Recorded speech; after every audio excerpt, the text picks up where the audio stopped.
Chapter 41. Kit made his way through the crowded streets, dividing the stream of people, dashing across the busy roadways, diving into lanes and alleys, and stopping or turning aside for nothing. Until he came in front of the old curiosity shop, when he came to a stand. Partly from habit and partly from being out of breath. It was a gloomy autumn evening, and he thought the old place had never looked so dismal as in its dreary twilight. The windows broken, the rusty sashes rattling in their frames, the deserted house a dull barrier dividing the glaring lights and bustle of the street into two long lines, and standing in the midst. Cold, dark, and empty, presented a cheerless spectacle which mingled harshly with the bright prospects the boy had been building up for its late inmates, and came like a disappointment or misfortune. Kit would have had a good fire roaring up the empty chimneys, light sparkling and shining through the windows, people moving briskly to and fro, voices in cheerful conversation. Something in unison with the new hopes that were astir. He had not expected that the house would wear any different aspect, had known indeed that it could not, but coming upon it in the midst of eager thoughts and expectations. It checked the current in its flow, and darkened it with a mournful shadow. Kit, however, fortunately for himself, was not learned enough or contemplative enough to be troubled with presages of evil afar off. And having no mental spectacles to assist his vision in this respect, saw nothing but the dull house, which jarred uncomfortably upon his previous thoughts. So, almost wishing that he had not passed it, though hardly knowing why, he hurried on again, making up by his increased speed for the few moments he had lost. Now, if she should be out, thought Kit, as he approached the poor dwelling of his mother, and I not able to find her, this impatient gentleman would be in a pretty taking.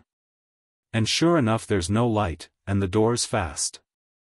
Now, God forgive me for saying so, but if this is little Bethel's doing, I wish little Bethel was farther off, said Kit, checking himself, and knocking at the door.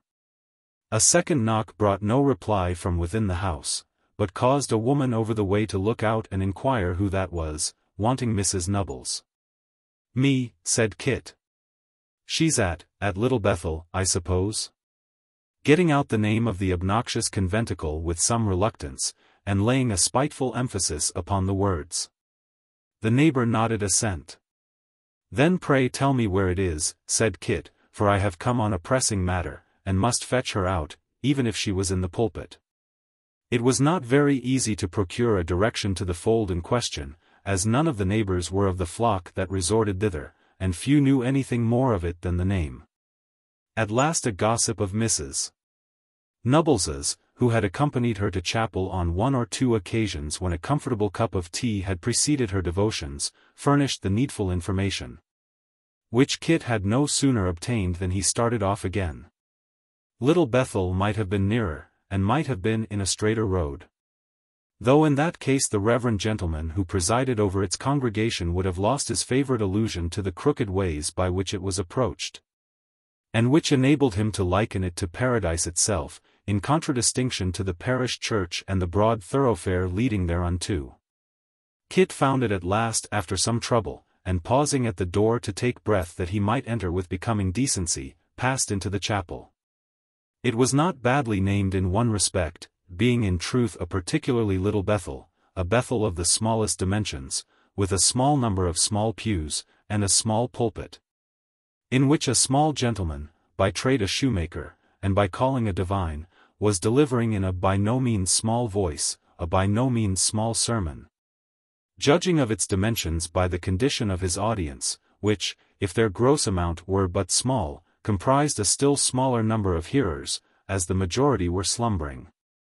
Among these was Kit's mother, who, finding it matter of extreme difficulty to keep her eyes open after the fatigues of last night, and feeling their inclination to close strongly backed and seconded by the arguments of the preacher, had yielded to the drowsiness that overpowered her, and fallen asleep. Though not so soundly but that she could from time to time utter a slight and almost inaudible groan, as if in recognition of the orator's doctrines. The baby in her arms was as fast asleep as she. And little Jacob, whose youth prevented him from recognizing in this prolonged spiritual nourishment anything half as interesting as oysters, was alternately very fast asleep and very wide awake. As his inclination to slumber or his terror of being personally alluded to in the discourse, gained the mastery over him. "And now I'm here," thought Kit, gliding into the nearest empty pew which was opposite his mother's, and on the other side of the little aisle. "How am I ever to get at her or persuade her to come out? I might as well be 20 miles off. She'll never wake till it's all over, and there goes the clock again. If he would but leave off for a minute, or if they'd only sing." But there was little encouragement to believe that either event would happen for a couple of hours to come. The preacher went on telling them what he meant to convince them of before he had done, and it was clear that if he only kept to one half of his promises and forgot the other, he was good for that time at least. In his desperation and restlessness Kit cast his eyes about the chapel, and happening to let them fall upon a little seat in front of the clerk's desk, could scarcely believe them when they showed him Quilp. He rubbed them twice or thrice, but still they insisted that Quilp was there, and there indeed he was, sitting with his hands upon his knees, and his hat between them on a little wooden bracket, with the accustomed grin upon his dirty face, and his eyes fixed upon the ceiling. He certainly did not glance at Kit or at his mother, and appeared utterly unconscious of their presence. Still Kit could not help feeling directly that the attention of the sly little fiend was fastened upon them, and upon nothing else. But astounded as he was by the apparition of the dwarf among the little Bethelites, and not free from a misgiving that it was the forerunner of some trouble or annoyance, he was compelled to subdue his wonder and to take active measures for the withdrawal of his parent, as the evening was now creeping on, and the matter grew serious. Therefore the next time little Jacob woke, Kit set himself to attract his wandering attention, and this not being a very difficult task, one sneeze effected it, he signed to him to rouse his mother. Ill luck would have it, however, that just then the preacher, in a forcible exposition of one head of his discourse, leaned over upon the pulpit desk so that very little more of him than his legs remained inside. And, while he made vehement gestures with his right hand, and held on with his left, stared, or seemed to stare, straight into little Jacob's eyes, threatening him by his strained look and attitude, so it appeared to the child, that if he so much as moved a muscle, he, the preacher, would be literally, and not figuratively, down upon him, that instant. In this fearful state of things, distracted by the sudden appearance of Kit, and fascinated by the eyes of the preacher, the miserable Jacob sat bolt upright, wholly incapable of motion, strongly disposed to cry but afraid to do so, and returning his pastor's gaze until his infant eyes seemed starting from their sockets. "If I must do it openly, I must," thought Kit. With that, he walked softly out of his pew and into his mother's, and as Mr. Swiveller would have observed if he had been present, collared the baby without speaking a word. "Hush, mother," whispered Kit. "Come along with me, I've got something to tell you." "Where am I?" said Mrs. Nubbles. "In this blessed little Bethel," returned her son, peevishly. "Blessed indeed," cried Mrs. Nubbles, catching at the word. "Oh, Christopher, how have I been edified this night!"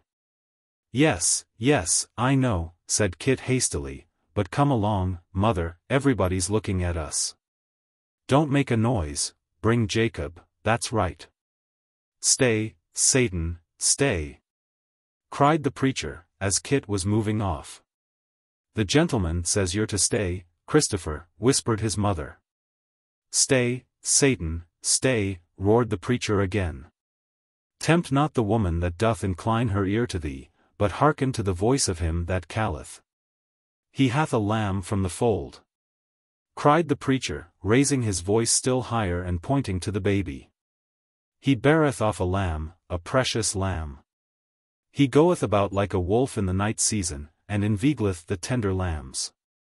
Kit was the best-tempered fellow in the world, but considering this strong language, and being somewhat excited by the circumstances in which he was placed, he faced round to the pulpit with the baby in his arms, and replied aloud, "No, I don't.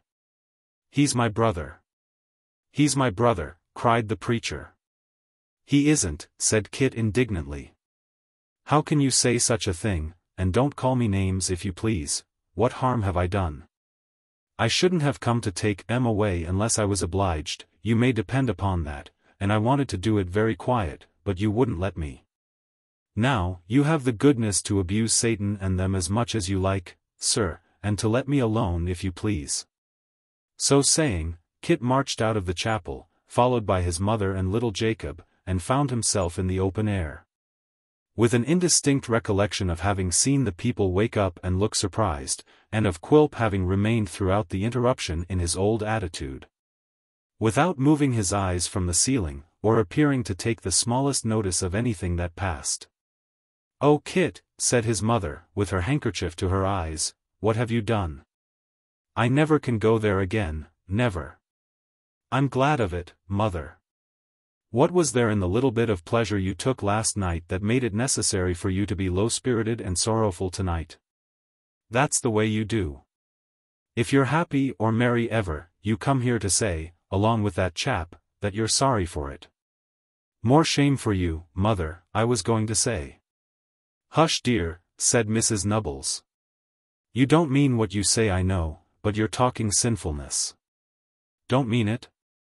"But I do mean it," retorted Kit. "I don't believe, mother, that harmless cheerfulness and good humor are thought greater sins in heaven than shirt collars are.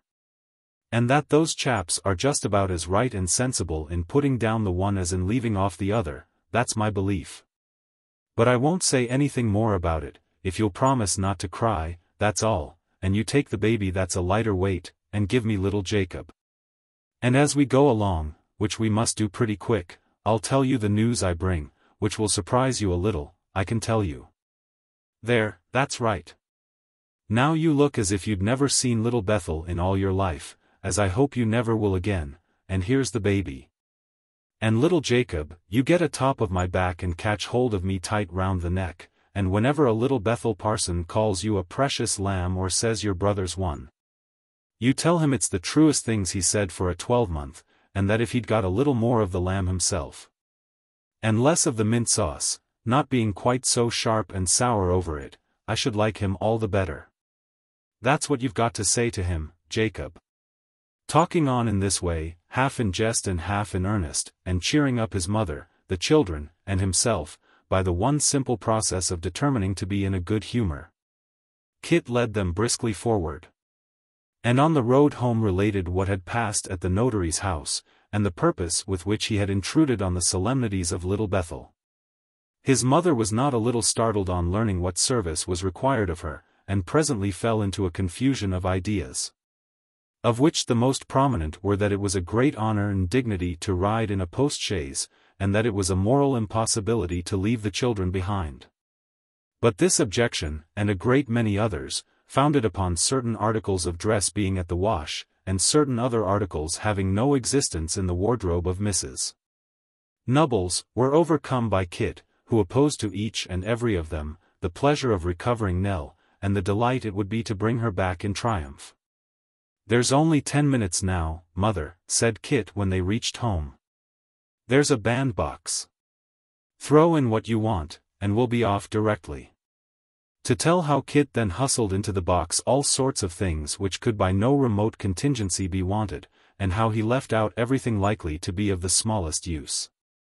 How a neighbor was persuaded to come and stop with the children, and how the children at first cried dismally, and then laughed heartily on being promised all kinds of impossible and unheard-of toys. How Kit's mother wouldn't leave off kissing them, and how Kit couldn't make up his mind to be vexed with her for doing it, would take more time and room than we can spare.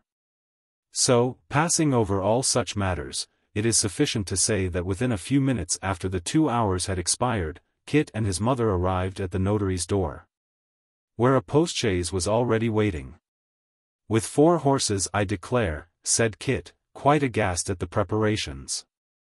"Well, you are going to do it, mother." "Here she is, sir." "Here's my mother." "She's quite ready, sir." "That's well," returned the gentleman. "Now, don't be in a flutter, ma'am, you'll be taken great care of." "Where's the box with the new clothing and necessaries for them?" "Here it is," said the notary. "In with it, Christopher." "All right, sir," replied Kit. "Quite ready now, sir." "Then come along," said the single gentleman. And thereupon he gave his arm to Kit's mother, handed her into the carriage as politely as you please, and took his seat beside her. Up went the steps, bang went the door, round whirled the wheels, and off they rattled. With Kit's mother hanging out at one window waving a damp pocket handkerchief and screaming out a great many messages to little Jacob and the baby, of which nobody heard a word. Kit stood in the middle of the road, and looked after them with tears in his eyes, not brought there by the departure he witnessed, but by the return to which he looked forward. They went away, he thought, on foot with nobody to speak to them or say a kind word at parting, and they'll come back drawn by 4 horses, with this rich gentleman for their friend. And all their troubles over. She'll forget that she taught me to write. Whatever Kit thought about after this, took some time to think of, for he stood gazing up the lines of shining lamps. Long after the chaise had disappeared, and did not return into the house until the notary and Mr. Abel, who had themselves lingered outside till the sound of the wheels was no longer distinguishable, had several times wondered what could possibly detain him. Chapter 42. It behoves us to leave Kit for a while, thoughtful and expectant, and to follow the fortunes of little Nell. Resuming the thread of the narrative at the point where it was left some chapters back. In one of those wanderings in the evening time, when, following the 2 sisters at a humble distance, she felt, in her sympathy with them and her recognition in their trials of something akin to her own loneliness of spirit, a comfort and consolation which made such moments a time of deep delight. Though the softened pleasure they yielded was of that kind which lives and dies in tears, in one of those wanderings at the quiet hour of twilight, when sky, and earth, and air, and rippling water, and sound of distant bells, claimed kindred with the emotions of the solitary child, and inspired her with soothing thoughts.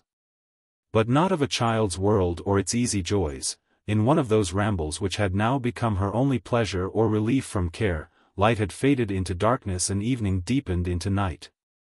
And still the young creature lingered in the gloom, feeling a companionship in nature so serene and still, when noise of tongues and glare of garish lights would have been solitude indeed. The sisters had gone home, and she was alone. She raised her eyes to the bright stars, looking down so mildly from the wide worlds of air, and gazing on them, found new stars burst upon her view, and more beyond again. Until the whole great expanse sparkled with shining spheres, rising higher and higher in immeasurable space, eternal in their numbers as in their changeless and incorruptible existence. She bent over the calm river, and saw them shining in the same majestic order as when the dove beheld them gleaming through the swollen waters, upon the mountain tops down far below. And dead mankind, 1,000,000 fathoms deep. The child sat silently beneath a tree, hushed in her very breath by the stillness of the night, and all its attendant wonders. The time and place awoke reflection, and she thought with a quiet hope, less hope, perhaps, than resignation, on the past, and present, and what was yet before her. Between the old man and herself there had come a gradual separation, harder to bear than any former sorrow. Every evening, and often in the daytime too, he was absent, alone. And although she well knew where he went, and why, too well from the constant drain upon her scanty purse and from his haggard looks, he evaded all inquiry, maintained a strict reserve, and even shunned her presence. She sat meditating sorrowfully upon this change, and mingling it, as it were, with everything about her, when the distant church clock bell struck 9. Rising at the sound, she retraced her steps, and turned thoughtfully towards the town. She had gained a little wooden bridge, which, thrown across the stream, led into a meadow in her way, when she came suddenly upon a ruddy light, and looking forward more attentively, discerned that it proceeded from what appeared to be an encampment of gypsies, who had made a fire in one corner at no great distance from the path, and were sitting or lying round it. As she was too poor to have any fear of them, she did not alter her course, which, indeed, she could not have done without going a long way round, but quickened her pace a little. And kept straight on. A movement of timid curiosity impelled her, when she approached the spot, to glance towards the fire. There was a form between it and her, the outline strongly developed against the light, which caused her to stop abruptly. Then, as if she had reasoned with herself and were assured that it could not be, or had satisfied herself that it was not, that of the person she had supposed, she went on again. But at that instant the conversation, whatever it was, which had been carrying on near this fire, was resumed. And the tones of the voice that spoke, she could not distinguish words, sounded as familiar to her as her own. She turned, and looked back. The person had been seated before, but was now in a standing posture, and leaning forward upon a stick on which he rested both hands. The attitude was no less familiar to her than the tone of voice had been. It was her grandfather. Her first impulse was to call to him. Her next to wonder who his associates could be, and for what purpose they were together. Some vague apprehension succeeded, and, yielding to the strong inclination it awakened, she drew nearer to the place. Not advancing across the open field, however, but creeping towards it by the hedge. In this way she advanced within a few feet of the fire, and standing among a few young trees, could both see and hear, without much danger of being observed. There were no women or children, as she had seen in other gypsy camps they had passed in their wayfaring, and but one gypsy, a tall athletic man, who stood with his arms folded, leaning against a tree at a little distance off, looking now at the fire, and now, under his black eyelashes, at three other men who were there, with a watchful but half-concealed interest in their conversation. Of these her grandfather was one. The other she recognized as the first card-players at the public house on the eventful night of the storm, the man whom they had called XLIX, and his gruff companion. One of the low, arched gypsy tents, common to that people, was pitched hard by, but it either was, or appeared to be, empty. "Well, are you going?" said the stout man, looking up from the ground where he was lying at his ease, into her grandfather's face. "You were in a mighty hurry a minute ago. Go, if you like. You're your own master, I hope." "Don't vex him," returned XLIX, who was squatting like a frog on the other side of the fire, and had so screwed himself up that he seemed to be squinting all over. "He didn't mean any offense. You keep me poor and plunder me, and make a sport and jest of me besides," said the old man, turning from one to the other. "Ye'll drive me mad among ye." The utter irresolution and feebleness of the grey-haired child, contrasted with the keen and cunning looks of those in whose hands he was, smote upon the little listener's heart. But she constrained herself to attend to all that passed, and to note each look and word. "Confound you, what do you mean?" said the stout man, rising a little, and supporting himself upon his elbow. "Keep you poor? You'd keep us poor if you could, wouldn't you? That's the way with you whining, puny, pitiful players. When you lose, you're martyrs. But I don't find that when you win, you look upon the other losers in that light. As to plunder," cried the fellow, raising his voice, "damn, what do you mean by such ungentlemanly language as plunder, eh?" The speaker laid himself down again at full length, and gave one or two short, angry kicks, as if in further expression of his unbounded indignation. It was quite plain that he acted the bully in his friend the peacemaker, for some particular purpose, or rather it would have been to anyone but the weak old man. For they exchanged glances quite openly, both with each other and with the gypsy, who grinned his approval of the jest until his white teeth shone again. The old man stood helplessly among them for a little time, and then said, turning to his assailant, "You yourself were speaking of plunder just now, you know. Don't be so violent with me. You were you not? Not of plundering among present company." "Honor among gentlemen, sir," returned the other, who seemed to have been very near giving an awkward termination to the sentence. "Don't be hard upon him, Jowl," said XLIX. "He's very sorry for giving offense. There, go on with what you were saying, go on." "I'm a jolly old tender-hearted lamb, I am," cried Mr. Jowl, to be sitting here at my time of life giving advice, when I know it won't be taken, and that I shall get nothing but abuse for my pains.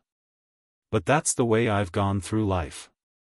Experience has never put a chill upon my warm-heartedness. I tell you he's very sorry, don't I, remonstrated XLIII, and that he wishes you'd go on. Does he wish it? Said the other. Aye, groaned the old man sitting down, and rocking himself to and fro. Go on, go on. It's in vain to fight with it, I can't do it, go on. I go on then, said Jowl, where I left off, when you got up so quick. If you're persuaded that it's time for luck to turn, as it certainly is, and find that you haven't means enough to try it, and that's where it is. For you know yourself that you never have the funds to keep on long enough at a sitting, help yourself to what seems put in your way on purpose. Borrow it, I say, and when you're able, pay it back again. Certainly, XLIII struck in, if this good lady as keeps the waxworks has money, and does keep it in a tin box when she goes to bed, and doesn't lock her door for fear of fire. It seems a easy thing. Quite a providence, I should call it, but then I've been religiously brought up. You see, Isaac, said his friend, growing more eager, and drawing himself closer to the old man, while he signed to the gypsy not to come between them. You see, Isaac, strangers are going in and out every hour of the day, nothing would be more likely than for one of these strangers to get under the good lady's bed, or lock himself in the cupboard. Suspicion would be very wide, and would fall a long way from the mark, no doubt. I'd give him his revenge to the last farthing he brought, whatever the amount was. But could you? Urged XLIII. Is your bank strong enough? Strong enough, answered the other, with assumed disdain. Here, you sir, give me that box out of the straw. This was addressed to the gypsy, who crawled into the low tent on all fours, and after some rummaging and rustling returned with a cash box, which the man who had spoken opened with a key he wore about his person. Do you see this? He said, gathering up the money in his hand and letting it drop back into the box, between his fingers, like water. Do you hear it? Do you know the sound of gold? There, put it back, and don't talk about banks again, Isaac, till you've got one of your own. XLIII, with great apparent humility, protested that he had never doubted the credit of a gentleman so notorious for his honorable dealing as Mr. Jowl, and that he had hinted at the production of the box, not for the satisfaction of his doubts, for he could have none, but with a view to being regaled with a sight of so much wealth, which, though it might be deemed by some but an unsubstantial and visionary pleasure, was to one in his circumstances a source of extreme delight, only to be surpassed by its safe depository in his own personal pockets. Although Mr. List and Mr. Jowl addressed themselves to each other, it was remarkable that they both looked narrowly at the old man, who, with his eyes fixed upon the fire, sat brooding over it, yet listening eagerly, as it seemed from a certain involuntary motion of the head, or twitching of the face from time to time, to all they said.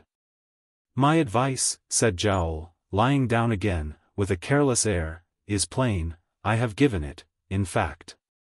I act as a friend.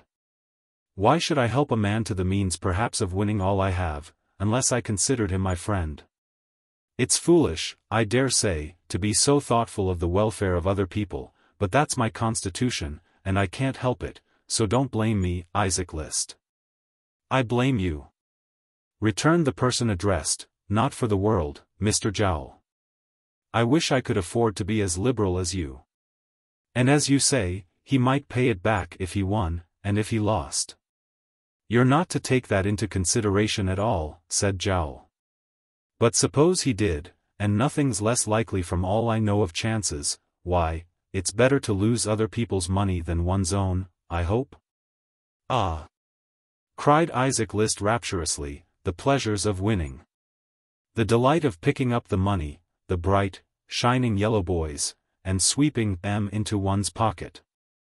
The deliciousness of having a triumph at last, and thinking that one didn't stop short and turn back, but went halfway to meet it. But you're not going, old gentleman?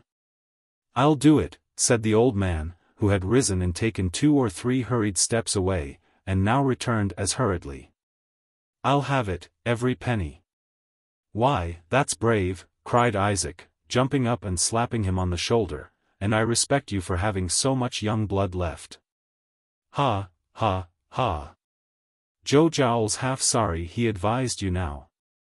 We've got the laugh against him. Ha, ha, ha. He gives me my revenge, mind," said the old man, pointing to him eagerly with his shriveled hand. "Mind, he stakes coin against coin, down to the last one in the box, be there many or few. Remember that." "I'm witness," returned Isaac. "I'll see fair between you." "I have passed my word," said Jowl, with feigned reluctance, "and I'll keep it. When does this match come off?" "I wish it was over, tonight." "I must have the money first," said the old man. "And that I'll have tomorrow." "Why not tonight?" urged Jowl. "It's late now, and I should be flushed and flurried," said the old man. "It must be softly done." "No, tomorrow night." "Then tomorrow be it," said Jowl. "A drop of comfort here. Luck to the best man. Fill." The gypsy produced 3 tin cups, and filled them to the brim with brandy. The old man turned aside and muttered to himself before he drank. Her own name struck upon the listener's ear, coupled with some wish so fervent, that he seemed to breathe it in an agony of supplication. "God be merciful to us," cried the child within herself, "and help us in this trying hour. What shall I do to save him?" The remainder of their conversation was carried on in a lower tone of voice, and was sufficiently concise, relating merely to the execution of the project, and the best precautions for diverting suspicion. The old man then shook hands with his tempters, and withdrew. They watched his bowed and stooping figure as it retreated slowly, and when he turned his head to look back, which he often did, waved their hands, or shouted some brief encouragement. It was not until they had seen him gradually diminish into a mere speck upon the distant road, that they turned to each other, and ventured to laugh aloud. "So," said Jowl, warming his hands at the fire, "it's done at last. He wanted more persuading than I expected. It's 3 weeks ago since we first put this in his head. What'll he bring, do you think?" "Whatever he brings, it's halved between us," returned Isaac List. The other man nodded. "We must make quick work of it," he said, "and then cut his acquaintance, or we may be suspected. Sharp's the word." List and the gypsy acquiesced. When they had all 3 amused themselves a little with their victim's infatuation, they dismissed the subject as one which had been sufficiently discussed, and began to talk in a jargon which the child did not understand. As their discourse appeared to relate to matters in which they were warmly interested, however, she deemed it the best time for escaping unobserved, and crept away with slow and cautious steps, keeping in the shadow of the hedges, or forcing a path through them or the dry ditches, until she could emerge upon the road at a point beyond their range of vision. Then she fled homewards as quickly as she could, torn and bleeding from the wounds of thorns and briars, but more lacerated in mind, and threw herself upon her bed, distracted. The first idea that flashed upon her mind was flight, instant flight.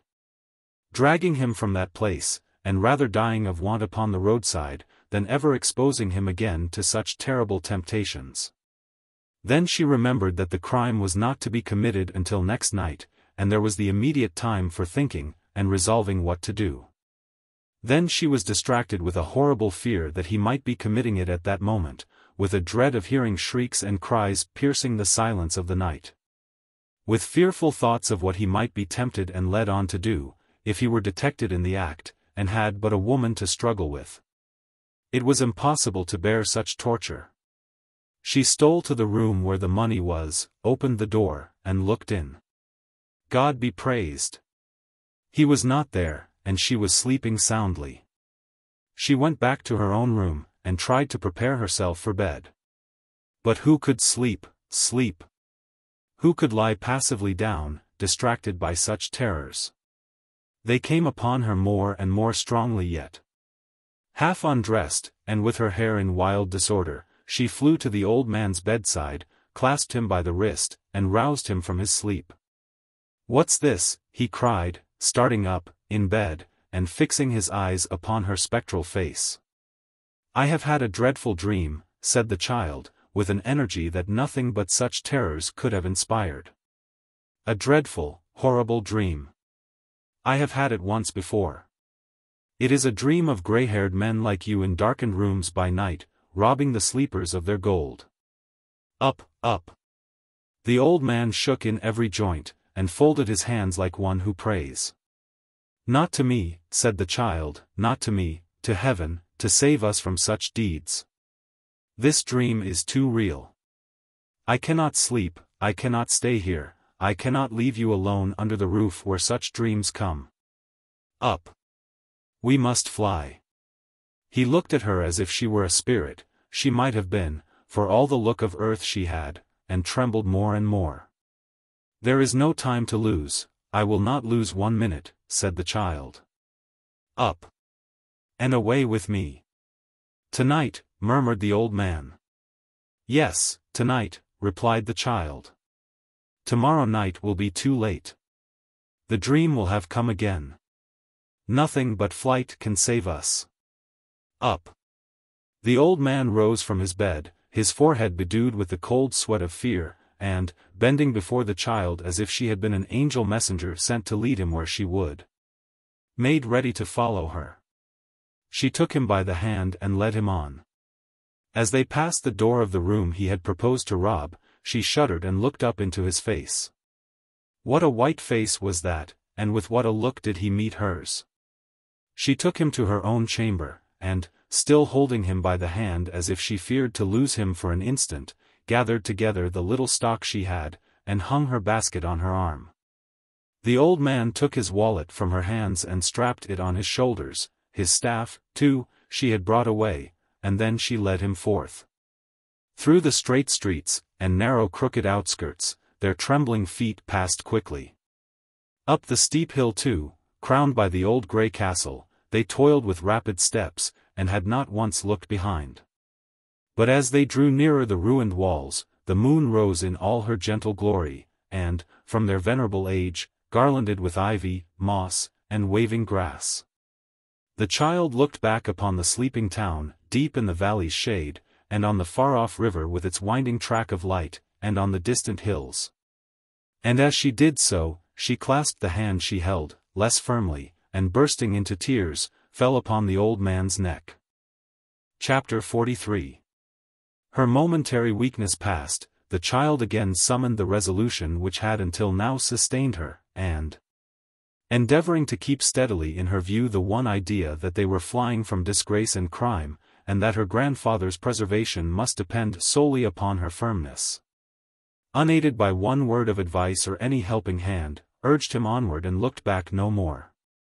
While he, subdued and abashed, seemed to crouch before her, and to shrink and cower down as if in the presence of some superior creature, the child herself was sensible of a new feeling within her, which elevated her nature, and inspired her with an energy and confidence she had never known. There was no divided responsibility now, the whole burden of their 2 lives had fallen upon her, and henceforth she must think and act for both. "I have saved him," she thought. "In all dangers and distresses, I will remember that." At any other time the recollection of having deserted the friend who had shown them so much homely kindness, without a word of justification, the thought that they were guilty, in appearance, of treachery and ingratitude, even the having parted from the 2 sisters, would have filled her with sorrow and regret. But now, all other considerations were lost in the new uncertainties and anxieties of their wild and wandering life, and the very desperation of their condition roused and stimulated her. In the pale moonlight, which lent a wanness of its own, the delicate face where thoughtful care already mingled with the winning grace and loveliness of youth, the too bright eye, the spiritual head, the lips that pressed each other with such high resolve and courage of the heart, the slight figure, firm in its bearing and yet so very weak, told their silent tale. But told it only to the wind that rustled by, which, taking up its burden, carried, perhaps to some mother's pillow, faint dreams of childhood fading in its bloom, and resting in the sleep that knows no waking. The night crept on apace, the moon went down, the stars grew pale and dim, and morning, cold as they, slowly approached. Then, from behind a distant hill, the noble sun rose up, driving the mists in phantom shapes before it, and clearing the earth of their ghostly forms till darkness came again.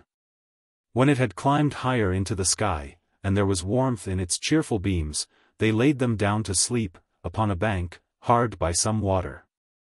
But Nell retained her grasp upon the old man's arm, and long after he was slumbering soundly, watched him with untiring eyes.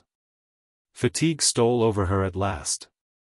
Her grasp relaxed, tightened, relaxed again, and they slept side by side. A confused sound of voices, mingling with her dreams, awoke her. A man of very uncouth and rough appearance was standing over them, and two of his companions were looking on from a long heavy boat which had come close to the bank while they were sleeping. The boat had neither oar nor sail, but was towed by a couple of horses, who, with the rope to which they were harnessed slack and dripping in the water, were resting on the path. "Halloa!" said the man roughly. "What's the matter here, eh?" "We were only asleep, sir," said Nell. "We have been walking all night." "A pair of queer travelers to be walking all night," observed the man who had first accosted them. "One of you is a trifle too old for that sort of work, and the other a trifle too young. Where are you going?" Nell faltered, and pointed at hazard towards the west, upon which the man inquired if she meant a certain town which he named. Nell, to avoid further questioning, said yes, that was the place. "Where have you come from?" was the next question. And this being an easier one to answer, Nell mentioned the name of the village in which their friend the schoolmaster dwelt, as being less likely to be known to the men or to provoke further inquiry. "I thought somebody had been robbing and ill-using you." "Might be," said the man. "That's all. Good day." Returning his salute and feeling greatly relieved by his departure, Nell looked after him as he mounted one of the horses, and the boat went on. It had not gone very far, when it stopped again, and she saw the men beckoning to her. "Did you call to me?" said Nell, running up to them. "You may go with us if you like," replied one of those in the boat. "We're going to the same place." The child hesitated for a moment, and thinking, as she had thought with great trepidation more than once before, that the men whom she had seen with her grandfather might perhaps, in their eagerness for the booty, follow them, and regaining their influence over him, set hers at naught. And that if they went with these men, all traces of them must surely be lost at that spot, determined to accept the offer. The boat came close to the bank again, and before she had had any time for further consideration, she and her grandfather were on board, and gliding smoothly down the canal. The sun shone pleasantly upon the bright water, which was sometimes shaded by trees, and sometimes open to a wide extent of country, intersected by running streams, and rich with wooded hills, cultivated land, and sheltered farms. Now and then a village with its modest spire, thatched roofs, and gable ends, would peep out from among the trees.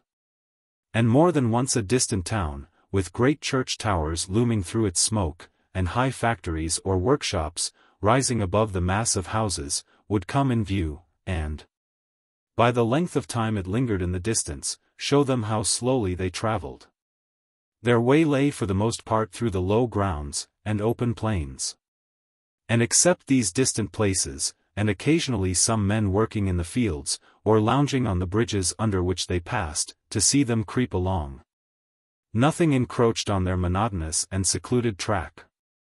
Nell was rather disheartened when they stopped at a kind of wharf late in the afternoon, to learn from one of the men that they would not reach their place of destination until next day, and that if she had no provision with her she had better buy it there. She had but a few pence, having already bargained with them for some bread, but even of these it was necessary to be very careful, as they were on their way to an utterly strange place, with no resource whatever. A small loaf and a morsel of cheese, therefore, were all she could afford, and with these she took her place in the boat again, and, after half an hour's delay during which the men were drinking at the public house, proceeded on the journey. They brought some beer and spirits into the boat with them, and what with drinking freely before, and again now, were soon on a fair way of being quarrelsome and intoxicated. Avoiding the small cabin, therefore, which was very dark and filthy, and to which they often invited both her and her grandfather, Nell sat in the open air with the old man by her side, listening to their boisterous hosts with a palpitating heart, and almost wishing herself safe on shore again though she should have to walk all night. They were in truth very rugged, noisy fellows, and quite brutal among themselves, though civil enough to their two passengers.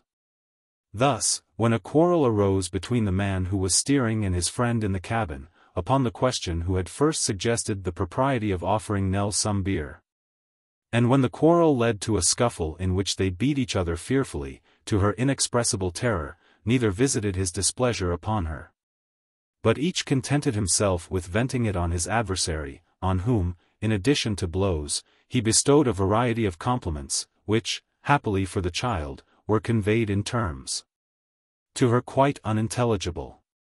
The difference was finally adjusted, by the man who had come out of the cabin and knocking the other into it head first, and taking the helm into his own hands.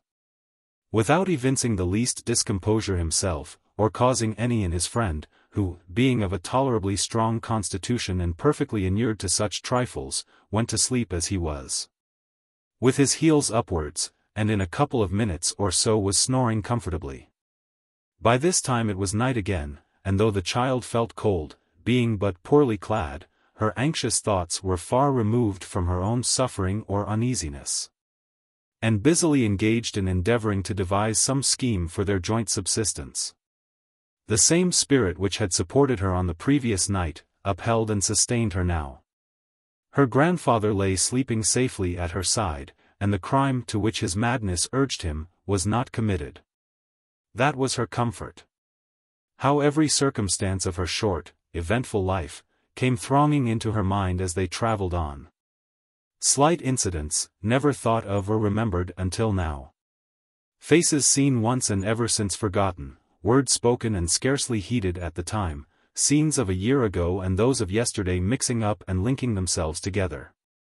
Familiar places shaping themselves out in the darkness from things which, when approached, were of all others the most remote and most unlike them.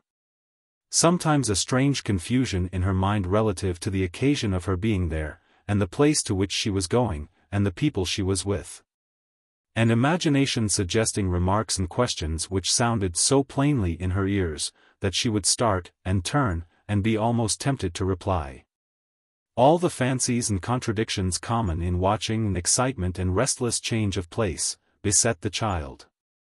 She happened, while she was thus engaged, to encounter the face of the man on deck, in whom the sentimental stage of drunkenness had now succeeded to the boisterous, and who, taking from his mouth a short pipe, quilted over with string for its longer preservation, requested that she would oblige him with a song. "You've got a very pretty voice, a very soft eye, and a very strong memory," said this gentleman. "The voice and eye I've got evidence for, and the memory's an opinion of my own. And I'm never wrong. Let me hear a song this minute." "I don't think I know one, sir," returned Nell. "You know 47 songs," said the man, with a gravity which admitted of no altercation on the subject. 47's your number. Let me hear one of them, the best. Give me a song this minute." Not knowing what might be the consequences of irritating her friend, and trembling with the fear of doing so, poor Nell sang him some little ditty which she had learned in happier times, and which was so agreeable to his ear, that on its conclusion he in the same peremptory manner requested to be favoured with another, to which he was so obliging as to roar a chorus to no particular tune, and with no words at all, but which amply made up in its amazing energy for its deficiency in other respects. The noise of this vocal performance awakened the other man, who, staggering upon deck and shaking his late opponent by the hand, swore that singing was his pride and joy and chief delight, and that he desired no better entertainment. With a third call, more imperative than either of the two former, Nell felt obliged to comply, and this time a chorus was maintained not only by the two men together, but also by the third man on horseback, who, being by his position debarred from a nearer participation in the revels of the night, roared when his companions roared, and rent the very air. In this way, with little cessation, and singing the same songs again and again, the tired and exhausted child kept them in good humor all that night. And many a cottager, who was roused from his soundest sleep by the discordant chorus as it floated away upon the wind, hid his head beneath the bedclothes and trembled at the sounds. At length the morning dawned. It was no sooner light than it began to rain heavily. As the child could not endure the intolerable vapors of the cabin, they covered her, in return for her exertions, with some pieces of sailcloth and ends of tarpaulin, which sufficed to keep her tolerably dry and to shelter her grandfather besides. As the day advanced the rain increased. At noon it poured down more hopelessly and heavily than ever, without the faintest promise of abatement. They had for some time been gradually approaching the place for which they were bound. The water had become thicker and dirtier, other barges coming from it passed them frequently.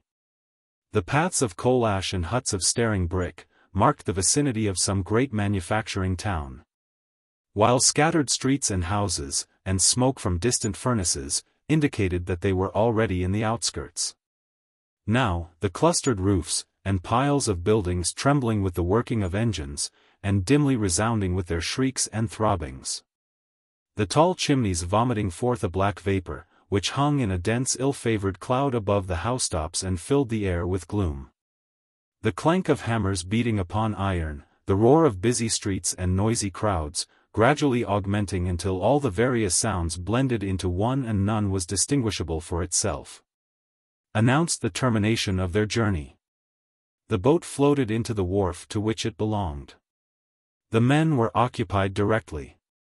The child and her grandfather, after waiting in vain to thank them, or ask them whither they should go, passed through a dirty lane into a crowded street, and stood amid its din and tumult. And in the pouring rain, as strange, bewildered, and confused, as if they had lived 1,000 years before, and were raised from the dead and placed there by a miracle. Chapter 44. The throng of people hurried by, in two opposite streams, with no symptom of cessation or exhaustion, intent upon their own affairs, and undisturbed in their business speculations, by the roar of carts and wagons laden with clashing wares, the slipping of horses' feet upon the wet and greasy pavement, the rattling of the rain on windows and umbrella tops, the jostling of the more impatient passengers, and all the noise and tumult of a crowded street in the high tide of its occupation, while the two poor strangers, stunned and bewildered by the hurry they beheld but had no part in, looked mournfully on, feeling amidst the crowd a solitude which has no parallel but in the thirst of the shipwrecked mariner, who, tossed to and fro upon the billows of a mighty ocean, his red eyes blinded by looking on the water which hems him in on every side, has not one drop to cool his burning tongue. They withdrew into a low archway for shelter from the rain, and watched the faces of those who passed, to find in one among them a ray of encouragement or hope.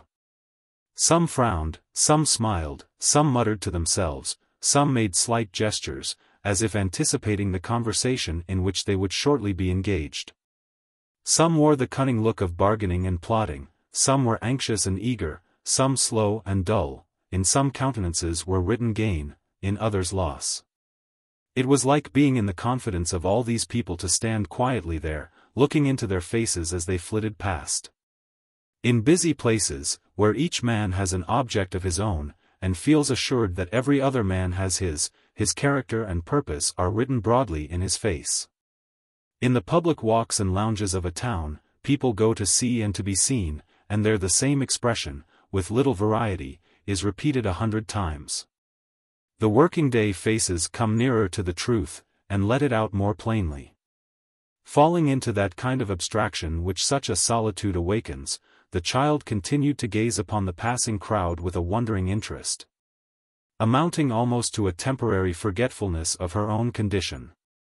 But cold, wet, hunger, want of rest, and lack of any place in which to lay her aching head, soon brought her thoughts back to the point whence they had strayed. No one passed who seemed to notice them, or to whom she durst appeal. After some time, they left their place of refuge from the weather, and mingled with the concourse. Evening came on. They were still wandering up and down, with fewer people about them, but with the same sense of solitude in their own breasts, and the same indifference from all around. The lights in the streets and shops made them feel yet more desolate, for with their help, night and darkness seemed to come on faster.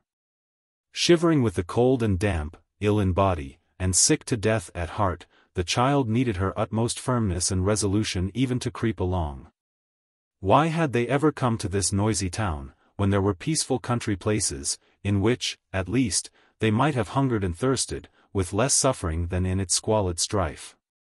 They were but an atom, here, in a mountain heap of misery, the very sight of which increased their hopelessness and suffering.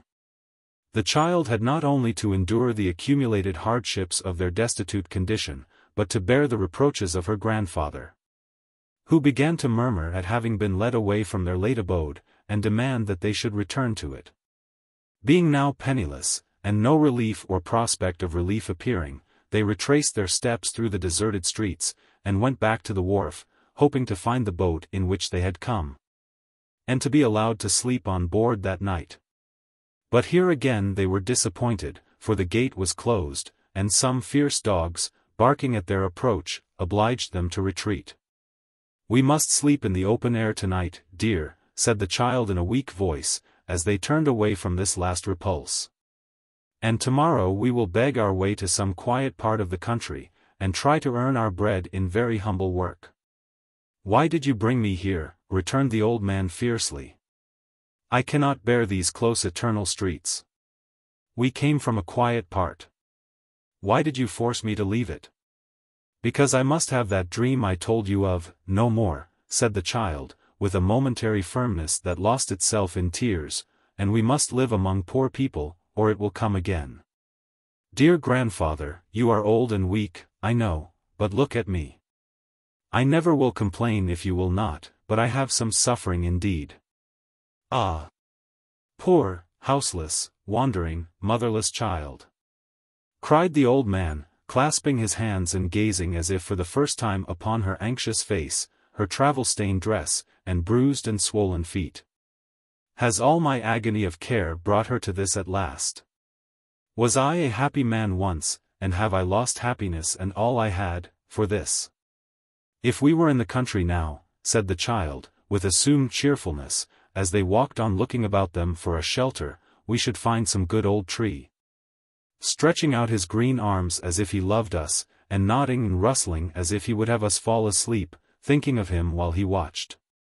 "Please God, we shall be there soon, tomorrow or next day at the farthest, and in the meantime let us think, dear, that it was a good thing we came here. For we are lost in the crowd and hurry of this place, and if any cruel people should pursue us, they could surely never trace us further. There's comfort in that. And here's a deep old doorway, very dark, but quite dry, and warm too, for the wind don't blow in here. What's that?" Uttering a half-shriek, she recoiled from a black figure which came suddenly out of the dark recess in which they were about to take refuge, and stood still looking at them. "Speak again," it said. "Do I know the voice?" "No," replied the child timidly, "we are strangers, and having no money for a night's lodging, we're going to rest here." There was a feeble lamp at no great distance, the only one in the place, which was a kind of square yard, but sufficient to show how poor and mean it was. To this, the figure beckoned them, at the same time drawing within its rays, as if to show that it had no desire to conceal itself or take them at an advantage. The form was that of a man, miserably clad and begrimed with smoke, which, perhaps by its contrast with the natural color of his skin, made him look paler than he really was. That he was naturally of a very wan and pallid aspect, however, his hollow cheeks, sharp features, and sunken eyes, no less than a certain look of patient endurance, sufficiently testified. His voice was harsh by nature, but not brutal.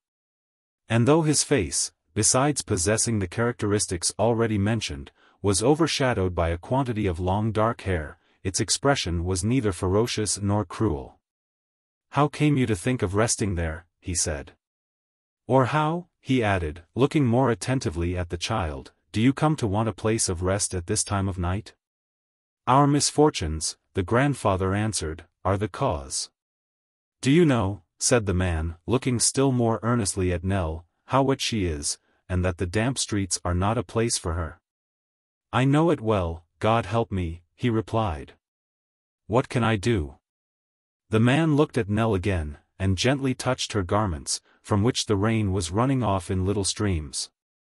I can give you warmth, he said, after a pause, nothing else. Such lodging as I have is in that house, pointing to the doorway from which he had emerged, but she is safer and better there than here. The fire is in a rough place, but you can pass the night beside it safely, if you'll trust yourselves to me. You see that red light yonder? They raised their eyes, and saw a lurid glare hanging in the dark sky, the dull reflection of some distant fire. It's not far, said the man. Shall I take you there? You were going to sleep upon cold bricks, I can give you a bed of warm ashes, nothing better. Without waiting for any further reply than he saw in their looks, he took Nell in his arms, and bade the old man follow. Carrying her as tenderly, and as easily too, as if she had been an infant, and showing himself both swift and sure of foot, he led the way through what appeared to be the poorest and most wretched quarter of the town. Not turning aside to avoid the overflowing kennels or running waterspouts, but holding his course, regardless of such obstructions, and making his way straight through them. They had proceeded thus in silence for some quarter of an hour, and had lost sight of the glare to which he had pointed, in the dark and narrow ways by which they had come, when it suddenly burst upon them again, streaming up from the high chimney of a building close before them. This is the place, he said, pausing at a door to put Nell down and take her hand. Don't be afraid. There's nobody here will harm you. It needed a strong confidence in this assurance to induce them to enter, and what they saw inside did not diminish their apprehension and alarm. In a large and lofty building, supported by pillars of iron, with great black apertures in the upper walls, open to the external air, echoing to the roof with the beating of hammers and roar of furnaces, mingled with the hissing of red-hot metal plunged in water, and 100 strange unearthly noises never heard elsewhere. In this gloomy place, moving like demons among the flame and smoke, dimly and fitfully seen, flushed and tormented by the burning fires, and wielding great weapons, a faulty blow from any one of which must have crushed some workman's skull, a number of men labored like giants. Others, reposing upon heaps of coals or ashes with their faces turned to the black vault above, slept or rested from their toil. Others again, opening the white-hot furnace doors, cast fuel on the flames, which came rushing and roaring forth to meet it, and licked it up like oil. Others drew forth, with clashing noise upon the ground, great sheets of glowing steel, emitting an insupportable heat, and a dull deep light like that which reddens in the eyes of savage beasts. Through these bewildering sights and deafening sounds, their conductor led them to where, in a dark portion of the building, one furnace burnt by night and day, so at least they gathered from the motion of his lips, for as yet they could only see him speak, not hear him. The man who had been watching this fire, and whose task was ended for the present, gladly withdrew, and left them with their friend, who, spreading Nell's little cloak upon a heap of ashes, and showing her where she could hang her outer clothes to dry, signed to her and the old man to lie down and sleep.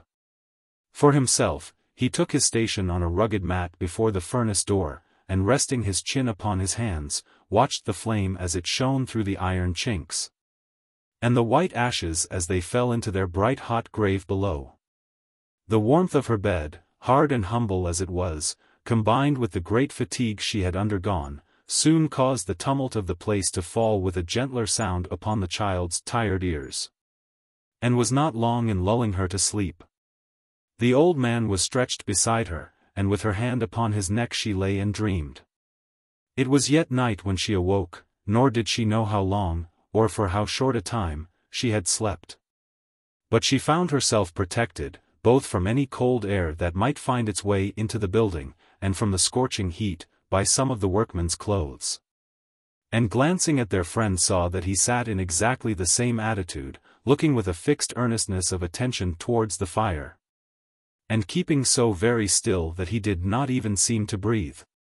She lay in the state between sleeping and waking, looking so long at his motionless figure that at length she almost feared he had died as he sat there.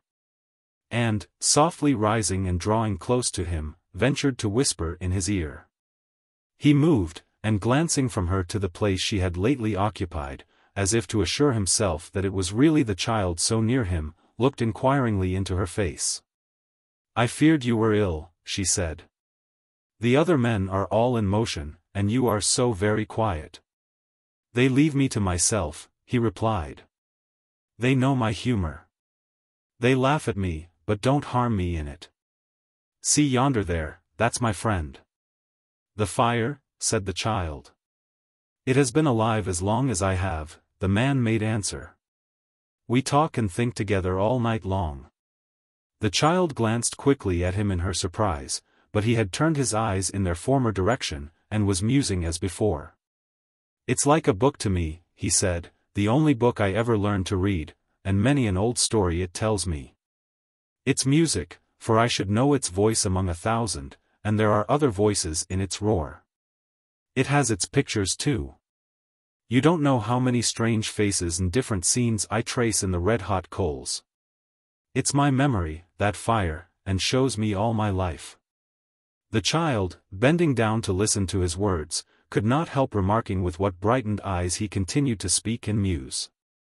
"Yes," he said, with a faint smile, "it was the same when I was quite a baby, and crawled about it, till I fell asleep. My father watched it then." "Had you no mother?" asked the child. "No, she was dead. Women work hard in these parts. She worked herself to death, they told me, and, as they said so then, the fire has gone on saying the same thing ever since. I suppose it was true. I have always believed it." "Were you brought up here, then?" said the child. "Summer and winter," he replied. "Secretly at first, but when they found it out, they let him keep me here. So the fire nursed me, the same fire. It has never gone out." "You are fond of it?" said the child. "Of course I am. He died before it. I saw him fall down, just there, where those ashes are burning now, and wondered, I remember, why it didn't help him." "Have you been here ever since?" asked the child. "Ever since I came to watch it, but there was a while between, and a very cold dreary while it was. It burnt all the time though, and roared and leaped when I came back, as it used to do in our play days. You may guess from looking at me what kind of child I was, but for all the difference between us I was a child, and when I saw you in the street tonight, you put me in mind of myself as I was after he died, and made me wish to bring you to the old fire. I thought of those old times again when I saw you sleeping by it. You should be sleeping now. Lie down again, poor child, lie down again." With that he led her to her rude couch, and covering her with the clothes with which she had found herself enveloped when she woke, returned to his seat, whence he moved no more unless to feed the furnace, but remained motionless as a statue. The child continued to watch him for a little time, but soon yielded to the drowsiness that came upon her, and, in the dark strange place and on the heap of ashes, slept as peacefully as if the room had been a palace chamber, and the bed, a bed of down. When she awoke again, broad day was shining through the lofty openings in the walls, and, stealing in slanting rays but midway down, seemed to make the building darker than it had been at night. The clang and tumult were still going on, and the remorseless fires were burning fiercely as before, for few changes of night and day brought rest or quiet there. Her friend parted his breakfast, a scanty mess of coffee and some coarse bread, with the child and her grandfather, and inquired whither they were going. She told him that they sought some distant country place, remote from towns or even other villages, and with a faltering tongue inquired what road they would do best to take. "I know little of the country," he said, shaking his head, "for such as I pass all our lives before our furnace doors, and seldom go forth to breathe. But there are such places yonder." "And far from here?" said Nell. "I surely." How could they be near us, and be green and fresh? The road lies too, through miles and miles, all lighted up by fires like ours, a strange black road, and one that would frighten you by night. We are here and must go on, said the child boldly, for she saw that the old man listened with anxious ears to this account. Rough people, paths never made for little feet like yours, a dismal, blighted way, is there no turning back, my child? There is none, cried Nell, pressing forward. If you can direct us, do.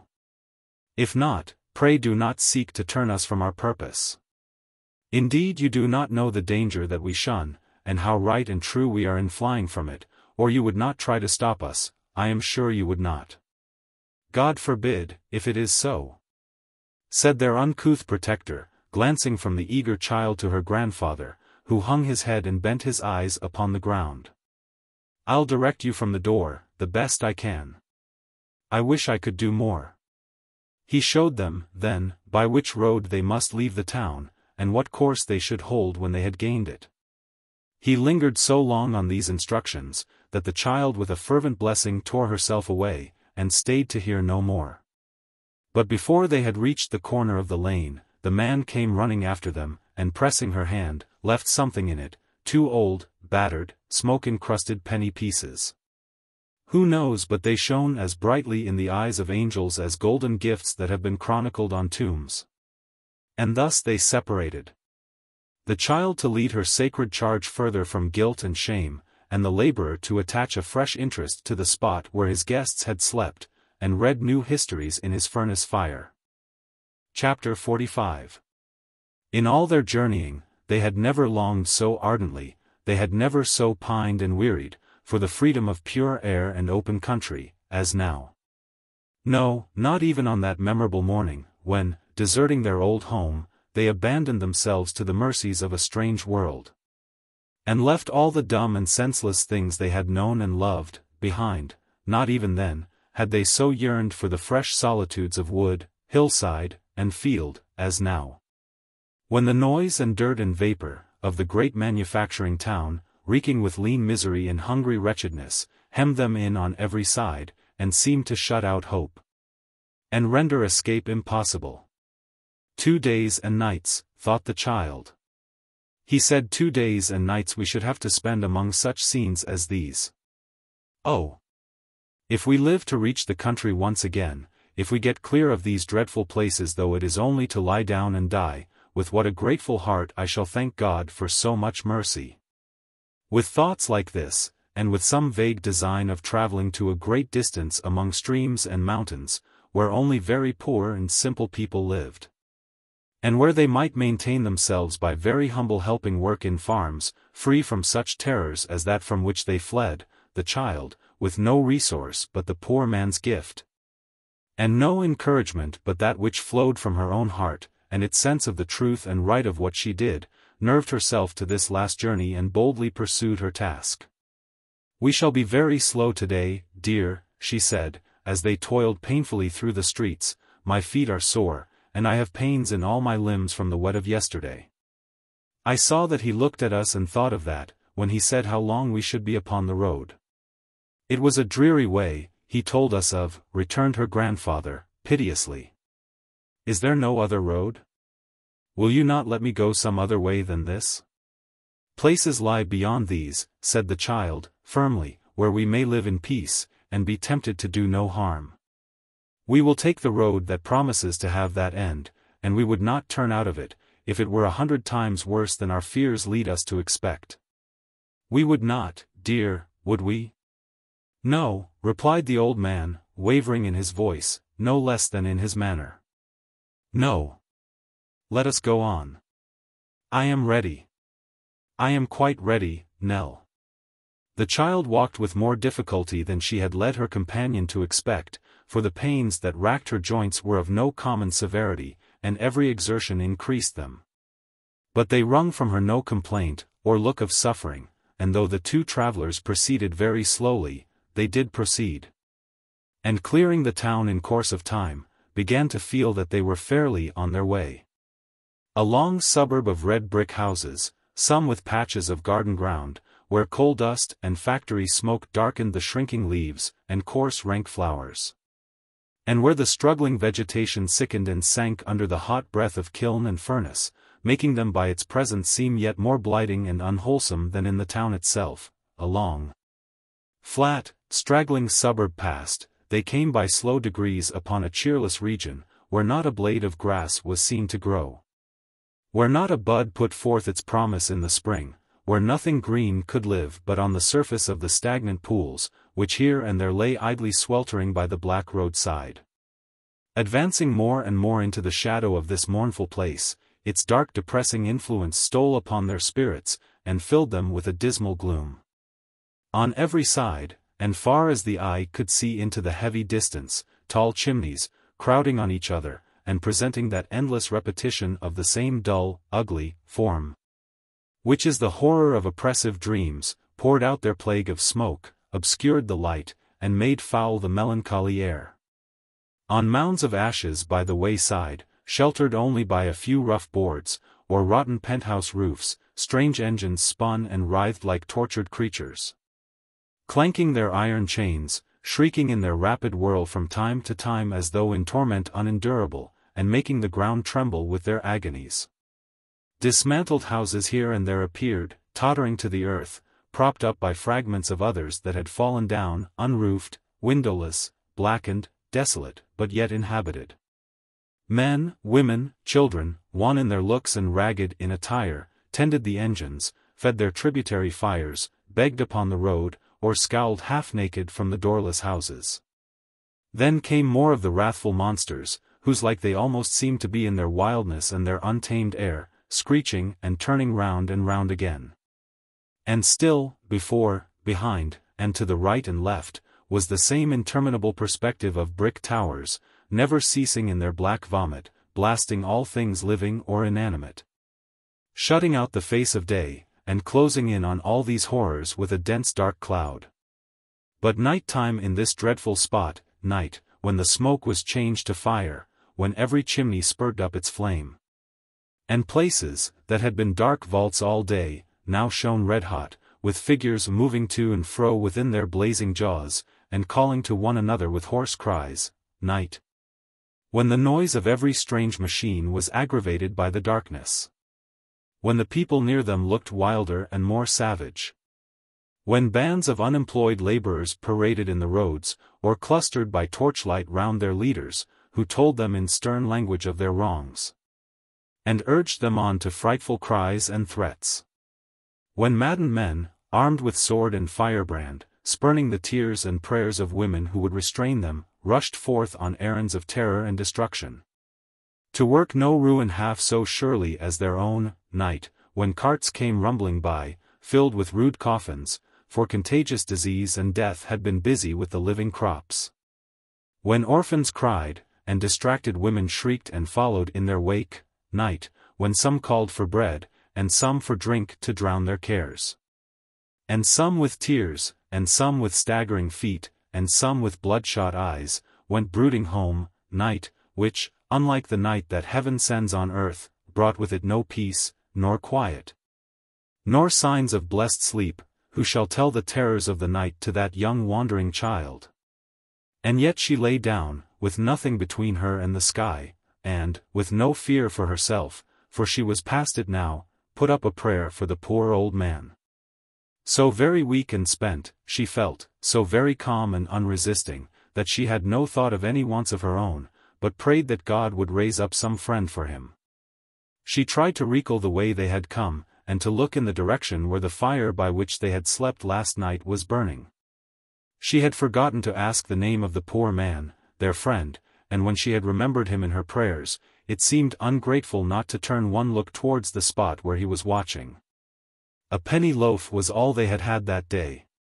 It was very little, but even hunger was forgotten in the strange tranquility that crept over her senses. She lay down very gently, and, with a quiet smile upon her face, fell into a slumber. It was not like sleep, and yet it must have been, or why those pleasant dreams of the little scholar all night long? Morning came.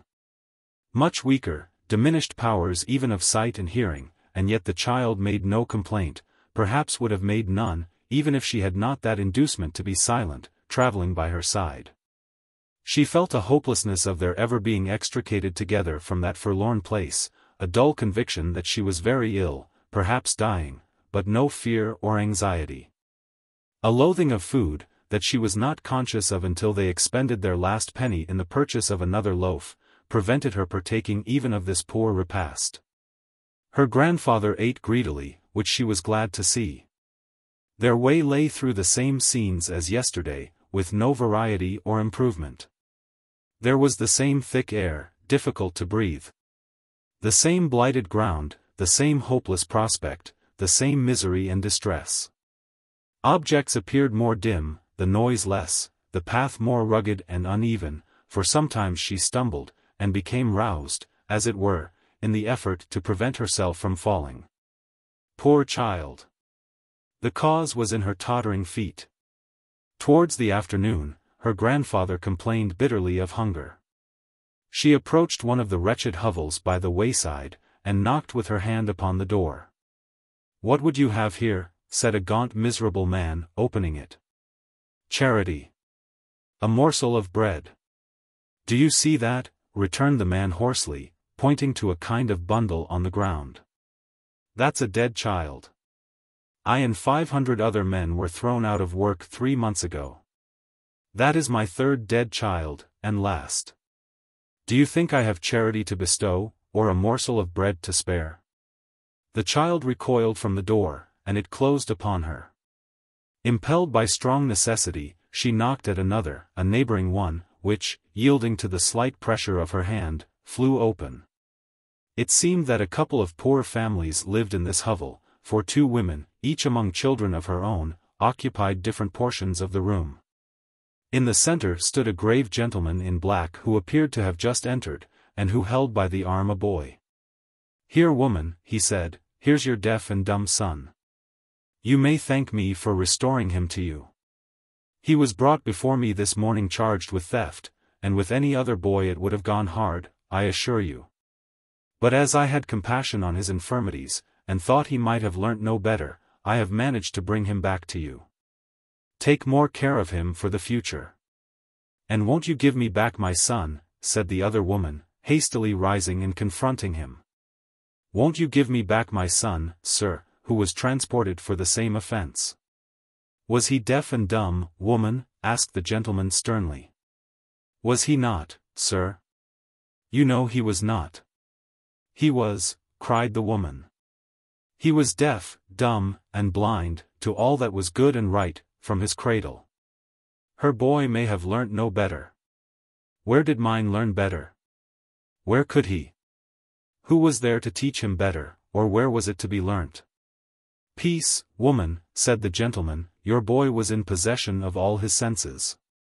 "He was," cried the mother. "And he was the more easy to be led astray because he had them. If you save this boy because he may not know right from wrong, why did you not save mine who was never taught the difference? You gentlemen have as good a right to punish her boy, that God has kept in ignorance of sound and speech, as you have to punish mine, that you kept in ignorance yourselves. How many of the girls and boys, men and women too, that are brought before you, and you don't pity, are deaf and dumb in their minds, and go wrong in that state, and are punished in that state, body and soul, while you gentlemen are quarreling among yourselves whether they ought to learn this or that? Be a just man, sir, and give me back my son." "You are desperate," said the gentleman, taking out his snuff-box, "and I am sorry for you." "I am desperate," returned the woman, "and you have made me so. Give me back my son, to work for these helpless children. Be a just man, sir, and for God's sake, as you have had mercy upon this boy, give me back my son." The child had seen and heard enough to know that this was not a place at which to ask for alms. She led the old man softly from the door, and they pursued their journey. With less and less of hope or strength, as they went on, but with an undiminished resolution not to betray by any word or sign her sinking state, so long as she had energy to move. The child throughout the remainder of that hard day compelled herself to proceed. Not even stopping to rest as frequently as usual, to compensate in some measure for the tardy pace at which she was obliged to walk. Evening was drawing on, but had not closed in, when, still travelling among the same dismal objects, they came to a busy town. Faint and spiritless as they were, its streets were insupportable. After humbly asking for relief at some few doors and being repulsed, they agreed to make their way out of it as speedily as they could, and try if the inmates of any lone house beyond would have more pity on their exhausted state. They were dragging themselves along through the last street, and the child felt that the time was close at hand when her enfeebled powers would bear no more. There appeared before them, at this juncture, going in the same direction as themselves, a traveller on foot, who, with a portmanteau strapped to his back, leant upon a stout stick, as he walked, and read from a book which he held in his other hand. It was not an easy matter to come up with him, and beseech his aid, for he walked fast, and was a little distance in advance. At length he stopped to look more attentively at some passage in his book.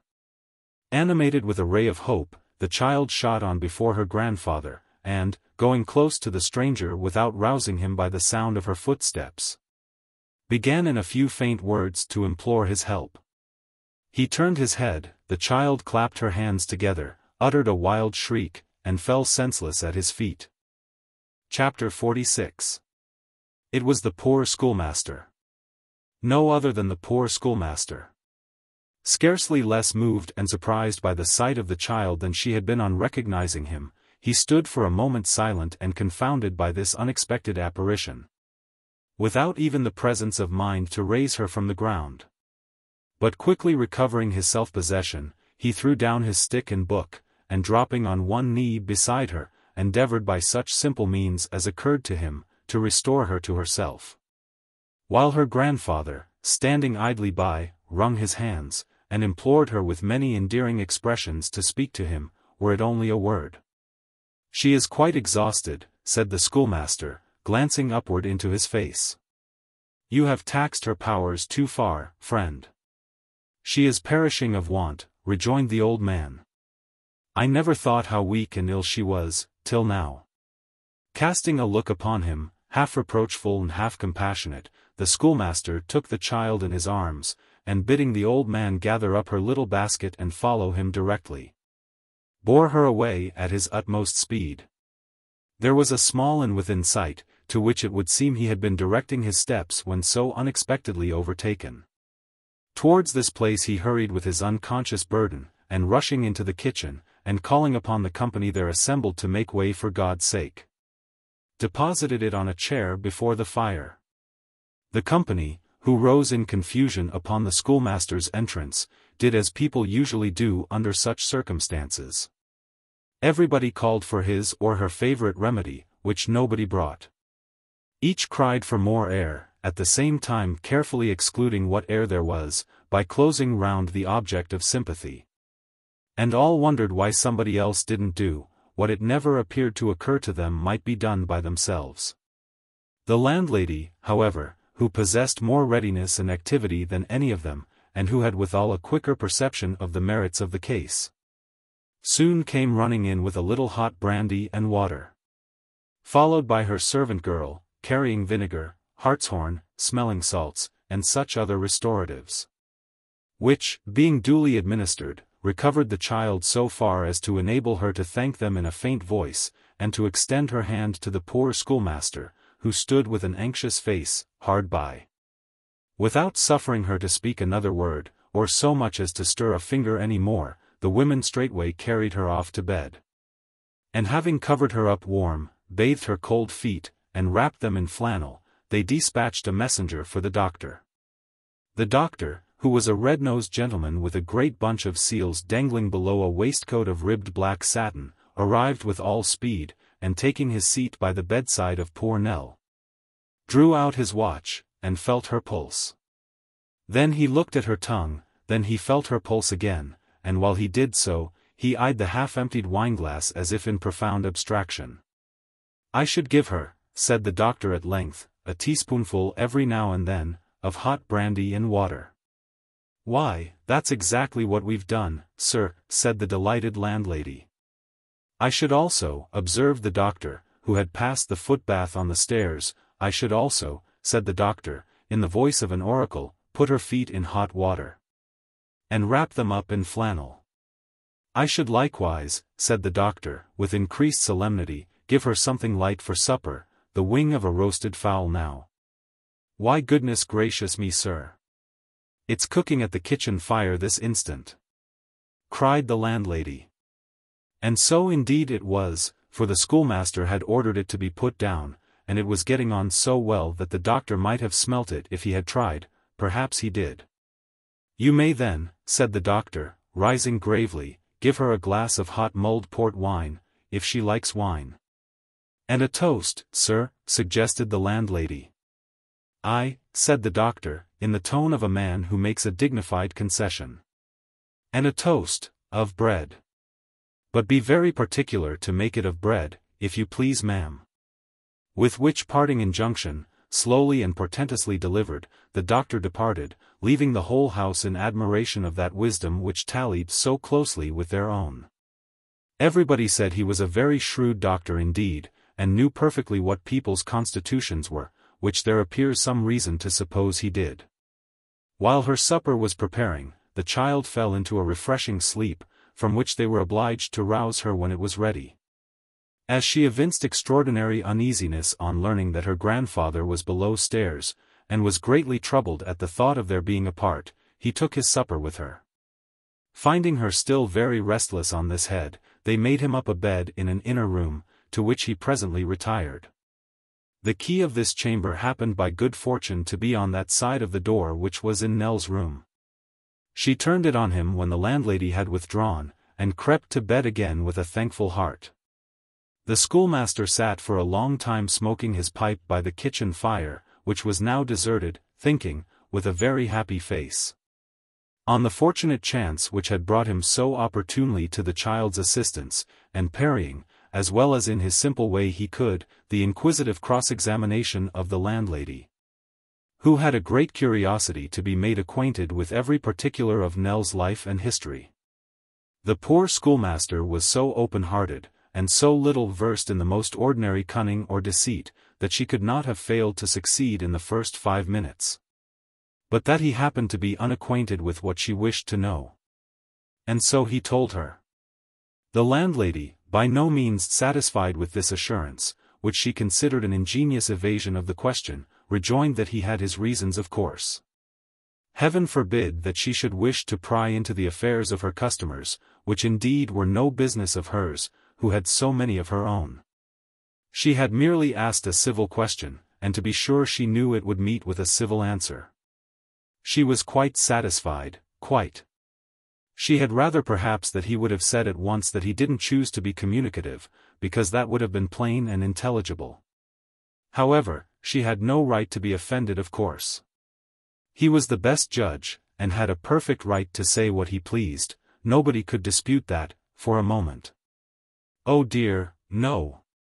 I assure you, my good lady," said the mild schoolmaster, "that I have told you the plain truth. As I hope to be saved, I have told you the truth." "Why then, I do believe you are in earnest," rejoined the landlady, with ready good humor, "and I'm very sorry I have teased you. But curiosity, you know, is the curse of our sex, and that's the fact." The landlord scratched his head, as if he thought the curse sometimes involved the other sex likewise. But he was prevented from making any remark to that effect, if he had it in contemplation to do so, by the schoolmaster's rejoinder.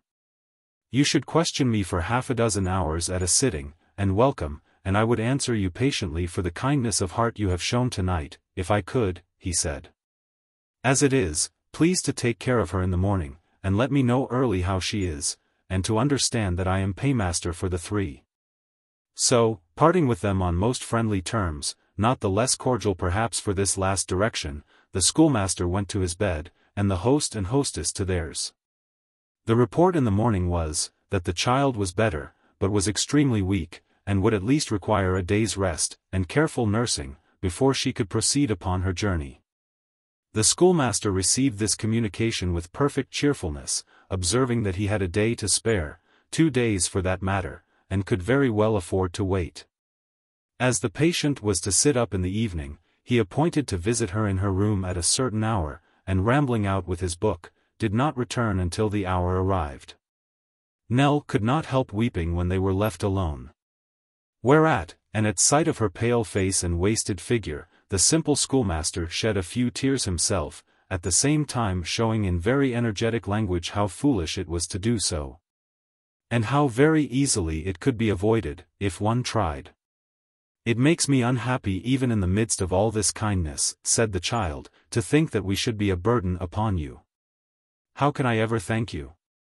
If I had not met you so far from home, I must have died, and he would have been left alone." "We'll not talk about dying," said the schoolmaster. "And as to burdens, I have made my fortune since you slept at my cottage." "Indeed," cried the child joyfully. "Oh yes," returned her friend. "I have been appointed clerk and schoolmaster to a village a long way from here, and a long way from the old one as you may suppose, at £35 a year." £35. "I am very glad," said the child, "so very, very, glad." "I am on my way there now," resumed the schoolmaster. "They allowed me the stagecoach hire, outside stagecoach hire all the way. Bless you, they grudge me nothing. But as the time at which I am expected there left me ample leisure, I determined to walk instead. How glad I am, to think I did so. How glad should we be?" "Yes, yes," said the schoolmaster, moving restlessly in his chair, "certainly, that's very true. But you, where are you going, where are you coming from, what have you been doing since you left me, what had you been doing before? Now, tell me, do tell me. I know very little of the world, and perhaps you are better fitted to advise me in its affairs than I am qualified to give advice to you. But I am very sincere, and I have a reason, you have not forgotten it, for loving you. I have felt since that time as if my love for him who died, had been transferred to you who stood beside his bed. If this," he added, looking upwards, "is the beautiful creation that springs from ashes, let its peace prosper with me, as I deal tenderly and compassionately by this young child." The plain, frank kindness of the honest schoolmaster, the affectionate earnestness of his speech and manner, the truth which was stamped upon his every word and look, gave the child a confidence in him, which the utmost arts of treachery and dissimulation could never have awakened in her breast. She told him all, that they had no friend or relative, that she had fled with the old man, to save him from a madhouse and all the miseries he dreaded, that she was flying now to save him from himself, and that she sought an asylum in some remote and primitive place, where the temptation before which he fell would never enter, and her late sorrows and distresses could have no place. The schoolmaster heard her with astonishment. This child, he thought, has this child heroically persevered under all doubts and dangers, struggled with poverty and suffering, upheld and sustained by strong affection and the consciousness of rectitude alone. And yet the world is full of such heroism. Have I yet to learn that the hardest and best-borne trials are those which are never chronicled in any earthly record, and are suffered every day? And should I be surprised to hear the story of this child? What more he thought or said, matters not. It was concluded that Nell and her grandfather should accompany him to the village whither he was bound, and that he should endeavor to find them some humble occupation by which they could subsist. "We shall be sure to succeed," said the schoolmaster, heartily. "The cause is too good a one to fail." They arranged to proceed upon their journey next evening, as a stage wagon, which travelled for some distance on the same road as they must take, would stop at the inn to change horses. And the driver for a small gratuity would give Nell a place inside. A bargain was soon struck when the wagon came, and in due time it rolled away, with the child comfortably bestowed among the softer packages, her grandfather and the schoolmaster walking on beside the driver, and the landlady and all the good folks of the inn screaming out their good wishes and farewells. What a soothing, luxurious, drowsy way of traveling, to lie inside that slowly moving mountain, listening to the tinkling of the horses' bells, the occasional smacking of the carter's whip, the smooth rolling of the great broad wheels, the rattle of the harness, The cheery good nights of passing travelers jogging past on little short-stepped horses, all made pleasantly indistinct by the thick awning, which seemed made for lazy listening under. Till one fell asleep. The very going to sleep, still with an indistinct idea, as the head jogged to and fro upon the pillow, of moving onward with no trouble or fatigue, and hearing all these sounds like dreamy music. Lulling to the senses, and the slow waking up, and finding oneself staring out through the breezy curtain half opened in the front, far up into the cold bright sky with its countless stars. And downward at the driver's lantern dancing on like its namesake Jack of the swamps and marshes, and sideways at the dark grim trees, and forward at the long bare road rising up, up, up, until it stopped abruptly at a sharp high ridge as if there were no more road, and all beyond was sky, and the stopping at the inn to bait, and being helped out, and going into a room with fire and candles, and winking very much, and being agreeably reminded that the night was cold, and anxious for very comfort's sake to think it colder than it was. What a delicious journey was that journey in the wagon! Then the going on again, so fresh at first, and shortly afterwards so sleepy. The waking from a sound nap as the mail came dashing past like a highway comet, with gleaming lamps and rattling hoofs, and visions of a guard behind, standing up to keep his feet warm, and of a gentleman in a fur cap opening his eyes and looking wild and stupefied, the stopping at the turnpike where the man was gone to bed, and knocking at the door until he answered with a smothered shout from under the bedclothes in the little room above, where the faint light was burning, and presently came down, night-capped and shivering, to throw the gate wide open, and wish all wagons off the road except by day. The cold sharp interval between night and morning, the distant streak of light widening and spreading, and turning from grey to white, and from white to yellow, and from yellow to burning red, the presence of day, with all its cheerfulness and life, men and horses at the plough, birds in the trees and hedges, and boys in solitary fields, frightening them away with rattles. The coming to a town, people busy in the market, light carts and chaises round the tavern yard, tradesmen standing at their doors, men running horses up and down the street for sale, pigs plunging and grunting in the dirty distance, getting off with long strings at their legs, running into clean chemists' shops and being dislodged with brooms by prentices.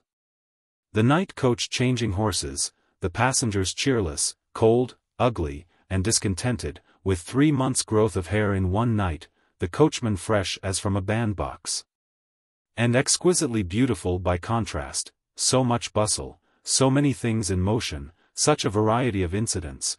When was there a journey with so many delights as that journey in the wagon? Sometimes walking for a mile or two while her grandfather rode inside, and sometimes even prevailing upon the schoolmaster to take her place and lie down to rest. Nell travelled on very happily until they came to a large town, where the wagon stopped, and where they spent a night. They passed a large church, and in the streets were a number of old houses, built of a kind of earth or plaster, crossed and recrossed in a great many directions with black beams, which gave them a remarkable and very ancient look. The doors, too, were arched and low, some with oaken portals and quaint benches, where the former inhabitants had sat on summer evenings. The windows were latticed in little diamond panes, that seemed to wink and blink upon the passengers as if they were dim of sight. They had long since got clear of the smoke and furnaces, except in 1 or 2 solitary instances, where a factory planted among fields withered the space about it, like a burning mountain. When they had passed through this town, they entered again upon the country, and began to draw near their place of destination. It was not so near, however, but that they spent another night upon the road.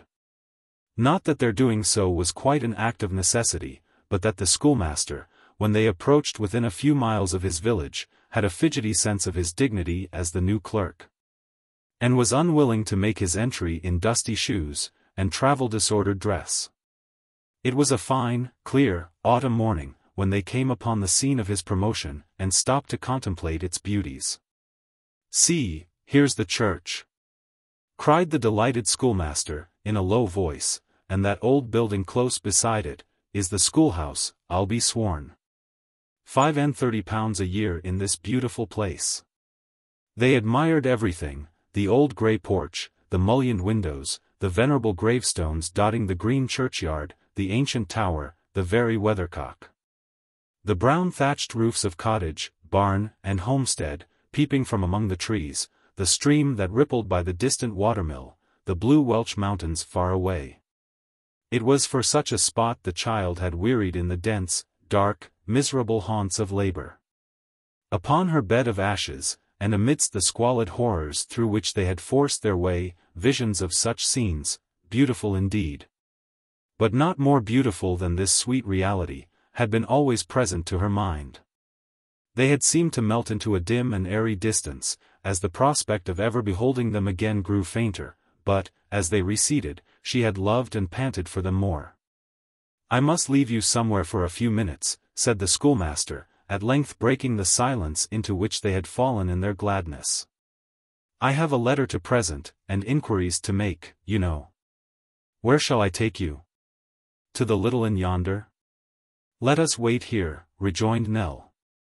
"The gate is open. We will sit in the church porch till you come back."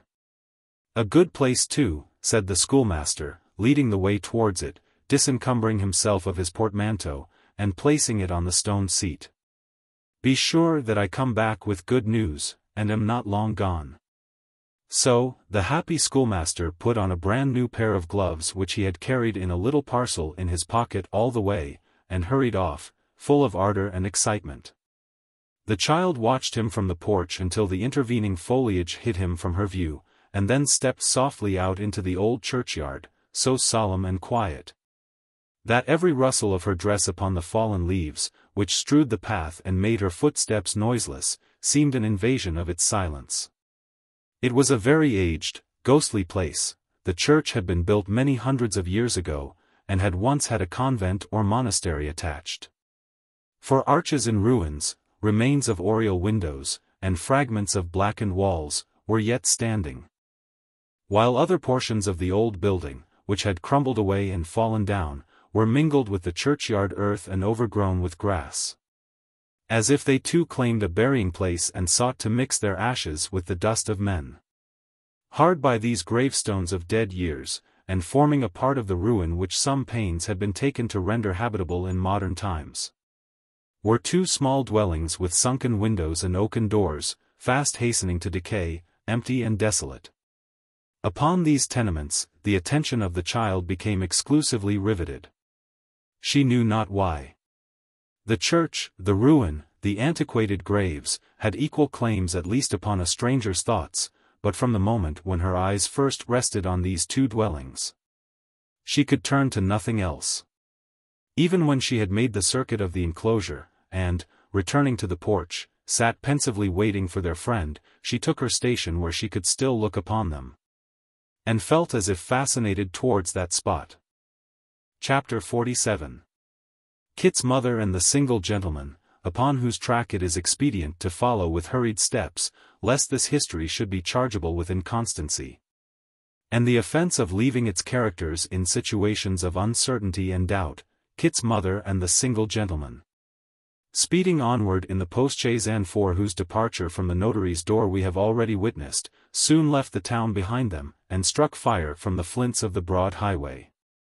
The good woman, being not a little embarrassed by the novelty of her situation, and certain maternal apprehensions that perhaps by this time little Jacob, or the baby, or both, had fallen into the fire, or tumbled downstairs, or had been squeezed behind doors, or had scalded their windpipes in endeavoring to allay their thirst at the spouts of tea-kettles, preserved an uneasy silence, and meeting from the window the eyes of turnpike men, omnibus drivers, and others, felt in the new dignity of her position like a mourner at a funeral, who, not being greatly afflicted by the loss of the departed, recognizes his everyday acquaintance from the window of the mourning coach, but is constrained to preserve a decent solemnity, and the appearance of being indifferent to all external objects. To have been indifferent to the companionship of the single gentleman would have been tantamount to being gifted with nerves of steel. Never did chaise enclose, or horses draw, such a restless gentleman as he. He never sat in the same position for 2 minutes together, but was perpetually tossing his arms and legs about, pulling up the sashes and letting them violently down, or thrusting his head out of one window to draw it in again and thrust it out of another. He carried in his pocket, too, a firebox of mysterious and unknown construction. And as sure as ever Kit's mother closed her eyes, so surely, whisk, rattle, fizz, there was the single gentleman consulting his watch by a flame of fire, and letting the sparks fall down among the straw as if there were no such thing as a possibility of himself and Kit's mother being roasted alive before the boys could stop their horses. Whenever they halted to change, there he was, out of the carriage without letting down the steps, bursting about the inn-yard like a lighted cracker, pulling out his watch by lamplight and forgetting to look at it before he put it up again, and in short committing so many extravagancies that Kit's mother was quite afraid of him. Then, when the horses were in he came like a harlequin, and before they had gone a mile, out came the watch and the firebox together, and Kit's mother was wide awake again, with no hope of a wink of sleep for that stage. "Are you comfortable?" the single gentleman would say after one of these exploits, turning sharply round. "Quite, sir, thank you." "Are you sure? Ain't you cold?" "It is a little chilly, sir," Kit's mother would reply. "I knew it," cried the single gentleman, letting down one of the front glasses. "She wants some brandy and water." "Of course she does. How could I forget it? Hullo! Stop at the next inn, and call out for a glass of hot brandy and water." It was in vain for Kit's mother to protest that she stood in need of nothing of the kind. The single gentleman was inexorable, and whenever he had exhausted all other modes and fashions of restlessness, it invariably occurred to him that Kit's mother wanted brandy and water. In this way they travelled on until near midnight, when they stopped to supper, for which meal the single gentleman ordered everything eatable that the house contained. And because Kit's mother didn't eat everything at once, and eat it all, he took it into his head that she must be ill. "You're faint," said the single gentleman, who did nothing himself but walk about the room. "I see what's the matter with you, ma'am. You're faint." "Thank you, sir, I'm not indeed." "I know you are. I'm sure of it. I drag this poor woman from the bosom of her family at a minute's notice, and she goes on getting fainter and fainter before my eyes. I'm a pretty fellow. How many children have you got, ma'am?" "2, sir, besides Kit." "Boys, ma'am?" "Yes, sir." "Are they christened?" "Only half baptized as yet, sir. I'm godfather to both of them. Remember that, if you please, ma'am. You had better have some mulled wine." "I couldn't touch a drop indeed, sir." "You must," said the single gentleman. "I see you want it. I ought to have thought of it before." Immediately flying to the bell, and calling for mulled wine as impetuously as if it had been wanted for instant use in the recovery of some person apparently drowned, the single gentleman made Kit's mother swallow a bumper of it at such a high temperature that the tears ran down her face, and then hustled her off to the chaise again, where, not impossibly from the effects of this agreeable sedative, she soon became insensible to his restlessness, and fell fast asleep. Nor were the happy effects of this prescription of a transitory nature, as, notwithstanding that the distance was greater, and the journey longer, than the single gentleman had anticipated, she did not awake until it was broad day, and they were clattering over the pavement of a town. "This is the place," cried her companion, letting down all the glasses. "Drive to the waxwork." The boy on the wheeler touched his hat, and setting spurs to his horse, to the end that they might go in brilliantly, all four broke into a smart canter, and dashed through the streets with a noise that brought the good folks wondering to their doors and windows, and drowned the sober voices of the town clocks as they chimed out 8:30. They drove up to a door round which a crowd of persons were collected, and there stopped. "What's this?" said the single gentleman thrusting out his head. "Is anything the matter here?" "A wedding, sir, a wedding," cried several voices. "Hurrah!" The single gentleman, rather bewildered by finding himself the center of this noisy throng, alighted with the assistance of one of the postilions, and handed out Kit's mother. At sight of whom the populace cried out, "Here's another wedding!" and roared and leaped for joy. "The world has gone mad, I think," said the single gentleman, pressing through the concourse with his supposed bride. "Stand back here, will you, and let me knock. Anything that makes a noise is satisfactory to a crowd." A score of dirty hands were raised directly to knock for him. And seldom has a knocker of equal powers been made to produce more deafening sounds than this particular engine on the occasion in question. Having rendered these voluntary services, the throng modestly retired a little, preferring that the single gentleman should bear their consequences alone. "Now, sir, what do you want?"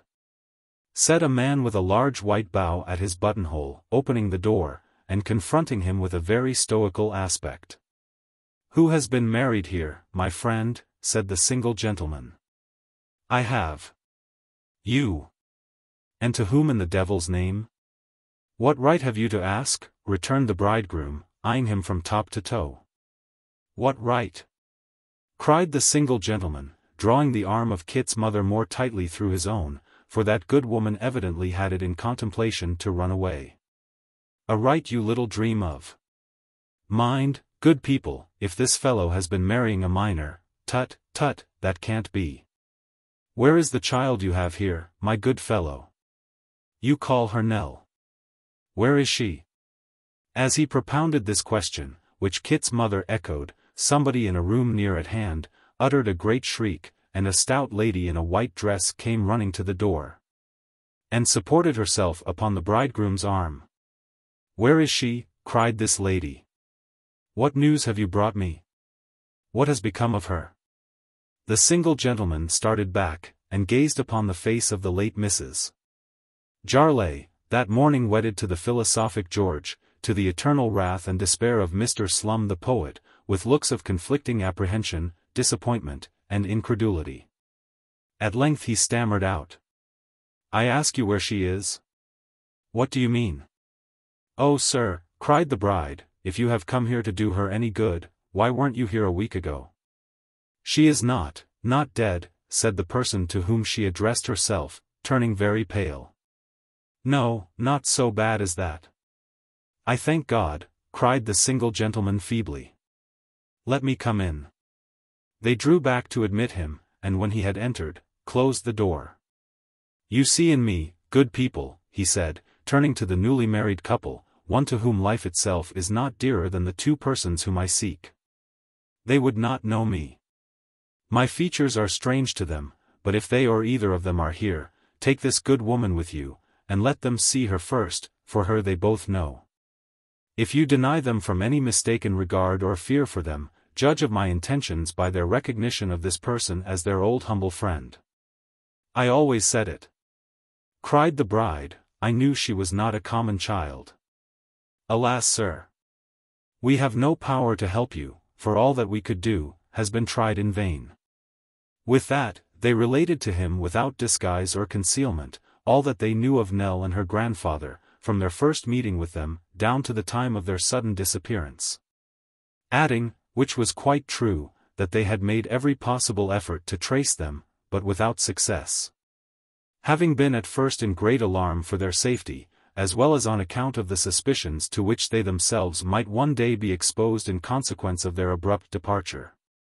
They dwelt upon the old man's imbecility of mind, upon the uneasiness the child had always testified when he was absent, upon the company he had been supposed to keep, and upon the increased depression which had gradually crept over her and changed her both in health and spirits. Whether she had missed the old man in the night, and, knowing or conjecturing whither he had bent his steps, had gone in pursuit, or whether they had left the house together, they had no means of determining. Certain they considered it, that there was but slender prospect left of hearing of them again, and that whether their flight originated with the old man, or with the child, there was now no hope of their return. To all this, the single gentleman listened with the air of a man quite borne down by grief and disappointment. He shed tears when they spoke of the grandfather, and appeared in deep affliction. Not to protract this portion of our narrative, and to make short work of a long story, let it be briefly written that before the interview came to a close, the single gentleman deemed he had sufficient evidence of having been told the truth, and that he endeavored to force upon the bride and bridegroom an acknowledgment of their kindness to the unfriended child, which, however, they steadily declined accepting. In the end, the happy couple jolted away in the caravan to spend their honeymoon in a country excursion, and the single gentleman and Kit's mother stood ruefully before their carriage door. "Where shall we drive you, sir?" said the post-boy. "You may drive me," said the single gentleman, to the, he was not going to add, inn, but he added it for the sake of Kit's mother. And to the inn they went. Rumors had already got abroad that the little girl who used to show the waxwork was the child of great people who had been stolen from her parents in infancy, and had only just been traced. Opinion was divided whether she was the daughter of a prince, a duke, an earl, a viscount, or a baron, but all agreed upon the main fact, and that the single gentleman was her father. And all bent forward to catch a glimpse, though it were only of the tip of his noble nose, as he rode away, desponding, in his four-horse chaise.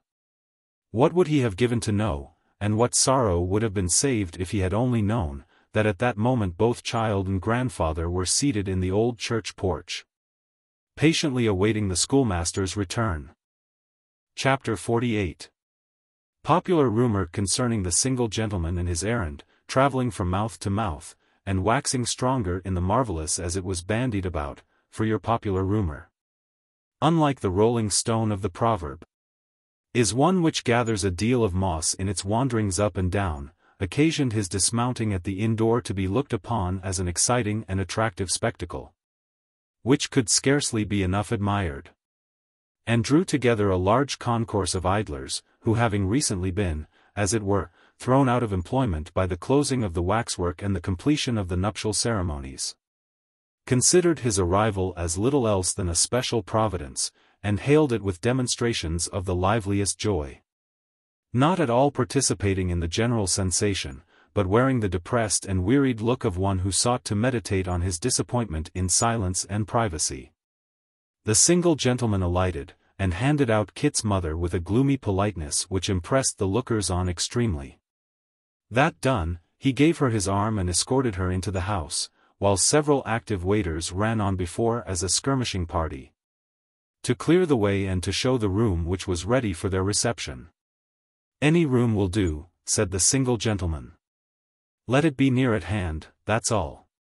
Close here, sir, if you please to walk this way."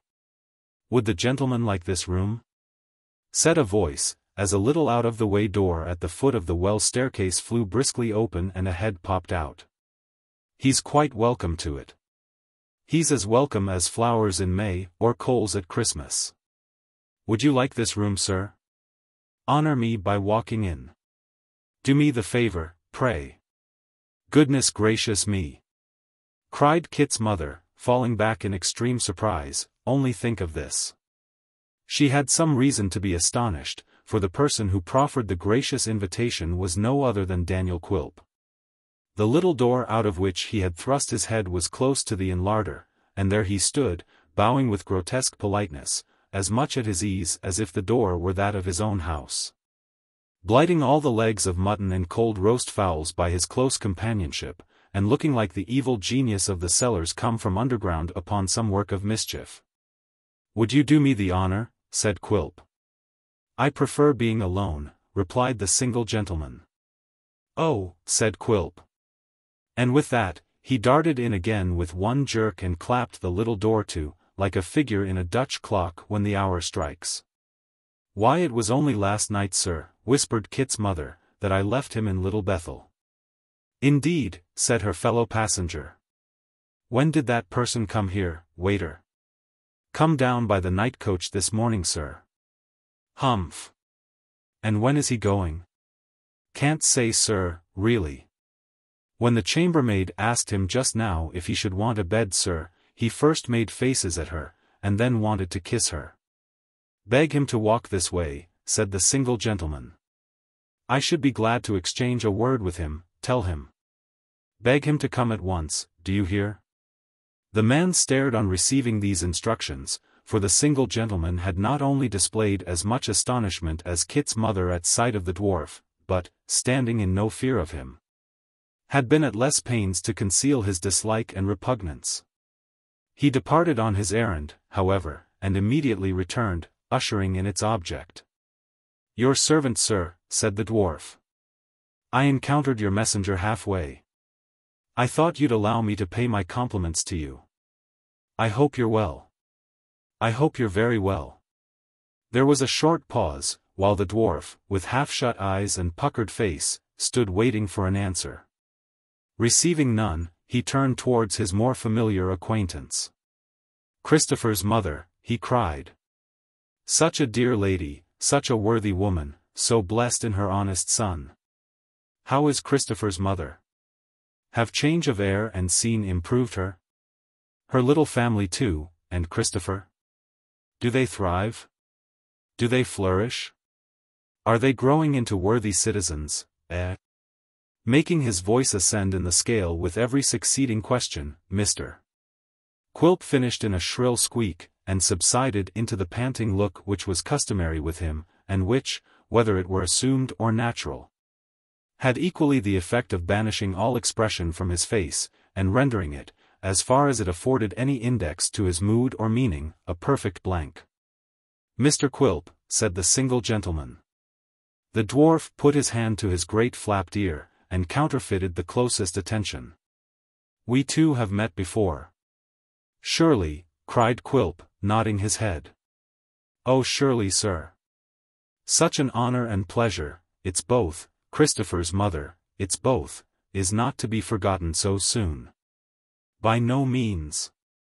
You may remember that the day I arrived in London, and found the house to which I drove, empty and deserted, I was directed by some of the neighbors to you, and waited upon you without stopping for rest or refreshment.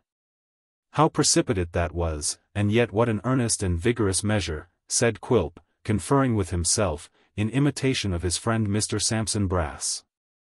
"I found," said the single gentleman, "you, most unaccountably, in possession of everything that had so recently belonged to another man, and that other man, who up to the time of your entering upon his property had been looked upon as affluent, reduced to sudden beggary, and driven from house and home." "We had warrant for what we did, my good sir," rejoined Quilp, "we had our warrant." "Don't say driven either. He went of his own accord, vanished in the night, sir." "No matter," said the single gentleman angrily. "He was gone." "Yes, he was gone," said Quilp, with the same exasperating composure. "No doubt he was gone. The only question was, where? And it's a question still." "Now, what am I to think," said the single gentleman sternly regarding him, "of you, who, plainly indisposed to give me any information then, nay, obviously holding back, and sheltering yourself with all kinds of cunning, trickery, and evasion, are dogging my footsteps now?" "I dogging?" cried Quilp. "Why, are you not?" returned his questioner, fretted into a state of the utmost irritation. "Were you not a few hours since, 60 miles off, and in the chapel to which this good woman goes to say her prayers?" "She was there too, I think," said Quilp, still perfectly unmoved. "I might say, if I was inclined to be rude, how do I know but you are dogging my footsteps?" "Yes, I was at chapel." "What then?" "I've read in books that pilgrims were used to go to chapel before they went on journeys, to put up petitions for their safe return." "Wise men. Journeys are very perilous, especially outside the coach. Wheels come off, horses take fright, coachmen drive too fast, coaches overturn. I always go to chapel before I start on journeys. It's the last thing I do on such occasions, indeed." That Quilp lied most heartily in this speech, it needed no very great penetration to discover, although for anything that he suffered to appear in his face, voice, or manner, he might have been clinging to the truth with the quiet constancy of a martyr. "In the name of all that's calculated to drive one crazy, man," said the unfortunate single gentleman, "have you not, for some reason of your own, taken upon yourself my errand? Don't you know with what object I have come here, and if you do know, can you throw no light upon it?" "You think I'm a conjurer, sir," replied Quilp, shrugging up his shoulders. "If I was, I should tell my own fortune, and make it." "Ah! We have said all we need say, I see," returned the other, throwing himself impatiently upon a sofa. "Pray leave us, if you please." "Willingly," returned Quilp. "Most willingly. Christopher's mother, my good soul, farewell. A pleasant journey, back, sir. Ahem." With these parting words, and with a grin upon his features altogether indescribable, but which seemed to be compounded of every monstrous grimace of which men or monkeys are capable, the dwarf slowly retreated and closed the door behind him. "Oh ho," he said when he had regained his own room, and sat himself down in a chair with his arms akimbo. "Oh ho! Are you there, my friend?" "Indeed." Chuckling as though in very great glee, and recompensing himself for the restraint he had lately put upon his countenance by twisting it into all imaginable varieties of ugliness, Mr. Quilp, rocking himself to and fro in his chair and nursing his left leg at the same time, fell into certain meditations, of which it may be necessary to relate the substance. First, he reviewed the circumstances which had led to his repairing to that spot, which were briefly these. Dropping in at Mr. Sampson Brass's office on the previous evening, in the absence of that gentleman and his learned sister, he had lighted upon Mr. Swiveller, who chanced at the moment to be sprinkling a glass of warm gin and water on the dust of the law, and to be moistening his clay, as the phrase goes, rather copiously.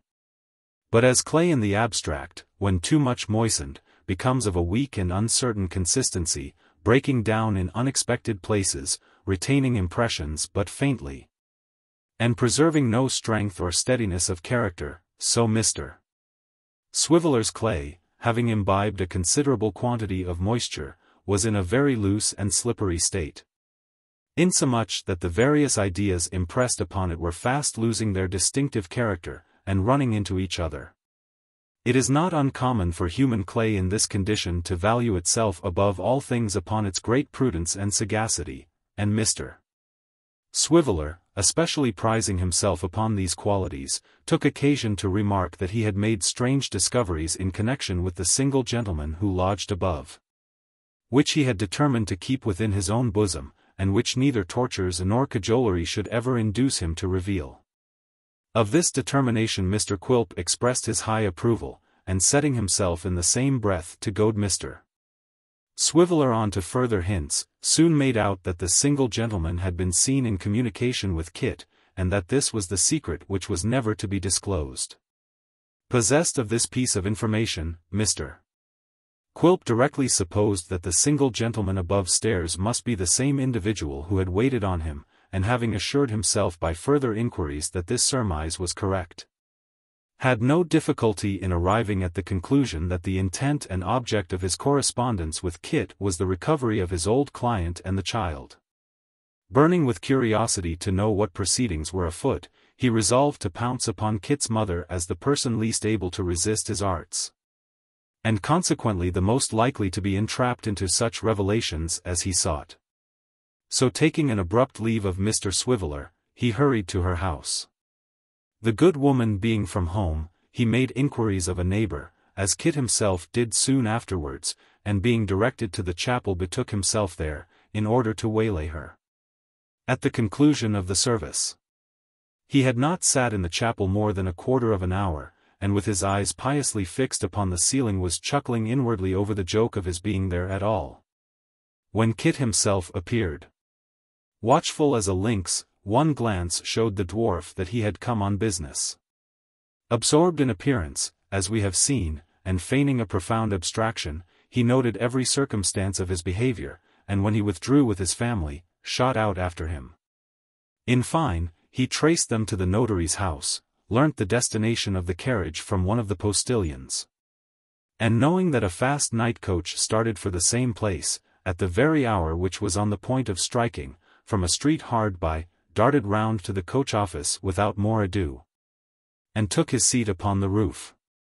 After passing and repassing the carriage on the road, and being passed and repassed by it sundry times in the course of the night, according as their stoppages were longer or shorter, or their rate of travelling varied, they reached the town almost together.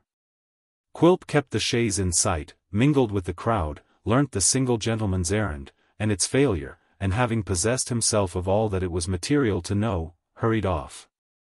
Reached the inn before him, had the interview just now detailed, and shut himself up in the little room in which he hastily reviewed all these occurrences. "You are there, are you, my friend?" he repeated, greedily biting his nails. "I am suspected and thrown aside, and Kit's the confidential agent, is he? I shall have to dispose of him, I fear. If we had come up with them this morning," he continued, after a thoughtful pause, "I was ready to prove a pretty good claim. I could have made my profit. But for these canting hypocrites, the lad and his mother, I could get this fiery gentleman as comfortable into my net as our old friend, our mutual friend, and chubby, rosy Nell. At the worst, it's a golden opportunity, not to be lost. Let us find them first, and I'll find means of draining you of some of your superfluous cash, sir, while there are prison bars, and bolts, and locks, to keep your friend or kinsman safely." "I hate your virtuous people," said the dwarf, throwing off a bumper of brandy, and smacking his lips. "I hate every one." This was not a mere empty vaunt, but a deliberate avowal of his real sentiments, for Mr. Quilp, who loved nobody, had by little and little come to hate everybody, nearly or remotely connected with his ruined client, the old man himself. Because he had been able to deceive him and elude his vigilance, the child, because she was the object of Mrs. Quilp's commiseration and constant self-reproach, the single gentleman, because of his unconcealed aversion to himself, Kit and his mother, most mortally, for the reasons already shown. Above and beyond that general feeling of opposition to them, which would have been inseparable from his ravenous desire to enrich himself by these altered circumstances, Daniel Quilp hated them every one. In this amiable mood, Mr. Quilp enlivened himself and his hatreds with more brandy, and then, changing his quarters, withdrew to an obscure alehouse, under cover of which seclusion he instituted all possible inquiries that might lead to the discovery of the old man and his grandchild. But all was in vain. Not the slightest trace or clue could be obtained. They had left the town by night, no one had seen them go, no one had met them on the road. The driver of no coach, cart, or wagon, had seen any travelers answering their description, nobody had fallen in with them, or heard of them. Convinced at last that for the present all such attempts were hopeless, he appointed 2 or 3 scouts, with promises of large rewards in case of their forwarding him any intelligence, and returned to London by next day's coach. It was some gratification to Mr. Quilp to find, as he took his place upon the roof, that Kit's mother was alone inside. From which circumstance he derived in the course of the journey much cheerfulness of spirit, inasmuch as her solitary condition enabled him to terrify her with many extraordinary annoyances, such as hanging over the side of the coach at the risk of his life, and staring in with his great goggle eyes, which seemed in hers the more horrible from his face being upside down, dodging her in this way from one window to another, getting nimbly down whenever they changed horses, and thrusting his head in at the window with a dismal squint, which ingenious tortures had such an effect upon Mrs. Nubbles, that she was quite unable for the time to resist the belief that Mr. Quilp did in his own person represent and embody that evil power, who was so vigorously attacked at Little Bethel, and who, by reason of her backslidings in respect of astley's and oysters, was now frolicsome and rampant. Kit, having been apprised by letter of his mother's intended return, was waiting for her at the coach office. And great was his surprise when he saw, leering over the coachman's shoulder like some familiar demon invisible to all eyes but his, the well-known face of Quilp. "How are you, Christopher?" croaked the dwarf from the coach-top. "All right, Christopher. Mother's inside." "Why, how did he come here, mother?" whispered Kit. "I don't know how he came or why, my dear," rejoined Mrs. Nubbles, dismounting with her son's assistance, but he has been a terrifying of me out of my 7 senses all this blessed day." "He has," cried Kit. "You wouldn't believe it, that you wouldn't," replied his mother, "but don't say a word to him, for I really don't believe he's human." "Hush! Don't turn round as if I was talking of him, but he's a-squinting at me now in the full blaze of the coach lamp, quite awful." In spite of his mother's injunction, Kit turned sharply round to look. Mr. Quilp was serenely gazing at the stars, quite absorbed in celestial contemplation. "Oh, he's the artfullest creatur," cried Mrs. Nubbles. "But come away. Don't speak to him for the world." "Yes, I will, mother." "What nonsense!" "I say, sir." Mr. Quilp affected to start, and looked smilingly round. "You let my mother alone, will you?" said Kit. "How dare you tease a poor lone woman like her, making her miserable and melancholy as if she hadn't got enough to make her so, without you? Ain't you ashamed of yourself, you little monster?" "Monster," said Quilp inwardly, with a smile. "Ugliest dwarf that could be seen anywhere for a penny, monster, ah." "You show her any of your impudence again," resumed Kit, shouldering the bandbox, "and I tell you what, Mr. Quilp, I won't bear with you any more. You have no right to do it. I'm sure we never interfered with you. This isn't the first time. And if ever you worry or frighten her again, you'll oblige me, though I should be very sorry to do it, on account of your size, to beat you." Quilp said not a word in reply, but walking up so close to Kit as to bring his eyes within 2 or 3 inches of his face, looked fixedly at him.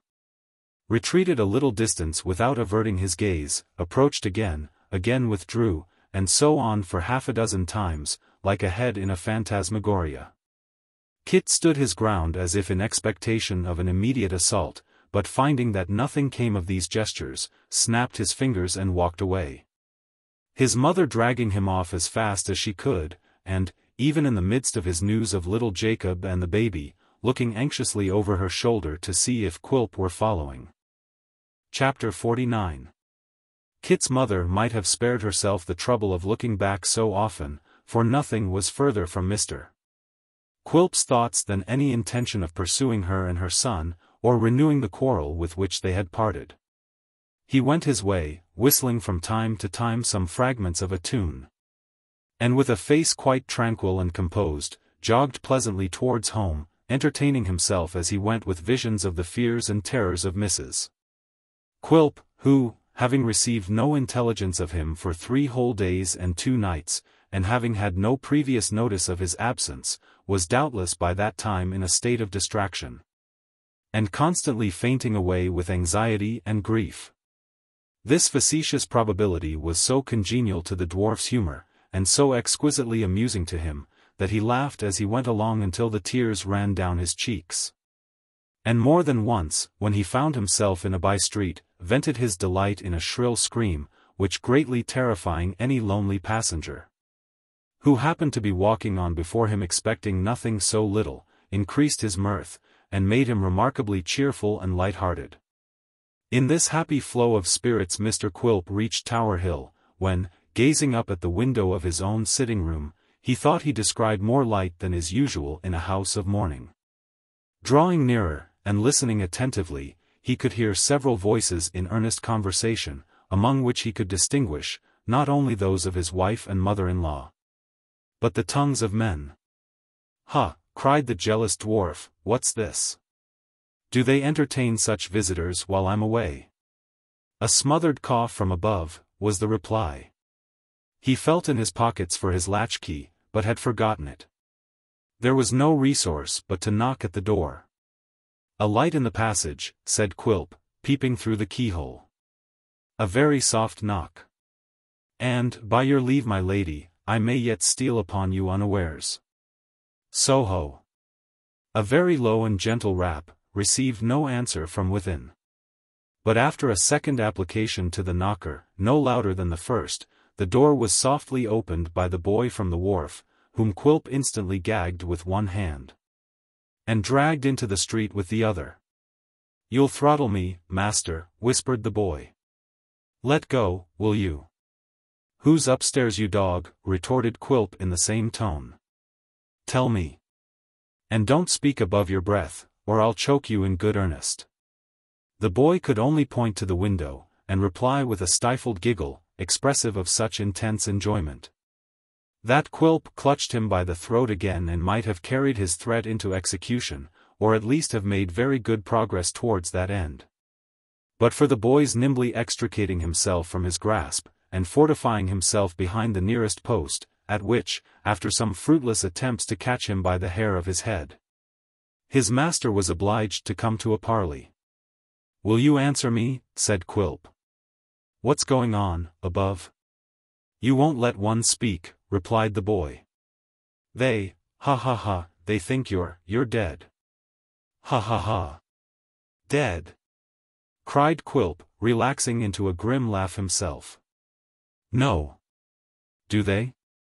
Do they really, you dog?" "They think you're drowned," replied the boy, who in his malicious nature had a strong infusion of his master. "You was last seen on the brink of the wharf, and they think you tumbled over." "Ha ha." The prospect of playing the spy under such delicious circumstances, and of disappointing them all by walking in alive, gave more delight to Quilp than the greatest stroke of good fortune could possibly have inspired him with. He was no less tickled than his hopeful assistant, and they both stood for some seconds, grinning and gasping, and wagging their heads at each other, on either side of the post, like an unmatchable pair of Chinese idols. "Not a word," said Quilp, making towards the door on tiptoe. "Not a sound, not so much as a creaking board, or a stumble against a cobweb." "Drowned, Mrs. Quilp?" "Drowned." So saying, he blew out the candle, kicked off his shoes, and groped his way upstairs, leaving his delighted young friend in an ecstasy of somersets on the pavement. The bedroom door on the staircase being unlocked, Mr. Quilp slipped in, and planted himself behind the door of communication between that chamber and the sitting-room, which standing ajar to render both more airy, and having a very convenient chink, of which he had often availed himself for purposes of espial, and had indeed enlarged with his pocket-knife, enabled him not only to hear, but to see distinctly what was passing. Applying his eye to this convenient place, he descried Mr. Brass seated at the table with pen, ink, and paper, and the case-bottle of rum, his own case-bottle, and his own particular Jamaica, convenient to his hand, with hot water, fragrant lemons, white lump sugar, and all things fitting. From which choice materials, Sampson, by no means insensible to their claims upon his attention, had compounded a mighty glass of punch reeking hot, which he was at that very moment stirring up with a teaspoon, and contemplating with looks in which a faint assumption of sentimental regret struggled but weakly with a bland and comfortable joy. At the same table, with both her elbows upon it, was Mrs. Jinowan, no longer sipping other people's punch feloniously with teaspoons, but taking deep draughts from a jorum of her own, while her daughter, not exactly with ashes on her head, or sackcloth on her back, but preserving a very decent and becoming appearance of sorrow nevertheless, was reclining in an easy chair, and soothing her grief with a smaller allowance of the same glib liquid. There were also present, a couple of waterside men, bearing between them certain machines called drags. Even these fellows were accommodated with a stiff glass apiece, and as they drank with a great relish, and were naturally of a red-nosed, pimple-faced, convivial look, their presence rather increased than detracted from that decided appearance of comfort, which was the great characteristic of the party. "If I could poison that dear old lady's rum and water," murmured Quilp, "I'd die happy." "Ah," said Mr. Brass, breaking the silence, and raising his eyes to the ceiling with a sigh, "who knows but he may be looking down upon us now? Who knows but he may be surveying of us from somewheres or another, and contemplating us with a watchful eye? Oh lor!" Here Mr. Brass stopped to drink half his punch, and then resumed, looking at the other half, as he spoke, with a dejected smile. "I can almost fancy," said the lawyer shaking his head, "that I see his eye glistening down at the very bottom of my liquor. When shall we look upon his like again?" Never, never. 1 minute we are here, holding his tumbler before his eyes, the next we are there, gulping down its contents, and striking himself emphatically a little below the chest, in the silent tomb.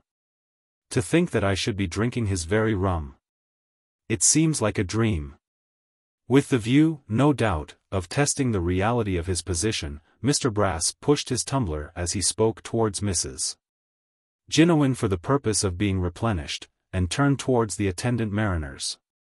The search has been quite unsuccessful then? Quite, master. But I should say that if he turns up anywhere, he'll come ashore somewhere about Greenwich tomorrow, at ebb tide, mate?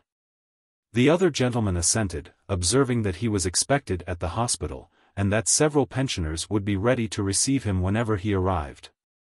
Then we have nothing for it but resignation, said Mr. Brass, nothing but resignation and expectation. It would be a comfort to have his body, it would be a dreary comfort. Oh, beyond a doubt, assented Mrs. Jinowan hastily, if we once had that, we should be quite sure. With regard to the descriptive advertisement, said Sampson Brass, taking up his pen. It is a melancholy pleasure to recall his traits. Respecting his legs now? Crooked, certainly, said Mrs. Jinowan. Do you think they were crooked? Said Brass, in an insinuating tone. I think I see them now coming up the street very wide apart, in nankeen pantaloons a little shrunk and without straps. Ah! What a vale of tears we live in. Do we say crooked? I think they were a little so, observed Mrs. Quilp with a sob. Legs crooked, said Brass, writing as he spoke. Large head, short body, legs crooked. Very crooked, suggested Mrs. Jinowan. We'll not say very crooked, ma'am, said Brass piously.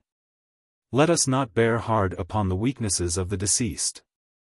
He is gone, ma'am, to where his legs will never come in question.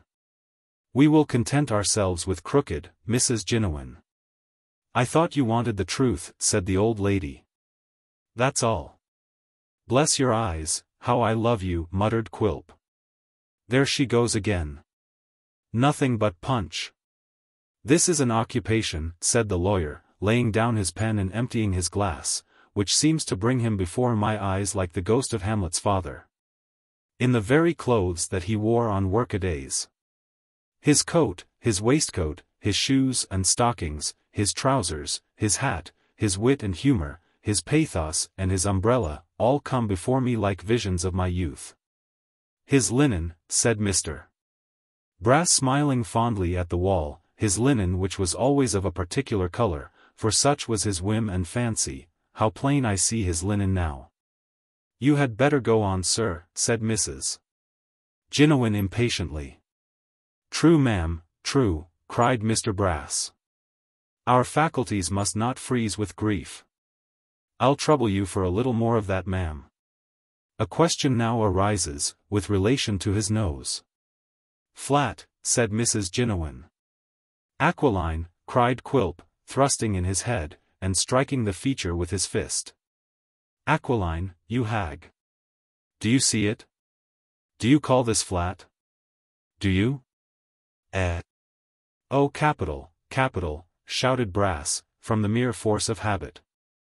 Excellent. How very good he is.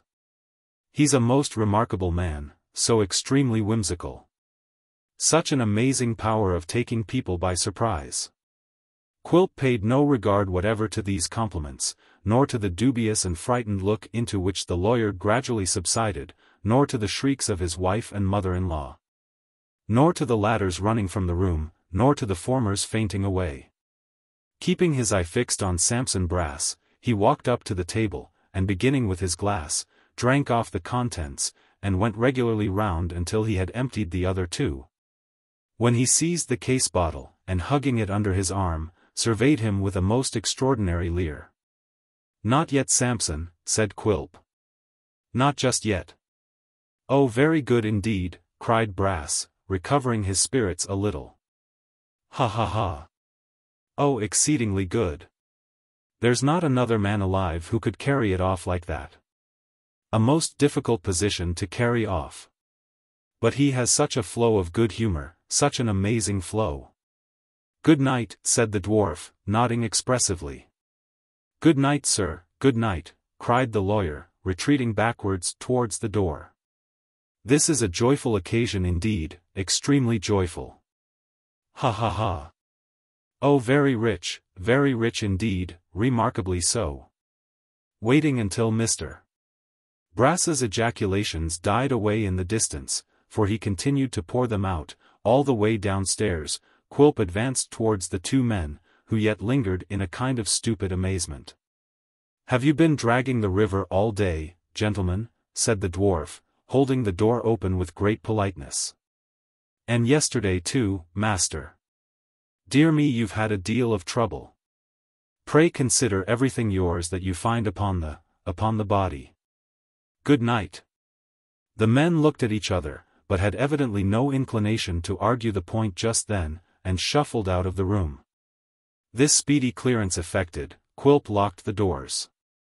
And, still embracing the case bottle with shrugged-up shoulders and folded arms, stood looking at his insensible wife like a dismounted nightmare. Chapter 50. Matrimonial differences are usually discussed by the parties concerned in the form of dialogue, in which the lady bears at least her full half-share. Those of Mr. and Mrs. Quilp, however, were an exception to the general rule. The remarks which they occasioned being limited to a long soliloquy on the part of the gentleman, with perhaps a few deprecatory observations from the lady. Not extending beyond a trembling monosyllable uttered at long intervals, and in a very submissive and humble tone. On the present occasion, Mrs. Quilp did not for a long time venture even upon this gentle defence, but when she had recovered from her fainting fit sat in a tearful silence, meekly listening to the reproaches of her lord and master. Of these Mr. Quilp delivered himself with the utmost animation and rapidity, and with so many distortions of limb and feature, that even his wife, although tolerably well accustomed to his proficiency in these respects, was well nigh beside herself with alarm. But the Jamaica rum, and the joy of having occasioned a heavy disappointment, by degrees cooled Mr. Quilp's wrath, which, from being at savage heat, dropped slowly to the bantering or chuckling point, at which it steadily remained. "So you thought I was dead and gone, did you?" said Quilp. "You thought you were a widow, eh? Ha, ha, ha, you jade." "Indeed, Quilp," returned his wife. "I'm very sorry." "Who doubts it?" cried the dwarf. "You very sorry? To be sure you are. Who doubts that you're very sorry?" "I don't mean sorry that you have come home again alive and well," said his wife, "but sorry that I should have been led into such a belief. I am glad to see you, Quilp, indeed I am." In truth, Mrs. Quilp did seem a great deal more glad to behold her lord than might have been expected, and did evince a degree of interest in his safety which, all things considered, was rather unaccountable. Upon Quilp, however, this circumstance made no impression, further than as it moved him to snap his fingers close to his wife's eyes, with divers grins of triumph and derision. "How could you go away so long without saying a word to me or letting me hear of you or know anything about you?" asked the poor little woman, sobbing. "How could you be so cruel, Quilp? How could I be so cruel?" "Cruel," cried the dwarf. "Because I was in the humor. I'm in the humor now. I shall be cruel when I like. I'm going away again." "Not again." "Yes, again. I'm going away now. I'm off directly. I mean to go and live wherever the fancy seizes me, at the wharf, at the counting-house, and be a jolly bachelor." "You were a widow in anticipation." "Damn," screamed the dwarf, "I'll be a bachelor in earnest." "You can't be serious, Quilp," sobbed his wife. "I tell you," said the dwarf, exulting in his project, "that I'll be a bachelor, a devil-may-care bachelor. And I'll have my bachelor's hall at the counting-house, and at such times come near it if you dare. And mind too that I don't pounce in upon you at unseasonable hours again, for I'll be a spy upon you, and come and go like a mole or a weasel. Tom Scott, where's Tom Scott? "Here I am, master," cried the voice of the boy, as Quilp threw up the window. "Wait there, you dog," returned the dwarf, "to carry a bachelor's portmanteau. Pack it up, Mrs. Quilp. Knock up the dear old lady to help, knock her up. Hullo there. Hullo." With these exclamations, Mr. Quilp caught up the poker, and hurrying to the door of the good lady's sleeping closet beat upon it therewith until she awoke in inexpressible terror. Thinking that her amiable son-in-law surely intended to murder her in justification of the legs she had slandered.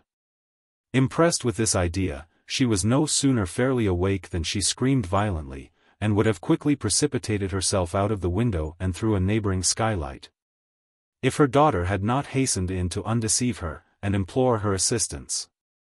Somewhat reassured by her account of the service she was required to render, Mrs. Jinawin made her appearance in a flannel dressing-gown. And both mother and daughter, trembling with terror and cold, for the night was now far advanced, obeyed Mr. Quilp's directions in submissive silence. Prolonging his preparations as much as possible, for their greater comfort, that eccentric gentleman superintended the packing of his wardrobe, and having added to it with his own hands, a plate, knife and fork, spoon, teacup and saucer, and other small household matters of that nature, strapped up the portmanteau, took it on his shoulders, and actually marched off without another word. And with the case bottle, which he had never once put down, still tightly clasped under his arm.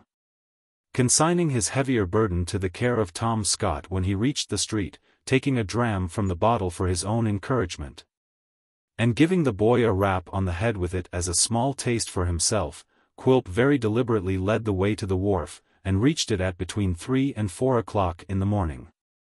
"Snug," said Quilp, when he had groped his way to the wooden counting-house, and opened the door with a key he carried about with him. "Beautifully snug.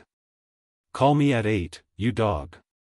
With no more formal leave-taking or explanation, he clutched the portmanteau, shut the door upon his attendant, and climbing on the desk, and rolling himself up as round as a hedgehog, in an old boat cloak, fell fast asleep.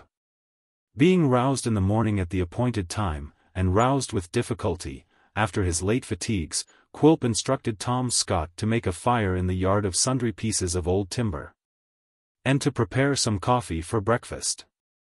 For the better furnishing of which repast he entrusted him with certain small moneys, to be expended in the purchase of hot rolls, butter, sugar, Yarmouth bloaters, and other articles of housekeeping.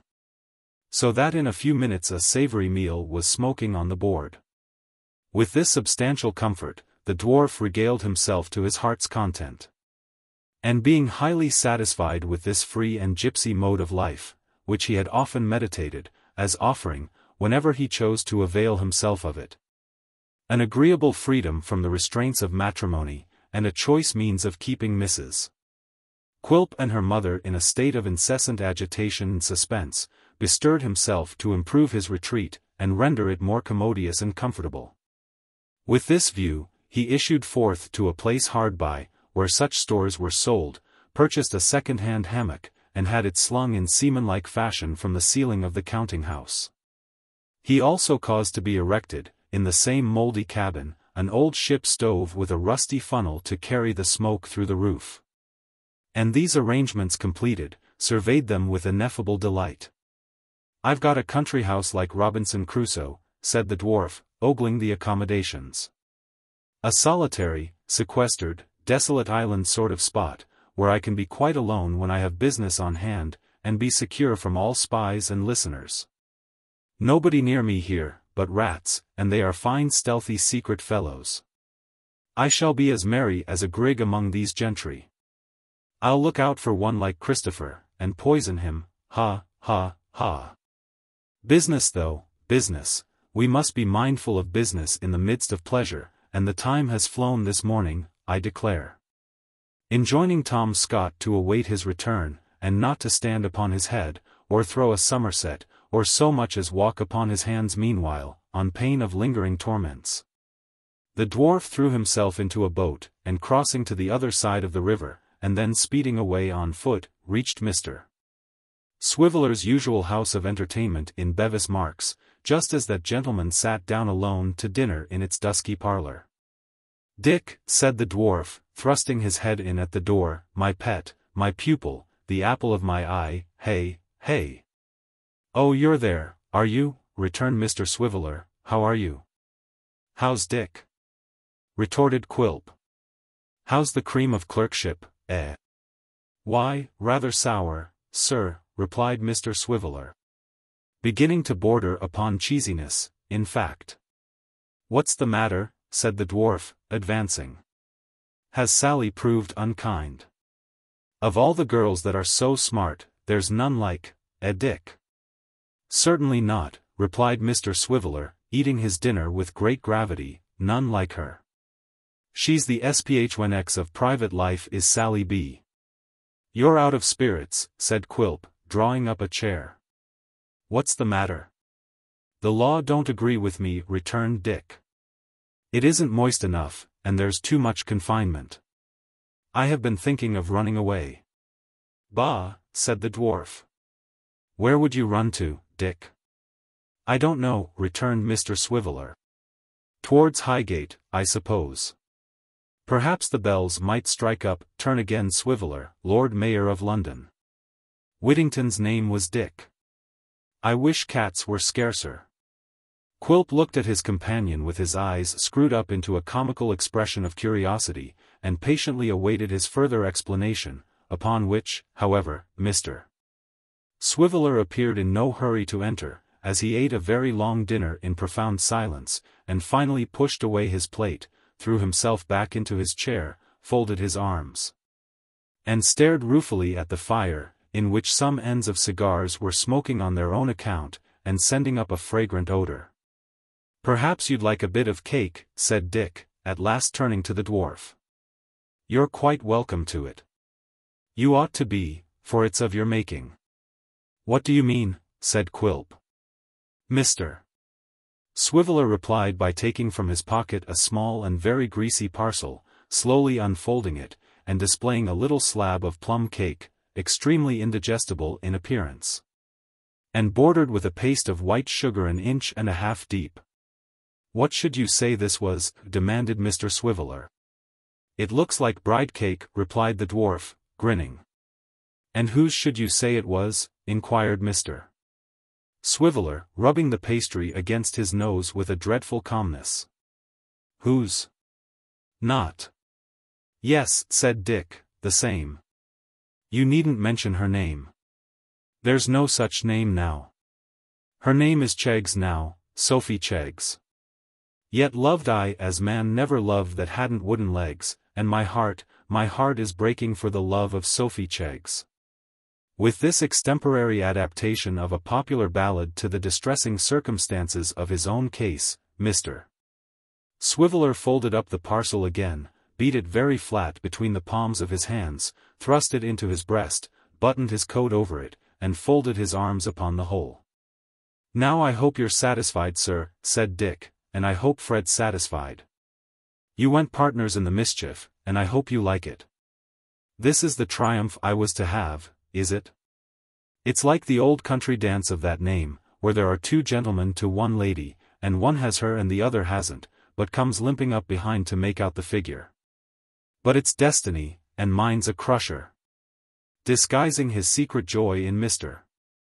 Swiveller's defeat, Daniel Quilp adopted the surest means of soothing him, by ringing the bell, and ordering in a supply of rosy wine, that is to say of its usual representative, which he put about with great alacrity, calling upon Mr.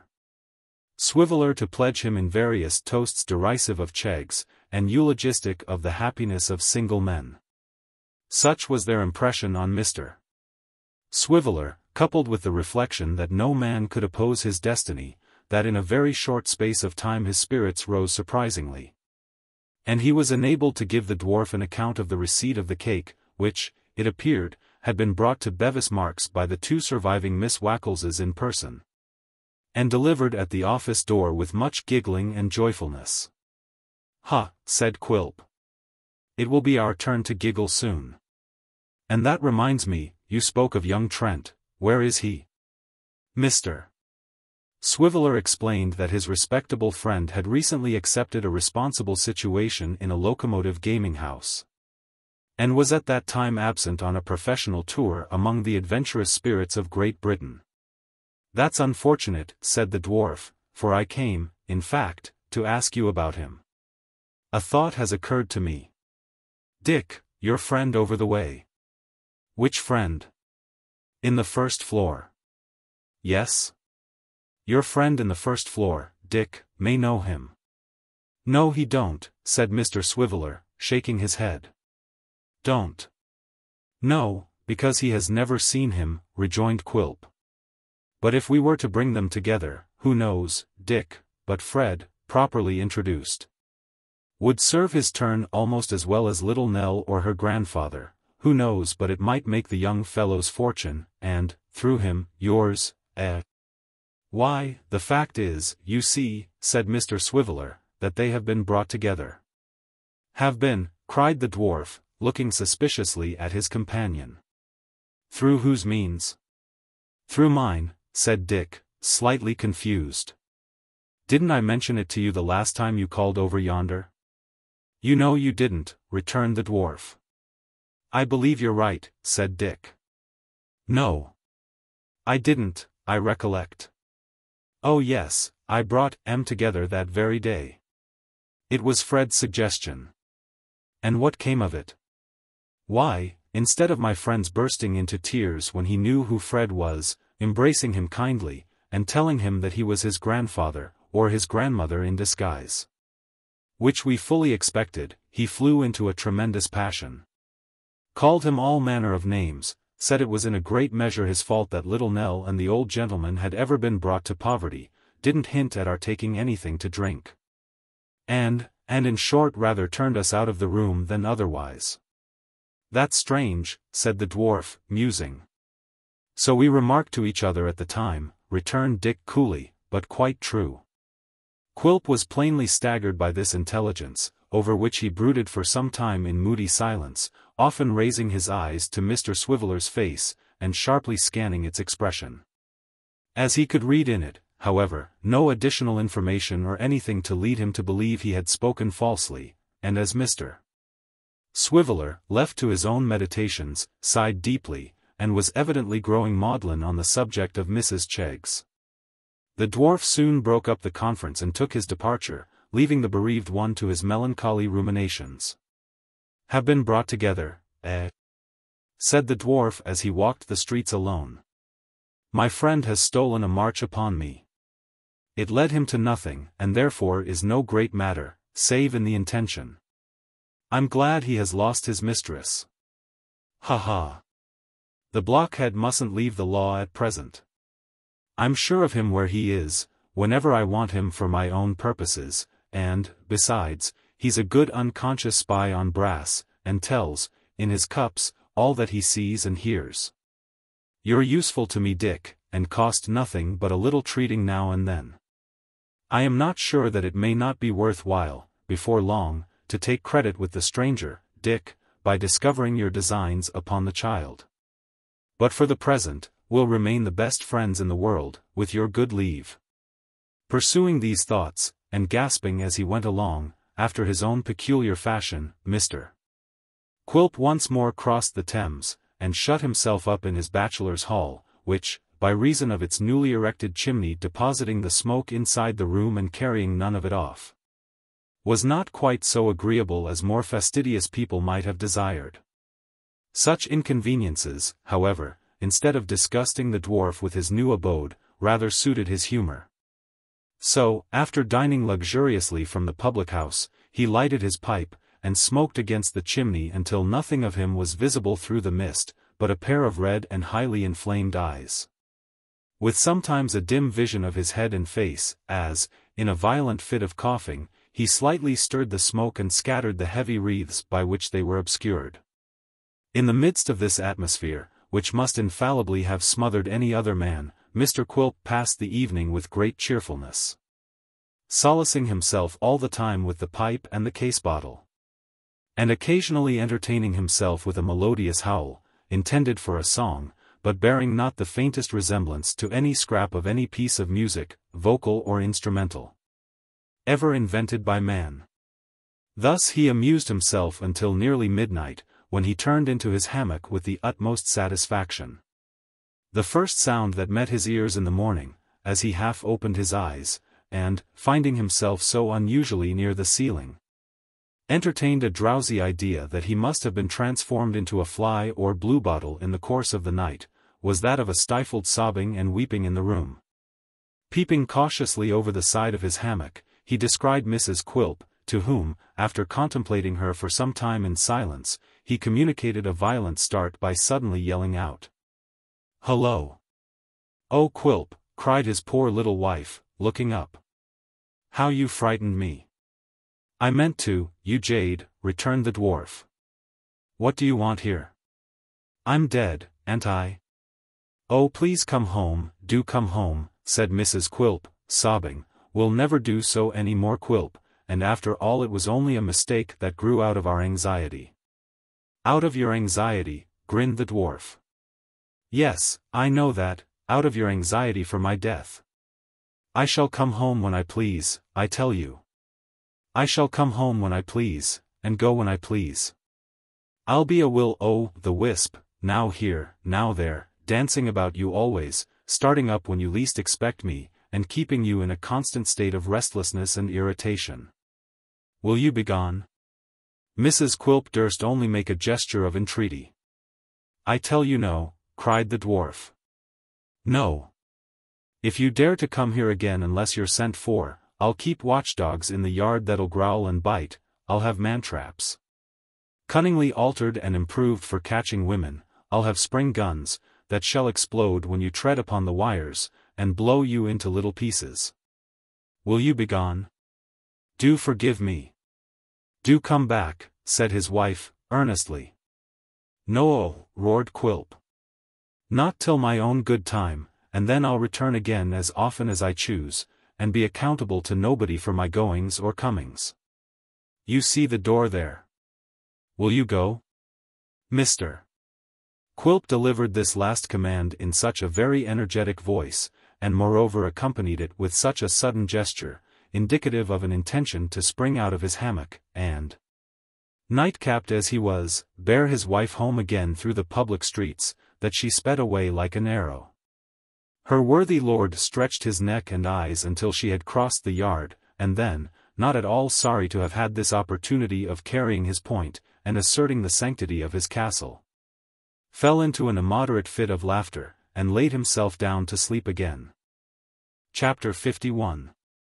The bland and open-hearted proprietor of Bachelor's Hall slept on amidst the congenial accompaniments of rain, mud, dirt, damp, fog, and rats, until late in the day, when, summoning his valet Tom Scott to assist him to rise, and to prepare breakfast, he quitted his couch, and made his toilet. This duty performed, and his repast ended, he again betook himself to Bevis Marks. This visit was not intended for Mr. Swiveller, but for his friend and employer Mr. Sampson Brass.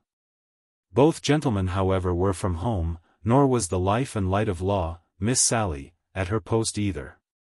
The fact of their joint desertion of the office was made known to all comers by a scrap of paper in the handwriting of Mr.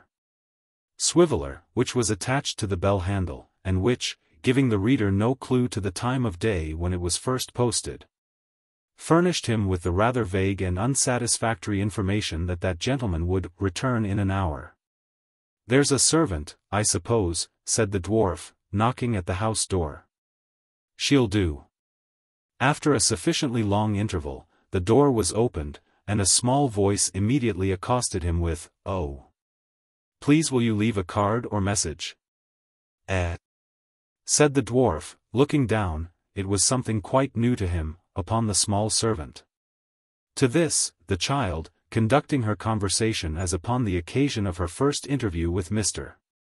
Swiveller, again replied, "Oh, please will you leave a card or message?" "I'll write a note," said the dwarf, pushing past her into the office, "and mind your master has it directly he comes home." So Mr.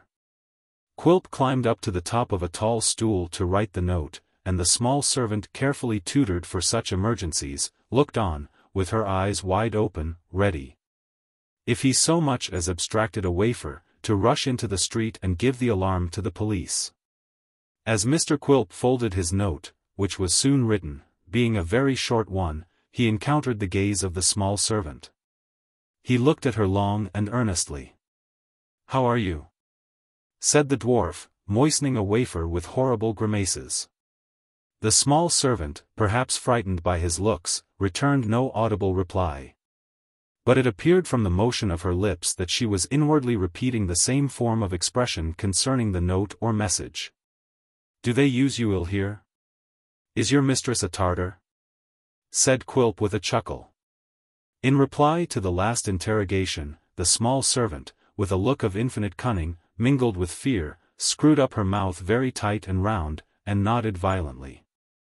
Whether there was anything in the peculiar slyness of her action which fascinated Mr. Quilp, or anything in the expression of her features at the moment which attracted his attention for some other reason, or whether it merely occurred to him as a pleasant whim to stare the small servant out of countenance. Certain it is, that he planted his elbows square and firmly on the desk, and squeezing up his cheeks with his hands, looked at her fixedly. "Where do you come from?" he said after a long pause, stroking his chin. "I don't know." "What's your name?" "Nothing." "Nonsense," retorted Quilp. "What does your mistress call you when she wants you?" "A little devil," said the child. She added in the same breath, as if fearful of any further questioning, "But please will you leave a card or message?" These unusual answers might naturally have provoked some further inquiries.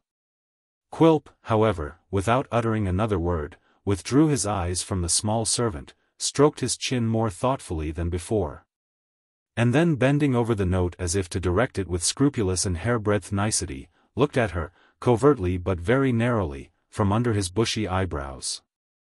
The result of this secret survey was, that he shaded his face with his hands, and laughed slyly and noiselessly, until every vein in it was swollen almost to bursting. Pulling his hat over his brow to conceal his mirth and its effects, he tossed the letter to the child, and hastily withdrew. Once in the street, moved by some secret impulse, he laughed, and held his sides, and laughed again, and tried to peer through the dusty area railings as if to catch another glimpse of the child, until he was quite tired out. At last, he travelled back to the wilderness, which was within rifle-shot of his bachelor retreat, and ordered tea in the wooden summer-house that afternoon for 3 persons. An invitation to Miss Sally Brass and her brother to partake of that entertainment at that place, having been the object both of his journey and his note. It was not precisely the kind of weather in which people usually take tea in summer-houses, far less in summer-houses in an advanced state of decay, and overlooking the slimy banks of a great river at low water. Nevertheless, it was in this choice retreat that Mr. Quilp ordered a cold collation to be prepared, and it was beneath its cracked and leaky roof that he in due course of time received Mr. Sampson and his sister Sally. "You're fond of the beauties of nature," said Quilp with a grin. "Is this charming, Brass? Is it unusual, unsophisticated, primitive?" "It's delightful indeed, sir," replied the lawyer. "Cool," said Quilp. "And not particularly so, I think, sir," rejoined Brass, with his teeth chattering in his head. "Perhaps a little damp and ague-ish," said Quilp. "Just damp enough to be cheerful, sir," rejoined Brass. "Nothing more, sir, nothing more." "And Sally," said the delighted dwarf. "Does she like it?"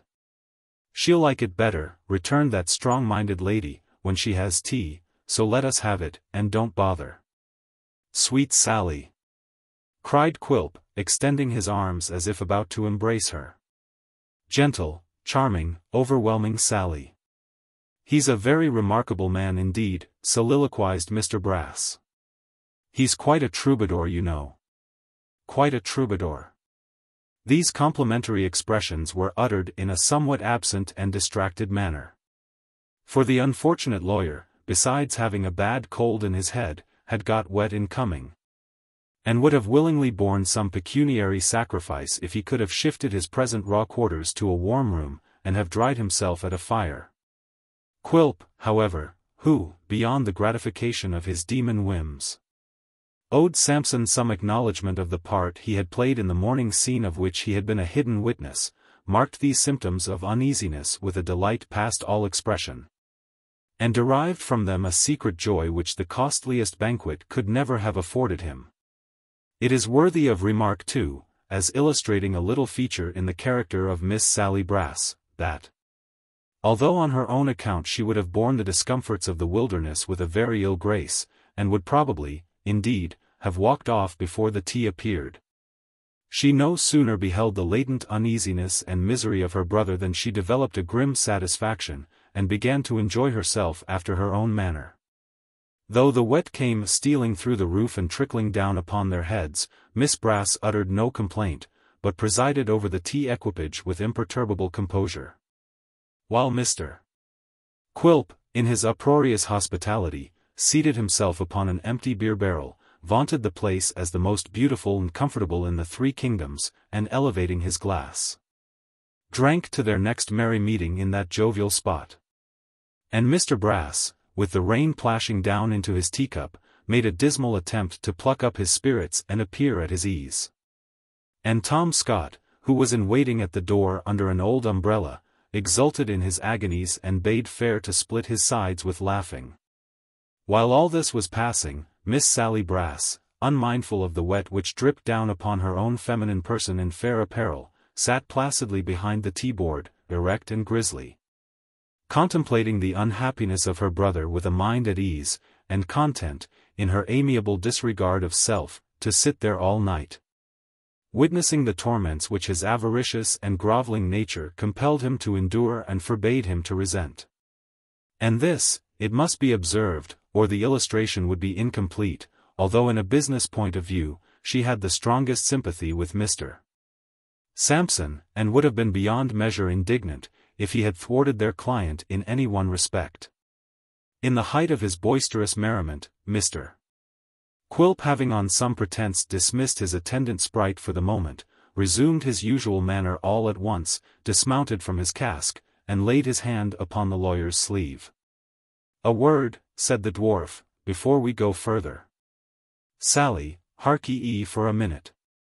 Miss Sally drew closer, as if accustomed to business conferences with their host which were the better for not having air. "Business," said the dwarf, glancing from brother to sister. "Very private business. Lay your heads together when you're by yourselves." "Certainly, sir," returned Brass, taking out his pocketbook and pencil. "I'll take down the heads if you please, sir."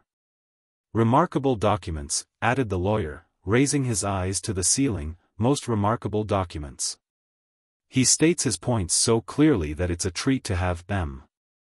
I don't know any Act of Parliament that's equal to him in clearness."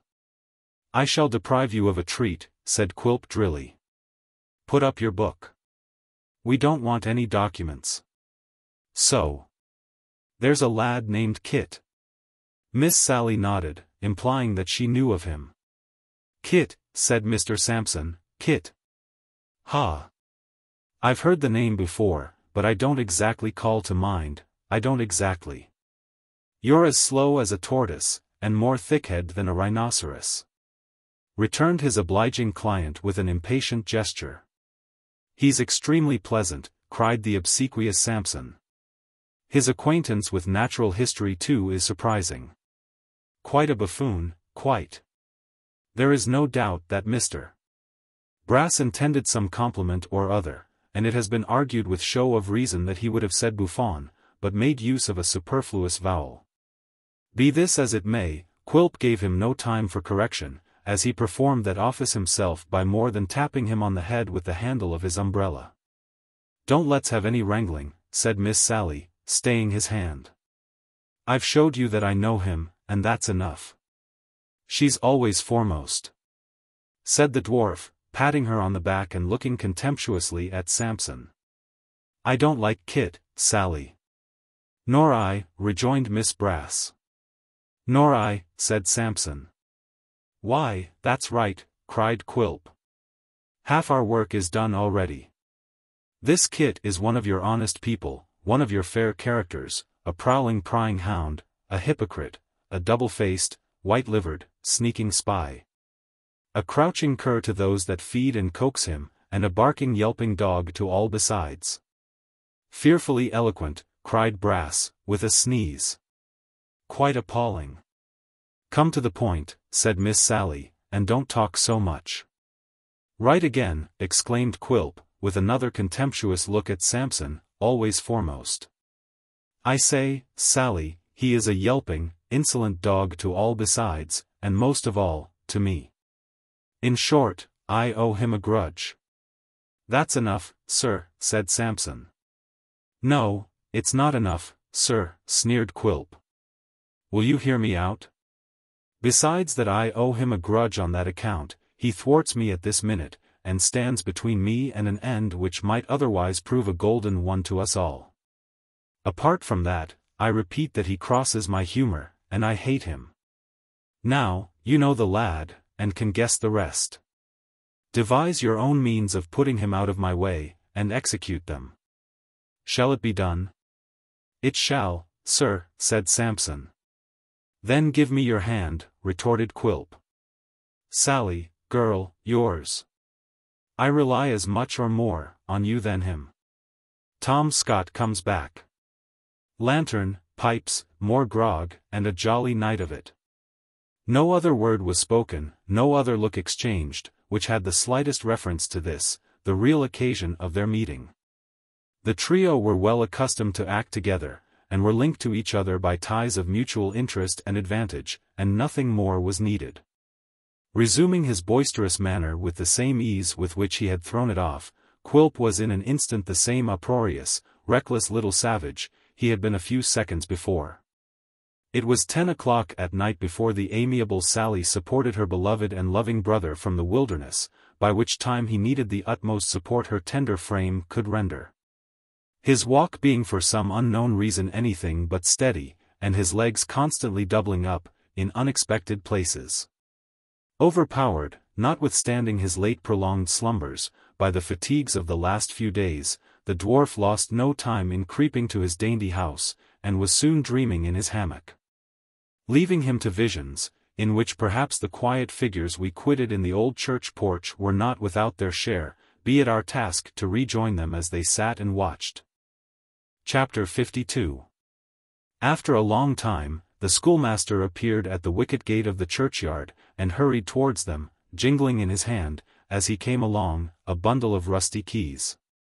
He was quite breathless with pleasure and haste when he reached the porch, and at first could only point towards the old building which the child had been contemplating so earnestly.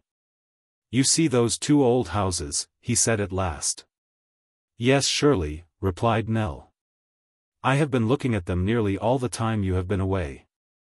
And you would have looked at them more curiously yet, if you could have guessed what I have to tell you," said her friend. "One of those houses is mine."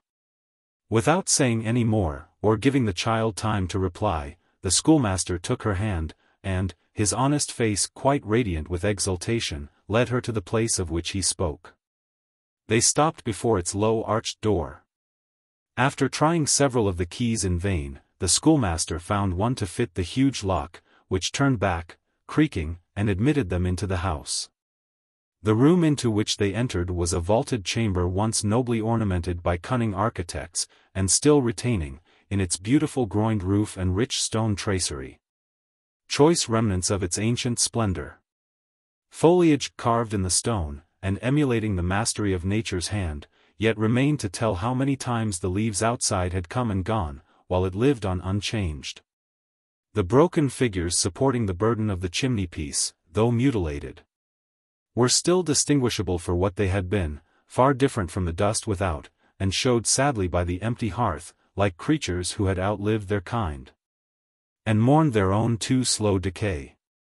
In some old time, for even change was old in that old place, a wooden partition had been constructed in one part of the chamber to form a sleeping closet, into which the light was admitted at the same period by a rude window, or rather niche, cut in the solid wall. This screen, together with 2 seats in the broad chimney, had at some forgotten date been part of the church or convent. For the oak, hastily appropriated to its present purpose, had been little altered from its former shape, and presented to the eye a pile of fragments of rich carving from old monkish stalls. An open door leading to a small room or cell, dim with the light that came through leaves of ivy, completed the interior of this portion of the ruin. It was not quite destitute of furniture. A few strange chairs, whose arms and legs looked as though they had dwindled away with age, a table, the very spectre of its race. A great old chest that had once held records in the church, with other quaintly fashioned domestic necessaries, and store of firewood for the winter, were scattered around, and gave evident tokens of its occupation as a dwelling place at no very distant time. The child looked around her with that solemn feeling with which we contemplate the work of ages that have become but drops of water in the great ocean of eternity. The old man had followed them, but they were all 3 hushed for a space, and drew their breath softly, as if they feared to break the silence even by so slight a sound. "It is a very beautiful place," said the child, in a low voice. "I almost feared you thought otherwise," returned the schoolmaster.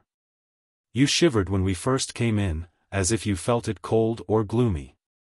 "It was not that," said Nell, glancing round with a slight shudder.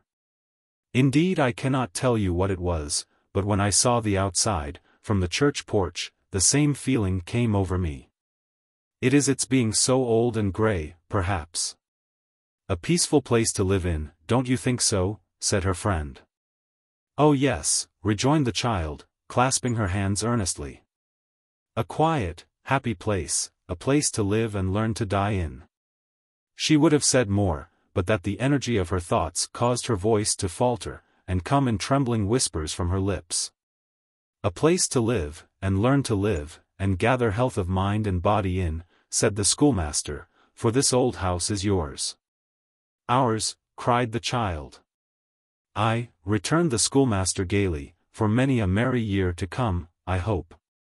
I shall be a close neighbor, only next door, but this house is yours."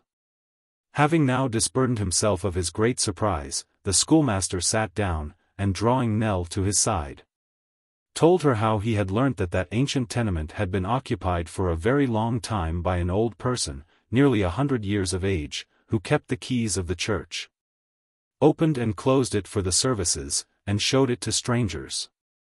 How she had died not many weeks ago, and nobody had yet been found to fill the office. How, learning all this in an interview with the sexton, who was confined to his bed by rheumatism, he had been bold to make mention of his fellow traveller, which had been so favourably received by that high authority, that he had taken courage, acting on his advice, to propound the matter to the clergyman. In a word, the result of his exertions was, that Nell and her grandfather were to be carried before the last-named gentleman next day, and, his approval of their conduct and appearance reserved as a matter of form, that they were already appointed to the vacant post. "There's a small allowance of money," said the schoolmaster. "It is not much, but still enough to live upon in this retired spot. By clubbing our funds together, we shall do bravely, no fear of that." "Heaven bless and prosper you," sobbed the child. "Amen, my dear," returned her friend cheerfully, "and all of us, as it will, and has, in leading us through sorrow and trouble to this tranquil life. But we must look at my house now. Come." They repaired to the other tenement, tried the rusty keys as before, at length found the right one, and opened the worm-eaten door. It led into a chamber, vaulted and old, like that from which they had come, but not so spacious, and having only one other little room attached. It was not difficult to divine that the other house was of right the schoolmaster's, and that he had chosen for himself the least commodious, in his care and regard for them. Like the adjoining habitation, it held such old articles of furniture as were absolutely necessary, and had its stack of firewood. To make these dwellings as habitable and full of comfort as they could, was now their pleasant care. In a short time, each had its cheerful fire glowing and crackling on the hearth, and reddening the pale old walls with a hale and healthy blush. Nell, busily plying her needle, repaired the tattered window hangings, drew together the rents that time had worn in the threadbare scraps of carpet, and made them whole and decent. The schoolmaster swept and smoothed the ground before the door, trimmed the long grass, trained the ivy and creeping plants, which hung their drooping heads in melancholy neglect, and gave to the outer walls a cheery air of home. The old man, sometimes by his side and sometimes with the child, lent his aid to both, went here and there on little patient services, and was happy. Neighbors too, as they came from work, proffered their help, or sent their children with such small presents or loans as the strangers needed most. It was a busy day. And night came on, and found them wondering that there was yet so much to do, and that it should be dark so soon. They took their supper together in the house which may be henceforth called the child's. And when they had finished their meal drew round the fire, and almost in whispers, their hearts were too quiet and glad for loud expression, discussed their future plans. Before they separated, the schoolmaster read some prayers aloud, and then, full of gratitude and happiness, they parted for the night. At that silent hour, when her grandfather was sleeping peacefully in his bed, and every sound was hushed, the child lingered before the dying embers, and thought of her past fortunes as if they had been a dream and she only now awoke. The glare of the sinking flame, reflected in the oaken panels whose carved tops were dimly seen in the gloom of the dusky roof, the aged walls, where strange shadows came and went with every flickering of the fire, the solemn presence, within, of that decay which falls on senseless things the most enduring in their nature, and, without, and round about on every side, of death, filled her with deep and thoughtful feelings, but with none of terror or alarm. A change had been gradually stealing over her, in the time of her loneliness and sorrow. With failing strength and heightening resolution, there had sprung up a purified and altered mind. There had grown in her bosom blessed thoughts and hopes, which are the portion of few but the weak and drooping. There were none to see the frail, perishable figure, as it glided from the fire and leaned pensively at the open casement, none but the stars, to look into the upturned face and read its history. The old church bell rang out the hour with a mournful sound, as if it had grown sad from so much communing with the dead and unheeded warning to the living. The fallen leaves rustled. The grass stirred upon the graves, all else was still and sleeping. Some of those dreamless sleepers lay close within the shadow of the church, touching the wall, as if they clung to it for comfort and protection. Others had chosen to lie beneath the changing shade of trees, others by the path, that footsteps might come near them, others among the graves of little children. Some had desired to rest beneath the very ground they had trodden in their daily walks, some where the setting sun might shine upon their beds, some where its light would fall upon them when it rose. Perhaps not one of the unprisoned souls had been able quite to separate itself in living thought from its old companion. If any had, it had still felt for it a love like that which captives have been known to bear towards the cell in which they have been long confined, and even at parting hung upon its narrow bounds affectionately. It was long before the child closed the window, and approached her bed. Again something of the same sensation as before, an involuntary chill, a momentary feeling akin to fear, but vanishing directly, and leaving no alarm behind. Again too, dreams of the little scholar, of the roof opening, and a column of bright faces, rising far away into the sky, as she had seen in some old scriptural picture once, and looking down on her, asleep. It was a sweet and happy dream. The quiet spot, outside, seemed to remain the same, save that there was music in the air, and a sound of angels' wings. After a time the sisters came there hand in hand, and stood among the graves. And then the dream grew dim, and faded. With the brightness and joy of morning, came the renewal of yesterday's labors, the revival of its pleasant thoughts, the restoration of its energies, cheerfulness, and hope. They worked gaily in ordering and arranging their houses until noon, and then went to visit the clergyman. He was a simple-hearted old gentleman, of a shrinking, subdued spirit, accustomed to retirement, and very little acquainted with the world, which he had left many years before to come and settle in that place. His wife had died in the house in which he still lived, and he had long since lost sight of any earthly cares or hopes beyond it. He received them very kindly, and at once showed an interest in Nell, asking her name and age, her birthplace, the circumstances which had led her there, and so forth. The schoolmaster had already told her story.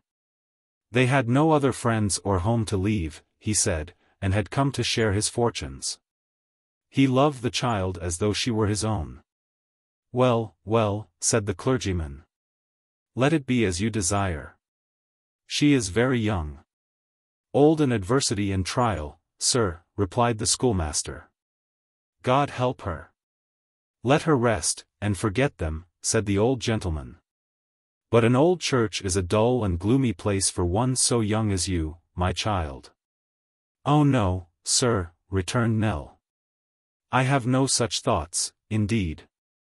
I would rather see her dancing on the green at nights," said the old gentleman, laying his hand upon her head, and smiling sadly, "than have her sitting in the shadow of our mouldering arches.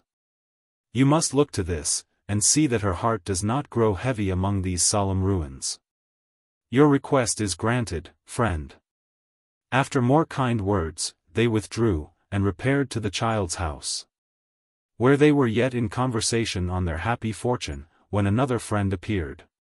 This was a little old gentleman, who lived in the parsonage house, and had resided there, so they learnt soon afterwards, ever since the death of the clergyman's wife, which had happened 15 years before. He had been his college friend and always his close companion, in the first shock of his grief had come to console and comfort him, and from that time they had never parted company. The little old gentleman was the active spirit of the place, the adjuster of all differences, the promoter of all merrymakings, the dispenser of his friend's bounty and of no small charity of his own besides, the universal mediator, comforter, and friend. None of the simple villagers had cared to ask his name, or, when they knew it, to store it in their memory. Perhaps from some vague rumor of his college honors which had been whispered abroad upon his first arrival, perhaps because he was an unmarried, unencumbered gentleman. He had been called the bachelor. The name pleased him or suited him as well as any other, and the bachelor he had ever since remained. And the bachelor it was, it may be added, who with his own hands had laid in the stock of fuel which the wanderers had found in their new habitations. The bachelor, then, to call him by his usual appellation, lifted the latch, showed his little round mild face for a moment at the door, and stepped into the room like one who was no stranger to it. "You are Mr. Marton, the new schoolmaster," he said, greeting Nell's kind friend. "I am, sir." "You come well recommended, and I am glad to see you. I should have been in the way yesterday, expecting you, but I rode across the country to carry a message from a sick mother to her daughter in service some miles off, and have but just now returned. This is our young church keeper. You are not the less welcome, friend, for her sake, or for this old man's, nor the worse teacher for having learnt humanity. She has been ill, sir, very lately," said the schoolmaster, in answer to the look with which their visitor regarded Nell when he had kissed her cheek. "Yes, yes. I know she has," he rejoined. "There have been suffering and heartache here." "Indeed there have, sir." The little old gentleman glanced at the grandfather, and back again at the child, whose hand he took tenderly in his, and held. "You will be happier here," he said. "We will try, at least, to make you so. You have made great improvements here already. Are they the work of your hands?" "Yes, sir. We may make some others, not better in themselves, but with better means perhaps," said the bachelor. "Let us see now, let us see." Nell accompanied him into the other little rooms, and over both the houses, in which he found various small comforts wanting, which he engaged to supply from a certain collection of odds and ends he had at home, and which must have been a very miscellaneous and extensive one, as it comprehended the most opposite articles imaginable. They all came, however, and came without loss of time. For the little old gentleman, disappearing for some 5 or 10 minutes, presently returned, laden with old shelves, rugs, blankets, and other household gear, and followed by a boy bearing a similar load. These being cast on the floor in a promiscuous heap, yielded a quantity of occupation in arranging, erecting, and putting away. The superintendence of which task evidently afforded the old gentleman extreme delight, and engaged him for some time with great briskness and activity. When nothing more was left to be done, he charged the boy to run off and bring his schoolmates to be marshalled before their new master, and solemnly reviewed. "As good a set of fellows, Marton, as you'd wish to see," he said, turning to the schoolmaster when the boy was gone, "but I don't let 'em know I think so. That wouldn't do, at all." The messenger soon returned at the head of a long row of urchins, great and small, who, being confronted by the bachelor at the house door, fell into various convulsions of politeness. Clutching their hats and caps, squeezing them into the smallest possible dimensions, and making all manner of bows and scrapes.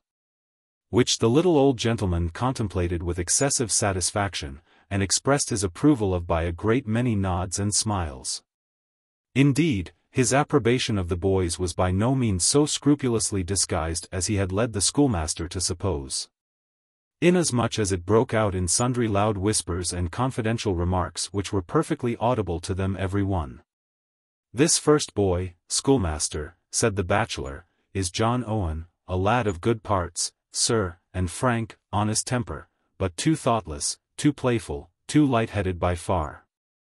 That boy, my good sir, would break his neck with pleasure, and deprive his parents of their chief comfort, and between ourselves when you come to see him at hare and hounds, taking the fence and ditch by the finger-post, and sliding down the face of the little quarry, you'll never forget it.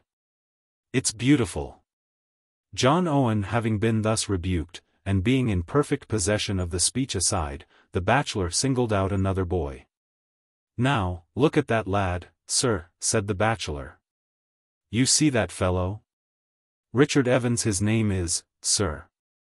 An amazing boy to learn, blessed with a good memory, and a ready understanding, and moreover with a good voice and ear for psalm singing, in which he is the best among us. Yet, sir, that boy will come to a bad end, he'll never die in his bed, he's always falling asleep in church in sermon time, and to tell you the truth, Mr. Marton, I always did the same at his age, and feel quite certain that it was natural to my constitution and I couldn't help it." This hopeful pupil edified by the above terrible reproval, the bachelor turned to another. "But if we talk of examples to be shunned," said he, "if we come to boys that should be a warning and a beacon to all their fellows, here's the one, and I hope you won't spare him. This is the lad, sir, this one with the blue eyes and light hair. This is a swimmer, sir, this fellow, a diver, Lord save us. This is a boy, sir, who had a fancy for plunging into 18 feet of water with his clothes on and bringing up a blind man's dog, who was being drowned by the weight of his chain and collar. While his master stood wringing his hands upon the bank, bewailing the loss of his guide and friend. I sent the boy 2 guineas anonymously, sir," added the bachelor, in his peculiar whisper, "directly I heard of it. But never mention it on any account, for he hasn't the least idea that it came from me." Having disposed of this culprit, the bachelor turned to another, and from him to another, and so on through the whole array, laying, for their wholesome restriction within due bounds, the same cutting emphasis on such of their propensities as were dearest to his heart and were unquestionably referable to his own precept and example. Thoroughly persuaded in the end that he had made them miserable by his severity, he dismissed them with a small present, and an admonition to walk quietly home, without any leapings, scufflings, or turnings out of the way. Which injunction, he informed the schoolmaster in the same audible confidence, he did not think he could have obeyed when he was a boy, had his life depended on it. Hailing these little tokens of the bachelor's disposition as so many assurances of his own welcome course from that time, the schoolmaster parted from him with a light heart and joyous spirits, and deemed himself one of the happiest men on earth. The windows of the 2 old houses were ruddy again that night with the reflection of the cheerful fires that burnt within. And the bachelor and his friend, pausing to look upon them as they returned from their evening walk, spoke softly together of the beautiful child, and looked round upon the churchyard with a sigh. Chapter 53. Nell was stirring early in the morning. And having discharged her household tasks, and put everything in order for the good schoolmaster, though sorely against his will, for he would have spared her the pains, took down from its nail by the fireside a little bundle of keys with which the bachelor had formally invested her on the previous day, and went out alone to visit the old church. The sky was serene and bright, the air clear, perfumed with the fresh scent of newly fallen leaves, and grateful to every sense.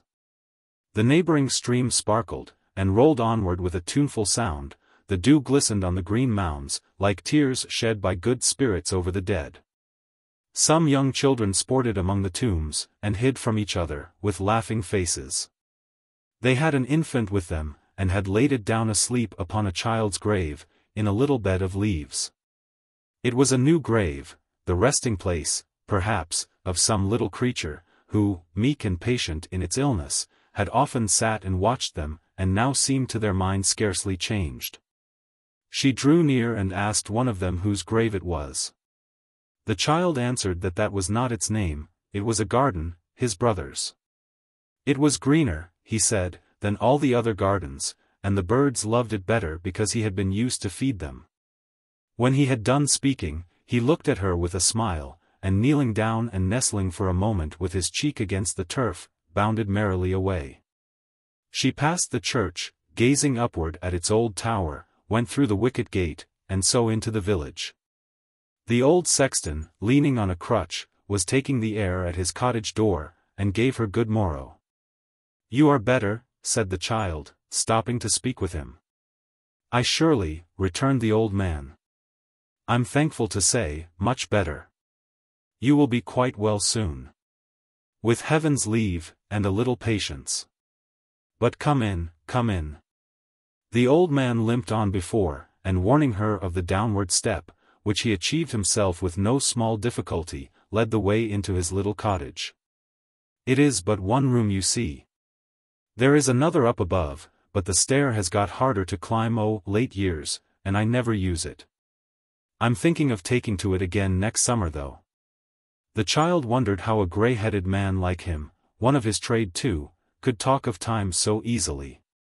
He saw her eyes wandering to the tools that hung upon the wall, and smiled. "I warrant now," he said, "that you think all those are used in making graves. Indeed, I wondered that you wanted so many. And well you might. I am a gardener. I dig the ground, and plant things that are to live and grow. My works don't all moulder away and rot in the earth. You see that spade in the center? The very old one, so notched and worn? Yes. That's the sexton's spade, and it's a well-used one, as you see. We're healthy people here, but it has done a power of work. If it could speak now, that spade, it would tell you of many an unexpected job that it and I have done together, but I forget for my memory's a poor one. That's nothing new," he added hastily. "It always was. There are flowers and shrubs to speak to your other work," said the child. "Oh yes. And tall trees. But they are not so separated from the sexton's labors as you think." "No. Not in my mind, and recollection, such as it is," said the old man. "Indeed they often help it. For say that I planted such a tree for such a man. There it stands to remind me that he died. When I look at its broad shadow, and remember what it was in his time, it helps me to the age of my other work, and I can tell you pretty nearly when I made his grave." "But it may remind you of one who is still alive," said the child. "Of 20 that are dead, in connection with that one who lives, then," rejoined the old man. "Wife, husband, parents, brothers, sisters, children, friends, a score at least. So it happens that the sexton's spade gets worn and battered. I shall need a new one, next summer." The child looked quickly towards him, thinking that he jested with his age and infirmity, but the unconscious sexton was quite in earnest. "Ah," he said, after a brief silence. "People never learn. They never learn. It's only we who turn up the ground, where nothing grows and everything decays, who think of such things as these, who think of them properly, I mean. You have been into the church?" "I am going there now," the child replied. "There's an old well there," said the sexton, "right underneath the belfry, a deep, dark, echoing well. 40 years ago, you had only to let down the bucket till the first knot in the rope was free of the windlass, and you heard it splashing in the cold dull water. By little and little the water fell away, so that in 10 years after that, a second knot was made, and you must unwind so much rope, or the bucket swung tight and empty at the end. In 10 years' time, the water fell again, and a third knot was made. In 10 years more the well dried up. And now, if you lower the bucket till your arms are tired and let out nearly all the cord, you'll hear it of a sudden clanking and rattling on the ground below. With a sound of being so deep and so far down, that your heart leaps into your mouth, and you start away as if you were falling in. A dreadful place to come on in the dark," exclaimed the child, who had followed the old man's looks and words until she seemed to stand upon its brink. "What is it but a grave?" said the sexton. "What else?" And which of our old folks, knowing all this, thought, as the spring subsided, of their own failing strength, and lessening life? Not one. "Are you very old yourself?" asked the child, involuntarily. "I shall be 79, next summer." "You still work when you are well?" "Work? To be sure. You shall see my gardens hereabout. Look at the window there. I made, and have kept, that plot of ground entirely with my own hands. By this time next year I shall hardly see the sky, the boughs will have grown so thick. I have my winter work at night besides." He opened, as he spoke, a cupboard close to where he sat, and produced some miniature boxes, carved in a homely manner and made of old wood. "Some gentlefolks who are fond of ancient days, and what belongs to them," he said, "like to buy these keepsakes from our church and ruins. Sometimes I make them of scraps of oak, that turn up here and there, sometimes of bits of coffins which the vaults have long preserved. See here, this is a little chest of the last kind, clasped at the edges with fragments of brass plates that had writing on them once, though it would be hard to read it now. I haven't many by me at this time of year, but these shelves will be full, next summer." The child admired and praised his work, and shortly afterwards departed. Thinking as she went how strange it was, that this old man, drawing from his pursuits, and everything around him, one stern moral, never contemplated its application to himself. And, while he dwelt upon the uncertainty of human life, seemed both in word and deed to deem himself immortal. But her musings did not stop here, for she was wise enough to think that by a good and merciful adjustment this must be human nature, and that the old sexton, with his plans for next summer, was but a type of all mankind. Full of these meditations she reached the church. It was easy to find the key belonging to the outer door, for each was labeled on a scrap of yellow parchment. Its very turning in the lock awoke a hollow sound, and when she entered with a faltering step, the echoes that it raised in closing, made her start. Everything in our lives, whether of good or evil, affects us most by contrast. If the peace of the simple village had moved the child more strongly, because of the dark and troubled ways that lay beyond and through which she had journeyed with such failing feet, what was the deep impression of finding herself alone in that solemn building, where the very light, coming through sunken windows, seemed old and grey, and the air, redolent of earth and mould, seemed laden with decay purified by time of all its grosser particles, and sighed through arch and aisle, and clustered pillars, like the breath of ages gone. Here was the broken pavement, worn so long ago by pious feet, that time, stealing on the pilgrim steps, had trodden out their track, and left but crumbling stones. Here were the rotten beam, the sinking arch, the sapped and mouldering wall, the lowly trench of earth, the stately tomb on which no epitaph remained, all, marble, stone, iron, wood, and dust. One common monument of ruin. The best work and the worst, the plainest and the richest, the stateliest and the least imposing, both of heaven's work and man's, all found one common level here, and told one common tale. Some part of the edifice had been a baronial chapel, and here were effigies of warriors stretched upon their beds of stone with folded hands. cross-legged, those who had fought in the holy wars, girded with their swords, and cased in armor as they had lived. Some of these knights had their own weapons, helmets, coats of mail, hanging upon the walls hard by, and dangling from rusty hooks. Broken and dilapidated as they were, they yet retained their ancient form, and something of their ancient aspect. Thus violent deeds live after men upon the earth, and traces of war and bloodshed will survive in mournful shapes, long after those who work the desolation are but atoms of earth themselves. The child sat down in this old, silent place, among the stark figures on the tombs. They made it more quiet there, than elsewhere, to her fancy, and gazing round with a feeling of awe, tempered with a calm delight, felt that now she was happy, and at rest. She took a Bible from the shelf, and read. Then laying it down, thought of the summer days and the bright springtime that would come, of the rays of sun that would fall in a slant upon the sleeping forms, of the leaves that would flutter at the window, and play in glistening shadows on the pavement, of the songs of birds, and growth of buds and blossoms out of doors, of the sweet air that would steal in and gently wave the tattered banners overhead. What if the spot awakened thoughts of death? Die who would, it would still remain the same, these sights and sounds would still go on as happily as ever. It would be no pain to sleep amidst them. She left the chapel, very slowly and often turning back to gaze again, and coming to a low door, which plainly led into the tower, opened it, and climbed the winding stair in darkness. Save where she looked down through narrow loopholes on the place she had left, or caught a glimmering vision of the dusty bells. At length she gained the end of the ascent and stood upon the turret top. Oh! The glory of the sudden burst of light! The freshness of the fields and woods, stretching away on every side and meeting the bright blue sky, the cattle grazing in the pasturage. The smoke, that, coming from among the trees, seemed to rise upward from the green earth, the children yet at their gambols down below, all, everything, so beautiful and happy. It was like passing from death to life, it was drawing nearer heaven.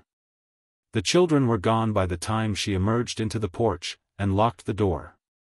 As she passed the schoolhouse she could hear the busy hum of voices. Her friend had begun his labors only that day. The noise grew louder, and looking back, she saw the boys come trooping out, and disperse themselves with merry shouts and play. It's a good thing, thought the child, I am very glad they passed the church. And then she stopped, to fancy how the noise would sound inside, and how gently it would seem to die away upon the ear. Again that day, yes, twice again, she stole back to the old chapel, and in her former seat read from the same book, or indulged the same quiet train of thought.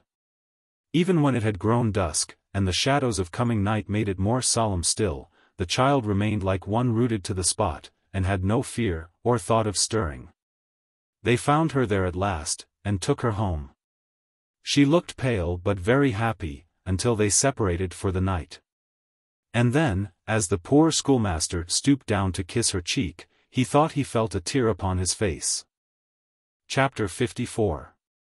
The bachelor, among his various occupations, found in the old church a constant source of interest and amusement. Taking that pride in it which men conceive for the wonders of their own little world, he had made its history his study. And many a summer day within its walls, and many a winter's night beside the parsonage fire, had found the bachelor still poring over and adding to his goodly store of tale and legend. As he was not one of those rough spirits who would strip fair truth of every little shadowy vestment in which time and teeming fancies love to array her, and some of which become her pleasantly enough, serving, like the waters of her well, to add new graces to the charms they half conceal and half suggest, and to awaken interest and pursuit rather than languor and indifference, as, unlike this stern and obdurate class, he loved to see the goddess crowned with those garlands of wild flowers which tradition wreaths for her gentle wearing, and which are often freshest in their homeliest shapes. He trod with a light step and bore with a light hand upon the dust of centuries, unwilling to demolish any of the airy shrines that had been raised above it, if one good feeling or affection of the human heart were hiding thereabouts. Thus, in the case of an ancient coffin of rough stone, supposed for many generations to contain the bones of a certain baron, who, after ravaging, with cut, and thrust, and plunder, in foreign lands, came back with a penitent and sorrowing heart to die at home, but which had been lately shown by learned antiquaries to be no such thing. As the baron in question, so they contended, had died hard in battle, gnashing his teeth and cursing with his latest breath, the bachelor stoutly maintained that the old tale was the true one. That the baron, repenting him of the evil, had done great charities and meekly given up the ghost, and that if ever baron went to heaven, that baron was then at peace. In like manner, when the aforesaid antiquaries did argue and contend that a certain secret vault was not the tomb of a grey-haired lady who had been hanged and drawn and quartered by glorious Queen Bess for succouring a wretched priest who fainted of thirst and hunger at her door, the bachelor did solemnly maintain against all comers that the church was hallowed by the said poor lady's ashes, that her remains had been collected in the night from 4 of the city's gates, and thither in secret brought, and there deposited. And the bachelor did further, being highly excited at such times, deny the glory of Queen Bess, and assert the immeasurably greater glory of the meanest woman in her realm who had a merciful and tender heart. As to the assertion that the flat stone near the door was not the grave of the miser who had disowned his only child and left a sum of money to the church to buy a peal of bells, the bachelor did readily admit the same, and that the place had given birth to no such man. In a word, he would have had every stone and plate of brass, the monument only of deeds whose memory should survive. All others he was willing to forget. They might be buried in consecrated ground, but he would have had them buried deep, and never brought to light again. It was from the lips of such a tutor, that the child learnt her easy task. Already impressed, beyond all telling, by the silent building and the peaceful beauty of the spot in which it stood, majestic age surrounded by perpetual youth, it seemed to her, when she heard these things, sacred to all goodness and virtue. It was another world, where sin and sorrow never came, a tranquil place of rest, where nothing evil entered. When the bachelor had given her in connection with almost every tomb and flat gravestone some history of its own, he took her down into the old crypt, now a mere dull vault, and showed her how it had been lighted up in the time of the monks, and how, amid lamps depending from the roof, and swinging censers exhaling scented odors, and habits glittering with gold and silver, and pictures, and precious stuffs, and jewels, all flashing and glistening through the low arches. The chaunt of aged voices had been many a time heard there at midnight in old days, while hooded figures knelt and prayed around, and told their rosaries of beads.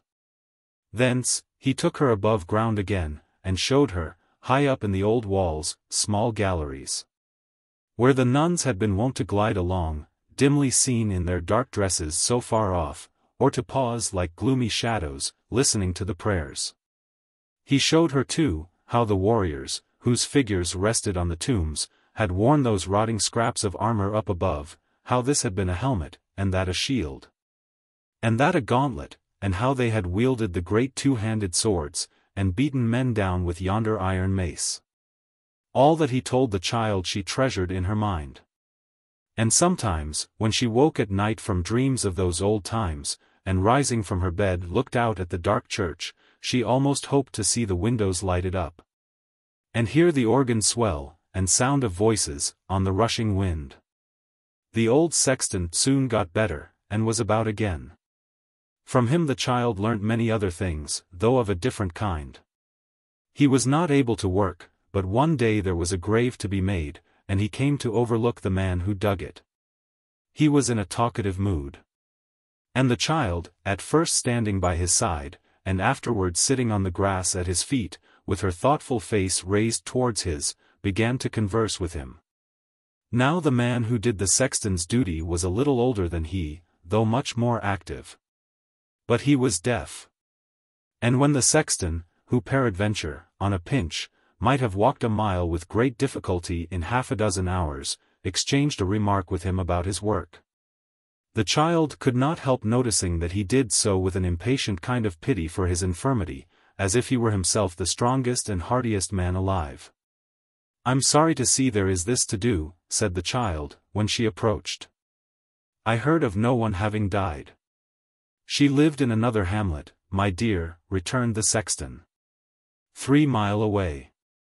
Was she young? Yes, said the sexton, not more than 64, I think. David, was she more than 64? David, who was digging hard, heard nothing of the question.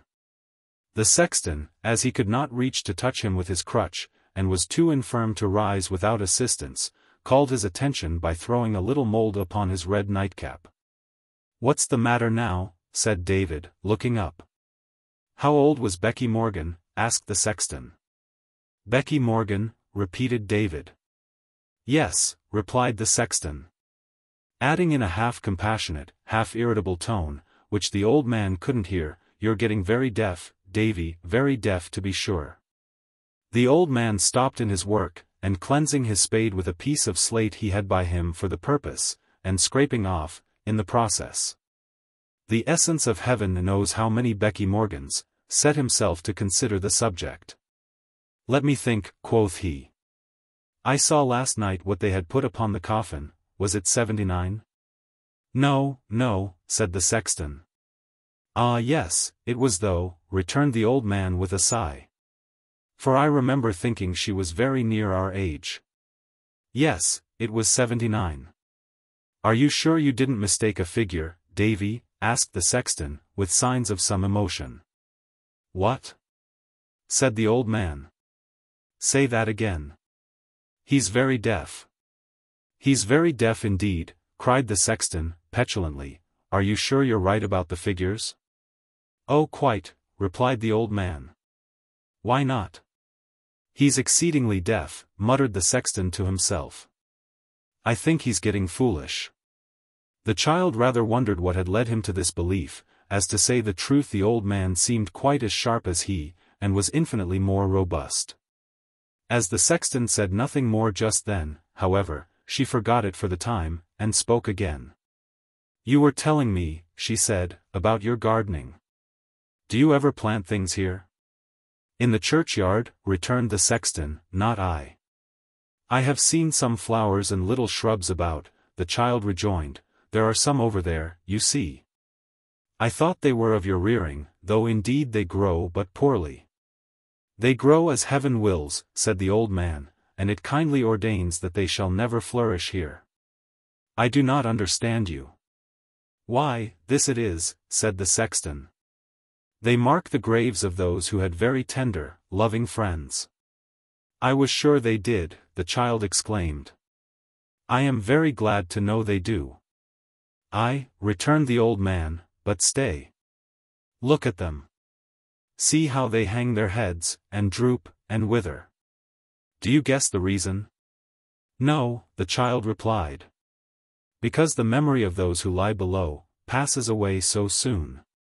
At first they tend them, morning, noon, and night, they soon begin to come less frequently, from once a day, to once a week. From once a week to once a month, then at long and uncertain intervals, then, not at all. Such tokens seldom flourish long. I have known the briefest summer flowers outlive them. I grieve to hear it, said the child. Ah! So say the gentlefolks who come down here to look about them, returned the old man, shaking his head, but I say otherwise. It's a pretty custom you have in this part of the country, they say to me sometimes, to plant the graves, but it's melancholy to see these things all withering or dead. I crave their pardon and tell them that, as I take it, 'tis a good sign for the happiness of the living. And so it is. It's nature. Perhaps the mourners learn to look to the blue sky by day, and to the stars by night, and to think that the dead are there, and not in graves, said the child in an earnest voice. Perhaps so, replied the old man doubtfully. It may be. Whether it be as I believe it is, or no, thought the child within herself, I'll make this place my garden. It will be no harm at least to work here day by day, and pleasant thoughts will come of it, I am sure. Her glowing cheek and moistened eye passed unnoticed by the sexton, who turned towards old David, and called him by his name. It was plain that Becky Morgan's age still troubled him, though why, the child could scarcely understand. The second or third repetition of his name attracted the old man's attention. Pausing from his work, he leant upon his spade, and put his hand to his dull ear. "Did you call?" he said. "I have been thinking, Davy," replied the sexton, "that she," he pointed to the grave, "must have been a deal older than you or me." 79, answered the old man with a sorrowful shake of the head, "I tell you that I saw it." "Saw it?" replied the sexton. "Aye, but, Davy, women don't always tell the truth about their age." "That's true indeed," said the other old man, with a sudden sparkle in his eye. "She might have been older. I'm sure she must have been. Why, only think how old she looked. You and I seemed but boys to her." "She did look old," rejoined David. "You're right. She did look old. Call to mind how old she looked for many a long, long year, and say if she could be but 79 at last, only our age," said the sexton. "5 years older at the very least," cried the other. "5, retorted the sexton. 10.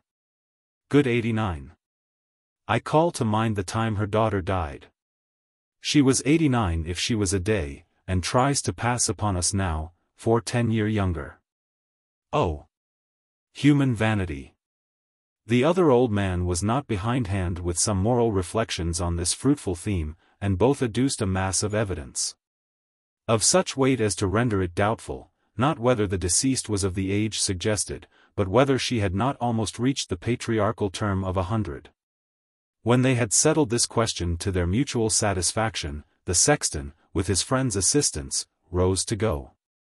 "It's chilly, sitting here, and I must be careful, till the summer," he said, as he prepared to limp away. "What?" asked old David. "He's very deaf, poor fellow," cried the sexton. "Goodbye." "Ah," said old David, looking after him. "He's failing very fast. He ages every day." And so they parted, each persuaded that the other had less life in him than himself. And both greatly consoled and comforted by the little fiction they had agreed upon, respecting Becky Morgan, whose decease was no longer a precedent of uncomfortable application, and would be no business of theirs for 60 of years to come. The child remained for some minutes, watching the deaf old man as he threw out the earth with his shovel, and, often stopping to cough and fetch his breath, still muttered to himself, with a kind of sober chuckle, that the sexton was wearing fast. At length she turned away, and walking thoughtfully through the churchyard, came unexpectedly upon the schoolmaster, who was sitting on a green grave in the sun, reading. "Nell here?" he said cheerfully, as he closed his book. "It does me good to see you in the air and light. I feared you were again in the church, where you so often are." "Feared?" replied the child, sitting down beside him. "Is it not a good place?" "Yes, yes," said the schoolmaster. "But you must be gay sometimes, nay, don't shake your head and smile so very sadly." "Not sadly, if you knew my heart. Do not look at me as if you thought me sorrowful. There is not a happier creature on the earth than I am now." Full of grateful tenderness, the child took his hand, and folded it between her own. "It's God's will," she said, when they had been silent for some time. "What?" "All this," she rejoined. "All this about us. But which of us is sad now? You see that I am smiling." "And so am I," said the schoolmaster, "smiling to think how often we shall laugh in this same place. Were you not talking yonder?" "Yes," the child rejoined. "Of something that has made you sorrowful?" There was a long pause. "What was it?" said the schoolmaster, tenderly. "Come. Tell me what it was." "I do rather grieve to think," said the child, bursting into tears, "that those who die about us, are so soon forgotten." "And do you think," said the schoolmaster, marking the glance she had thrown around, "that an unvisited grave, a withered tree, a faded flower or two, are tokens of forgetfulness or cold neglect? Do you think there are no deeds far away from here, in which these dead may be best remembered? Nell, There may be people busy in the world at this instant, in whose good actions and good thoughts these very graves, neglected as they look to us, are the chief instruments. Tell me no more, said the child quickly. Tell me no more. I know it. How could I be unmindful of it, when I thought of you? There is nothing, cried her friend, no, nothing innocent or good, that dies, and is forgotten.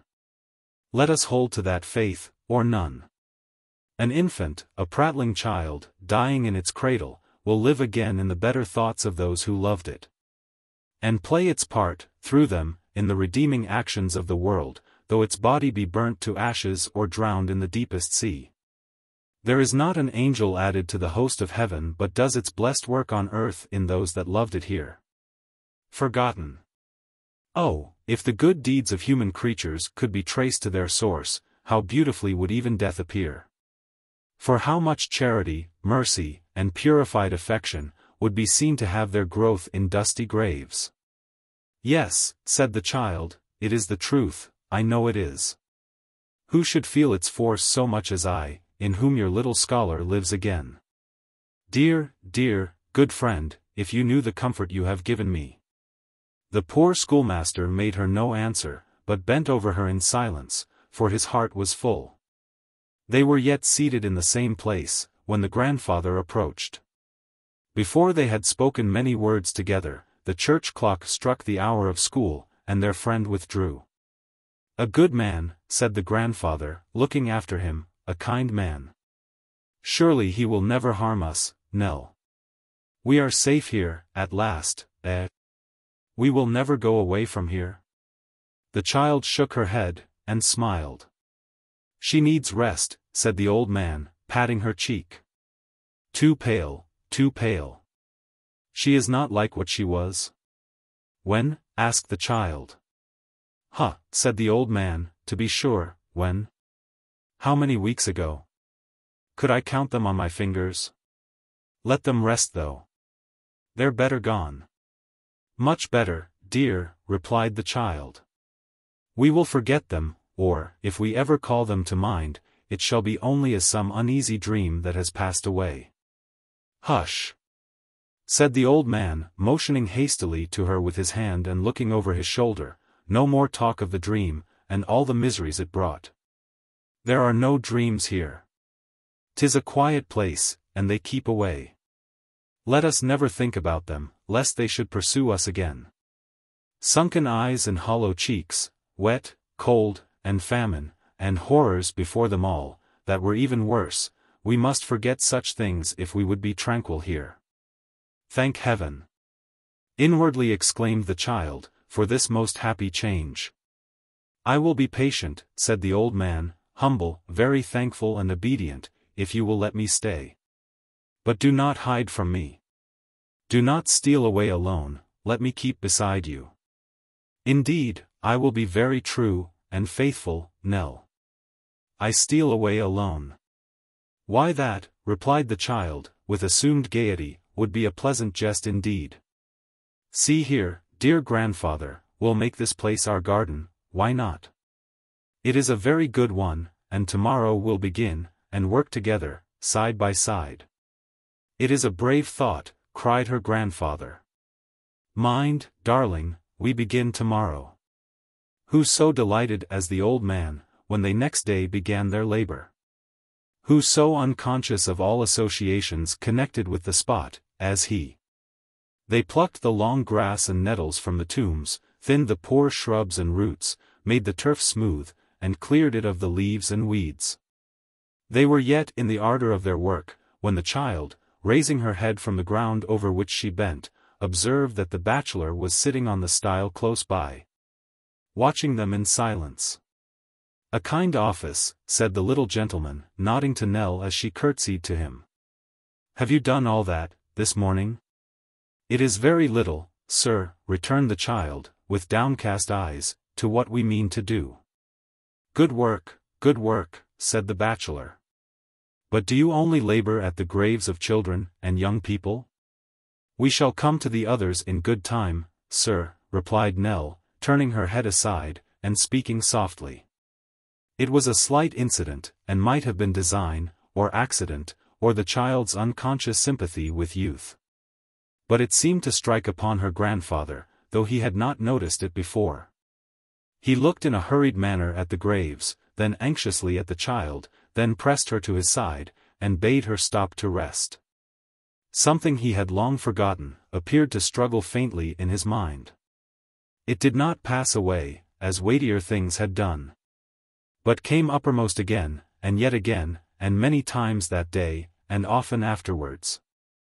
Once, while they were yet at work, the child, seeing that he often turned and looked uneasily at her, as though he were trying to resolve some painful doubts or collect some scattered thoughts, urged him to tell the reason. But he said it was nothing, nothing, and, laying her head upon his arm, patted her fair cheek with his hand, and muttered that she grew stronger every day, and would be a woman, soon.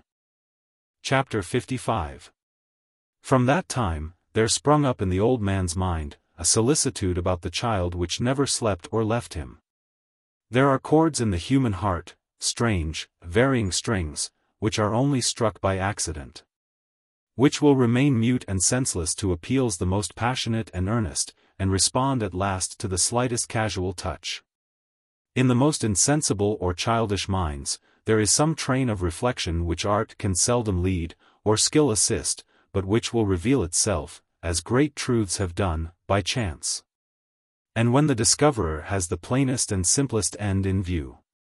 From that time, the old man never for a moment forgot the weakness and devotion of the child. From the time of that slight incident, he, who had seen her toiling by his side through so much difficulty and suffering, and had scarcely thought of her otherwise than as the partner of miseries which he felt severely in his own person, and deplored for his own sake at least as much as hers, awoke to a sense of what he owed her, and what those miseries had made her. Never, no, never once, in one unguarded moment from that time to the end, did any care for himself, any thought of his own comfort, any selfish consideration or regard, distract his thoughts from the gentle object of his love. He would follow her up and down, waiting till she should tire and lean upon his arm. He would sit opposite to her in the chimney corner, content to watch, and look, until she raised her head and smiled upon him as of old. He would discharge, by stealth, those household duties which tasked her powers too heavily. He would rise, in the cold dark nights, to listen to her breathing in her sleep, and sometimes crouch for hours by her bedside only to touch her hand. He who knows all, can only know what hopes, and fears, and thoughts of deep affection, were in that one disordered brain, and what a change had fallen on the poor old man.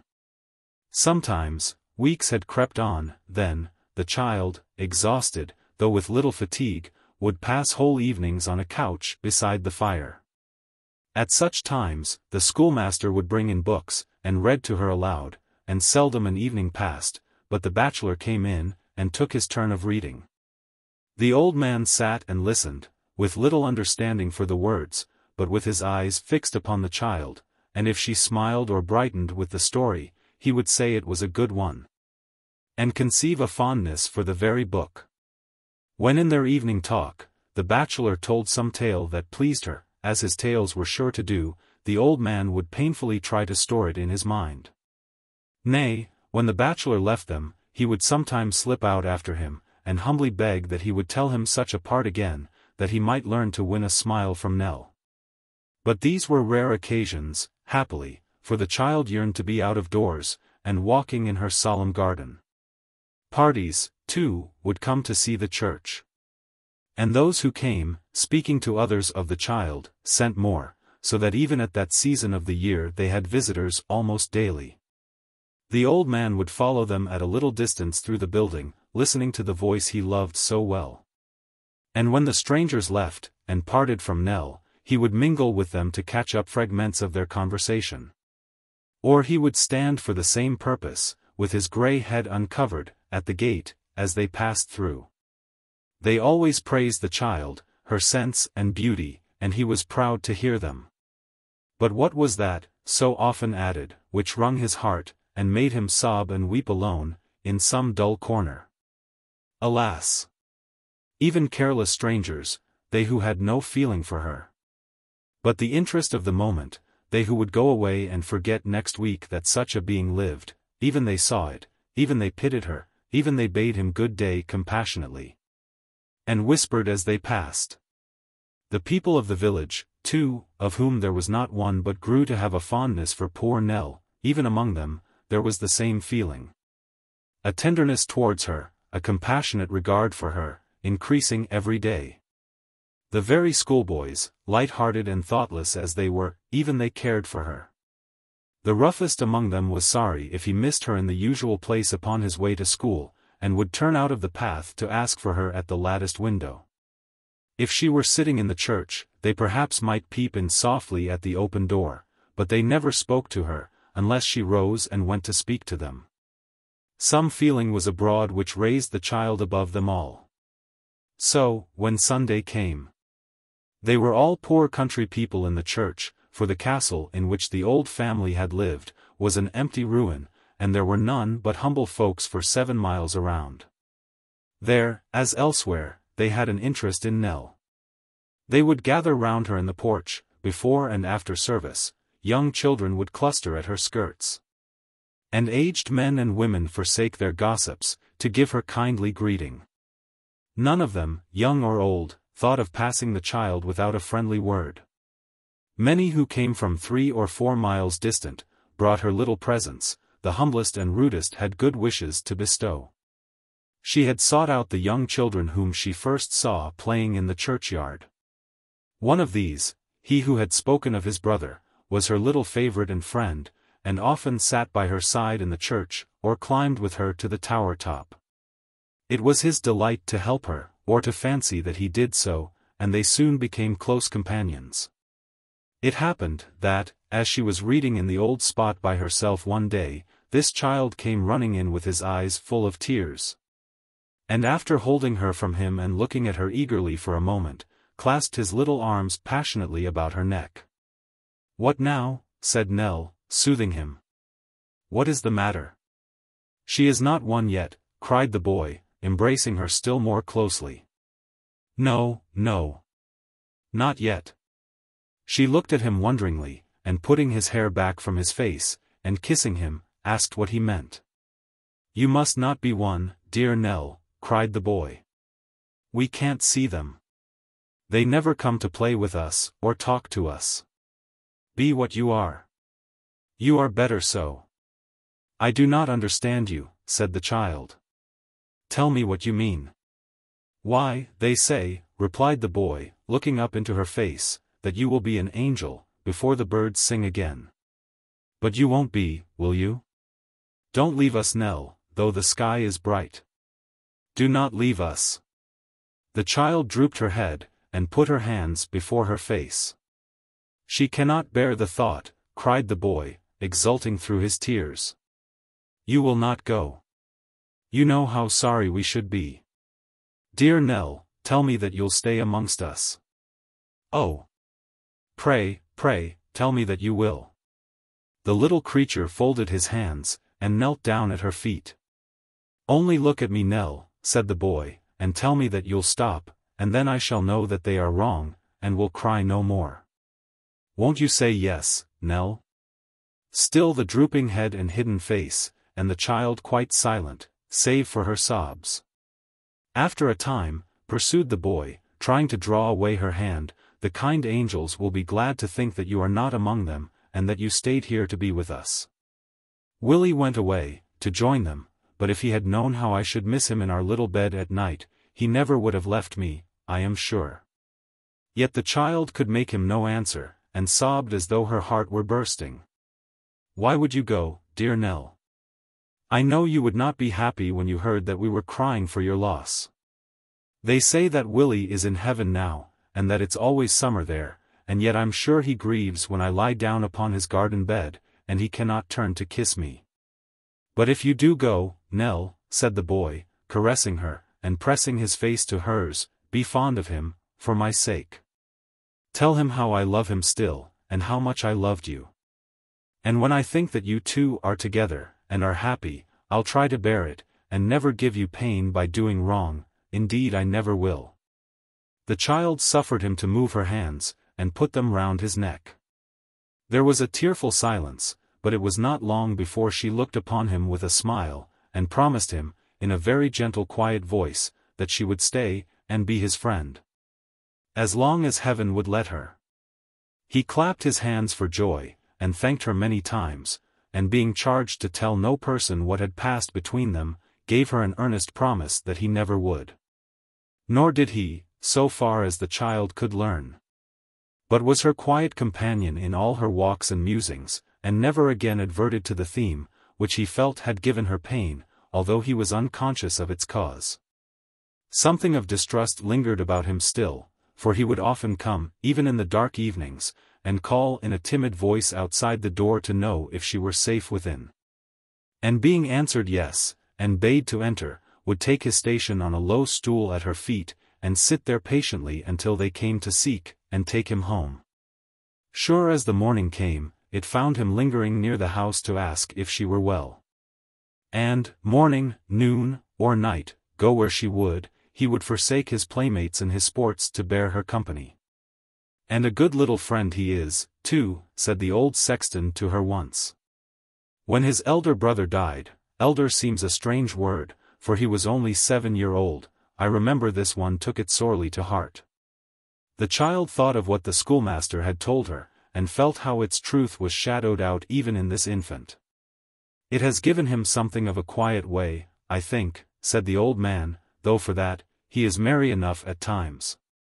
I'd wager now, that you and he have been listening by the old well. Indeed we have not, the child replied. I have been afraid to go near it, for I am not often down in that part of the church, and do not know the ground. Come down with me, said the old man. I have known it from a boy. Come. They descended the narrow steps which led into the crypt, and paused among the gloomy arches, in a dim and murky spot. This is the place, said the old man. Give me your hand while you throw back the cover, lest you should stumble and fall in. I am too old, I mean rheumatic, to stoop, myself. A black and dreadful place, exclaimed the child. Look in, said the old man, pointing downward with his finger. The child complied, and gazed down into the pit. It looks like a grave, itself, said the old man. It does, replied the child. I have often had the fancy, said the sexton, that it might have been dug at first to make the old place more gloomy, and the old monks more religious. It's to be closed up, and built over. The child still stood, looking thoughtfully into the vault. We shall see, said the sexton, on what gay heads other earth will have closed, when the light is shut out from here. God knows. They'll close it up, next spring. The birds sing again in spring, thought the child, as she leant at her casement window, and gazed at the declining sun. Spring. A beautiful and happy time. Chapter 56. A day or two after the Quilp tea party at the Wilderness, Mr. Swiveller walked into Sampson Brass's office at the usual hour, and being alone in that temple of probity, placed his hat upon the desk, and taking from his pocket a small parcel of black crape, applied himself to folding and pinning the same upon it, after the manner of a hatband. Having completed the construction of this appendage, he surveyed his work with great complacency, and put his hat on again, very much over one eye, to increase the mournfulness of the effect. These arrangements perfected to his entire satisfaction, he thrust his hands into his pockets, and walked up and down the office with measured steps. It has always been the same with me, said Mr. Swiveller, always. 'Twas ever thus, from childhood's hour I've seen my fondest hopes decay, I never loved a tree or flower but 'twas the first to fade away. I never nursed a dear gazelle, to glad me with its soft black eye, but when it came to know me well, and love me, it was sure to marry a market gardener. Overpowered by these reflections, Mr. Swiveller stopped short at the client's chair, and flung himself into its open arms. And this, said Mr. Swiveller, with a kind of bantering composure, is life, I believe. Oh, certainly. Why not? I'm quite satisfied. I shall wear, added Richard, taking off his hat again and looking hard at it, as if he were only deterred by pecuniary considerations from spurning it with his foot. I shall wear this emblem of woman's perfidy, in remembrance of her with whom I shall never again thread the windings of the mazy. Whom I shall never more pledge in the rosy, who, during the short remainder of my existence, will murder the balmy. Ha, ha, ha. It may be necessary to observe, lest there should appear any incongruity in the close of this soliloquy, that Mr. Swiveller did not wind up with a cheerful hilarious laugh, which would have been undoubtedly at variance with his solemn reflections, but that, being in a theatrical mood, he merely achieved that performance which is designated in melodramas, laughing like a fiend, for it seems that your fiends always laugh in syllables, and always in 3 syllables. Never more nor less, which is a remarkable property in such gentry, and one worthy of remembrance. The baleful sounds had hardly died away, and Mr. Swiveller was still sitting in a very grim state in the client's chair, when there came a ring, or, if we may adapt the sound to his then humour, a knell, at the office bell. Opening the door with all speed, he beheld the expressive countenance of Mr. Chuckster, between whom and himself a fraternal greeting ensued. "You're devilish early at this pestiferous old slaughter-house," said that gentleman, poising himself on one leg, and shaking the other in an easy manner. "Rather," returned Dick. "Rather," retorted Mr. Chuckster, with that air of graceful trifling which so well became him. "I should think so. Why, my good feller, do you know what o'clock it is? 9:30 a.m. in the morning." "Won't you come in?" said Dick. "All alone?" Swiveller solus. "'Tis now the witching hour of night, when churchyards yawn, and graves give up their dead." At the end of this quotation in dialogue, each gentleman struck an attitude, and immediately subsiding into prose walked into the office. Such morsels of enthusiasm were common among the glorious Apollos, and were indeed the links that bound them together, and raised them above the cold dull earth. "Well, and how are you, my buck?" said Mr. Chuckster, taking a stool. "I was forced to come into the city upon some little private matters of my own, and couldn't pass the corner of the street without looking in, but upon my soul I didn't expect to find you. It is so everlastingly early." Mr. Swiveller expressed his acknowledgments, and it appearing on further conversation that he was in good health, and that Mr. Chuckster was in the like enviable condition, both gentlemen, in compliance with a solemn custom of the ancient brotherhood to which they belonged, joined in a fragment of the popular duet of "All's Well," with a long shake at the end. "And what's the news?" said Richard. "The town's as flat, my dear feller," replied Mr. Chuckster, "as the surface of a Dutch oven. There's no news. By the by, that lodger of yours is a most extraordinary person. He quite eludes the most vigorous comprehension, you know. Never was such a feller." "What has he been doing now?" said Dick. "By Jove, sir," returned Mr. Chuckster, taking out an oblong snuff-box, the lid whereof was ornamented with a fox's head curiously carved in brass, "that man is an unfathomable. Sir, that man has made friends with our articled clerk. There's no harm in him, but he is so amazingly slow and soft. Now, if he wanted a friend, why couldn't he have one that knew a thing or two, and could do him some good by his manners and conversation?" "I have my faults, sir," said Mr. Chuckster. "No, no," interposed Mr. Swiveller. "Oh yes, I have my faults. No man knows his faults better than I know mine. But," said Mr. Chuckster, "I'm not meek.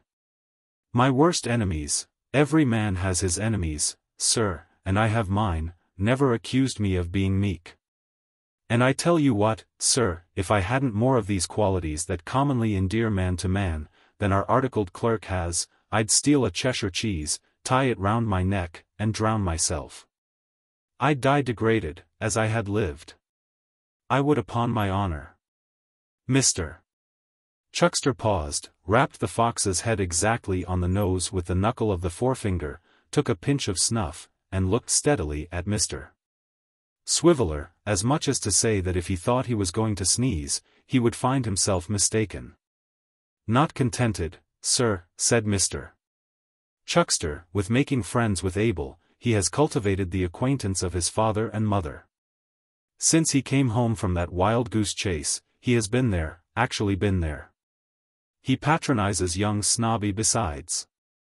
You'll find, sir, that he'll be constantly coming backwards and forwards to this place, yet I don't suppose that beyond the common forms of civility, he has ever exchanged half a dozen words with me. Now, upon my soul, you know, said Mr. Chuckster, shaking his head gravely, as men are wont to do when they consider things are going a little too far, this is altogether such a low-minded affair, that if I didn't feel for the governor, and know that he could never get on without me, I should be obliged to cut the connection. I should have no alternative. Mr. Swiveller, who sat on another stool opposite to his friend, stirred the fire in an excess of sympathy, but said nothing. As to young Snob, sir, pursued Mr. Chuckster with a prophetic look, you'll find he'll turn out bad. In our profession we know something of human nature, and take my word for it, that the feller that came back to work out that shilling, will show himself one of these days in his true colors. He's a low thief, sir. He must be. Mr. Chuckster, being roused, would probably have pursued this subject further, and in more emphatic language, but for a tap at the door, which seeming to announce the arrival of somebody on business, caused him to assume a greater appearance of meekness than was perhaps quite consistent with his late declaration. Mr. Swiveller, hearing the same sound, caused his stool to revolve rapidly on one leg until it brought him to his desk, into which, having forgotten in the sudden flurry of his spirits to part with the poker, he thrust it as he cried, "Come in." Who should present himself but that very Kit who had been the theme of Mr. Chuckster's wrath? Never did man pluck up his courage so quickly, or look so fierce, as Mr. Chuckster when he found it was he. Mr. Swiveller stared at him for a moment, and then leaping from his stool, and drawing out the poker from its place of concealment, performed the broadsword exercise with all the cuts and guards complete, in a species of frenzy. "Is the gentleman at home?" said Kit, rather astonished by this uncommon reception. Before Mr. Swiveller could make any reply, Mr. Chuckster took occasion to enter his indignant protest against this form of inquiry, which he held to be of a disrespectful and snobbish tendency, inasmuch as the inquirer, seeing two gentlemen then and there present, should have spoken of the other gentleman. Or rather, for it was not impossible that the object of his search might be of inferior quality, should have mentioned his name, leaving it to his hearers to determine his degree as they thought proper. Mr. Chuckster further remarked, that he had some reason to believe this form of address was personal to himself, and that he was not a man to be trifled with, as certain snobs, whom he did not more particularly mention or describe, might find, to their cost. "I mean the gentleman upstairs," said Kit, turning to Richard Swiveller. "Is he at home?" "Why?" rejoined Dick. "Because if he is, I have a letter for him." "From whom?" said Dick. "From Mr. Garland." "Oh," said Dick, with extreme politeness. "Then you may hand it over, sir. And if you're to wait for an answer, sir, you may wait in the passage, sir, which is an airy and well-ventilated apartment, sir." "Thank you," returned Kit. "But I am to give it to himself, if you please." The excessive audacity of this retort so overpowered Mr. Chuckster, and so moved his tender regard for his friend's honor, that he declared, if he were not restrained by official considerations, he must certainly have annihilated Kit upon the spot. A resentment of the affront which he did consider, under the extraordinary circumstances of aggravation attending it, could not but have met with the proper sanction and approval of a jury of Englishmen, who, he had no doubt, would have returned a verdict of justifiable homicide, coupled with a high testimony to the morals and character of the avenger. Mr. Swiveller, without being quite so hot upon the matter, was rather shamed by his friend's excitement, and not a little puzzled how to act, Kit being quite cool and good-humored. when the single gentleman was heard to call violently down the stairs. "Didn't I see somebody for me? Come in," cried the lodger. "Yes, sir," replied Dick. "Certainly, sir." "Then where is he?" roared the single gentleman. "He's here, sir," rejoined Mr. Swiveller. "Now young man, don't you hear you're to go upstairs? Are you deaf?" Kit did not appear to think it worth his while to enter into any further altercation, but hurried off and left the glorious Apollos gazing at each other in silence. "Didn't I tell you so?" said Mr. Chuckster. "What do you think of that?" Mr. Swiveller, being in the main a good-natured fellow, and not perceiving in the conduct of Kit any villainy of enormous magnitude, scarcely knew what answer to return. He was relieved from his perplexity, however, by the entrance of Mr. Sampson and his sister, Sally, at sight of whom Mr. Chuckster precipitately retired. Mr. Brass and his lovely companion appeared to have been holding a consultation over their temperate breakfast, upon some matter of great interest and importance. On the occasion of such conferences, they generally appeared in the office some half an hour after their usual time, and in a very smiling state. As though their late plots and designs had tranquilized their minds and shed a light upon their toilsome way. In the present instance, they seemed particularly gay, Miss Sally's aspect being of a most oily kind, and Mr. Brass rubbing his hands in an exceedingly jocose and light-hearted manner. "Well, Mr. Richard," said Brass. "How are we this morning?" "Are we pretty fresh and cheerful, sir, Mr. Richard?" "Pretty well, sir," replied Dick. "That's well," said Brass. "Ha ha! We should be gay as larks, Mr. Richard, why not? It's a pleasant world we live in, sir, a very pleasant world. There are bad people in it, Mr. Richard, but if there were no bad people, there would be no good lawyers. Ha ha! Any letters by the post this morning, Mr. Richard?" Mr. Swiveller answered in the negative. "Ha!" said Brass, "no matter. If there's little business today, there'll be more tomorrow. A contented spirit, Mr. Richard, is the sweetness of existence. Anybody been here, sir?" "Only my friend," replied Dick. "May we ne'er want a friend," Brass chimed in quickly, "or a bottle to give him." "Ha ha! That's the way the song runs, isn't it?" "A very good song, Mr. Richard, very good. I like the sentiment of it." "Ha ha!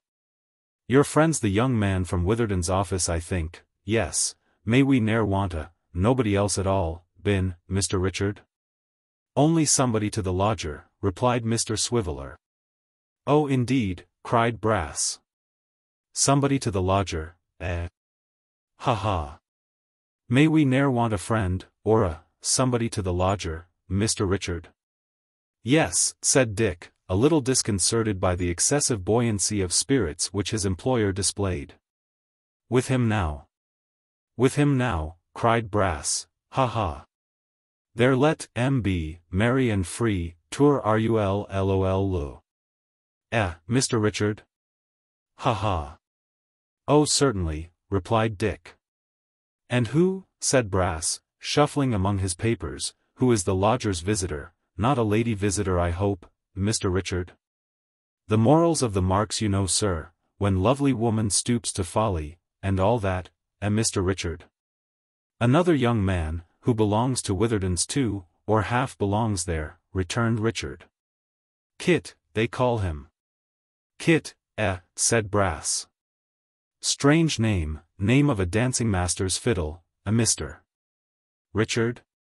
Ha ha! Kit's there, is he? Oh!" Dick looked at Miss Sally, wondering that she didn't check this uncommon exuberance on the part of Mr. Sampson. But as she made no attempt to do so, and rather appeared to exhibit a tacit acquiescence in it, he concluded that they had just been cheating somebody, and receiving the bill. "Will you have the goodness, Mr. Richard," said Brass, taking a letter from his desk, "just to step over to Peckham Rye with that? There's no answer, but it's rather particular and should go by hand." Charge the office with your coach hire back, you know, don't spare the office. Get as much out of it as you can, clerk's motto, Mr. Richard? Ha ha. Mr. Swiveller solemnly doffed the aquatic jacket, put on his coat, took down his hat from its peg, pocketed the letter, and departed. Directly he was gone, uprose Miss Sally Brass, and smiling sweetly at her brother, who nodded and smote his nose in return, withdrew also. Sampson Brass was no sooner left alone, than he set the office door wide open, and establishing himself at his desk directly opposite, so that he could not fail to see anybody who came downstairs and passed out at the street door, began to write with extreme cheerfulness and assiduity. Humming as he did so, in a voice that was anything but musical, certain vocal snatches which appeared to have reference to the union between church and state, inasmuch as they were compounded of the evening hymn and God Save the King. Thus, the attorney of Bevis Marks sat, and wrote, and hummed, for a long time, except when he stopped to listen with a very cunning face, and hearing nothing, went on humming louder, and writing slower than ever. At length, in one of these pauses, he heard his lodger's door opened and shut, and footsteps coming down the stairs. Then Mr. Brass left off writing entirely, and with his pen in his hand hummed his very loudest, shaking his head meanwhile from side to side like a man whose whole soul was in the music, and smiling in a manner quite seraphic. It was towards this moving spectacle that the staircase and the sweet sounds guided Kit, on whose arrival before his door, Mr. Brass stopped his singing, but not his smiling, and nodded affably, at the same time beckoning to him with his pen. "Kit," said Mr. Brass, in the pleasantest way imaginable, "how do you do?" Kit, being rather shy of his friend, made a suitable reply, and had his hand upon the lock of the street door when Mr. Brass called him softly back. "You are not to go, if you please, Kit," said the attorney in a mysterious and yet businesslike way. "You are to step in here, if you please." "Dear me, dear me. When I look at you," said the lawyer, quitting his stool, and standing before the fire with his back towards it, "I am reminded of the sweetest little face that ever my eyes beheld. I remember your coming there twice or thrice when we were in possession. Ah, Kit, my dear fellow, gentlemen in my profession have such painful duties to perform sometimes that you needn't envy us, you needn't indeed." "I don't, sir," said Kit, "though it isn't for the like of me to judge." "Our only consolation, Kit," pursued the lawyer, looking at him in a sort of pensive abstraction, "is, that although we cannot turn away the wind, we can soften it. We can temper it, if I may say so, to the shorn lambs." "Shorn indeed," thought Kit. "Pretty close." But he didn't say so. "On that occasion, Kit," said Mr. Brass, "on that occasion that I have just alluded to, I had a hard battle with Mr. Quilp, for Mr. Quilp is a very hard man, to obtain them the indulgence they had. It might have cost me a client. But suffering virtue inspired me, and I prevailed. He's not so bad after all," thought honest Kit, as the attorney pursed up his lips and looked like a man who was struggling with his better feelings. "I respect you, Kit," said Brass with emotion. "I saw enough of your conduct at that time to respect you, though your station is humble, and your fortune lowly. It isn't the waistcoat that I look at. It is the heart. The checks in the waistcoat are but the wires of the cage. But the heart is the bird. Ah! How many sich birds are perpetually molting, and putting their beaks through the wires to peck at all mankind." This poetic figure, which Kit took to be in special allusion to his own checked waistcoat, quite overcame him. Mr. Brass's voice and manner added not a little to its effect, for he discoursed with all the mild austerity of a hermit, and wanted but a cord round the waist of his rusty surtout, and a skull on the chimney-piece, to be completely set up in that line of business. "Well, well," said Sampson, smiling as good men smile when they compassionate their own weakness or that of their fellow creatures, "this is wide of the bull's-eye. You're to take that, if you please." As he spoke, he pointed to a couple of half-crowns upon the desk. Kit looked at the coins, and then at Sampson, and hesitated. "For yourself," said Brass. "From?" "No matter about the person they came from," replied the lawyer. "Say me, if you like. We have eccentric friends overhead, Kit, and we mustn't ask questions or talk too much, you understand. You're to take them, that's all. And between you and me, I don't think they'll be the last you'll have to take from the same place. I hope not. Goodbye, Kit. Goodbye." With many thanks, and many more self-reproaches for having on such slight grounds suspected one who in their very first conversation turned out such a different man from what he had supposed, Kit took the money and made the best of his way home. Mr. Brass remained airing himself at the fire, and resumed his vocal exercise, and his seraphic smile, simultaneously. "May I come in?" said Miss Sally, peeping. "Oh yes, you may come in," returned her brother. "Ahem," coughed Miss Brass interrogatively.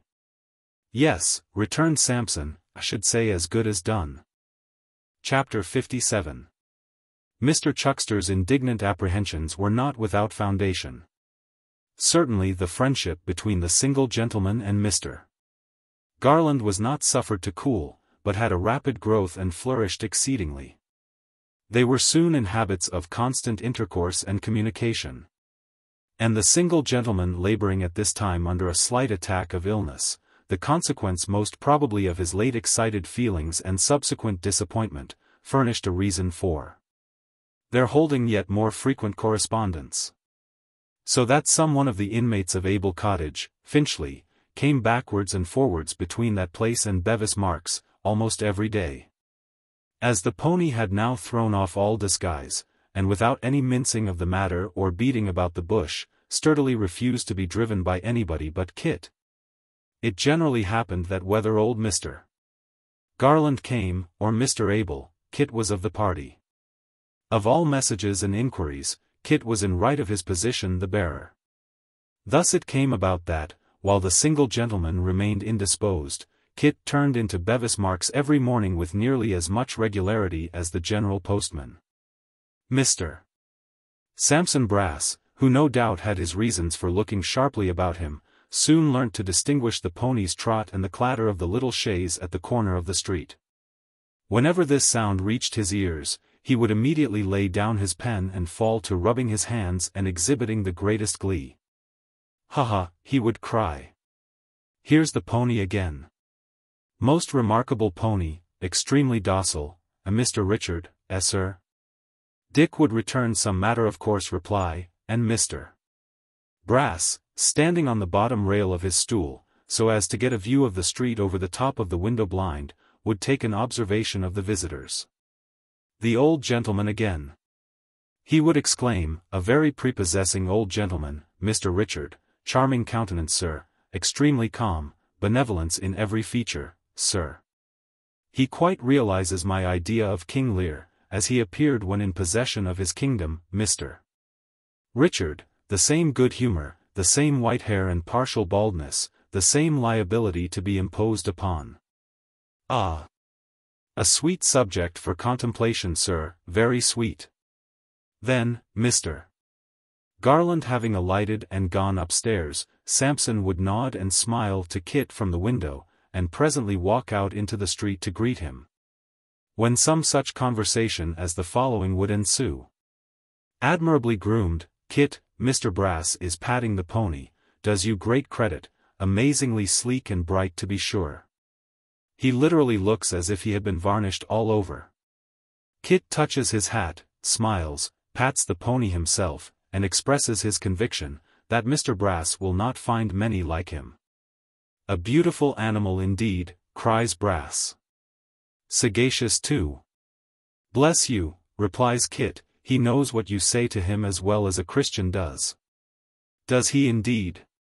cries Brass, who has heard the same thing in the same place from the same person in the same words a dozen times, but is paralyzed with astonishment notwithstanding.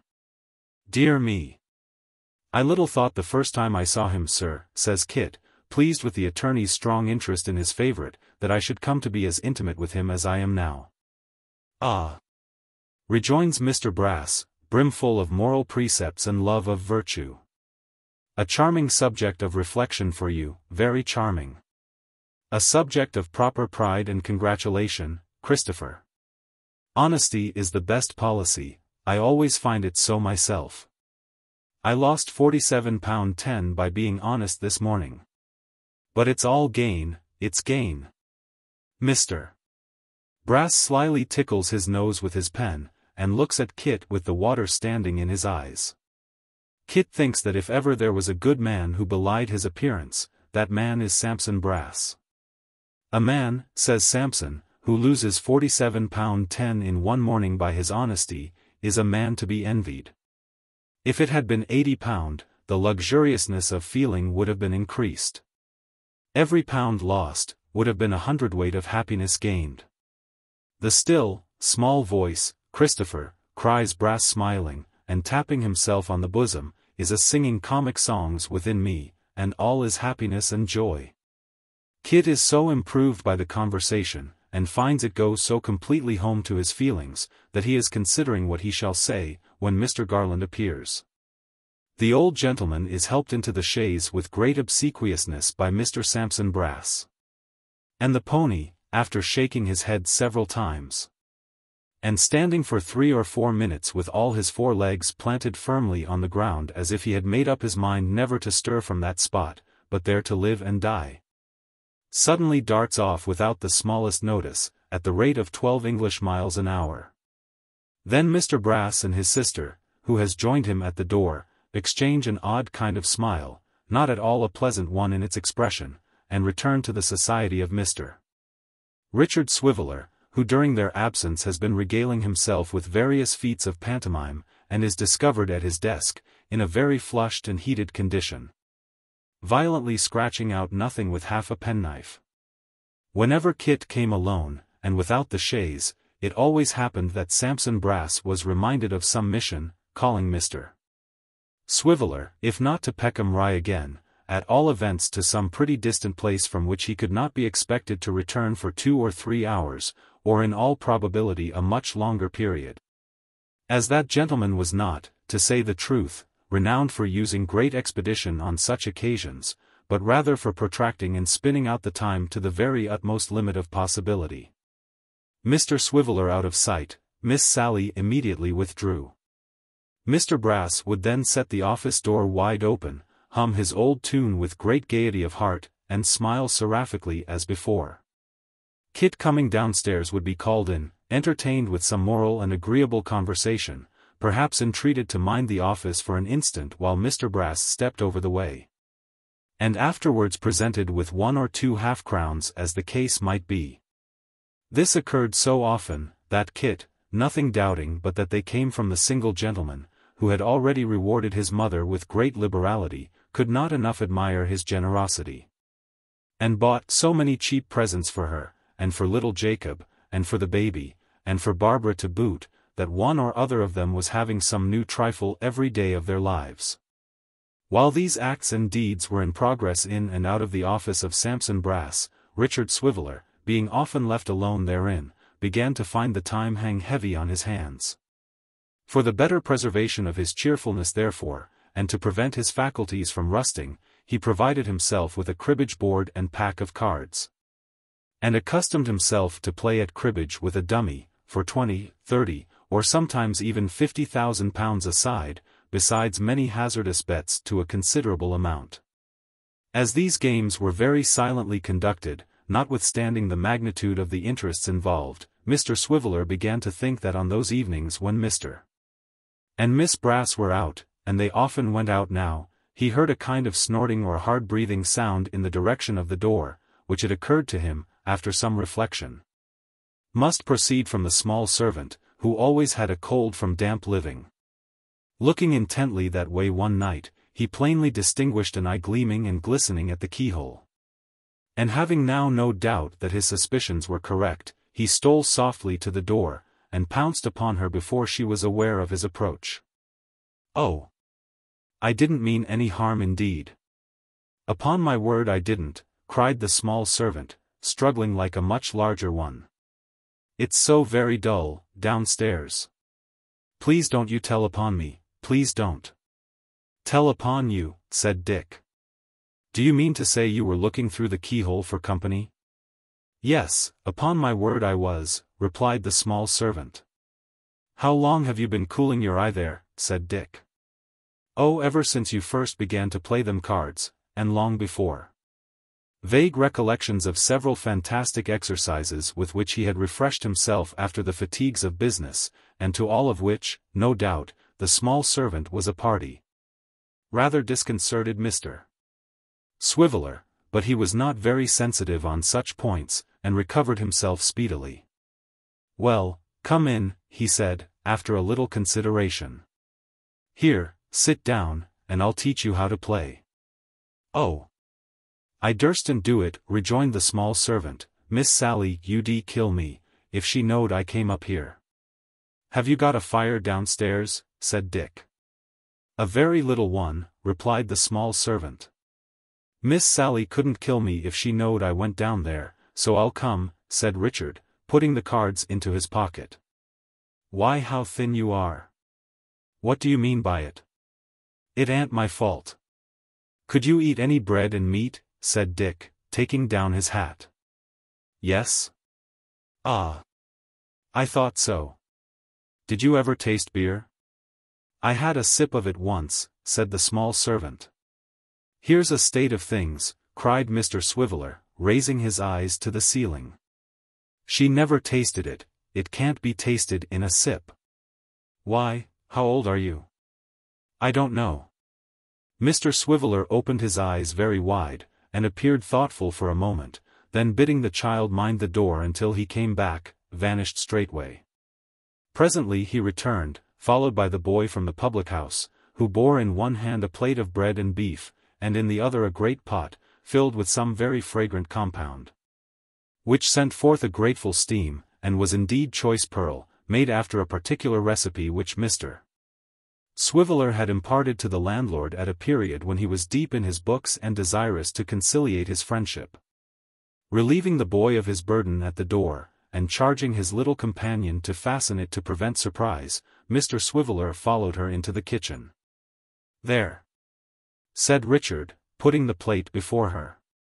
First of all, clear that off, and then you'll see what's next.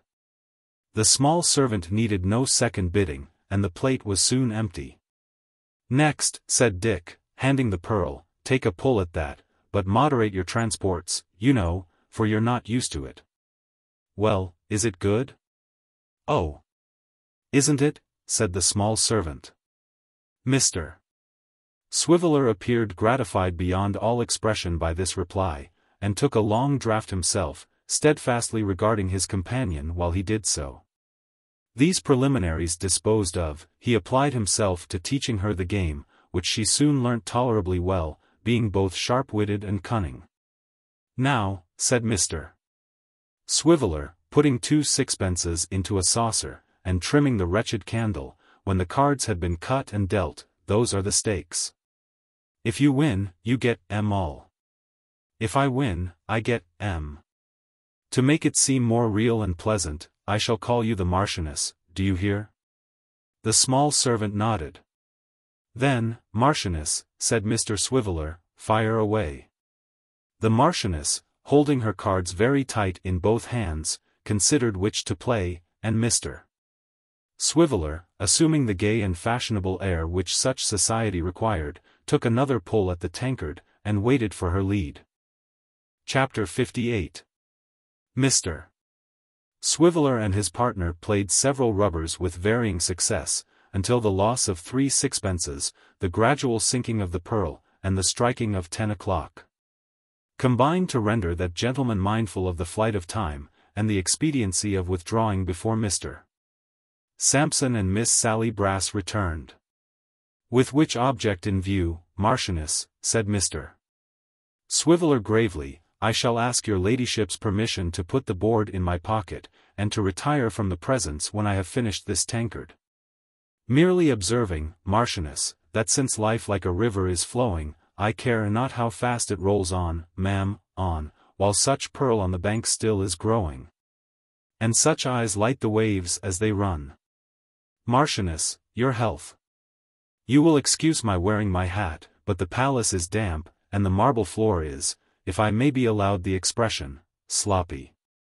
As a precaution against this latter inconvenience, Mr. Swiveller had been sitting for some time with his feet on the hob, in which attitude he now gave utterance to these apologetic observations, and slowly sipped the last choice drops of nectar. The Baron Sampsono Brasso and his fair sister are, you tell me, at the play, said Mr. Swiveller, leaning his left arm heavily upon the table, and raising his voice and his right leg after the manner of a theatrical bandit. The Marchioness nodded. Ha, said Mr. Swiveller, with a portentous frown. 'Tis well. Marchioness, but no matter. Some wine there. Ho! He illustrated these melodramatic morsels by handing the tankard to himself with great humility, receiving it haughtily, drinking from it thirstily, and smacking his lips fiercely. The small servant, who was not so well acquainted with theatrical conventionalities as Mr. Swiveller, having indeed never seen a play, or heard one spoken of, except by chance through chinks of doors and in other forbidden places, was rather alarmed by demonstrations so novel in their nature, and showed her concern so plainly in her looks, that Mr. Swiveller felt it necessary to discharge his brigand manner for one more suitable to private life, as he asked, "Do they often go where glory waits them, and leave you here?" "Oh, yes. I believe you they do," returned the small servant. "Miss Sally's such a wonder for that, she is." "Such a what?" said Dick. "Such a wonder," returned the Marchioness. After a moment's reflection, Mr. Swiveller determined to forego his responsible duty of setting her right, and to suffer her to talk on. As it was evident that her tongue was loosened by the pearl, and her opportunities for conversation were not so frequent as to render a momentary check of little consequence. "They sometimes go to see Mr. Quilp," said the small servant with a shrewd look. "They go to a many places, bless you." "Is Mr. Brass a wonder?" said Dick. "Not half what Miss Sally is, he isn't," replied the small servant, shaking her head. "Bless you, he'd never do anything without her." "Oh! He wouldn't he?" said Dick. "Miss Sally keeps him in such order," said the small servant. "He always asks her advice, he does, and he catches it sometimes. Bless you, you wouldn't believe how much he catches it." "I suppose," said Dick, "that they consult together a good deal, and talk about a great many people, about me for instance, sometimes, Marchioness?" The Marchioness nodded amazingly. "Complimentary," said Mr. Swiveller. The Marchioness changed the motion of her head, which had not yet left off nodding, and suddenly began to shake it from side to side with a vehemence which threatened to dislocate her neck. "Humph!" Dick muttered. "Would it be any breach of confidence, Marchioness, to relate what they say of the humble individual who has now the honor to?" "Miss Sally says you're a funny chap," replied his friend. "Well, Marchioness," said Mr. Swiveller, "that's not uncomplimentary. Merriment, Marchioness, is not a bad or degrading quality. Old King Cole was himself a merry old soul, if we may put any faith in the pages of history." "But she says," pursued his companion, "that you ain't to be trusted." "Why, really Marchioness," said Mr. Swiveller, thoughtfully, "several ladies and gentlemen, not exactly professional persons, but tradespeople, ma'am, tradespeople, have made the same remark. The obscure citizen who keeps the hotel over the way, inclined strongly to that opinion tonight when I ordered him to prepare the banquet. It's a popular prejudice, Marchioness. And yet I am sure I don't know why, for I have been trusted in my time to a considerable amount, and I can safely say that I never forsook my trust until it deserted me, never." "Mr. Brass is of the same opinion, I suppose?" His friend nodded again, with a cunning look which seemed to hint that Mr. Brass held stronger opinions on the subject than his sister. And seeming to recollect herself, added imploringly, "But don't you ever tell upon me, or I shall be beat to death." "Marchioness," said Mr. Swiveller, rising, "the word of a gentleman is as good as his bond, sometimes better, as in the present case, where his bond might prove but a doubtful sort of security. I am your friend, and I hope we shall play many more rubbers together in this same saloon. But, Marchioness, added Richard, stopping in his way to the door, and wheeling slowly round upon the small servant, who was following with the candle. It occurs to me that you must be in the constant habit of airing your eye at keyholes, to know all this. I only wanted, replied the trembling Marchioness, to know where the key of the safe was hid, that was all, and I wouldn't have taken much, if I had found it, only enough to squench my hunger. You didn't find it then, said Dick. But of course you didn't, or you'd be plumper. Good night, Marchioness. Fare thee well, and if forever, then forever fare thee well, and put up the chain, Marchioness, in case of accidents. With this parting injunction, Mr. Swiveller emerged from the house. And feeling that he had by this time taken quite as much to drink as promised to be good for his constitution, Pearl being a rather strong and heady compound, wisely resolved to betake himself to his lodgings, and to bed at once. Homeward he went therefore. And his apartments, for he still retained the plural fiction, being at no great distance from the office, he was soon seated in his own bedchamber, where, having pulled off one boot and forgotten the other, he fell into deep cogitation. This Marchioness, said Mr. Swiveller, folding his arms, is a very extraordinary person, surrounded by mysteries, ignorant of the taste of beer, unacquainted with her own name, which is less remarkable, and taking a limited view of society through the keyholes of doors. Can these things be her destiny, or has some unknown person started in opposition to the decrees of fate? It is a most inscrutable and unmitigated staggerer. When his meditations had attained this satisfactory point, he became aware of his remaining boot, of which, with unimpaired solemnity, he proceeded to divest himself, shaking his head with exceeding gravity all the time, and sighing deeply. These rubbers, said Mr. Swiveller, putting on his nightcap in exactly the same style as he wore his hat, remind me of the matrimonial fireside. Cheggs's wife plays cribbage, all fours likewise. She rings the changes on them now. From sport to sport they hurry her, to banish her regrets, and when they win a smile from her, they think that she forgets, but she don't. By this time, I should say, added Richard, getting his left cheek into profile, and looking complacently at the reflection of a very little scrap of whisker in the looking-glass. By this time, I should say, the iron has entered into her soul. It serves her right. Melting from this stern and obdurate, into the tender and pathetic mood, Mr. Swiveller groaned a little, walked wildly up and down, and even made a show of tearing his hair, which however he thought better of, and wrenched the tassel from his nightcap instead. At last, undressing himself with a gloomy resolution, he got into bed. Some men in his blighted position would have taken to drinking, but as Mr. Swiveller had taken to that before, he only took, on receiving the news that Sophie Wackles was lost to him forever, to playing the flute. Thinking after mature consideration that it was a good, sound, dismal occupation, not only in unison with his own sad thoughts, but calculated to awaken a fellow feeling in the bosoms of his neighbors.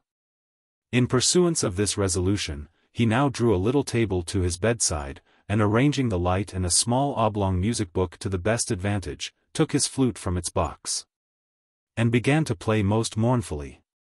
The air was "Away with Melancholy," a composition, which, when it is played very slowly on the flute in bed, with the further disadvantage of being performed by a gentleman but imperfectly acquainted with the instrument, who repeats one note a great many times before he can find the next, has not a lively effect. Yet for half the night, or more, Mr. Swiveller, lying sometimes on his back with his eyes upon the ceiling, and sometimes half out of bed to correct himself by the book, played this unhappy tune over and over again, never leaving off, save for a minute or two at a time to take breath and soliloquize about the Marchioness, and then beginning again with renewed vigor. It was not until he had quite exhausted his several subjects of meditation, and had breathed into the flute the whole sentiment of the Pearl down to its very dregs, and had nearly maddened the people of the house, and at both the next doors, and over the way, that he shut up the music book, extinguished the candle. And finding himself greatly lightened and relieved in his mind, turned round and fell asleep. He awoke in the morning, much refreshed. And having taken half an hour's exercise at the flute, and graciously received a notice to quit from his landlady, who had been in waiting on the stairs for that purpose since the dawn of day, repaired to Bevis Marks, where the beautiful Sally was already at her post, bearing in her looks a radiance mild as that which beameth from the virgin moon. Mr. Swiveller acknowledged her presence by a nod, and exchanged his coat for the aquatic jacket, which usually took some time fitting on, for in consequence of a tightness in the sleeves, it was only to be got into by a series of struggles. This difficulty overcome, he took his seat at the desk. "I say," quoth Miss Brass, abruptly breaking silence, "you haven't seen a silver pencil case this morning, have you?" "I didn't meet many in the street," rejoined Mr. Swiveller. "I saw one, a stout pencil case of respectable appearance, but as he was in company with an elderly penknife and a young toothpick, with whom he was in earnest conversation, I felt a delicacy in speaking to him." "No, but have you?" returned Miss Brass. "Seriously, you know." "What a dull dog you must be to ask me such a question seriously," said Mr. Swiveller. "Haven't I this moment come?" "Well, all I know is," replied Miss Sally, "that it's not to be found, and that it disappeared one day this week, when I left it on the desk." "Hullo!" thought Richard, "I hope the Marchioness hasn't been at work here." "There was a knife too," said Miss Sally, "of the same pattern. They were given to me by my father, years ago, and are both gone." "You haven't missed anything yourself, have you?" Mr. Swiveller involuntarily clapped his hands to the jacket to be quite sure that it was a jacket and not a skirted coat. And having satisfied himself of the safety of this, his only movable in Bevis Marks, made answer in the negative. "It's a very unpleasant thing, Dick," said Miss Brass, pulling out the tin box and refreshing herself with a pinch of snuff. "But between you and me, between friends you know, for if Sammy knew it, I should never hear the last of it, some of the office money, too, that has been left about, has gone in the same way. In particular, I have missed 3 half-crowns at 3 different times." "You don't mean that," cried Dick. "Be careful what you say, old boy, for this is a serious matter." "Are you quite sure? Is there no mistake?" "It is so, and there can't be any mistake at all," rejoined Miss Brass emphatically. "Then by Jove," thought Richard, laying down his pen, "I am afraid the Marchioness is done for." The more he discussed the subject in his thoughts, the more probable it appeared to Dick that the miserable little servant was the culprit. When he considered on what a spare allowance of food she lived, how neglected and untaught she was, and how her natural cunning had been sharpened by necessity and privation, he scarcely doubted it. And yet he pitied her so much, and felt so unwilling to have a matter of such gravity disturbing the oddity of their acquaintance, that he thought, and thought truly, that rather than receive £50 down, he would have the Marchioness proved innocent. While he was plunged in very profound and serious meditation upon this theme, Miss Sally sat shaking her head with an air of great mystery and doubt, when the voice of her brother Sampson, carolling a cheerful strain, was heard in the passage, and that gentleman himself, beaming with virtuous smiles, appeared. "Mr. Richard, sir, good morning. Here we are again, sir, entering upon another day, with our bodies strengthened by slumber and breakfast, and our spirits fresh and flowing. Here we are, Mr. Richard, rising with the sun to run our little course, our course of duty, sir, and like him get through our day's work with credit to ourselves and advantage to our fellow creatures. A charming reflection, sir, very charming." While he addressed his clerk in these words, Mr. Brass was somewhat ostentatiously engaged in minutely examining and holding up against the light a £5 bank note, which he had brought in his hand. Mr. Richard not receiving his remarks with anything like enthusiasm, his employer turned his eyes to his face, and observed that it wore a troubled expression. "You're out of spirits, sir," said Brass. "Mr. Richard, sir, we should fall to work cheerfully, and not in a despondent state. It becomes us, Mr. Richard sir, to—" Here the chaste Sarah heaved a loud sigh. "Dear me," said Mr. Sampson, "you too. Is anything the matter?" "Mr. Richard sir." Dick, glancing at Miss Sally, saw that she was making signals to him, to acquaint her brother with the subject of their recent conversation. As his own position was not a very pleasant one until the matter was set at rest one way or other, he did so, and Miss Brass, plying her snuff-box at a most wasteful rate, corroborated his account. The countenance of Sampson fell, and anxiety overspread his features. Instead of passionately bewailing the loss of his money, as Miss Sally had expected, he walked on tiptoe to the door, opened it, looked outside, shut it softly, returned on tiptoe, and said in a whisper, "This is a most extraordinary and painful circumstance, Mr. Richard sir, a most painful circumstance. The fact is, that I myself have missed several small sums from the desk of late, and have refrained from mentioning it, hoping that accident would discover the offender. But it has not done so, it has not done so. Sally, Mr. Richard sir, this is a particularly distressing affair."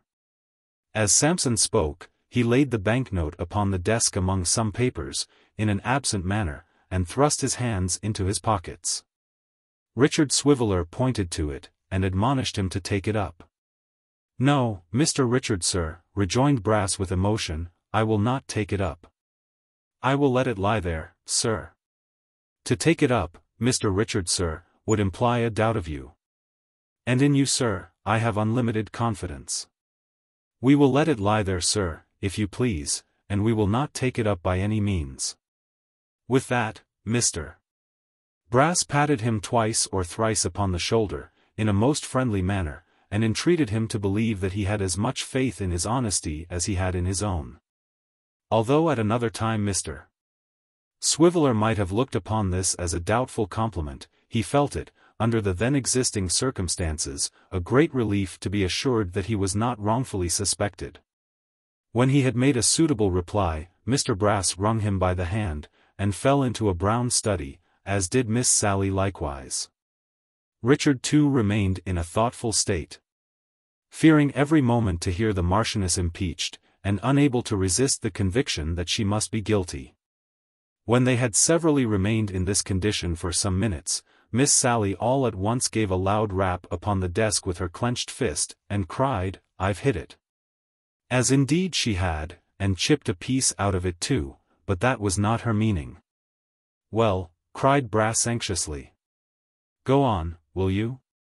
"Why," replied his sister with an air of triumph, "hasn't there been somebody always coming in and out of this office for the last 3 or 4 weeks? Hasn't that somebody been left alone in it sometimes, thanks to you, and do you mean to tell me that that somebody isn't the thief?" "What somebody?" blustered Brass. "Why, what do you call him, Kit? Mr. Garland's young man?" "To be sure." "Never," cried Brass. "Never. I'll not hear of it." "Don't tell me," said Sampson, shaking his head, and working with both his hands as if he were clearing away 10,000 cobwebs. "I'll never believe it of him. Never."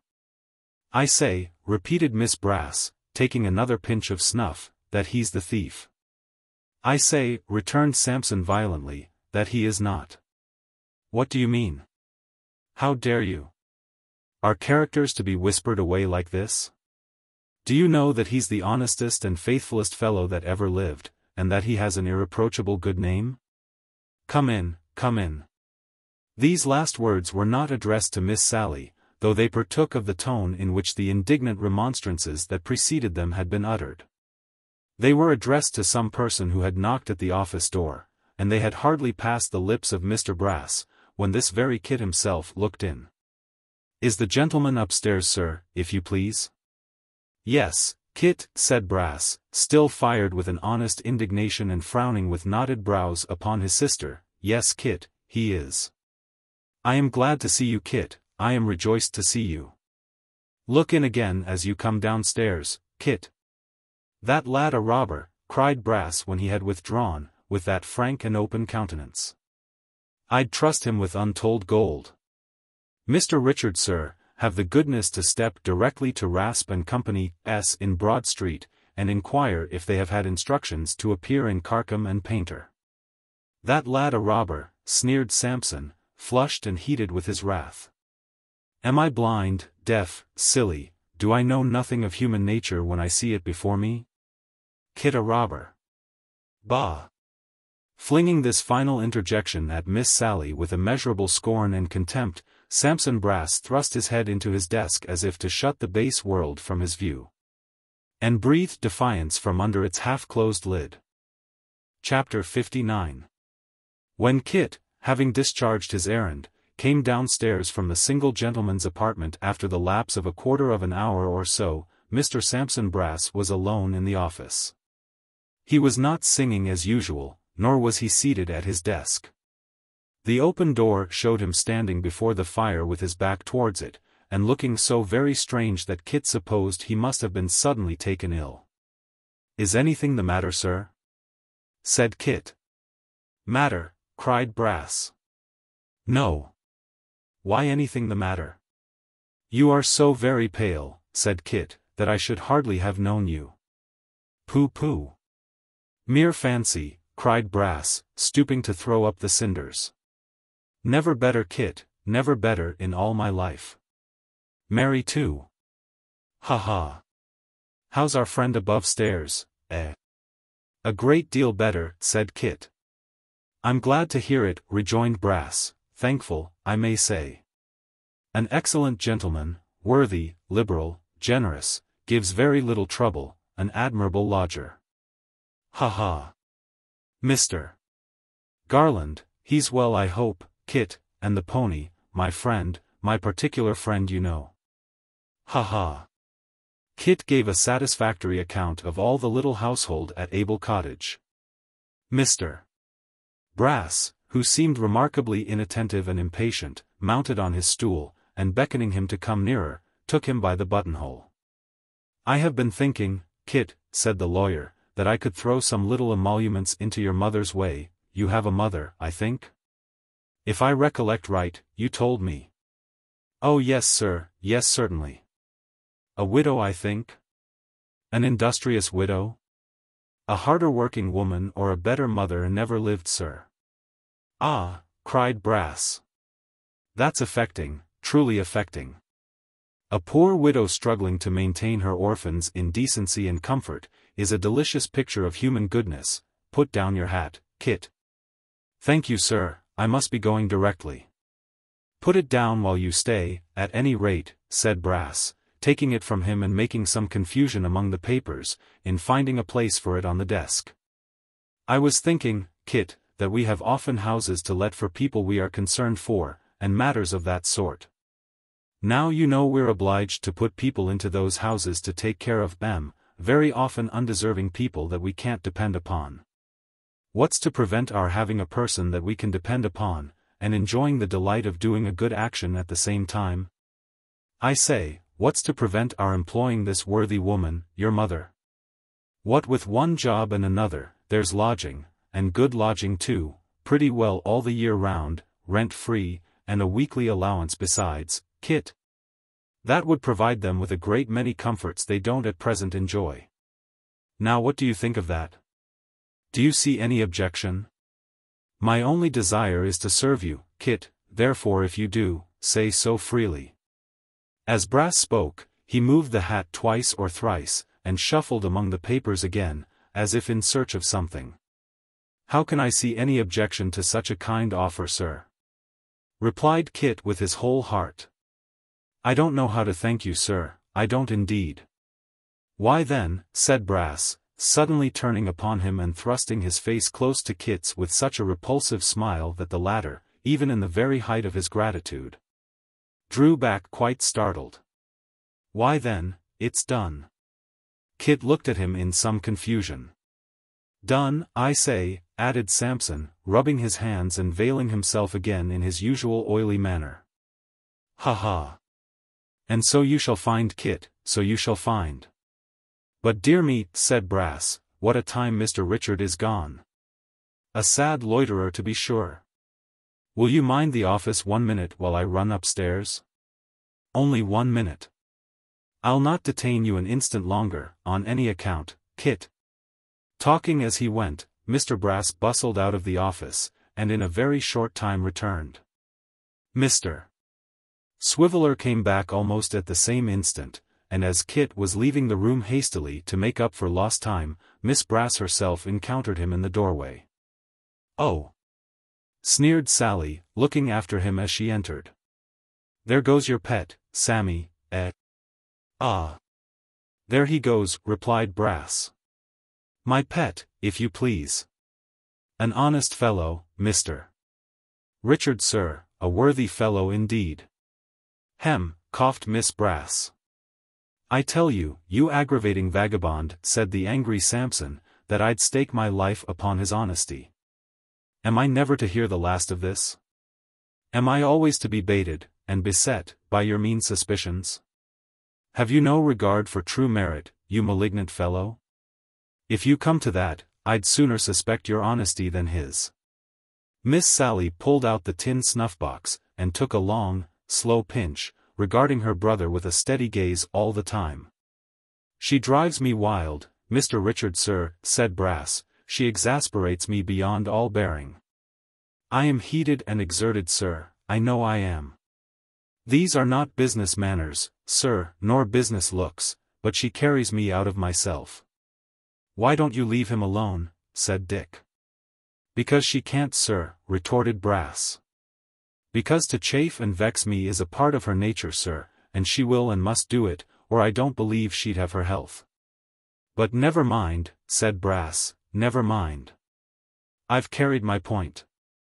I've shown my confidence in the lad.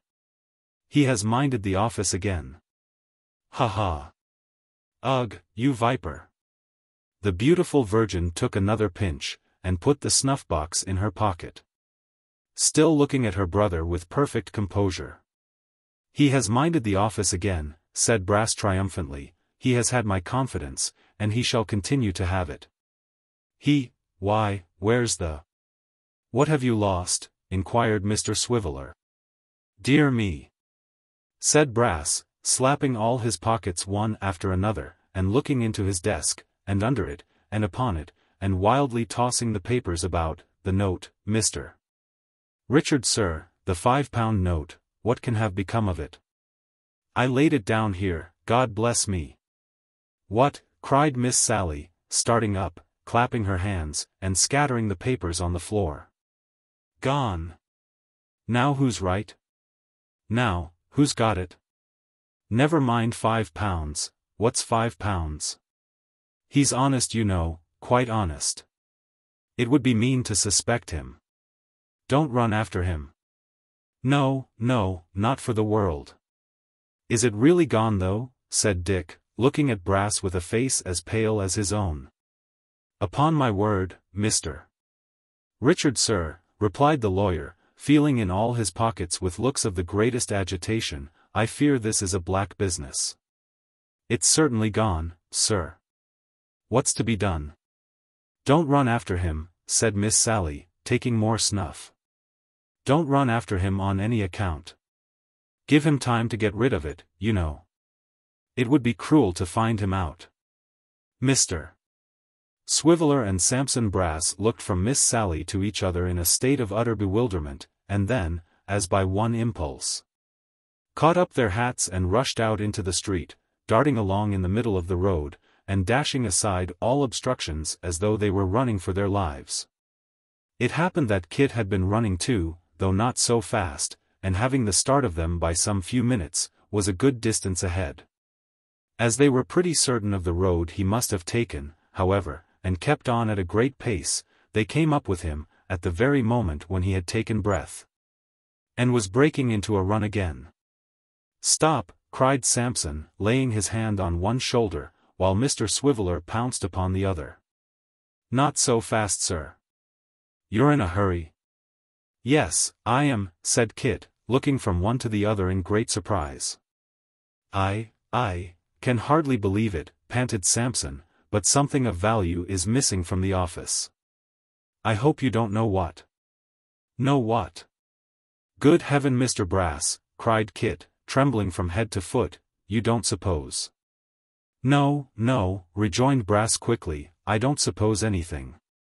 Don't say I said you did. You'll come back quietly, I hope. Of course I will, returned Kit. Why not? To be sure, said Brass. Why not? I hope there may turn out to be no why not. If you knew the trouble I've been in this morning through taking your part, Christopher, you'd be sorry for it. And I am sure you'll be sorry for having suspected me, sir, replied Kit. Come. Let us make haste back. Certainly, cried Brass, the quicker, the better.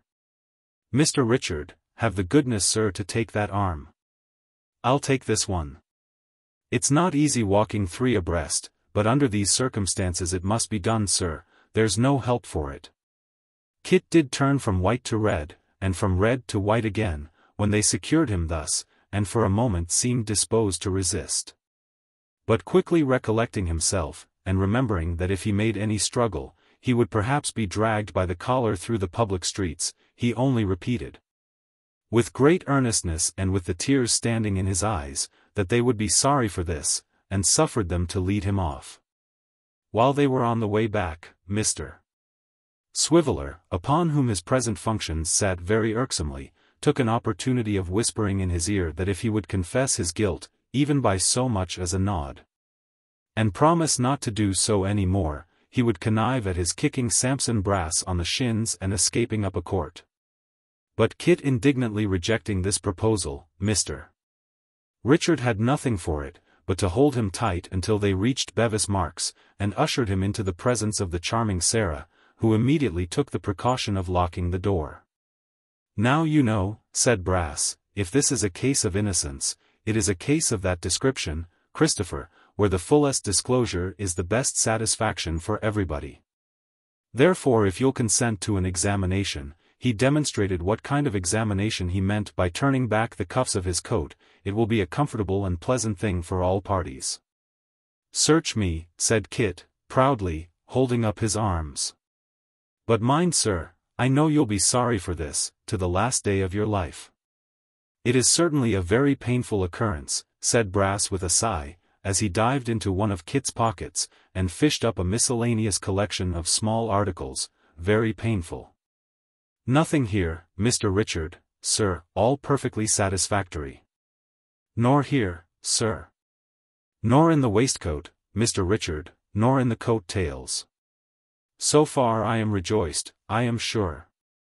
Richard Swiveller, holding Kit's hat in his hand, was watching the proceedings with great interest, and bore upon his face the slightest possible indication of a smile, as Brass, shutting one of his eyes, looked with the other up the inside of one of the poor fellow's sleeves as if it were a telescope, when Sampson turning hastily to him, bade him search the hat.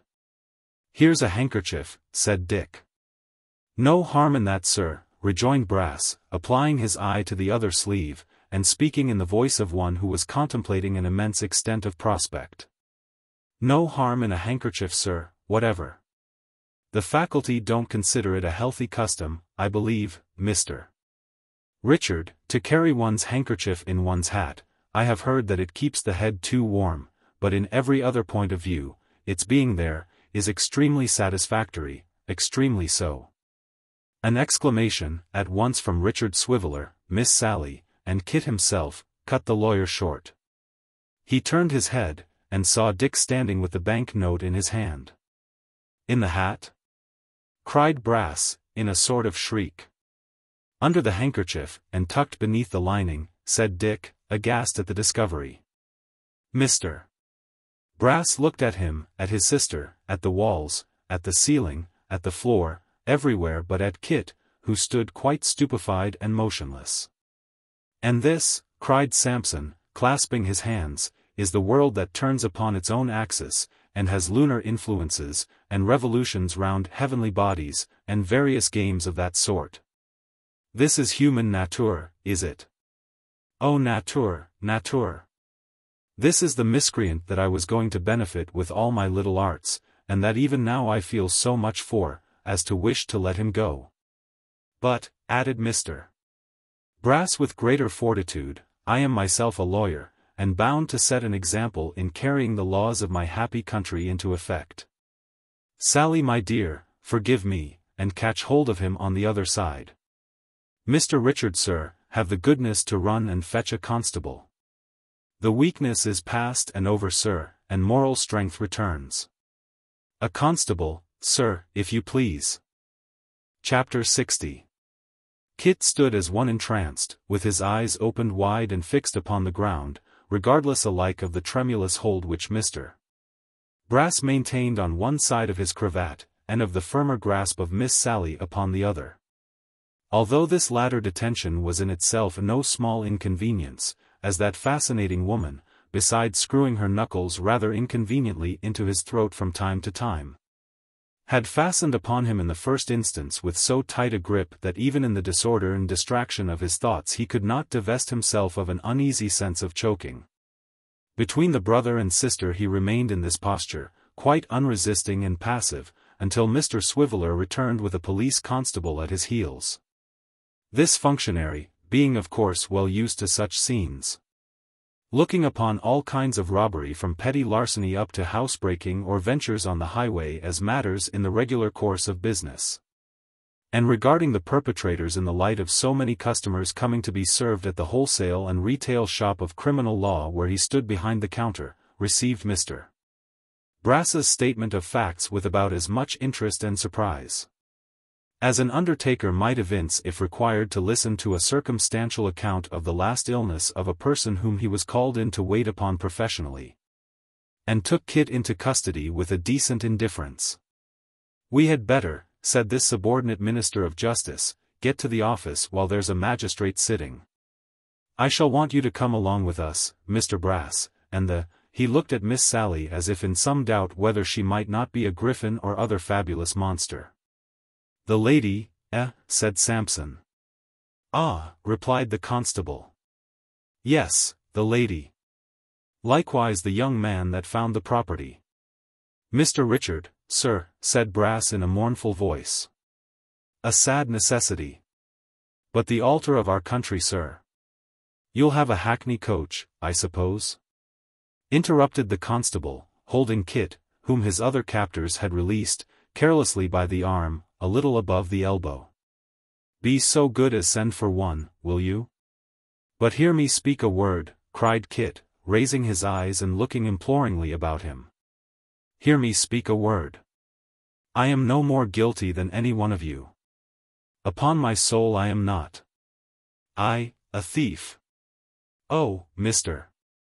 Brass, you know me better. I am sure you know me better. This is not right of you, indeed." "I give you my word, constable," said Brass.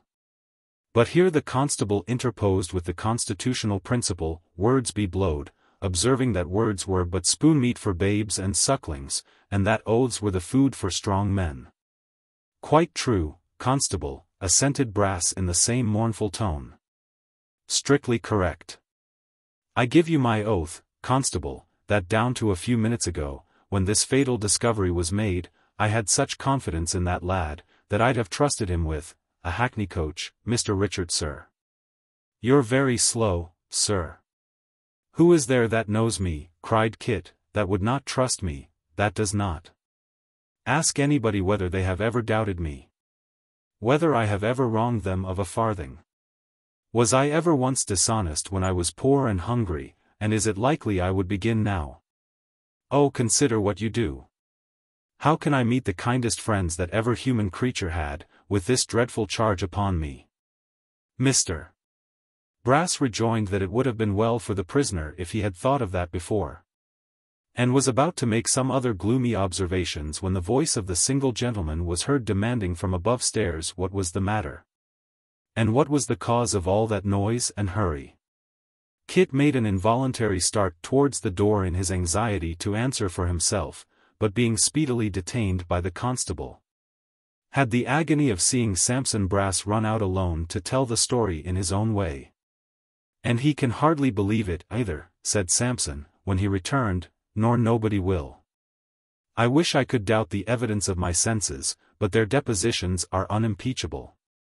It's of no use cross-examining my eyes, cried Sampson, winking and rubbing them, they stick to their first account, and will. Now Sarah, I hear the coach in the marks. Get on your bonnet, and we'll be off. A sad errand. A moral funeral, quite. Mr. Brass, said Kit, do me one favor. Take me to Mr. Witherden's first. Sampson shook his head irresolutely. Do, said Kit. My master's there. For heaven's sake, take me there first. Well, I don't know, stammered Brass, who perhaps had his reasons for wishing to show as fair as possible in the eyes of the notary.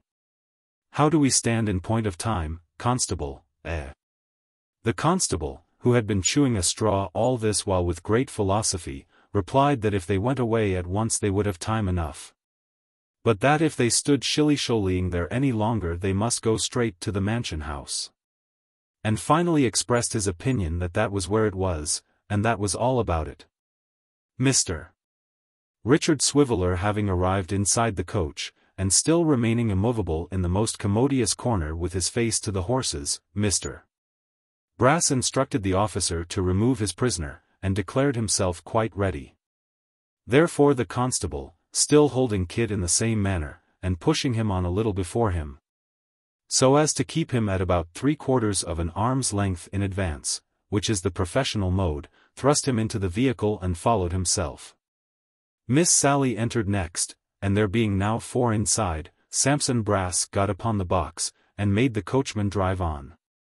Still completely stunned by the sudden and terrible change which had taken place in his affairs, Kit sat gazing out of the coach window, almost hoping to see some monstrous phenomenon in the streets which might give him reason to believe he was in a dream.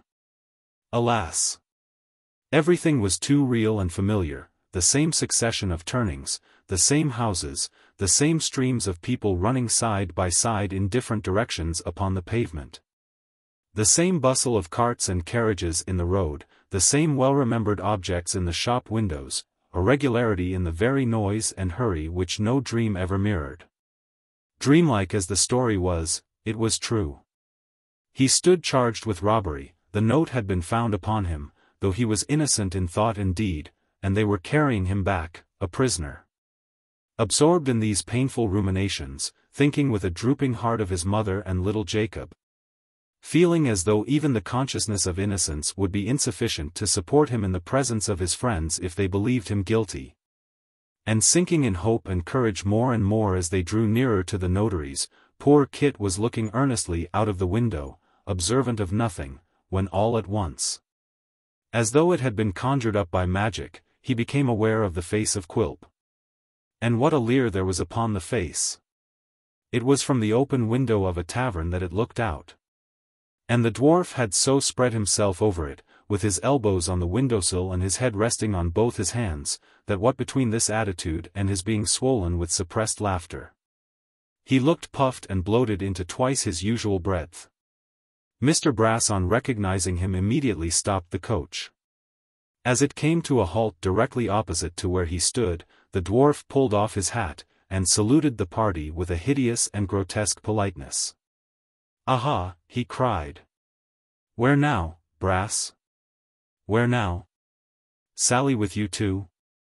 Sweet Sally. And Dick? Pleasant Dick. And Kit?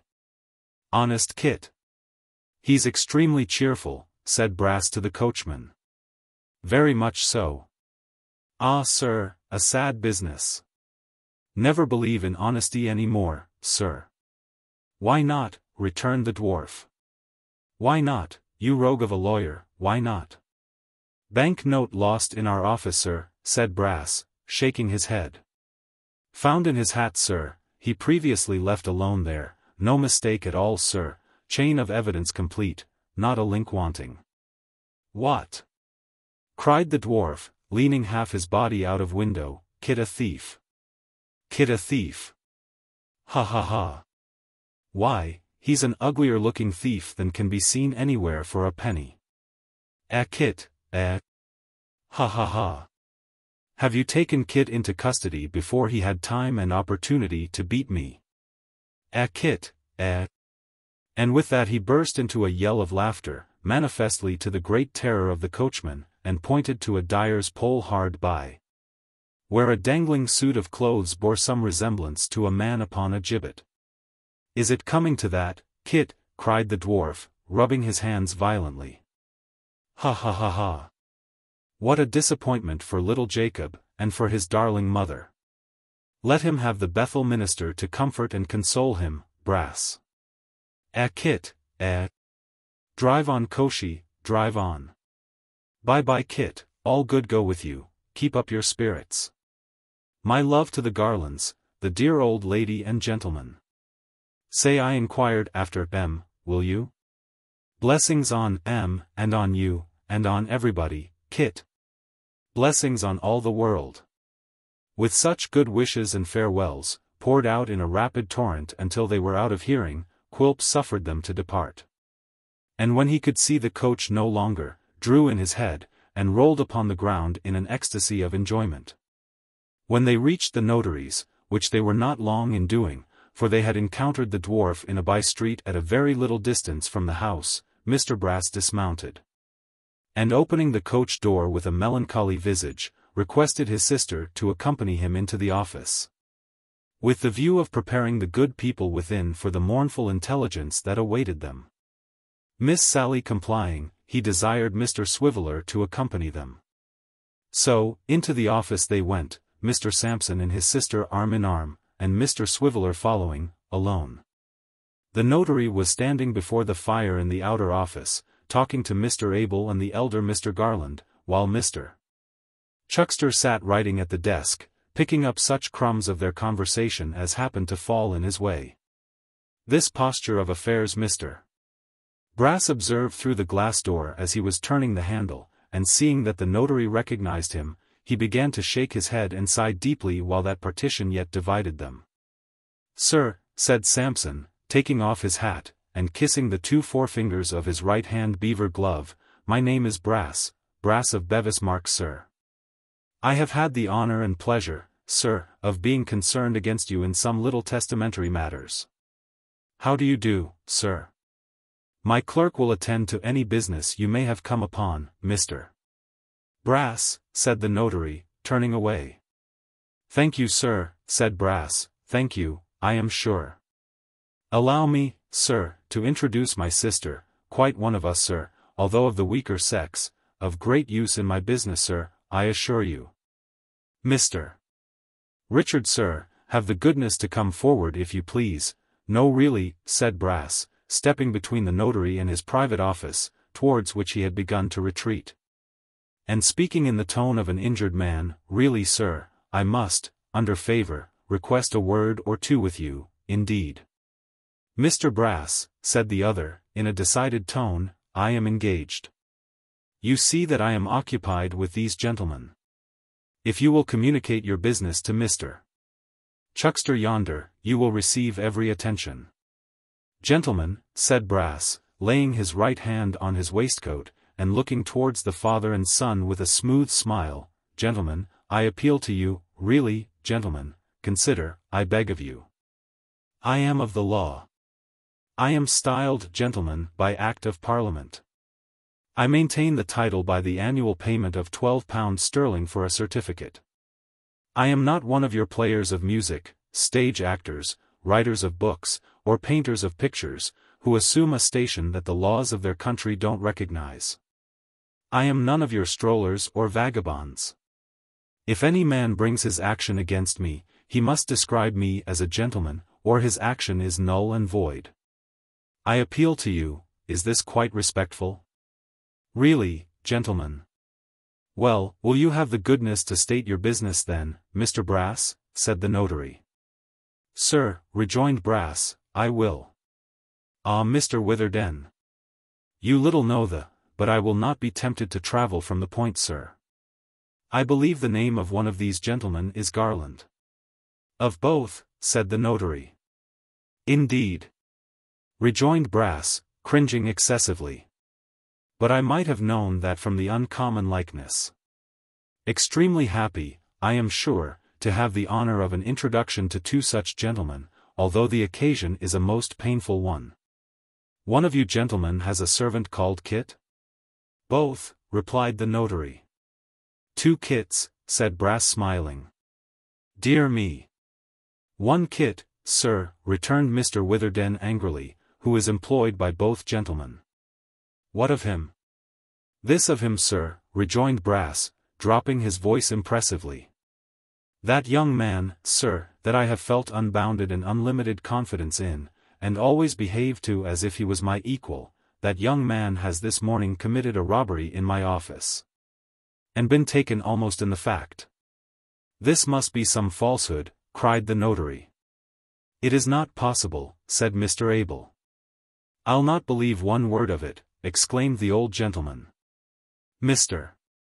Brass looked mildly round upon them, and rejoined. "Mr.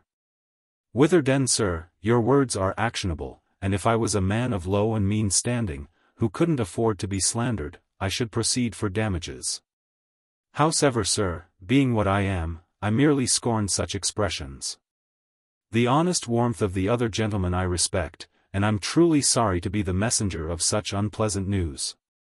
I shouldn't have put myself in this painful position, I assure you, but that the lad himself desired to be brought here in the first instance, and I yielded to his prayers. Mr. Chuckster, sir, will you have the goodness to tap at the window for the constable that's waiting in the coach?" The three gentlemen looked at each other with blank faces when these words were uttered, and Mr. Chuckster, doing as he was desired, and leaping off his stool with something of the excitement of an inspired prophet whose foretellings had in the fullness of time been realized, held the door open for the entrance of the wretched captive. Such a scene as there was when Kit came in, and bursting into the rude eloquence with which truth at length inspired him, called heaven to witness that he was innocent. And that how the property came to be found upon him he knew not. Such a confusion of tongues, before the circumstances were related, and the proofs disclosed. Such a dead silence when all was told, and his three friends exchanged looks of doubt and amazement. "Is it not possible," said Mr. Witherden, after a long pause, "that this note may have found its way into the hat by some accident, such as the removal of papers on the desk, for instance?" But this was clearly shown to be quite impossible. Mr. Swiveller, though an unwilling witness, could not help proving to demonstration, from the position in which it was found, that it must have been designedly secreted. "It's very distressing," said Brass, "immensely distressing, I am sure. When he comes to be tried, I shall be very happy to recommend him to mercy on account of his previous good character. I did lose money before, certainly, but it doesn't quite follow that he took it.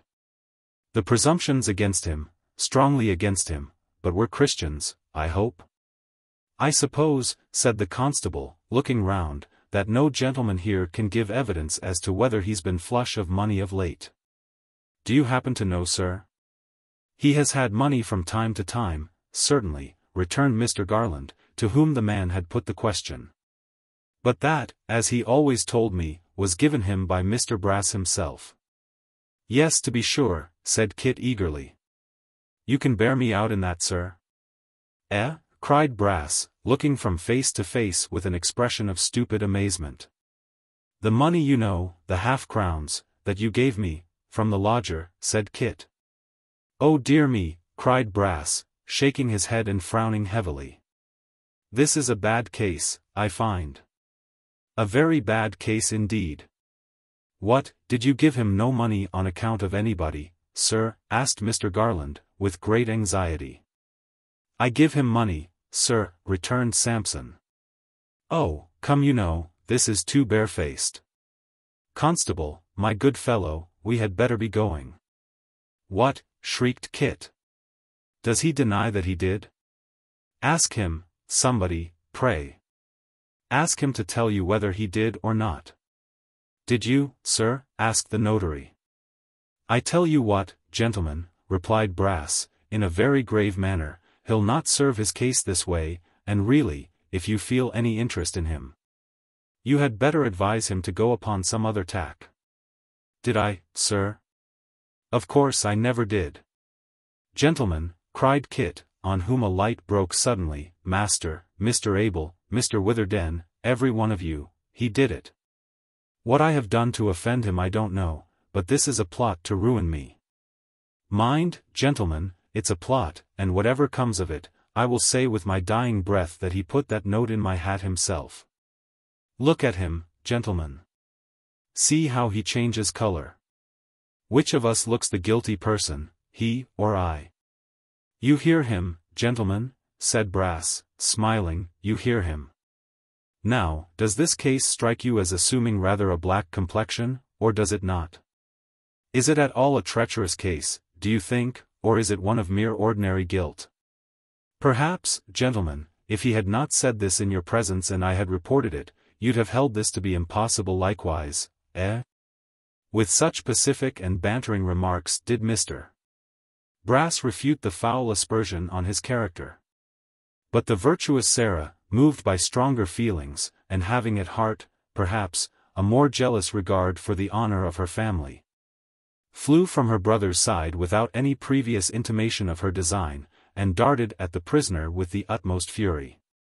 It would undoubtedly have gone hard with Kit's face, but that the wary constable, foreseeing her design, drew him aside at the critical moment, and thus placed Mr. Chuckster in circumstances of some jeopardy. For that gentleman happening to be next the object of Miss Brass's wrath, and rage being, like love and fortune, blind, was pounced upon by the fair enslaver, and had a false collar plucked up by the roots, and his hair very much dishevelled, before the exertions of the company could make her sensible of her mistake. The constable, taking warning by this desperate attack, and thinking perhaps that it would be more satisfactory to the ends of justice if the prisoner was taken before a magistrate, whole, rather than in small pieces, led him back to the hackney coach without more ado, and further insisted on Miss Brass becoming an outside passenger. To which proposal the charming creature, after a little angry discussion, yielded her consent, and so took her brother Sampson's place upon the box, Mr. Brass with some reluctance agreeing to occupy her seat inside.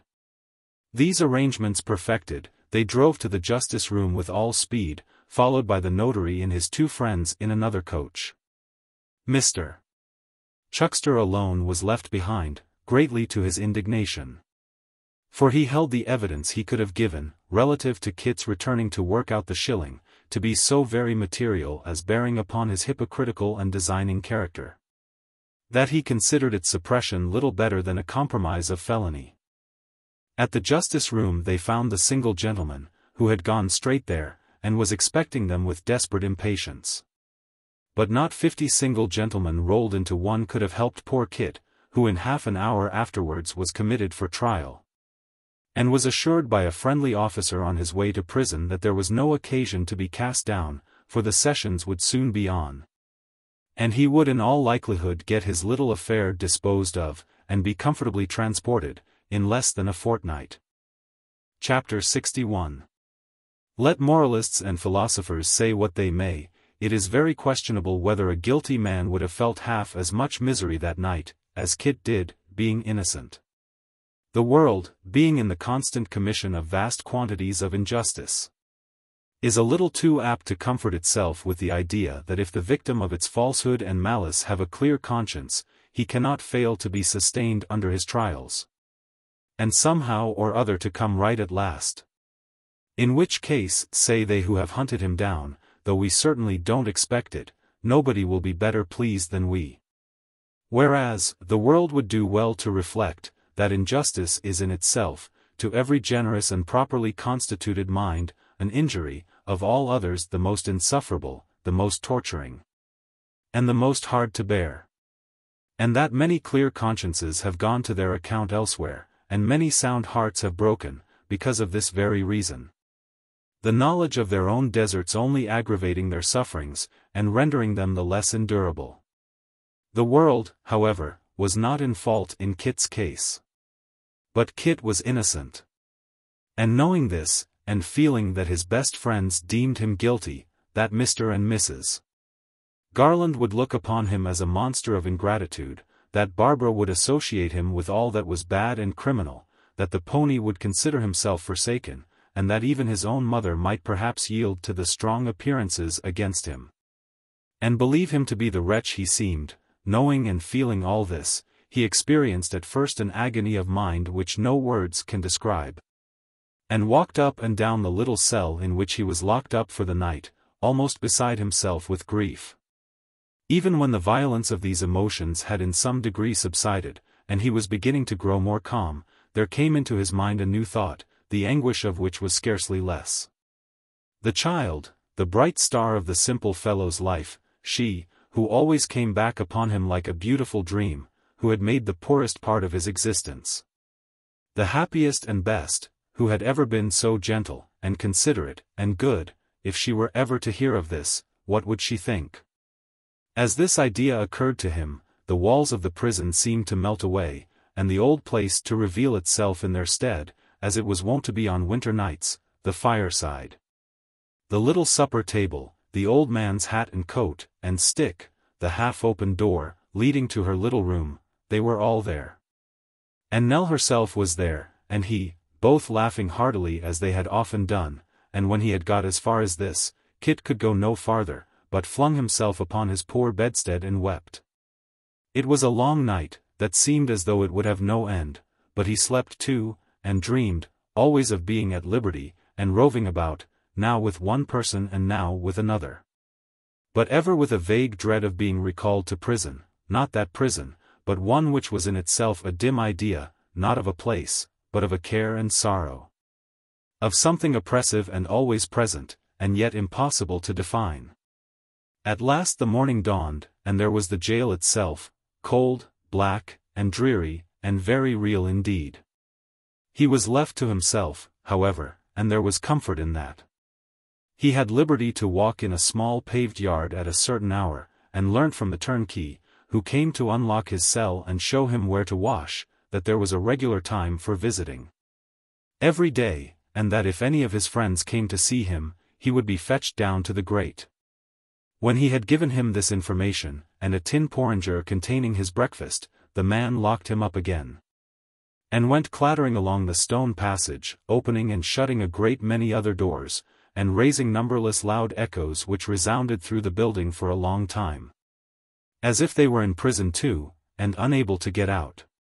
This turnkey had given him to understand that he was lodged, like some few others in the jail, apart from the mass of prisoners, because he was not supposed to be utterly depraved and irreclaimable, and had never occupied apartments in that mansion before. Kit was thankful for this indulgence, and sat reading the church catechism very attentively, though he had known it by heart from a little child, until he heard the key in the lock. And the man entered again. "Now then," he said, "come on." "Where to, sir?" asked Kit. The man contented himself by briefly replying, "Visitors," and taking him by the arm in exactly the same manner as the constable had done the day before, led him through several winding ways and strong gates into a passage, where he placed him at a grating, and turned upon his heel. Beyond this grating, at the distance of about 4 or 5 feet, was another, exactly like it. In the space between, sat a turnkey reading a newspaper. And outside the further railing, Kit saw, with a palpitating heart, his mother with the baby in her arms, Barbara's mother with her never-failing umbrella, and poor little Jacob, staring in with all his might, as though he were looking for the bird, or the wild beast, and thought the men were mere accidents with whom the bars could have no possible concern. But directly little Jacob saw his brother, and, thrusting his arms between the rails to hug him, found that he came no nearer, but still stood afar off with his head resting on the arm by which he held to one of the bars. He began to cry most piteously. Whereupon Kit's mother and Barbara's mother, who had restrained themselves as much as possible, burst out sobbing and weeping afresh. Poor Kit could not help joining them, and not one of them could speak a word. During this melancholy pause, the turnkey read his newspaper with a waggish look. He had evidently got among the facetious paragraphs, until, happening to take his eyes off it for an instant, as if to get by dint of contemplation at the very marrow of some joke of a deeper sort than the rest, it appeared to occur to him for the first time that somebody was crying. Now, ladies, he said, looking round with surprise, I'd advise you not to waste time like this. It's allowanced here, you know. You mustn't let that child make that noise either. It's against all rules. I'm his poor mother, sir, sobbed Mrs. Nubbles, curtsying humbly, and this is his brother, sir. Oh dear, dear me. Well, replied the turnkey, folding his paper on his knee, so as to get with greater convenience at the top of the next column. It can't be helped, you know. He ain't the only one in the same fix. You mustn't make a noise about it. With that, he went on reading. The man was not naturally cruel or hard-hearted. He had come to look upon felony as a kind of disorder, like the scarlet fever or erysipelas. Some people had it, some hadn't, just as it might be. Oh, my darling Kit, said his mother, whom Barbara's mother had charitably relieved of the baby, that I should see my poor boy here. You don't believe I did what they accuse me of, mother dear? Cried Kit, in a choking voice. I believe it, exclaimed the poor woman. I, that never knew you tell a lie, or do a bad action from your cradle, that have never had a moment's sorrow on your account. Except it was for the poor meals that you have taken with such good humor and content, that I forgot how little there was when I thought how kind and thoughtful you were. Though you were but a child. I believe it of the son that's been a comfort to me from the hour of his birth to this time, and that I never laid down one night in anger with. I believe it of you, Kit. Why then, thank God, said Kit, clutching the bars with an earnestness that shook them, and I can bear it, mother. Come what may, I shall always have one drop of happiness in my heart when I think that you said that. At this, the poor woman fell a-crying again, and Barbara's mother too. And little Jacob, whose disjointed thoughts had by this time resolved themselves into a pretty distinct impression that Kit couldn't go out for a walk if he wanted, and that there were no birds, lions, tigers, or other natural curiosities behind those bars, nothing indeed, but a caged brother, added his tears to theirs with as little noise as possible. Kit's mother, drying her eyes, and moistening them, poor soul, more than she dried them, now took from the ground a small basket, and submissively addressed herself to the turnkey, saying, would he please to listen to her for a minute? The turnkey, being in the very crisis and passion of a joke, motioned to her with his hand to keep silent 1 minute longer, for her life. Nor did he remove his hand into its former posture, but kept it in the same warning attitude until he had finished the paragraph, when he paused for a few seconds, with a smile upon his face, as who should say, this editor is a comical blade, a funny dog, and then asked her what she wanted. I have brought him a little something to eat, said the good woman. If you please, sir, might he have it? Yes, he may have it. There's no rule against that. Give it to me when you go, and I'll take care he has it. No, but if you please, sir, don't be angry with me, sir, I am his mother, and you had a mother once, if I might only see him eat a little bit. I should go away so much more satisfied that he was all comfortable. And again the tears of Kit's mother burst forth, and of Barbara's mother, and of little Jacob. As to the baby, it was crowing and laughing with all its might, under the idea, apparently, that the whole scene had been invented and got up for its particular satisfaction. The turnkey looked as if he thought the request a strange one and rather out of the common way, but nevertheless he laid down his paper, and coming round to where Kit's mother stood, took the basket from her, and after inspecting its contents, handed it to Kit, and went back to his place. It may be easily conceived that the prisoner had no great appetite, but he sat down upon the ground and ate as hard as he could, while, at every morsel he put into his mouth, his mother sobbed and wept afresh, though with a softened grief that bespoke the satisfaction the sight afforded her. While he was thus engaged, Kit made some anxious inquiries about his employers, and whether they had expressed any opinion about him, but all he could learn was, that Mr. Abel had himself broken the intelligence to his mother with great kindness and delicacy late on the previous night, but had himself expressed no opinion of his innocence or guilt. Kit was on the point of mustering courage to ask Barbara's mother about Barbara, when the turnkey who had conducted him reappeared. A second turnkey appeared behind his visitors. And the third turnkey with the newspaper cried, "Time's up," adding in the same breath, "Now for the next party," and then plunging deep into his newspaper again. Kit was taken off in an instant, with a blessing from his mother, and a scream from little Jacob, ringing in his ears. As he was crossing the next yard with the basket in his hand, under the guidance of his former conductor, another officer called to them to stop, and came up with a pint-pot of porter in his hand. "This is Christopher Nubbles, isn't it, that come in last night for felony?" said the man. His comrade replied that this was the chicken in question. "Then here's your beer," said the other man to Christopher. "What are you looking at? There ain't a discharge in it." "I beg your pardon," said Kit. "Who sent it me?" "Why, your friend," replied the man. "You're to have it every day, he says." "And so you will, if he pays for it." "My friend," repeated Kit.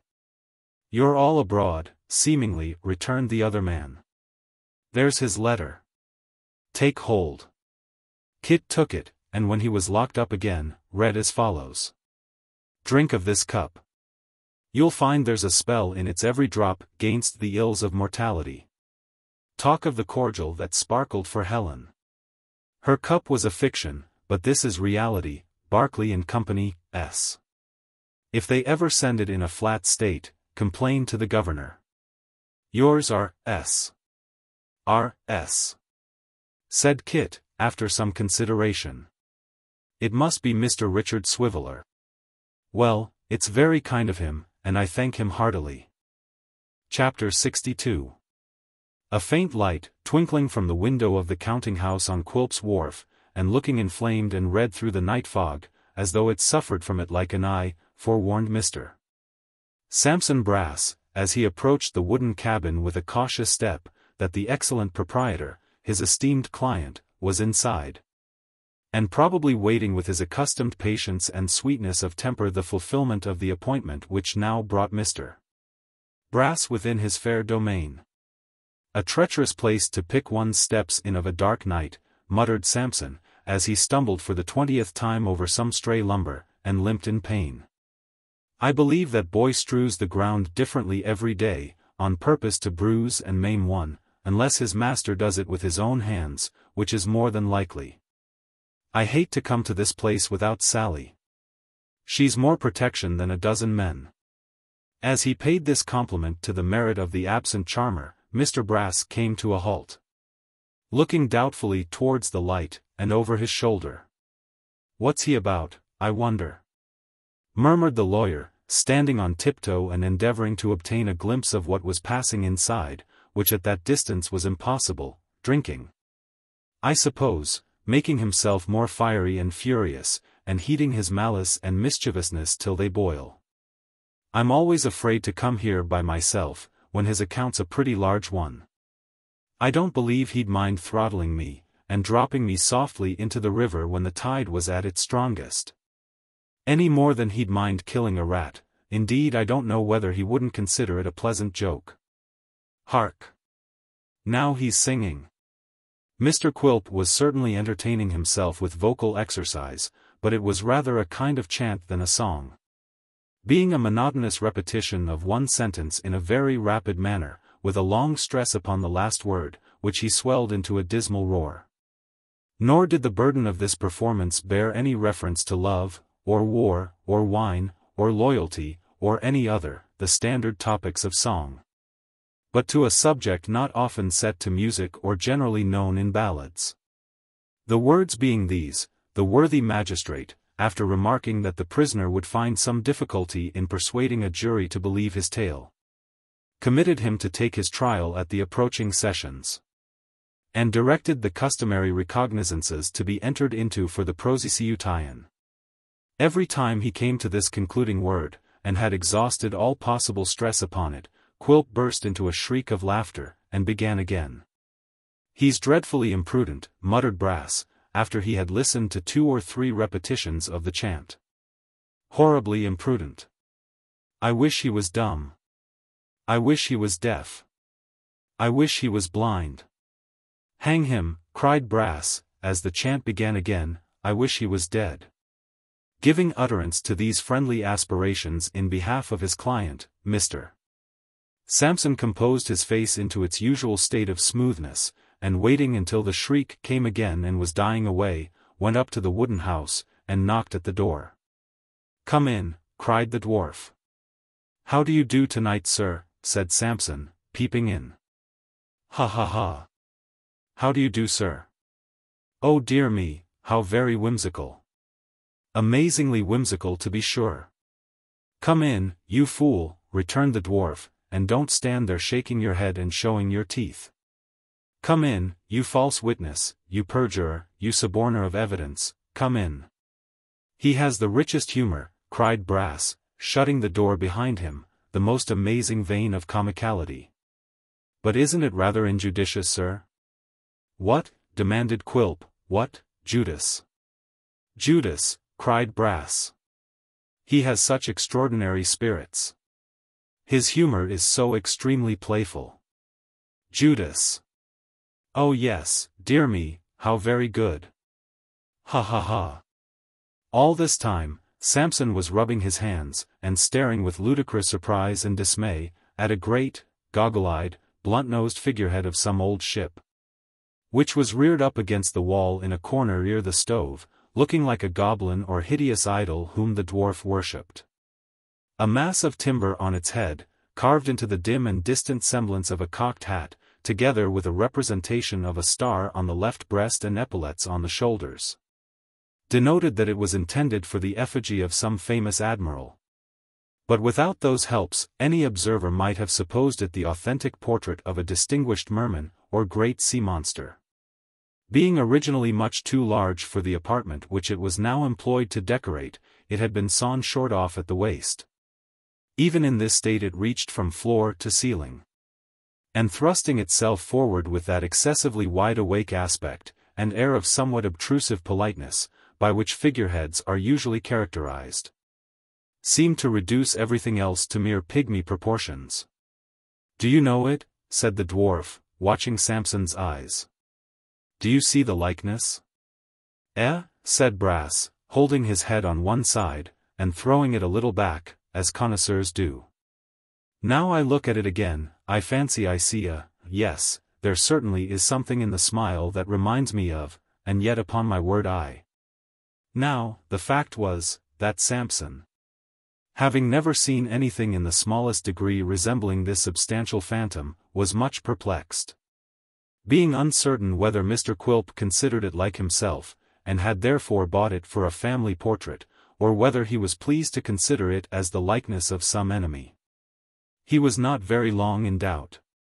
For, while he was surveying it with that knowing look which people assume when they are contemplating for the first time portraits which they ought to recognize but don't, the dwarf threw down the newspaper from which he had been chanting the words already quoted, and seizing a rusty iron bar, which he used in lieu of poker, dealt the figure such a stroke on the nose that it rocked again.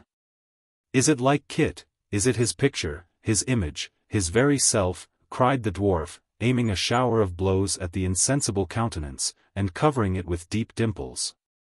Is it the exact model and counterpart of the dog? Is it? And with every repetition of the question, he battered the great image until the perspiration streamed down his face with the violence of the exercise.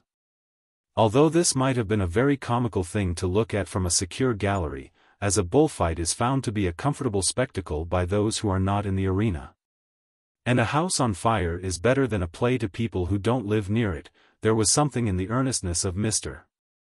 Quilp's manner which made his legal adviser feel that the counting-house was a little too small, and a great deal too lonely, for the due enjoyment of these humors. Therefore he stood as far off as he could while the dwarf was thus engaged, whimpering out but feeble applause. And when he left off and sat down again from pure exhaustion, approached with more obsequiousness than ever. Excellent indeed, cried Brass. He. Oh, very good, sir. You know, said Sampson, looking round as if in appeal to the bruised admiral, he's quite a remarkable man, quite. Sit down, said the dwarf. I bought the dog yesterday. I've been screwing gimlets into him, and sticking forks in his eyes, and cutting my name on him. I mean to burn him at last. Ha ha, cried Brass. Extremely entertaining, indeed. Come here, said Quilp, beckoning him to draw near. What's injudicious, hey? Nothing, sir, nothing. Scarcely worth mentioning, sir. But I thought that song, admirably humorous in itself, you know, was perhaps rather. Yes, said Quilp, rather what? Just bordering, or as one may say remotely verging upon the confines of injudiciousness, perhaps, sir, returned Brass, looking timidly at the dwarf's cunning eyes, which were turned towards the fire and reflected its red light. Why? Inquired Quilp, without looking up. Why, you know, sir, returned Brass, venturing to be more familiar, the fact is, sir, that any allusion to these little combinings together of friends for objects in themselves extremely laudable, but which the law terms conspiracies, are, you take me, sir, best kept snug and among friends, you know. Said Quilp, looking up with a perfectly vacant countenance. What do you mean?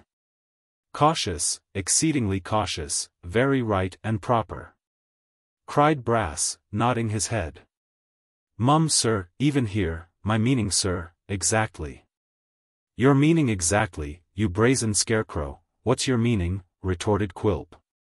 Why do you talk to me of combining together? Do I combine? Do I know anything about your combinings? No, sir, certainly not by any means, returned Brass. If you so wink and nod at me, said the dwarf, looking about him as if for his poker, I'll spoil the expression of your monkey's face, I will. Don't put yourself out of the way, I beg, sir, rejoined Brass, checking himself with great alacrity. You're quite right, sir, quite right. I shouldn't have mentioned the subject, sir. It's much better not to. You're quite right, sir. Let us change it, if you please. You were asking, sir, Sally told me, about our lodger. He has not returned, sir. No? Said Quilp, heating some rum in a little saucepan, and watching it to prevent its boiling over. Why not? Why, sir, returned Brass, dear me, Mr. Quilp, sir. What's the matter? Said the dwarf, stopping his hand in the act of carrying the saucepan to his mouth. You have forgotten the water, sir, said Brass. And, excuse me, sir, but it's burning hot. Deigning no other than a practical answer to this remonstrance, Mr. Quilp raised the hot saucepan to his lips, and deliberately drank off all the spirit it contained, which might have been in quantity about half a pint, and had been but a moment before, when he took it off the fire, bubbling and hissing fiercely. Having swallowed this gentle stimulant and shaken his fist at the Admiral, he bade Mr. Brass proceed. But first, said Quilp, with his accustomed grin, have a drop yourself, a nice drop, a good, warm, fiery drop. Why, sir, replied Brass, if there was such a thing as a mouthful of water that could be got without trouble.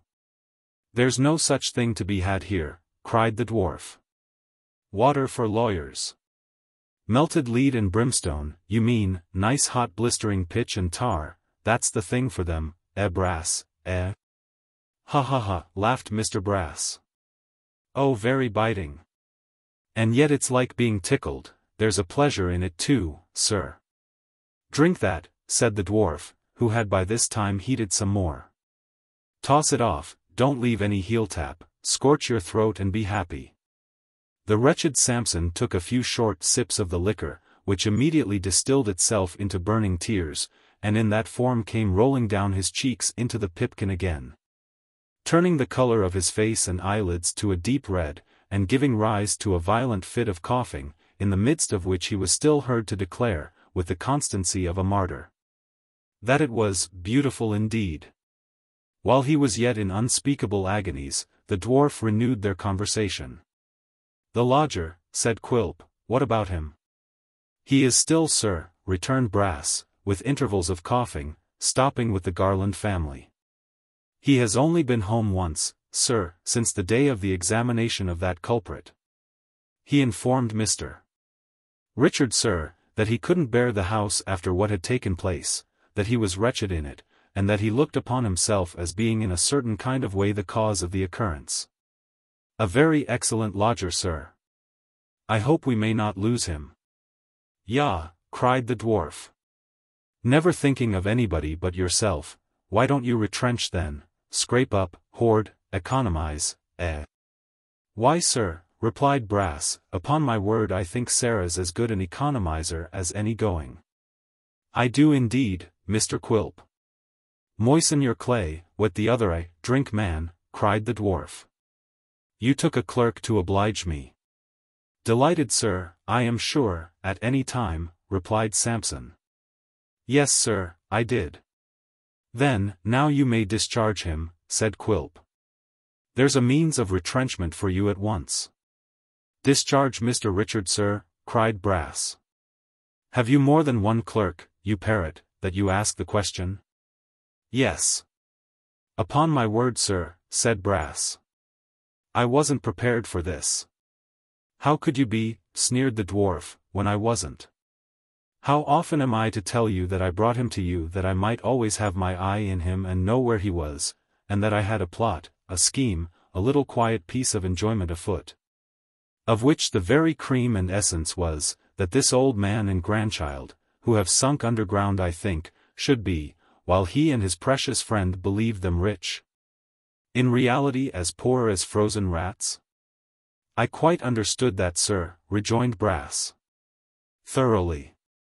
Well, sir, retorted Quilp, and do you understand now, that they're not poor, that they can't be, if they have such men as your lodger searching for them and scouring the country far and wide?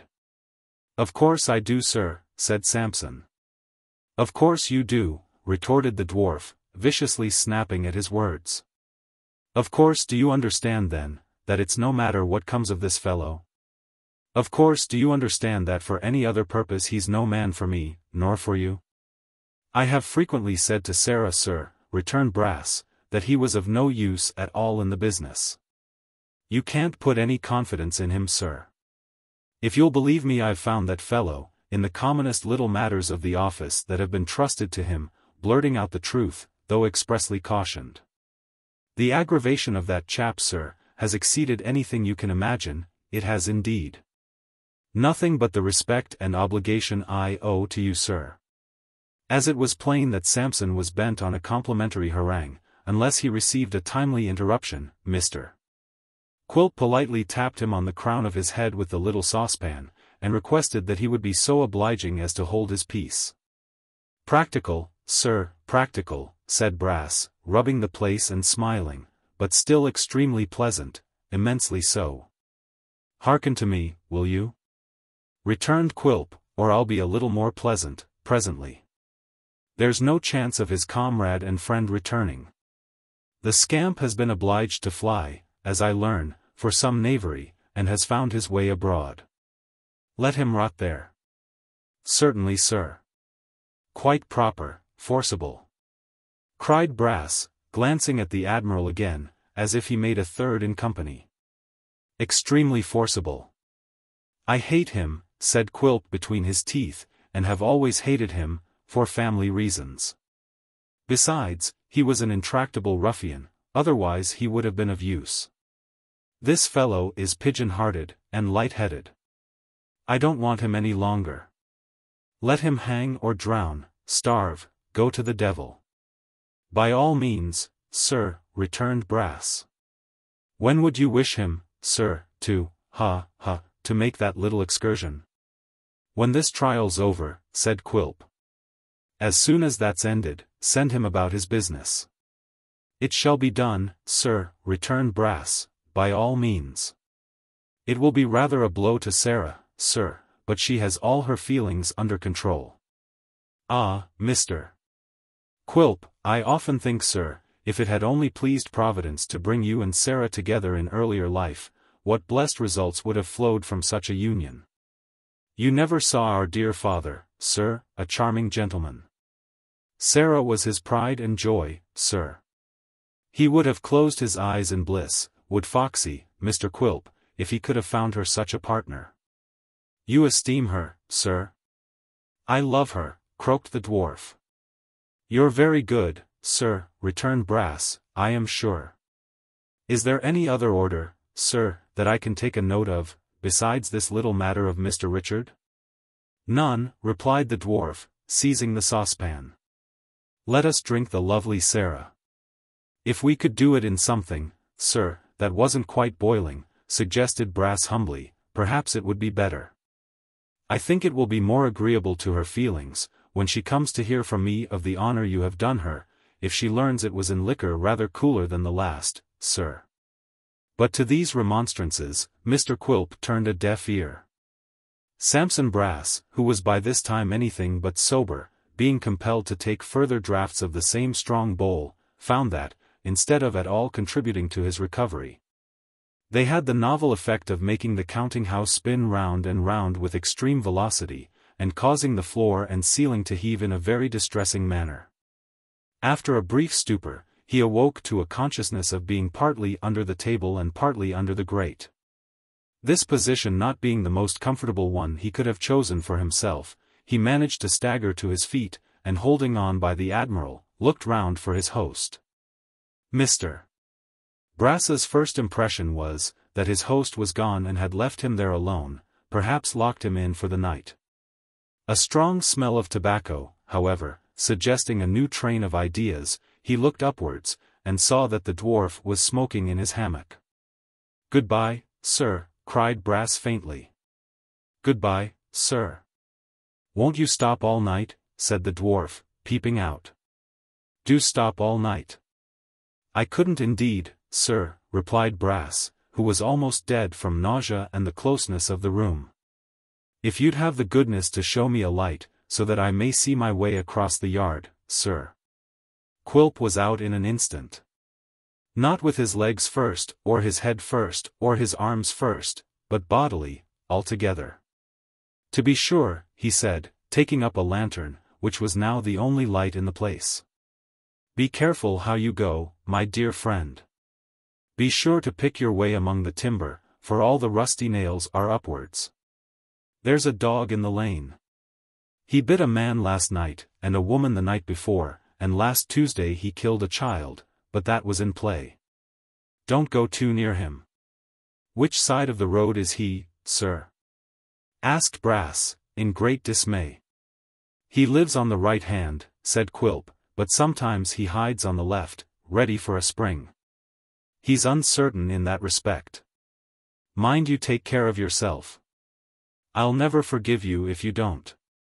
There's the light out, never mind, you know the way, straight on."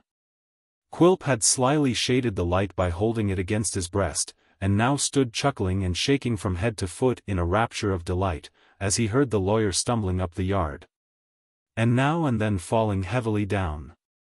At length, however, he got quit of the place, and was out of hearing. The dwarf shut himself up again, and sprung once more into his hammock. Chapter 63. The professional gentleman who had given Kit that consolatory piece of information relative to the settlement of his trifle of business at the Old Bailey, and the probability of its being very soon disposed of, turned out to be quite correct in his prognostications. In 8 days' time, the sessions commenced. In 1 day afterwards, the grand jury found a true bill against Christopher Nubbles for felony. And in 2 days from that finding, the aforesaid Christopher Nubbles was called upon to plead guilty or not guilty to an indictment for that he the said Christopher did feloniously abstract and steal from the dwelling house and office of one Sampson Brass. Gentlemen, 1 bank note for £5 issued by the Governor and Company of the Bank of England, in contravention of the statutes in that case made and provided, and against the peace of our sovereign Lord the King, his crown, and dignity.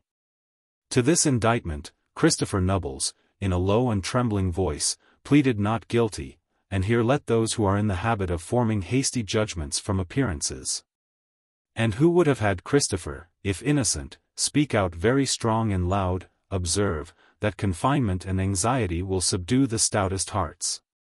And that to one who has been close shut up, though it be only for 10 or 11 days, seeing but stone walls and a very few stony faces, the sudden entrance into a great hall filled with life is a rather disconcerting and startling circumstance. To this it must be added, that life in a wig is to a large class of people much more terrifying and impressive than life with its own head of hair. And if, in addition to these considerations, there be further taken into account Kit's natural emotion on seeing the two Mr. Garlands and the little notary looking on with pale and anxious faces, it will perhaps seem matter of no very great wonder that he should have been rather out of sorts and unable to make himself exactly at home. Although he had never seen either of the Mr. Garlands, or Mr. Witherden, since the time of his arrest, he had been given to understand that they had employed counsel for him. Therefore, when one of the gentlemen in wigs got up and said, "I am for the prisoner, my lord," Kit made him a bow. And when another gentleman in a wig got up and said, "And I'm against him, my lord," Kit trembled very much, and bowed to him too. And didn't he hope in his own heart that his gentleman was a match for the other gentleman, and would make him ashamed of himself in no time? The gentleman who was against him had to speak first, and being in dreadfully good spirits, for he had, in the last trial, very nearly procured the acquittal of a young gentleman who had had the misfortune to murder his father, he spoke up, you may be sure, telling the jury that if they acquitted this prisoner they must expect to suffer no less pangs and agonies than he had told the other jury they would certainly undergo if they convicted that prisoner. And when he had told them all about the case, and that he had never known a worse case, he stopped a little while, like a man who had something terrible to tell them, and then said that he understood an attempt would be made by his learned friend, and here he looked sideways at Kit's gentleman, to impeach the testimony of those immaculate witnesses whom he should call before them. But he did hope and trust that his learned friend would have a greater respect and veneration for the character of the prosecutor, than whom, as he well knew, there did not exist, and never had existed, a more honorable member of that most honorable profession to which he was attached. And then he said, did the jury know Bevis Marks? And if they did know Bevis Marks, as he trusted, for their own characters, did they know the historical and elevating associations connected with that most remarkable spot? Did they believe that a man like Brass could reside in a place like Bevis Marks, and not be a virtuous and most upright character? And when he had said a great deal to them on this point, he remembered that it was an insult to their understandings to make any remarks on what they must have felt so strongly without him, and therefore called Sampson Brass into the witness box, straightway. Then up comes Mr. Brass, very brisk and fresh, and having bowed to the judge, like a man who has had the pleasure of seeing him before and who hopes he has been pretty well since their last meeting, folds his arms, and looks at his gentleman as much as to say, "Here I am, full of evidence, tap me." And the gentleman does tap him presently, and with great discretion too, drawing off the evidence by little and little, and making it run quite clear and bright in the eyes of all present. Then Kit's gentleman takes him in hand, but can make nothing of him, and after a great many very long questions and very short answers, Mr. Sampson Brass goes down in glory. To him succeeds Sarah, who in like manner is easy to be managed by Mr. Brass's gentleman, but very obdurate to Kit's. In short, Kit's gentleman can get nothing out of her but a repetition of what she has said before, only a little stronger this time, as against his client, and therefore lets her go in some confusion. Then Mr. Brass's gentleman calls Richard Swiveller, and Richard Swiveller appears accordingly. Now Mr. Brass's gentleman has it whispered in his ear that this witness is disposed to be friendly to the prisoner, which, to say the truth, he is rather glad to hear, as his strength is considered to lie in what is familiarly termed badgering. Wherefore he begins by requesting the officer to be quite sure that this witness kisses the book, and then goes to work at him, tooth and nail. Mr. Swiveller, says this gentleman to Dick, when he has told his tale with evident reluctance and a desire to make the best of it, "Pray, sir, where did you dine yesterday?" "Where did I dine yesterday?" "Aye, sir, where did you dine yesterday? Was it near here, sir?" "Oh, to be sure, yes, just over the way." "To be sure. Yes. Just over the way," repeats Mr. Brass's gentleman, with a glance at the court, alone, sir? I beg your pardon, says Mr. Swiveller, who has not caught the question. Alone, sir, repeats Mr. Brass's gentleman in a voice of thunder. Did you dine alone? Did you treat anybody, sir? Come. Oh yes, to be sure, yes, I did, says Mr. Swiveller with a smile. Have the goodness to banish a levity, sir, which is very ill-suited to the place in which you stand, though perhaps you have reason to be thankful that it's only that place, says Mr. Brass's gentleman, with a nod of the head insinuating that the dock is Mr. Swiveller's legitimate sphere of action, and attend to me. You were waiting about here yesterday in expectation that this trial was coming on. You dined over the way. You treated somebody. Now, was that somebody brother to the prisoner at the bar? Mr. Swiveller is proceeding to explain. Yes or no, sir, cries Mr. Brass's gentleman. But will you allow me? Yes or no, sir? Yes it was, but, yes it was, cries the gentleman, taking him up short, and a very pretty witness you are. Down sits Mr. Brass's gentleman. Kit's gentleman, not knowing how the matter really stands, is afraid to pursue the subject. Richard Swiveller retires abashed. Judge, jury, and spectators have visions of his lounging about with an ill-looking, large-whiskered, dissolute young fellow of 6 feet high. The reality is, little Jacob, with the calves of his legs exposed to the open air, and himself tied up in a shawl. Nobody knows the truth, everybody believes a falsehood, and all because of the ingenuity of Mr. Brass's gentleman. Then come the witnesses to character, and here Mr. Brass's gentleman shines again. It turns out that Mr. Garland has had no character with Kit, no recommendation of him but from his own mother, and that he was suddenly dismissed by his former master for unknown reasons. Really, Mr. Garland, says Mr. Brass's gentleman, for a person who has arrived at your time of life, you are, to say the least of it, singularly indiscreet, I think. The jury think so too, and find Kit guilty. He is taken off, humbly protesting his innocence.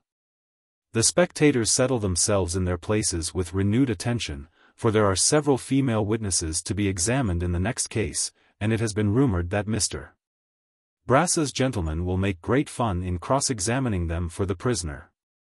Kit's mother, poor woman, is waiting at the grate below stairs, accompanied by Barbara's mother, who, honest soul, never does anything but cry, and hold the baby, and a sad interview ensues.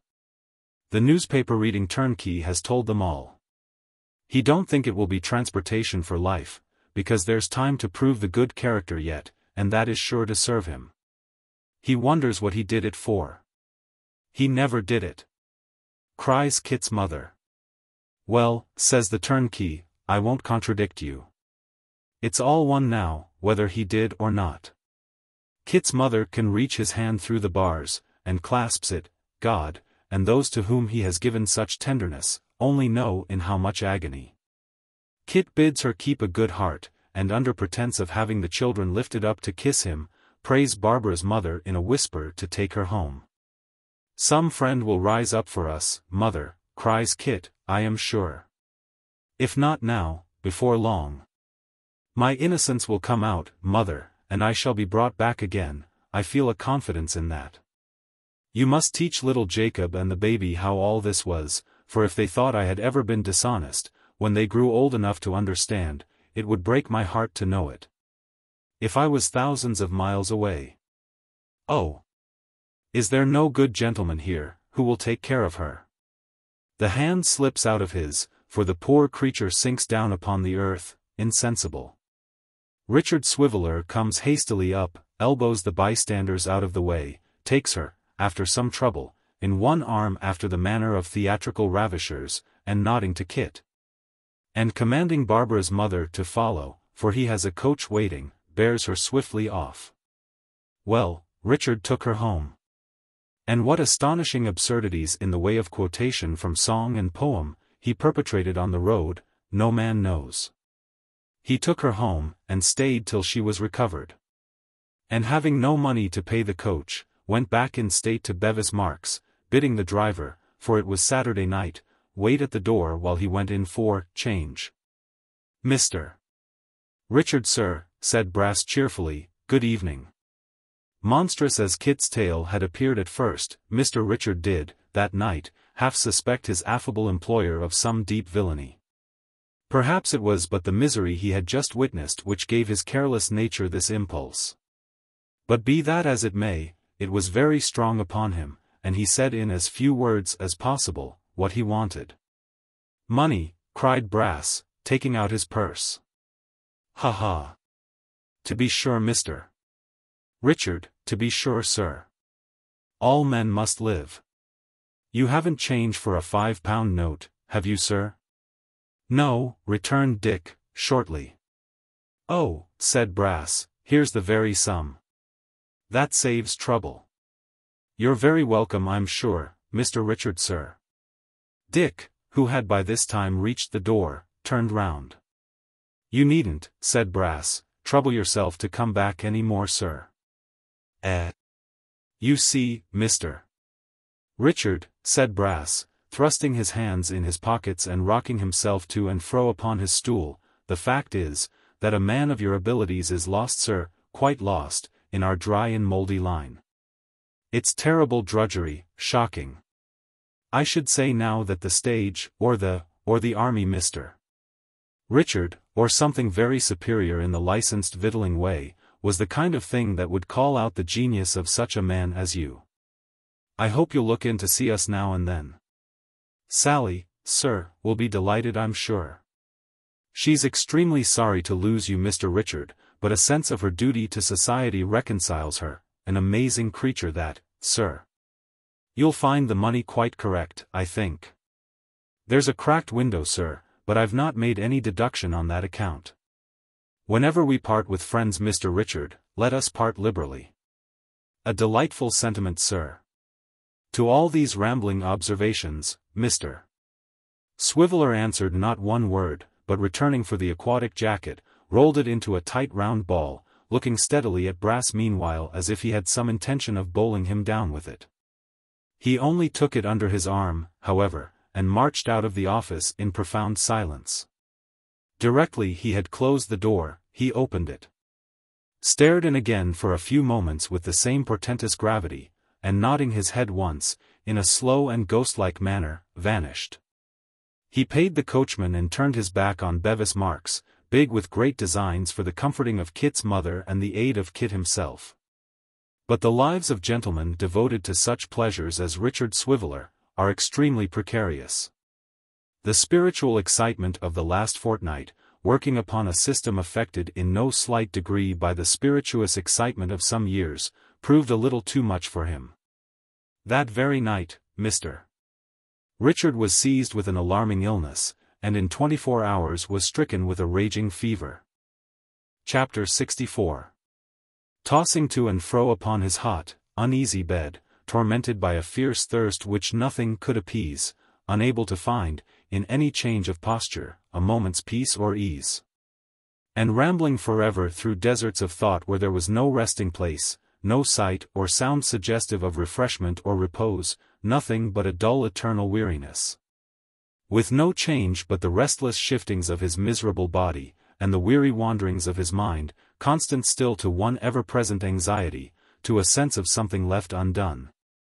Of some fearful obstacle to be surmounted, of some carking care that would not be driven away, and haunted the distempered brain, now in this form, now in that, always shadowy and dim, but recognizable for the same phantom in every shape it took, darkening every vision like an evil conscience, and making slumber horrible.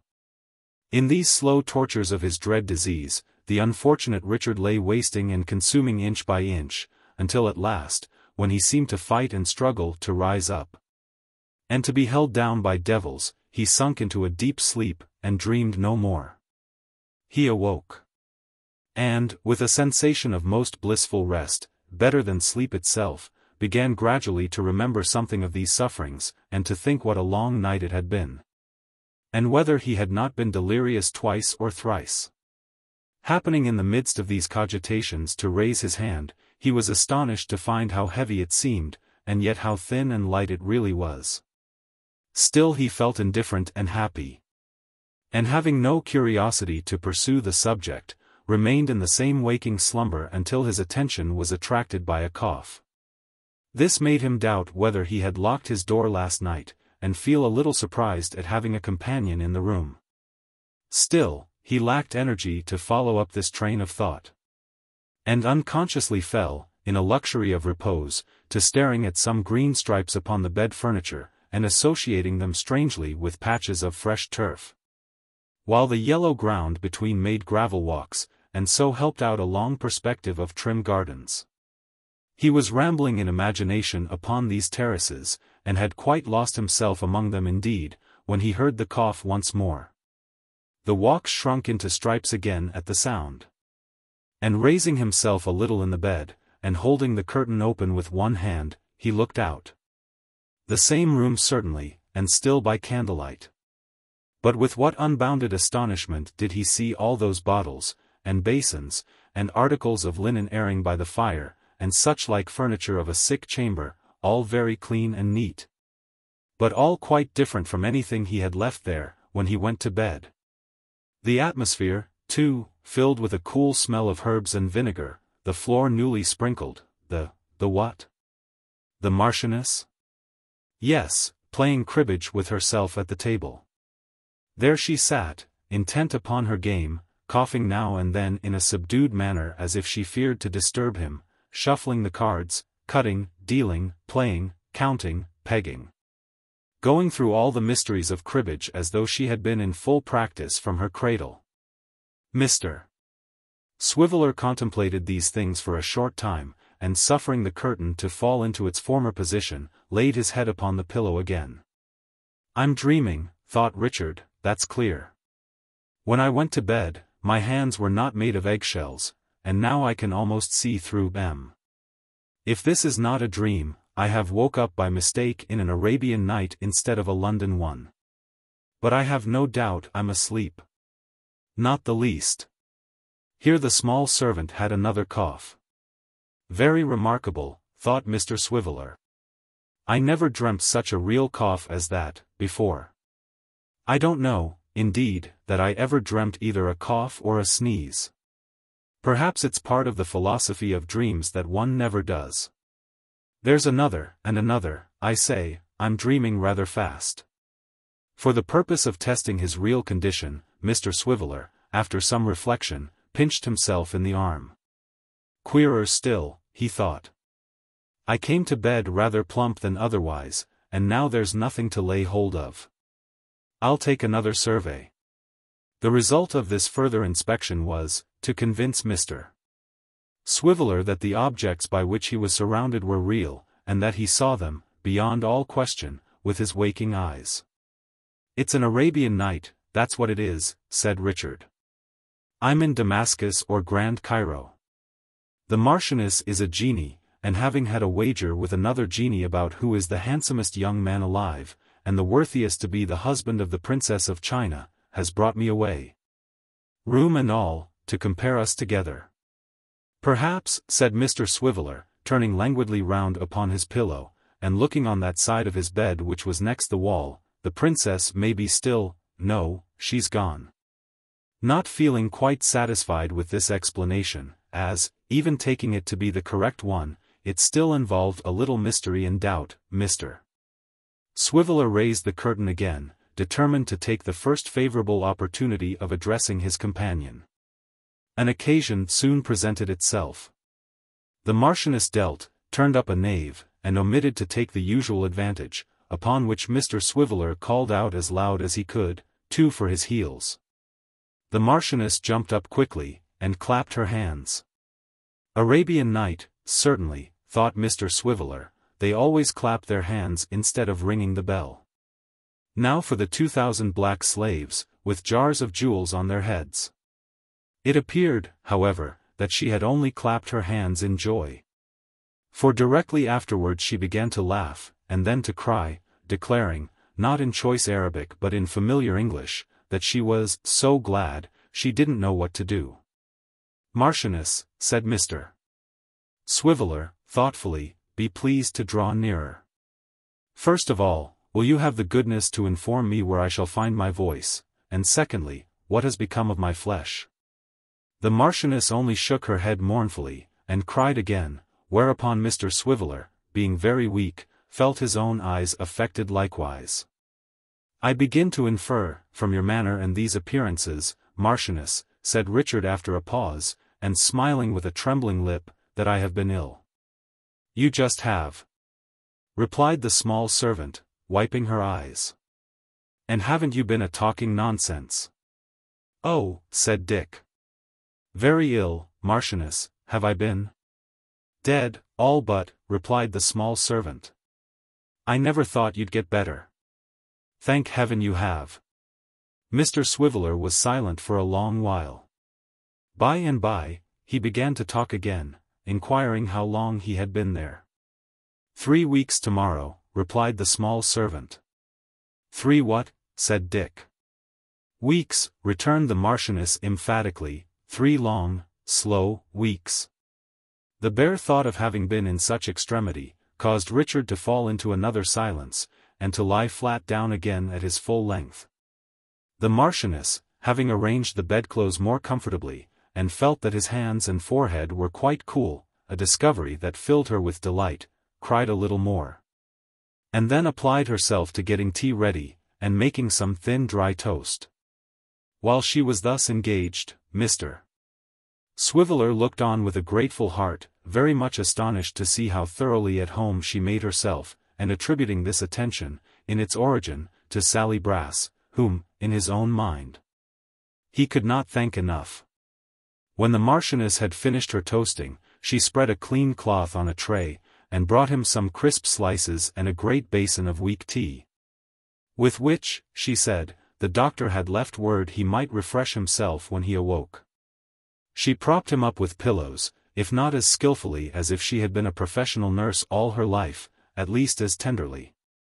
And looked on with unutterable satisfaction while the patient, stopping every now and then to shake her by the hand, took his poor meal with an appetite and relish, which the greatest dainties of the earth, under any other circumstances, would have failed to provoke.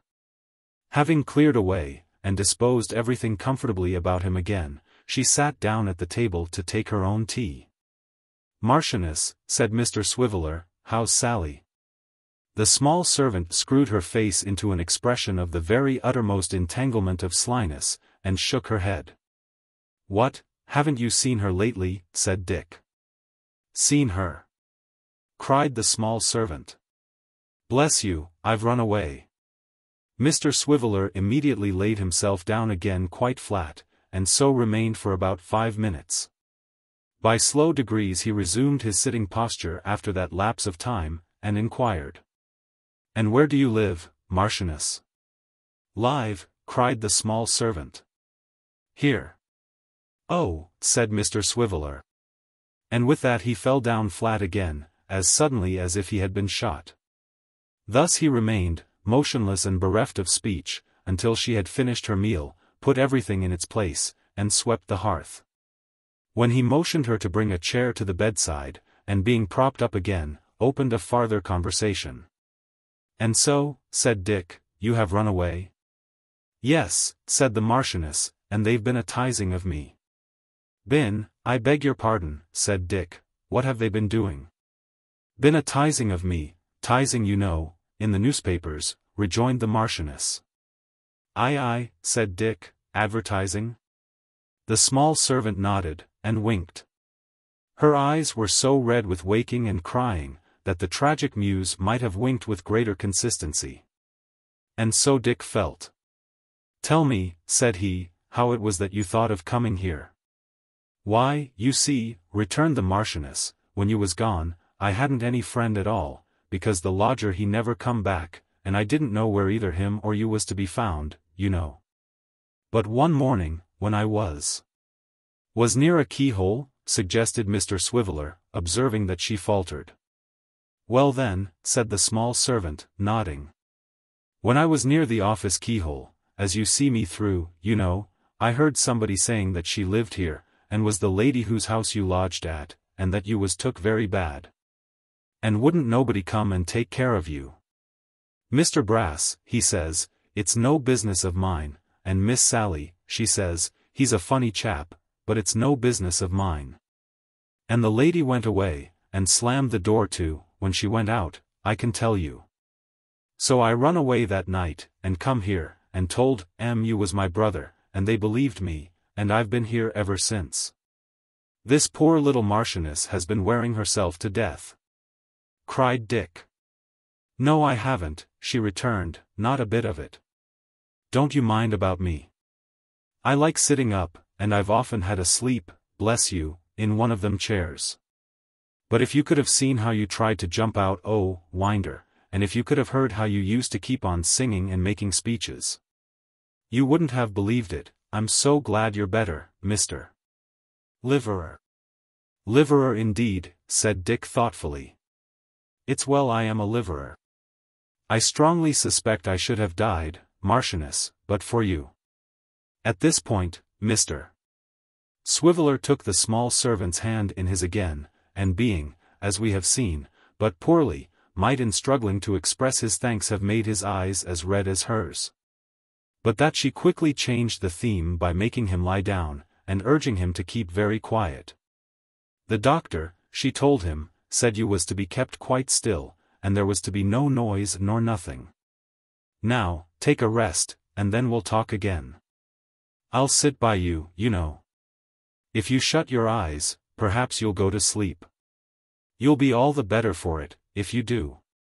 The Marchioness, in saying these words, brought a little table to the bedside, took her seat at it, and began to work away at the concoction of some cooling drink. With the address of a score of chemists. Richard Swiveller, being indeed fatigued, fell into a slumber, and waking in about half an hour, inquired what time it was. "Just gone 6:30, replied his small friend, helping him to sit up again. "Marchioness," said Richard, passing his hand over his forehead and turning suddenly round, as though the subject but that moment flashed upon him, "what has become of Kit?" "He had been sentenced to transportation for a great many years," she said.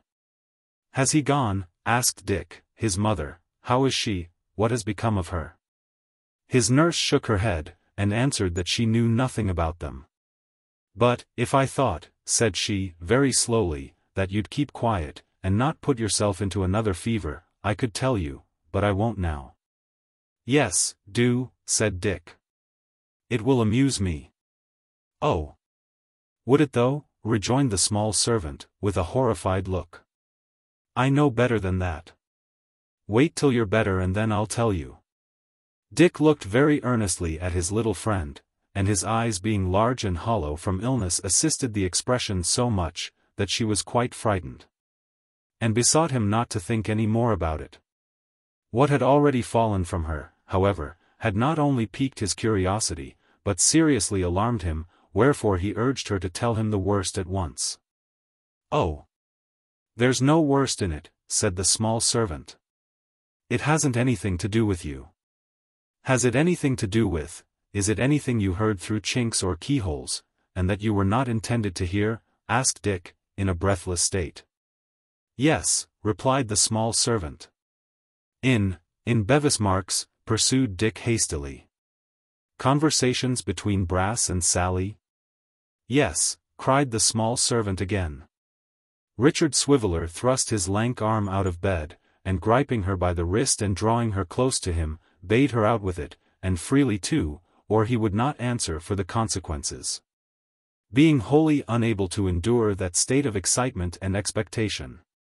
She, seeing that he was greatly agitated, and that the effects of postponing her revelation might be much more injurious than any that were likely to ensue from its being made at once, promised compliance, on condition that the patient kept himself perfectly quiet, and abstained from starting up or tossing about. "But if you begin to do that," said the small servant, "I'll leave off. And so I tell you." "You can't leave off till you have gone on," said Dick.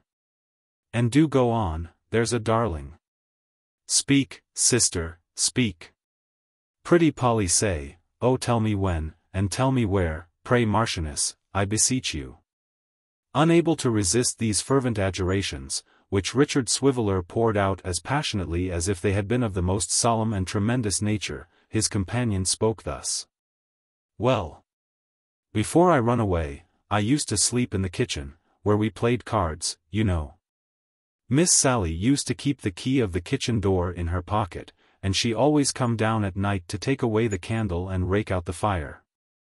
When she had done that, she left me to go to bed in the dark, locked the door on the outside, put the key in her pocket again, and kept me locked up till she come down in the morning, very early I can tell you, and let me out. I was terrible afraid of being kept like this, because if there was a fire, I thought they might forget me and only take care of themselves, you know. So whenever I see an old rusty key anywhere, I picked it up and tried if it would fit the door, and at last I found in the dust cellar a key that did fit it." Here Mr. Swiveller made a violent demonstration with his legs.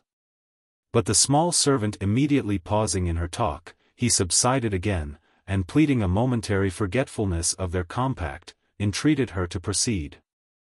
"They kept me very short," said the small servant. "Oh!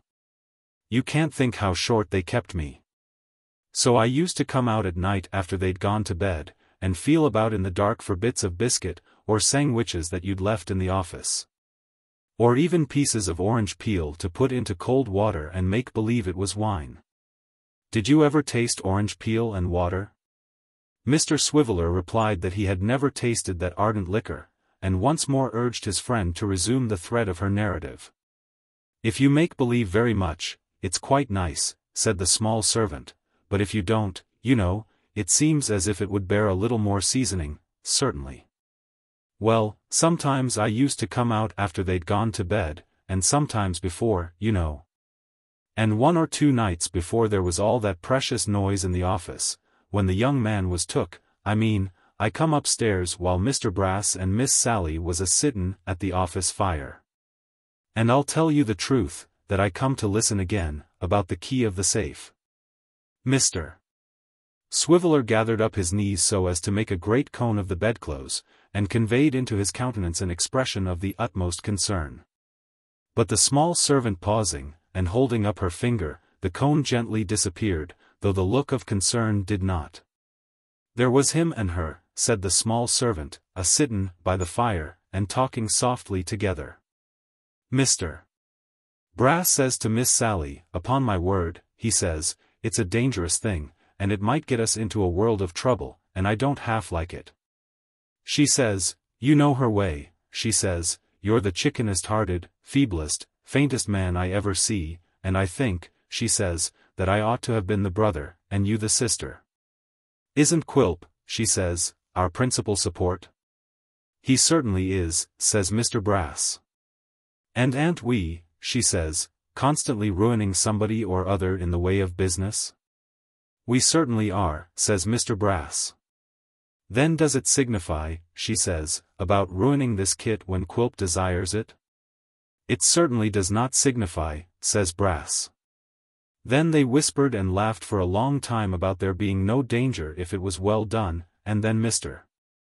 Brass pulls out his pocketbook, and says, 'Well,' he says, 'here it is, Quilp's own £5 note.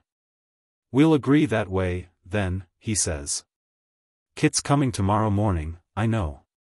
While he's upstairs, you'll get out of the way, and I'll clear off Mr. Richard. Having Kit alone, I'll hold him in conversation, and put this property in his hat. I'll manage so, besides,' he says, 'that Mr. Richard shall find it there, and be the evidence. And if that don't get Christopher out of Mr. Quilp's way, and satisfy Mr.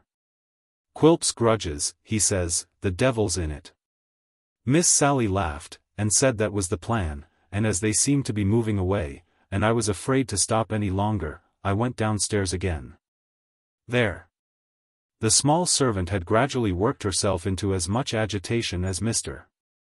Swiveller, and therefore made no effort to restrain him when he sat up in bed and hastily demanded whether this story had been told to anybody.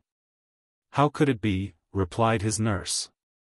"I was almost afraid to think about it, and hoped the young man would be let off. When I heard M say they had found him guilty of what he didn't do, you was gone, and so was the lodger, though I think I should have been frightened to tell him, even if he'd been there. Ever since I come here, you've been out of your senses, and what would have been the good of telling you then? Marchioness, said Mr. Swiveller, plucking off his nightcap and flinging it to the other end of the room, if you'll do me the favor to retire for a few minutes and see what sort of a night it is, I'll get up. You mustn't think of such a thing, cried his nurse. I must indeed, said the patient, looking round the room. Whereabouts are my clothes? Oh, I'm so glad, you haven't got any, replied the Marchioness. Ma'am, said Mr. Swiveller, in great astonishment. I've been obliged to sell them every one, to get the things that was ordered for you. But don't take on about that, urged the Marchioness, as Dick fell back upon his pillow. You're too weak to stand, indeed. I am afraid, said Richard dolefully, that you're right. What ought I to do? What is to be done? It naturally occurred to him upon very little reflection, that the first step to take would be to communicate with one of the Mr. Garlands instantly. It was very possible that Mr. Abel had not yet left the office. In as little time as it takes to tell it, the small servant had the address in pencil on a piece of paper. A verbal description of father and son, which would enable her to recognize either without difficulty, and a special caution to be shy of Mr. Chuckster, in consequence of that gentleman's known antipathy to Kit. Armed with these slender powers, she hurried away, commissioned to bring either old Mr. Garland or Mr. Abel, bodily, to that apartment. I suppose, said Dick, as she closed the door slowly, and peeped into the room again to make sure that he was comfortable, I suppose there's nothing left, not so much as a waistcoat even? No, nothing. It's embarrassing, said Mr. Swiveller, in case of fire, even an umbrella would be something, but you did quite right, dear Marchioness. I should have died without you. Chapter 65. It was well for the small servant that she was of a sharp, quick nature, or the consequence of sending her out alone, from the very neighborhood in which it was most dangerous for her to appear. Would probably have been the restoration of Miss Sally Brass to the supreme authority over her person. Not unmindful of the risk she ran, however, the Marchioness no sooner left the house than she dived into the first dark byway that presented itself. And without any present reference to the point to which her journey tended, made it her first business to put 2 good miles of brick and mortar between herself and Bevis Marks. When she had accomplished this object, she began to shape her course for the notary's office, to which, shrewdly inquiring of apple women and oyster sellers at street corners, rather than in lighted shops or of well-dressed people at the hazard of attracting notice, she easily procured a direction. As carrier pigeons, on being first let loose in a strange place, beat the air at random for a short time, before darting off towards the spot for which they are designed. So did the Marchioness flutter round and round until she believed herself in safety, and then bear swiftly down upon the port for which she was bound.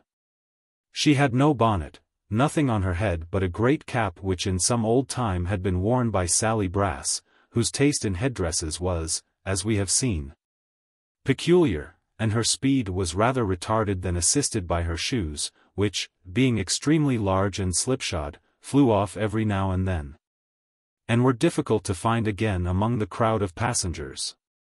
Indeed, the poor little creature experienced so much trouble and delay from having to grope for these articles of dress in mud and kennel, and suffered in these researches so much jostling, pushing, squeezing, and bandying from hand to hand, that by the time she reached the street in which the notary lived, she was fairly worn out and exhausted, and could not refrain from tears. But to have got there at last was a great comfort, especially as there were lights still burning in the office window, and therefore some hope that she was not too late. So the Marchioness dried her eyes with the backs of her hands, and stealing softly up the steps, peeped in through the glass door. Mr. Chuckster was standing behind the lid of his desk, making such preparations towards finishing off for the night, as pulling down his wristbands and pulling up his shirt collar, settling his neck more gracefully in his stock, and secretly arranging his whiskers by the aid of a little triangular bit of looking-glass. Before the ashes of the fire stood 2 gentlemen, one of whom she rightly judged to be the notary, and the other, who was buttoning his greatcoat, and was evidently about to depart immediately, Mr. Abel Garland. Having made these observations, the small spy took counsel with herself, and resolved to wait in the street until Mr. Abel came out, as there would be then no fear of having to speak before Mr. Chuckster, and less difficulty in delivering her message. With this purpose she slipped out again, and crossing the road, sat down upon a doorstep just opposite. She had hardly taken this position, when there came dancing up the street, with his legs all wrong, and his head everywhere by turns, a pony. This pony had a little phaeton behind him, and a man in it.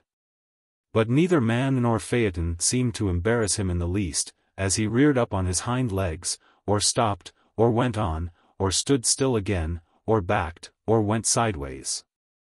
Without the smallest reference to them, just as the fancy seized him, and as if he was the freest animal in the creation. When they came to the notary's door, the man called out in a very respectful manner, "Woa then," intimating that if he might venture to express a wish, it would be that they stopped there. The pony made a moment's pause. But as if it occurred to him that to stop when he was required might be to establish an inconvenient and dangerous precedent, he immediately started off again. Rattled at a fast trot to the street corner, wheeled round, came back, and then stopped of his own accord. "Oh! You're a precious creetur," said the man, who didn't venture by the by to come out in his true colours until he was safe upon the pavement. "I wish I had the rewarding of you, I do." "What has he been doing?" said Mr. Abel, tying a shawl round his neck as he came down the steps. "He's enough to fret a man's heart out," replied the hostler. "He is the most vicious rascal. Woa then, will you?" "He'll never stand still, if you call him names," said Mr. Abel, getting in, and taking the reins. "He's a very good fellow if you know how to manage him. This is the first time he has been out, this long while, for he has lost his old driver and wouldn't stir for anybody else, till this morning. The lamps are right, are they? That's well. Be here to take him tomorrow, if you please. Good night."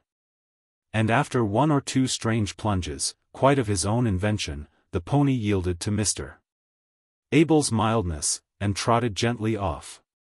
All this time Mr. Chuckster had been standing at the door, and the small servant had been afraid to approach. She had nothing for it now, therefore, but to run after the chaise, and call to Mr. Abel to stop. Being out of breath by the time she came up with it, she was unable to make him hear. The case was desperate, for the pony was quickening his pace. The Marchioness hung on behind for a few moments, and feeling that she could go no farther, and must soon yield, clambered by a vigorous effort into the hinder seat.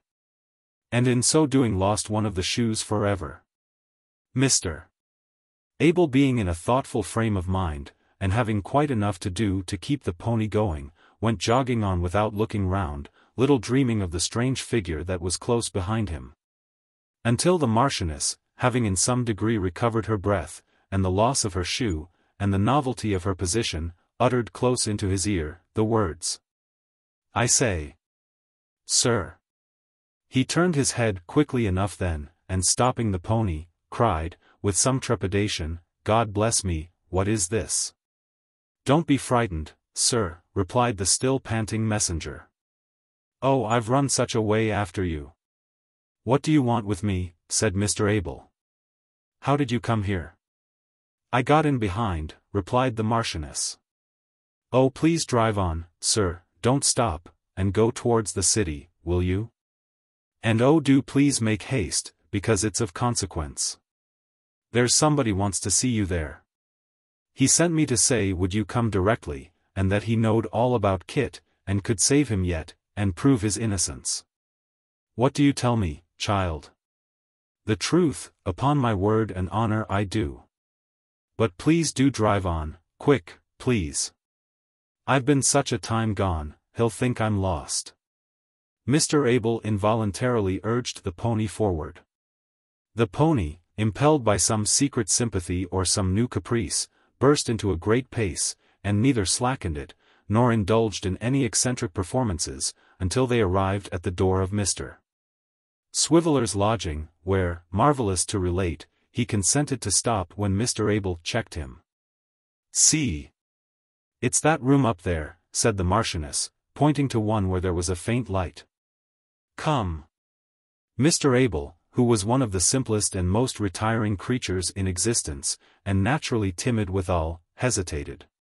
For he had heard of people being decoyed into strange places to be robbed and murdered, under circumstances very like the present, and for anything he knew to the contrary. By guides very like the Marchioness. His regard for Kit, however, overcame every other consideration. So entrusting Whisker to the charge of a man who was lingering hard by in expectation of the job, he suffered his companion to take his hand, and to lead him up the dark and narrow stairs. He was not a little surprised to find himself conducted into a dimly lighted sick chamber, where a man was sleeping tranquilly in bed. "Ain't it nice to see him lying there so quiet?" said his guide, in an earnest whisper. "Oh! You'd say it was, if you had only seen him 2 or 3 days ago." Mr. Abel made no answer, and to say the truth, kept a long way from the bed and very near the door. His guide, who appeared to understand his reluctance, trimmed the candle, and taking it in her hand, approached the bed. As she did so, the sleeper started up, and he recognized in the wasted face the features of Richard Swiveller. "Why, how is this?" said Mr. Abel kindly, as he hurried towards him. "You have been ill?" "Very," replied Dick. "Nearly dead. You might have chanced to hear of your Richard on his bier, but for the friend I sent to fetch you." Another shake of the hand. "Marchioness, if you please. Sit down, sir."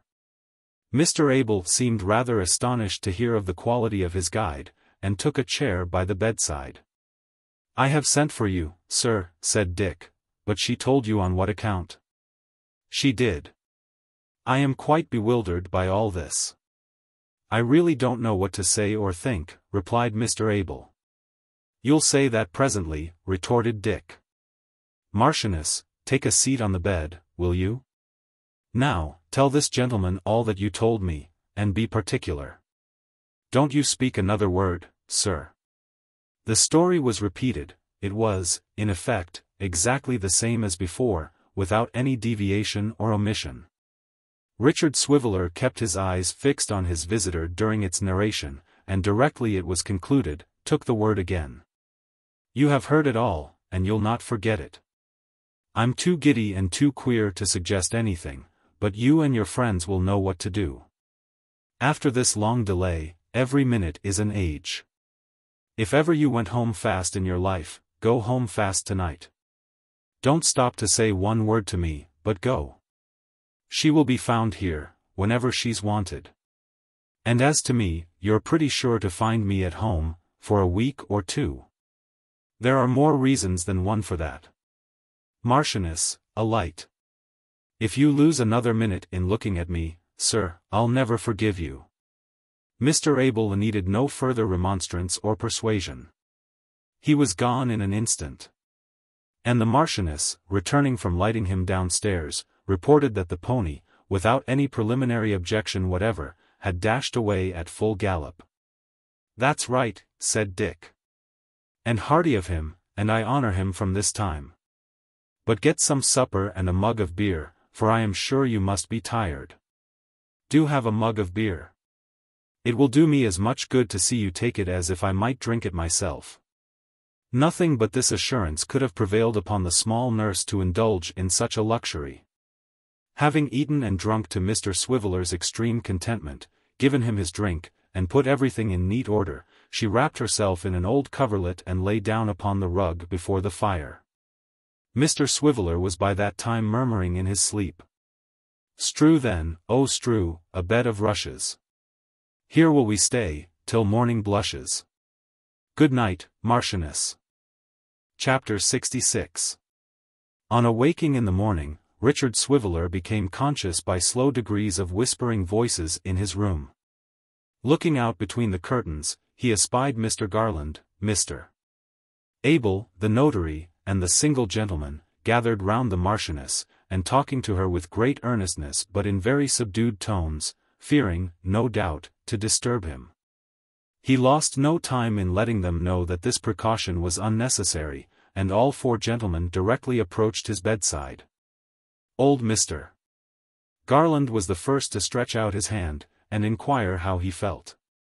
Dick was about to answer that he felt much better, though still as weak as need be, when his little nurse, pushing the visitors aside and pressing up to his pillow as if in jealousy of their interference, set his breakfast before him, and insisted on his taking it before he underwent the fatigue of speaking or of being spoken to. Mr. Swiveller, who was perfectly ravenous, and had had, all night, amazingly distinct and consistent dreams of mutton chops, double stout, and similar delicacies, felt even the weak tea and dry toast such irresistible temptations, that he consented to eat and drink upon one condition. "And that is," said Dick, returning the pressure of Mr. Garland's hand, "that you answer me this question truly, before I take a bit or drop." "Is it too late for completing the work you began so well last night?" returned the old gentleman. "No. Set your mind at rest upon that point. It is not, I assure you." Comforted by this intelligence, the patient applied himself to his food with a keen appetite, though evidently not with a greater zest in the eating than his nurse appeared to have in seeing him eat. The manner of his meal was this: Mr. Swiveller, holding the slice of toast or cup of tea in his left hand, and taking a bite or drink as the case might be, constantly kept, in his right, one palm of the Marchioness tight locked. And to shake, or even to kiss this imprisoned hand, he would stop every now and then, in the very act of swallowing, with perfect seriousness of intention and the utmost gravity. As often as he put anything into his mouth, whether for eating or drinking, the face of the Marchioness lighted up beyond all description. But whenever he gave her one or other of these tokens of recognition, her countenance became overshadowed, and she began to sob. Now, whether she was in her laughing joy, or in her crying one, the Marchioness could not help turning to the visitors with an appealing look, which seemed to say, "You see this fellow, can I help this?" And they being thus made, as it were, parties to the scene, as regularly answered by another look, "No. Certainly not." This dumb show taking place during the whole time of the invalid's breakfast, and the invalid himself, pale and emaciated, performing no small part in the same. It may be fairly questioned whether at any meal, where no word, good or bad, was spoken from beginning to end, so much was expressed by gestures in themselves so slight and unimportant.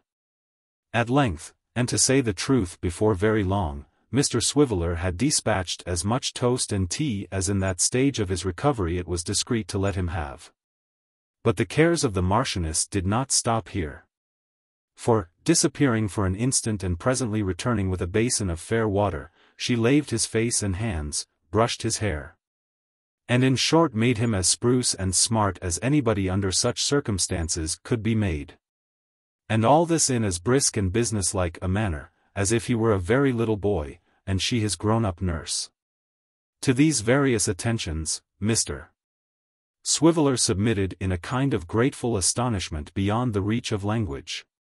When they were at last brought to an end, and the Marchioness had withdrawn into a distant corner to take her own poor breakfast, cold enough by that time, he turned his face away for some few moments, and shook hands heartily with the air. "Gentlemen," said Dick, rousing himself from this pause, and turning round again, "you'll excuse me. Men who have been brought so low as I have been, are easily fatigued. I am fresh again now, and fit for talking. We're short of chairs here, among other trifles, but if you'll do me the favor to sit upon the bed."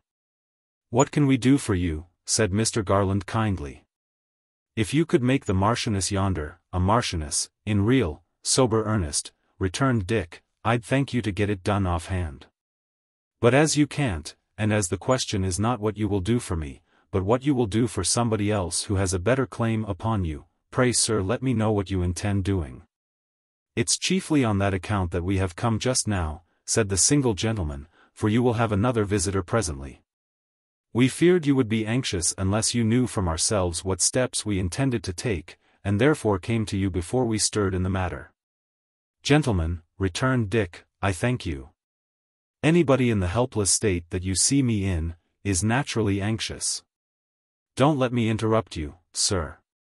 Then, you see, my good fellow, said the single gentleman, that while we have no doubt whatever of the truth of this disclosure, which has so providentially come to light. Meaning hers? Said Dick, pointing towards the Marchioness. Meaning hers, of course. While we have no doubt of that, or that a proper use of it would procure the poor lad's immediate pardon and liberation, we have a great doubt whether it would, by itself, enable us to reach Quilp, the chief agent in this villainy. I should tell you that this doubt has been confirmed into something very nearly approaching certainty by the best opinions we have been enabled, in this short space of time, to take upon the subject. You'll agree with us, that to give him even the most distant chance of escape, if we could help it, would be monstrous. You say with us, no doubt, if somebody must escape, let it be anyone but he. Yes, returned Dick, certainly. That is if somebody must, but upon my word, I'm unwilling that anybody should. Since laws were made for every degree, to curb vice in others as well as in me, and so forth you know, doesn't it strike you in that light? The single gentleman smiled as if the light in which Mr. Swiveller had put the question were not the clearest in the world, and proceeded to explain that they contemplated proceeding by stratagem in the first instance, and that their design was to endeavor to extort a confession from the gentle Sarah. When she finds how much we know, and how we know it, he said, and that she is clearly compromised already, we are not without strong hopes that we may be enabled through her means to punish the other too effectually. If we could do that, she might go scot-free for aught I cared. Dick received this project in anything but a gracious manner, representing with as much warmth as he was then capable of showing that they would find the old buck, meaning Sarah, more difficult to manage than Quilp himself, that for any tampering, terrifying, or cajolery, she was a very unpromising and unyielding subject, that she was of a kind of brass not easily melted or molded into shape, in short, that they were no match for her, and would be signally defeated. But it was in vain to urge them to adopt some other course. The single gentleman has been described as explaining their joint intentions, but it should have been written that they all spoke together. That if any one of them by chance held his peace for a moment, he stood gasping and panting for an opportunity to strike in again, in a word, that they had reached that pitch of impatience and anxiety where men can neither be persuaded nor reasoned with, and that it would have been easier to turn the most impetuous wind that ever blew, than to prevail on them to reconsider their determination. So, after telling Mr. Swiveller how they had not lost sight of Kit's mother and the children, how they had never once even lost sight of Kit himself, but had been unremitting in their endeavors to procure a mitigation of his sentence, how they had been perfectly distracted between the strong proofs of his guilt, and their own fading hopes of his innocence, and how he, Richard Swiveller, might keep his mind at rest, for everything should be happily adjusted between that time and night. After telling him all this, and adding a great many kind and cordial expressions, personal to himself, which it is unnecessary to recite, Mr. Garland, the notary, and the single gentleman, took their leaves at a very critical time, or Richard Swiveller must assuredly have been driven into another fever, whereof the results might have been fatal. Mr. Abel remained behind, very often looking at his watch and at the room door, until Mr. Swiveller was roused from a short nap, by the setting down on the landing-place outside, as from the shoulders of a porter, of some giant load, which seemed to shake the house, and made the little physic bottles on the mantel-shelf ring again. Directly this sound reached his ears, Mr. Abel started up, and hobbled to the door, and opened it, and behold, there stood a strong man, with a mighty hamper, which being hauled into the room and presently unpacked, disgorged such treasures of tea, and coffee, and wine, and rusks, and oranges, and grapes, and fowls ready trussed for boiling, and calves' foot jelly, and arrowroot, and sago, and other delicate restoratives, that the small servant, who had never thought it possible that such things could be, except in shops, stood rooted to the spot in her one shoe, with her mouth and eyes watering in unison, and her power of speech quite gone. But not so Mr. Abel, or the strong man who emptied the hamper, big as it was, in a twinkling. And not so the nice old lady, who appeared so suddenly that she might have come out of the hamper too, it was quite large enough, and who, bustling about on tiptoe and without noise, now here, now there, now everywhere at once, began to fill out the jelly in teacups, and to make chicken broth in small saucepans, and to peel oranges for the sick man and to cut them up in little pieces, and to ply the small servant with glasses of wine and choice bits of everything until more substantial meat could be prepared for her refreshment. The whole of which appearances were so unexpected and bewildering, that Mr. Swiveller, when he had taken 2 oranges and a little jelly, and had seen the strong man walk off with the empty basket, plainly leaving all that abundance for his use and benefit, was fain to lie down and fall asleep again, from sheer inability to entertain such wonders in his mind. Meanwhile the single gentleman, the notary, and Mr. Garland, repaired to a certain coffee-house, and from that place indited and sent a letter to Miss Sally Brass, requesting her, in terms mysterious and brief, to favour an unknown friend who wished to consult her, with her company there, as speedily as possible. The communication performed its errand so well, that within 10 minutes of the messenger's return and report of its delivery, Miss Brass herself was announced. "Pray, ma'am," said the single gentleman, whom she found alone in the room, "take a chair."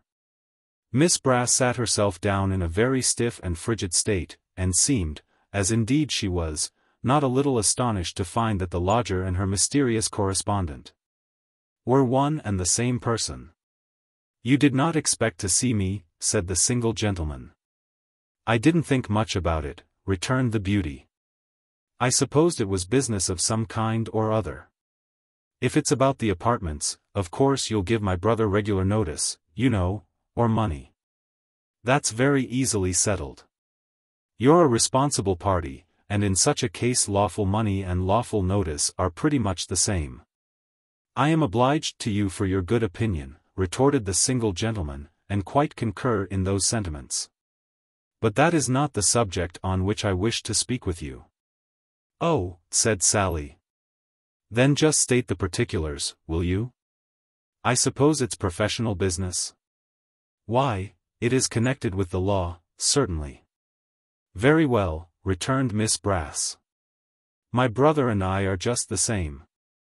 I can take any instructions, or give you any advice."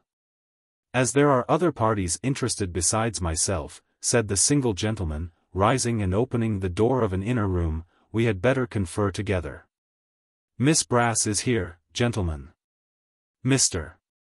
Garland and the notary walked in, looking very grave, and drawing up 2 chairs, one on each side of the single gentleman, formed a kind of fence round the gentle Sarah, and penned her into a corner. Her brother Sampson under such circumstances would certainly have evinced some confusion or anxiety, but she, all composure, pulled out the tin box and calmly took a pinch of snuff.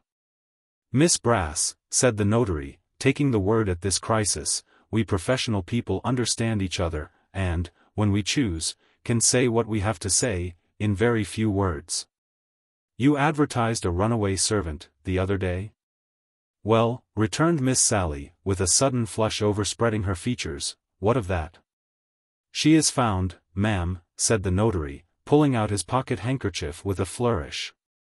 "She is found." "Who found her?" demanded Sarah hastily. "We did, ma'am, we 3. Only last night, or you would have heard from us before." "And now I have heard from you," said Miss Brass, folding her arms resolutely, as though she were about to deny something to the death. "What have you got to say?" "Something you have got into your heads about her, of course." "Prove it, will you, that's all." "Prove it. You have found her, you say. I can tell you, if you don't know it, that you have found the most artful, lying, pilfering, and devilish little minx that was ever born. Have you got her here?" she added, looking sharply round. "No, she is not here at present," returned the notary. "But she is quite safe." "Ha!" cried Sally, twitching a pinch of snuff out of her box, as spitefully as if she were in the very act of wrenching off the small servant's nose. "She shall be safe enough from this time, I warrant you." "I hope so," replied the notary. "Did it occur to you for the first time when you found she had run away, that there were 2 keys to your kitchen door?"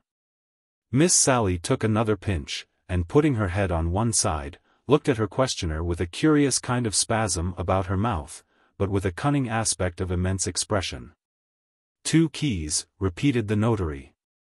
"One of which gave her the opportunities of roaming through the house at nights when you supposed her fast locked up, and of overhearing confidential consultations, among others. That particular conference to be described today before a justice, which you will have an opportunity of hearing her relate. That conference which you and Mr. Brass held together on the night before that most unfortunate and innocent young man was accused of robbery. By a horrible device of which I will only say that it may be characterized by the epithets you have applied to this wretched little witness, and by a few stronger ones besides." Sally took another pinch. Although her face was wonderfully composed, it was apparent that she was wholly taken by surprise, and that what she had expected to be taxed with, in connection with her small servant, was something very different from this. "Come, come, Miss Brass," said the notary, "you have great command of feature, but you feel, I see, that by a chance which never entered your imagination, this base design is revealed. And 2 of its plotters must be brought to justice.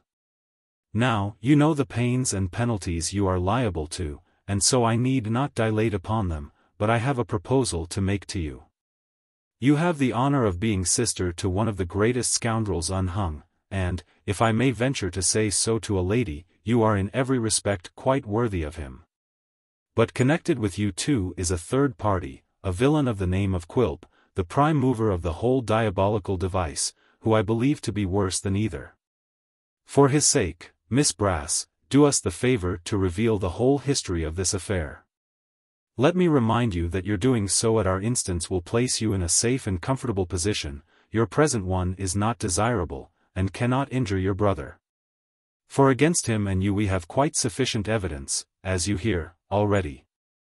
I will not say to you that we suggest this course in mercy, for, to tell you the truth, we do not entertain any regard for you, but it is a necessity to which we are reduced. And I recommend it to you as a matter of the very best policy.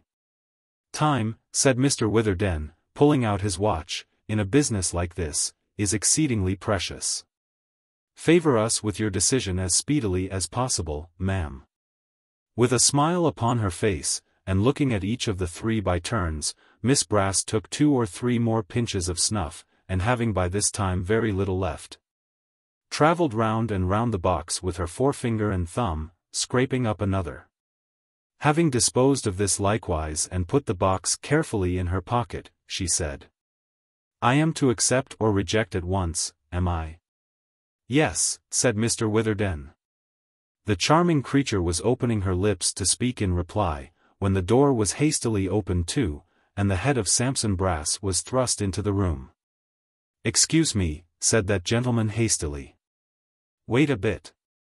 So saying, and quite indifferent to the astonishment his presence occasioned, he crept in, shut the door, kissed his greasy glove as servilely as if it were the dust, and made a most abject bow. "Sarah," said Brass, "hold your tongue if you please, and let me speak. Gentlemen, if I could express the pleasure it gives me to see 3 such men in a happy unity of feeling and concord of sentiment, I think you would hardly believe me. But though I am unfortunate, nay, gentlemen, criminal, if we are to use harsh expressions in a company like this, still I have my feelings like other men. I have heard of a poet, who remarked that feelings were the common lot of all. If he could have been a pig, gentlemen, and have uttered that sentiment, he would still have been immortal." "If you're not an idiot," said Miss Brass harshly, "hold your peace." "Sarah, my dear," returned her brother, "thank you. But I know what I am about, my love, and will take the liberty of expressing myself accordingly. Mr. Witherden, sir, your handkerchief is hanging out of your pocket, would you allow me to?" As Mr. Brass advanced to remedy this accident, the notary shrunk from him with an air of great disgust. Brass, who over and above his usual prepossessing qualities, had a scratched face, a green shade over one eye, and a hat grievously crushed, stopped short, and looked round with a pitiful smile. "He shuns me," said Sampson, "even when I would, as I may say, heap coals of fire upon his head. Well. Ah. But I am a falling house, and the rats, if I may be allowed the expression in reference to a gentleman that I respect and love beyond everything, fly from me. Gentlemen, regarding your conversation just now, I happened to see my sister on her way here, and wondering where she could be going to, and being, may I venture to say, naturally of a suspicious turn, followed her. Since then, I have been listening." "If you're not mad," interposed Miss Sally, "stop there, and say no more." "Sarah, my dear," rejoined Brass with undiminished politeness, "I thank you kindly, but will still proceed. Mr. Witherden, sir, as we have the honor to be members of the same profession, to say nothing of that other gentleman having been my lodger, and having partaken, as one may say, of the hospitality of my roof, I think you might have given me the refusal of this offer in the first instance." "I do indeed." "Now, my dear sir," cried Brass, seeing that the notary was about to interrupt him, "suffer me to speak, I beg." Mr. Witherden was silent, and Brass went on. "If you will do me the favor," he said, holding up the green shade, and revealing an eye most horribly discolored, "to look at this, you will naturally inquire in your own minds how did I get it.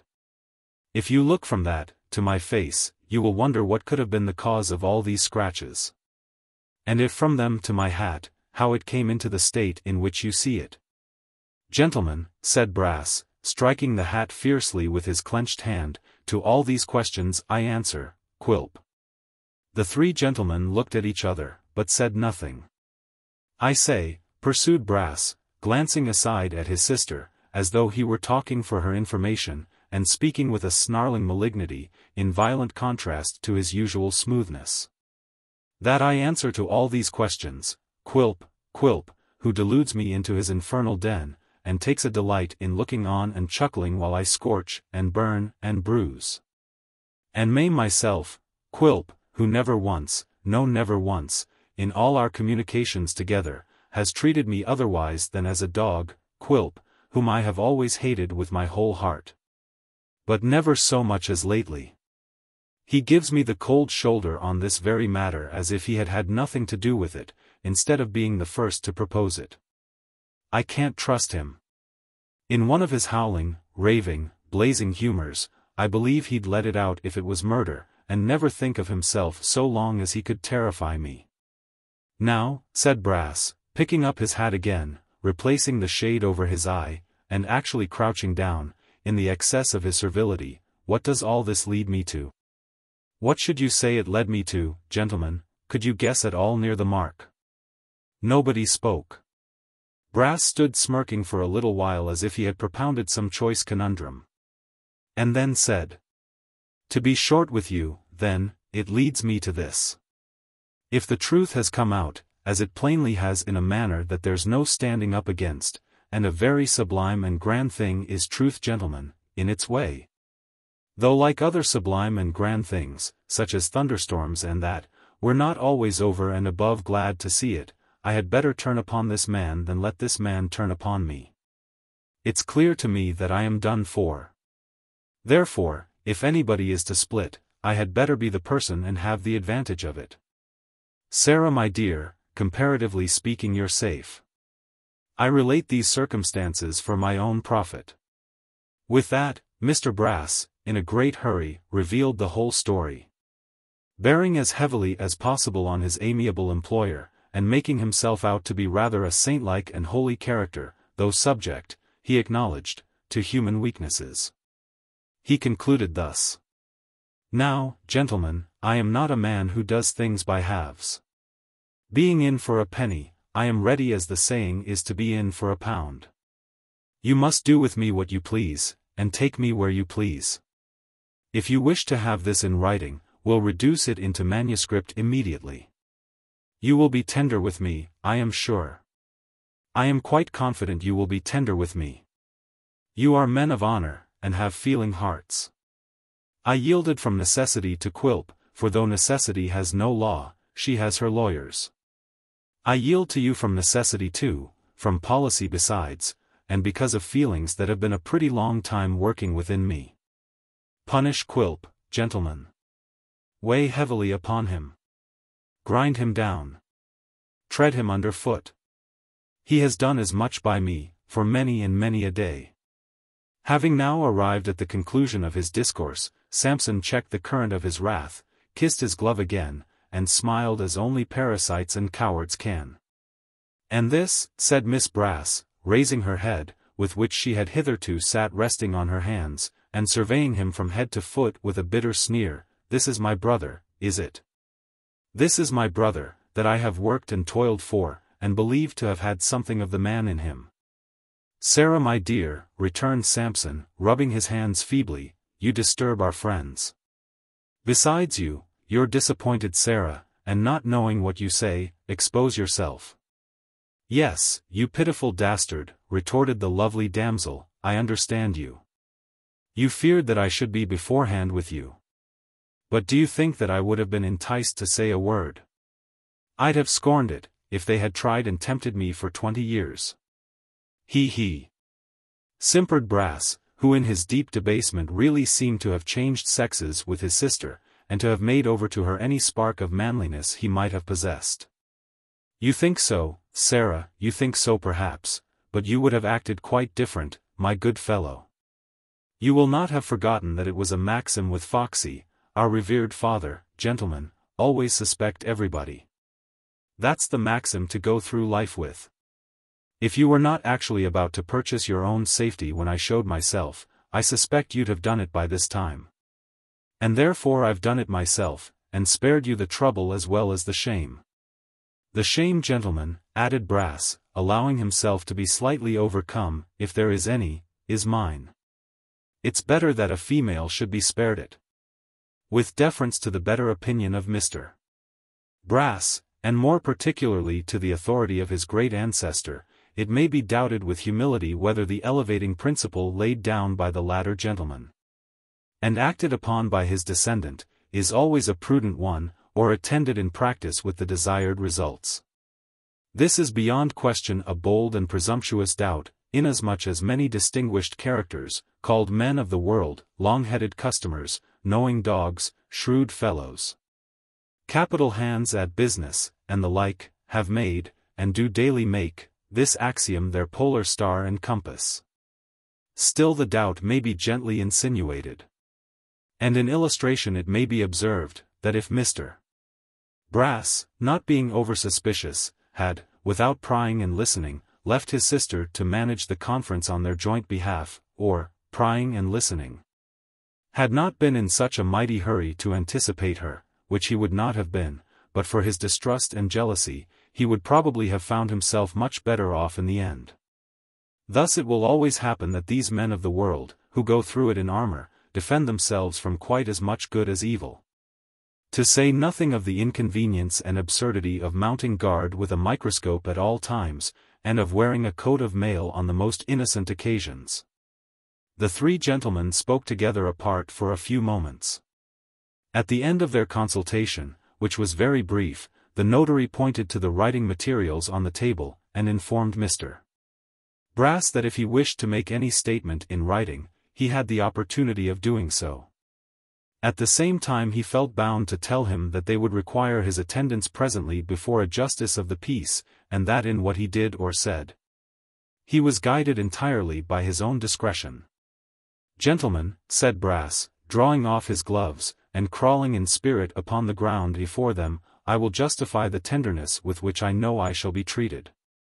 And as, without tenderness, I should, now that this discovery has been made, stand in the worst position of the three, you may depend upon it I will make a clean breast. Mr.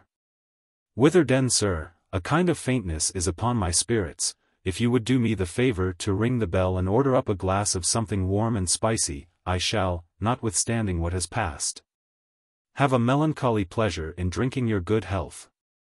I had hoped, said Brass, looking round with a mournful smile, to have seen you three gentlemen one day or another with your legs under the mahogany in my humble parlour in the Marks. But hopes are fleeting. Dear me. Mr. Brass found himself so exceedingly affected at this point that he could say or do nothing more until some refreshment arrived. Having partaken of it, pretty freely for one in his agitated state, he sat down to write. The lovely Sarah, now with her arms folded, and now with her hands clasped behind her, paced the room with manly strides while her brother was thus employed, and sometimes stopped to pull out her snuff-box and bite the lid. She continued to pace up and down until she was quite tired, and then fell asleep on a chair near the door. It has been since supposed with some reason that this slumber was a sham or feint, as she contrived to slip away unobserved in the dusk of the afternoon. Whether this was an intentional and waking departure, or a somnambulastic leave-taking and walking in her sleep, may remain a subject of contention. But on one point, and indeed the main one, all parties are agreed. In whatever state she walked away, she certainly did not walk back again. Mention having been made of the dusk of the afternoon, it will be inferred that Mr. Brass's task occupied some time in the completion. It was not finished until evening. But being done at last, that worthy person and the three friends adjourned in a hackney coach to the private office of a justice, who, giving Mr. Brass a warm reception and detaining him in a secure place that he might ensure to himself the pleasure of seeing him on the morrow, dismissed the others with the cheering assurance that a warrant could not fail to be granted next day for the apprehension of Mr. Quilp, and that a proper application and statement of all the circumstances to the Secretary of State, who was fortunately in town, would no doubt procure Kit's free pardon and liberation without delay. And now indeed it seemed that Quilp's malignant career was drawing to a close, and that retribution, which often travels slowly, especially when heaviest, had tracked his footsteps with a sure and certain scent and was gaining on him fast. Unmindful of her stealthy tread, her victim holds his course in fancied triumph. Still at his heels she comes, and once afoot, is never turned aside. Their business ended, the three gentlemen hastened back to the lodgings of Mr. Swiveller, whom they found progressing so favourably in his recovery as to have been able to sit up for half an hour, and to have conversed with cheerfulness. Mrs. Garland had gone home some time since, but Mr. Abel was still sitting with him. After telling him all they had done, the two Mr. Garlands and the single gentleman, as if by some previous understanding, took their leaves for the night, leaving the invalid alone with the notary and the small servant. "As you are so much better," said Mr. Witherden, sitting down at the bedside, "I may venture to communicate to you a piece of news which has come to me professionally." The idea of any professional intelligence from a gentleman connected with legal matters, appeared to afford Richard anything but a pleasing anticipation. Perhaps he connected it in his own mind with one or two outstanding accounts, in reference to which he had already received divers threatening letters. His countenance fell as he replied, "Certainly, sir. I hope it's not anything of a very disagreeable nature, though. If I thought it so, I should choose some better time for communicating it," replied the notary. "Let me tell you, first, that my friends who have been here today know nothing of it, and that their kindness to you has been quite spontaneous and with no hope of return. It may do a thoughtless, careless man good to know that." Dick thanked him, and said he hoped it would. "I have been making some inquiries about you," said Mr. Witherden, "little thinking that I should find you under such circumstances as those which have brought us together. You are the nephew of Rebecca Swiveller, spinster, deceased, of Cheselbourne in Dorsetshire." "Deceased," cried Dick. "Deceased. If you had been another sort of nephew, you would have come into possession, so says the will, and I see no reason to doubt it, of £25,000.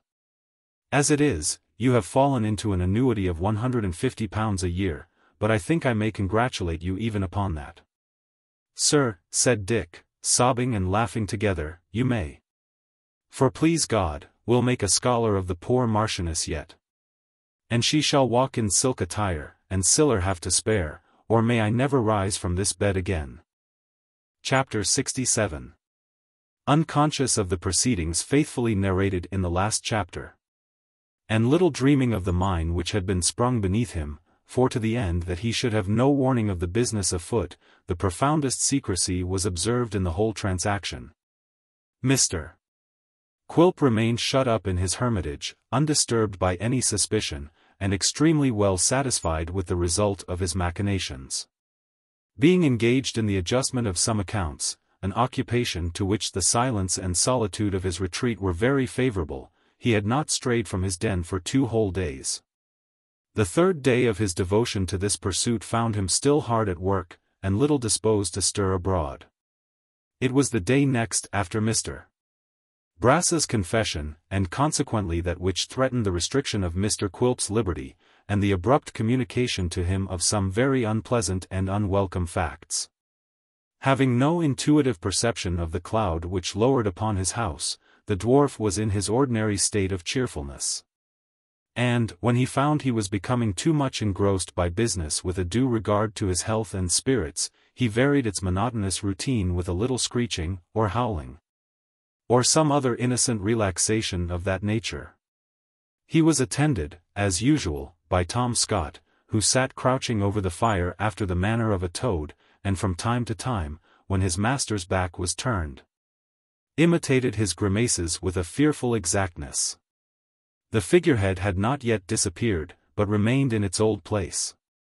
The face, horribly seared by the frequent application of the red-hot poker, and further ornamented by the insertion in the tip of the nose of a 10-penny nail, yet smiled blandly in its less lacerated parts, and seemed, like a sturdy martyr, to provoke its tormentor to the commission of new outrages and insults.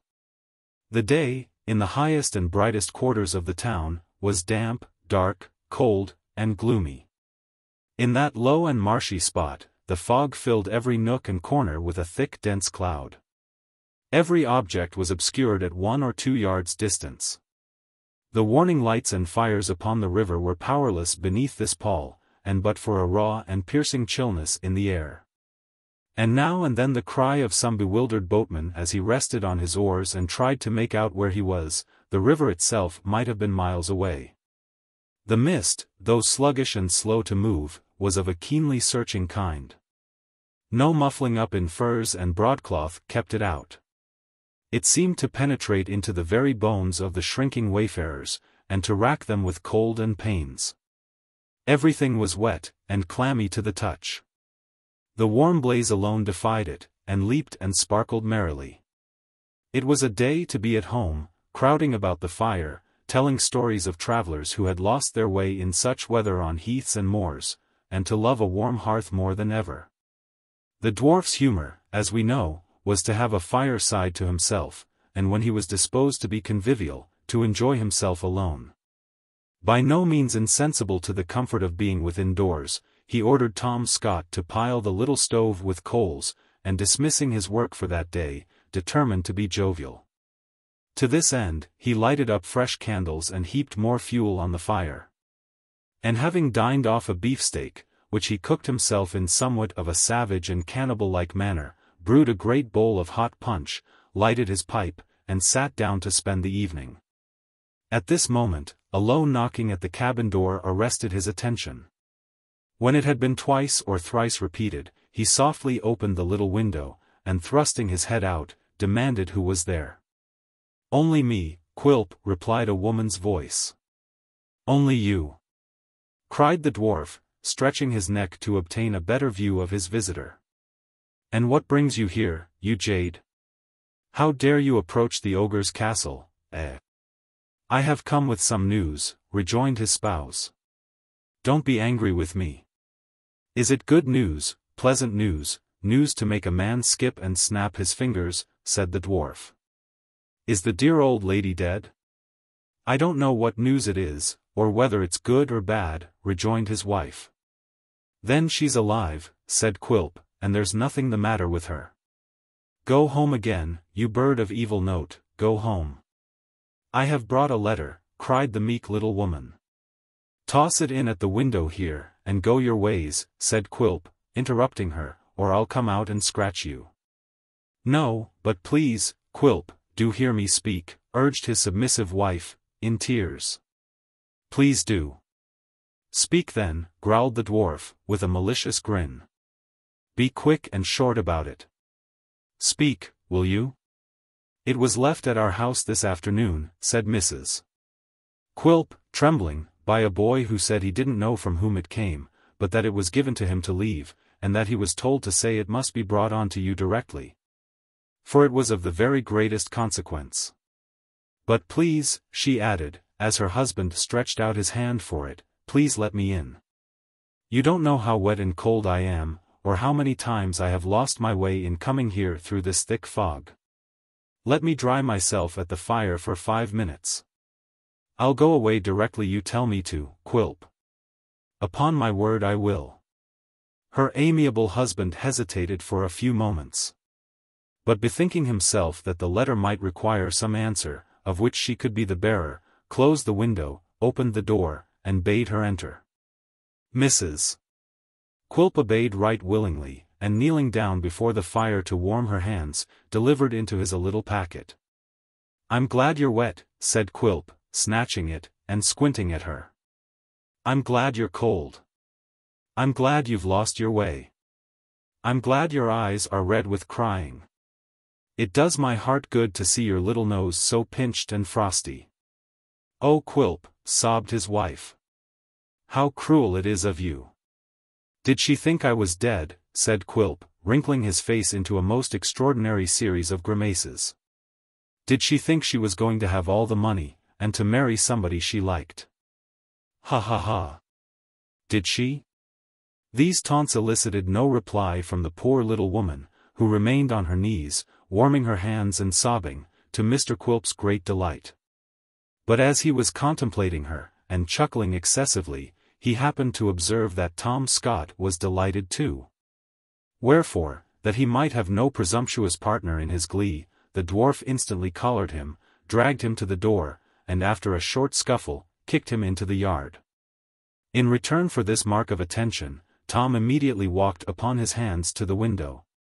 And, if the expression be allowable, looked in with his shoes, besides rattling his feet upon the glass like a banshee upside down. As a matter of course, Mr. Quilp lost no time in resorting to the infallible poker, with which, after some dodging and lying in ambush, he paid his young friend 1 or 2 such unequivocal compliments that he vanished precipitately, and left him in quiet possession of the field. "So, that little job being disposed of," said the dwarf, coolly, "I'll read my letter."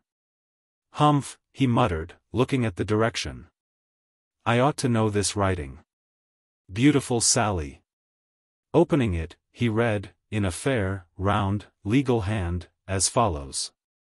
"Sammy has been practiced upon, and has broken confidence. It has all come out. You had better not be in the way, for strangers are going to call upon you. They have been very quiet as yet, because they mean to surprise you. Don't lose time. I didn't. I am not to be found anywhere. If I was you, I wouldn't be, either. S.B. late of B.M." To describe the changes that passed over Quilp's face as he read this letter half a dozen times, would require some new language. Such, for power of expression, as was never written, read, or spoken. For a long time he did not utter one word, but after a considerable interval, during which Mrs. Quilp was almost paralyzed with the alarm his looks engendered, he contrived to gasp out. "If I had him here. If I only had him here." "Oh, Quilp," said his wife, "what's the matter? Who are you angry with?" "I should drown him," said the dwarf, not heeding her. "Too easy a death, too short, too quick, but the river runs close at hand. Oh! If I had him here. Just to take him to the brink, coaxingly and pleasantly, holding him by the buttonhole, joking with him, and with a sudden push, to send him splashing down. Drowning men come to the surface 3 times they say. Ah! To see him those 3 times, and mock him as his face came bobbing up, oh, what a rich treat that would be." "Quilp," stammered his wife, venturing at the same time to touch him on the shoulder, what has gone wrong? She was so terrified by the relish with which he pictured this pleasure to himself, that she could scarcely make herself intelligible. Such a bloodless cur, said Quilp, rubbing his hands very slowly, and pressing them tight together. I thought his cowardice and servility were the best guarantee for his keeping silence. Oh Brass, Brass, my dear, good, affectionate, faithful, complimentary, charming friend, if I only had you here. His wife, who had retreated lest she should seem to listen to these mutterings, ventured to approach him again, and was about to speak, when he hurried to the door and called Tom Scott, who, remembering his late gentle admonition, deemed it prudent to appear immediately. There, said the dwarf, pulling him in. Take her home. Don't come here tomorrow, for this place will be shut up. Come back no more till you hear from me or see me. Do you mind? Tom nodded sulkily, and beckoned Mrs. Quilp to lead the way. As for you, said the dwarf, addressing himself to her, ask no questions about me, make no search for me, say nothing concerning me. I shall not be dead, mistress, and that'll comfort you. He'll take care of you. But Quilp? What is the matter? Where are you going? Do say something more. I'll say that, said the dwarf, seizing her by the arm, and do that too, which undone and unsaid would be best for you, unless you go directly. Has anything happened? Cried his wife. Oh! Do tell me that. Yes, snarled the dwarf. No. What matter which? I have told you what to do. Woe betide you if you fail to do it, or disobey me by a hair's breadth. Will you go? I am going, I'll go directly, but, faltered his wife, answer me one question first. Has this letter any connection with dear little Nell? I must ask you that, I must indeed, Quilp. You cannot think what days and nights of sorrow I have had through having once deceived that child. I don't know what harm I may have brought about, but, great or little, I did it for you, Quilp. My conscience misgave me when I did it. Do answer me this question, if you please. The exasperated dwarf returned no answer, but turned round and caught up his usual weapon with such vehemence, that Tom Scott dragged his charge away by main force, and as swiftly as he could. It was well he did so, for Quilp, who was nearly mad with rage, pursued them to the neighboring lane, and might have prolonged the chase but for the dense mist which obscured them from his view, and appeared to thicken every moment. It will be a good night for traveling anonymously, he said, as he returned slowly, being pretty well breathed with his run. Stay. We may look better here. This is too hospitable and free. By a great exertion of strength, he closed the two old gates which were deeply sunken in the mud, and barred them with a heavy beam. That done, he shook his matted hair from about his eyes, and tried them, strong and fast. The fence between this wharf and the next is easily climbed, said the dwarf, when he had taken these precautions. There's a back lane too from there. That shall be my way out. A man need know his road well, to find it in this lovely place tonight. I need fear no unwelcome visitors while this lasts, I think. Almost reduced to the necessity of groping his way with his hands, it had grown so dark and the fog had so much increased, he returned to his lair. And after musing for some time over the fire, busied himself in preparations for a speedy departure. While he was collecting a few necessaries and cramming them into his pockets, he never once ceased communing with himself in a low voice, or unclenched his teeth, which he had ground together on finishing Miss Brass's note. Oh Sampson, he muttered, good, worthy creature, if I could but hug you. If I could only fold you in my arms, and squeeze your ribs, as I could squeeze them if I once had you tight, what a meeting there would be between us. If we ever do cross each other again, Sampson, we'll have a greeting not easily to be forgotten, trust me. This time, Sampson, this moment when all had gone on so well, was so nicely chosen.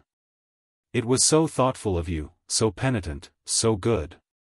Oh, if we were face to face in this room again, my white-livered man of law, how well contented one of us would be.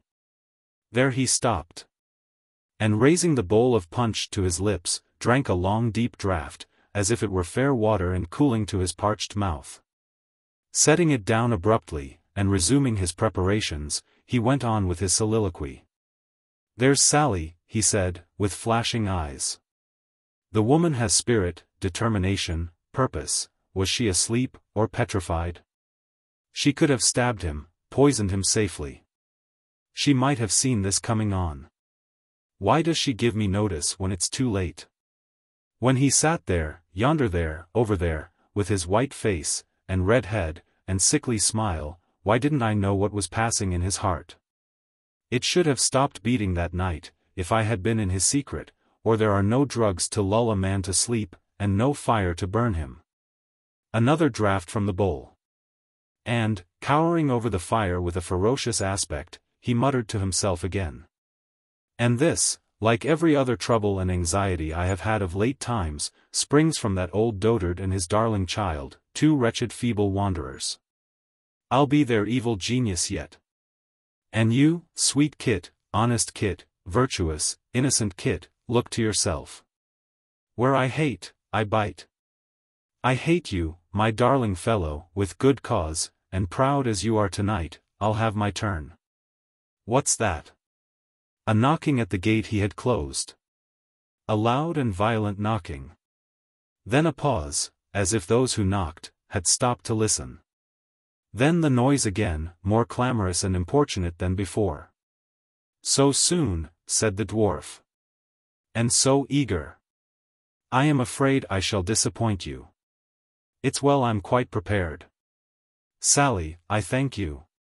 As he spoke, he extinguished the candle.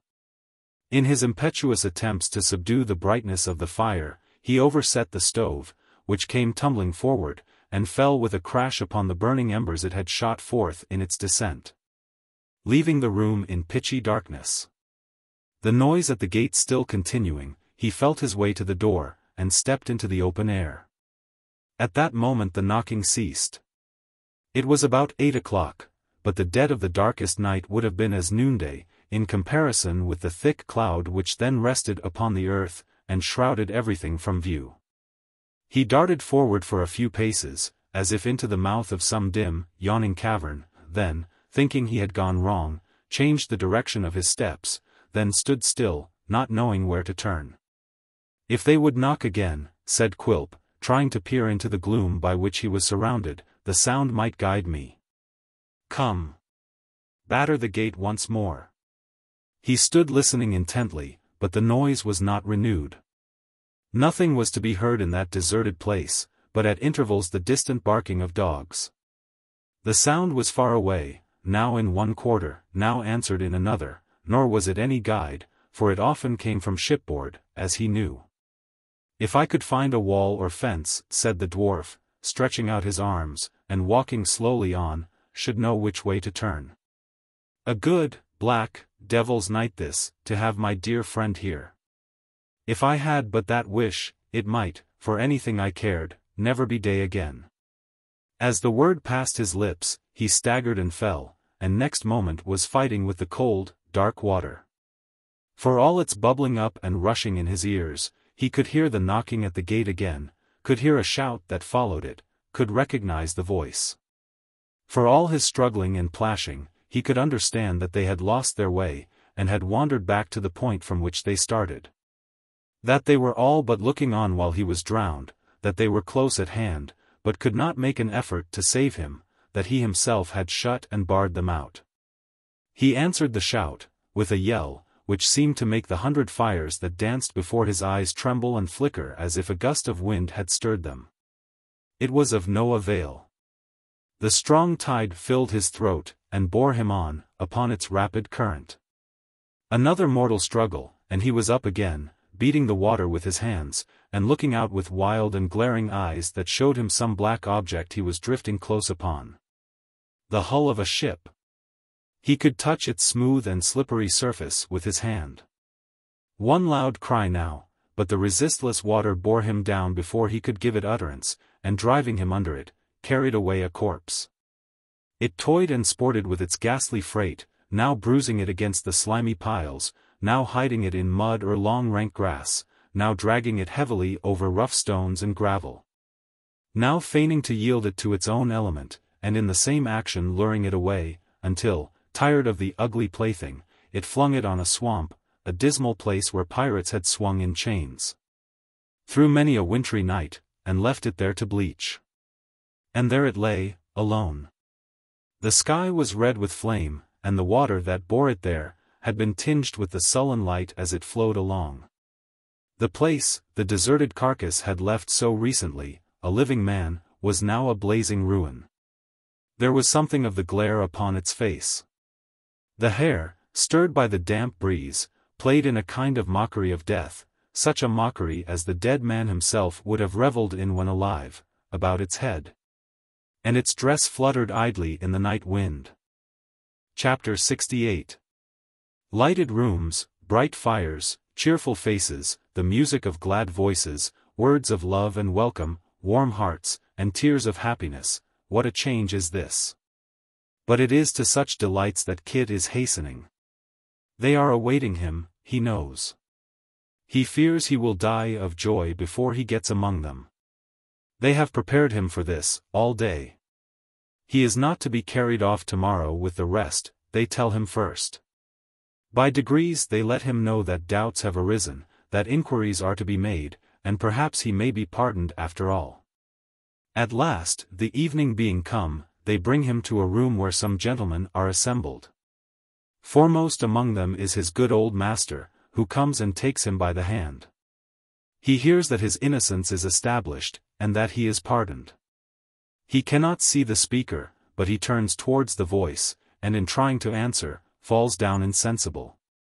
They recover him again, and tell him he must be composed, and bear this like a man. Somebody says he must think of his poor mother. It is because he does think of her so much, that the happy news has overpowered him. They crowd about him, and tell him that the truth has gone abroad, and that all the town and country ring with sympathy for his misfortunes. He has no ears for this. His thoughts as yet have no wider range than home. Does she know it? What did she say? Who told her? He can speak of nothing else. They make him drink a little wine, and talk kindly to him for a while, until he is more collected, and can listen, and thank them. He is free to go. Mr. Garland thinks, if he feels better, it is time they went away. The gentlemen cluster round him, and shake hands with him.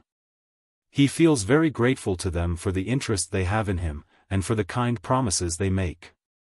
But the power of speech is gone again, and he has much ado to keep his feet, even though leaning on his master's arm. As they pass through the dismal passages, some officers of the jail who are in waiting there, congratulate him in their rough way on his release. The newsmonger is of the number, but his manner is not quite hearty, there is something of surliness in his compliments. He looks upon Kit as an intruder, as one who has obtained admission to that place on false pretenses, who has enjoyed a privilege without being duly qualified.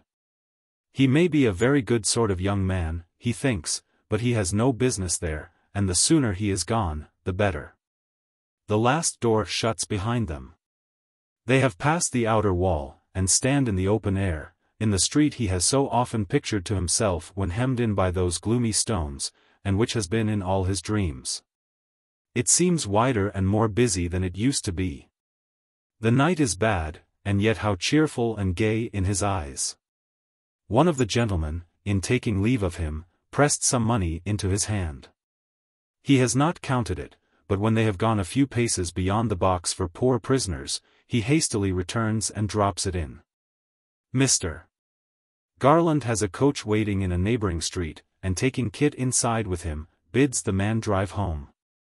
At first they can only travel at a foot pace, and then with torches going on before, because of the heavy fog. But as they get further from the river, and leave the closer portions of the town behind, they are able to dispense with this precaution and to proceed at a brisker rate.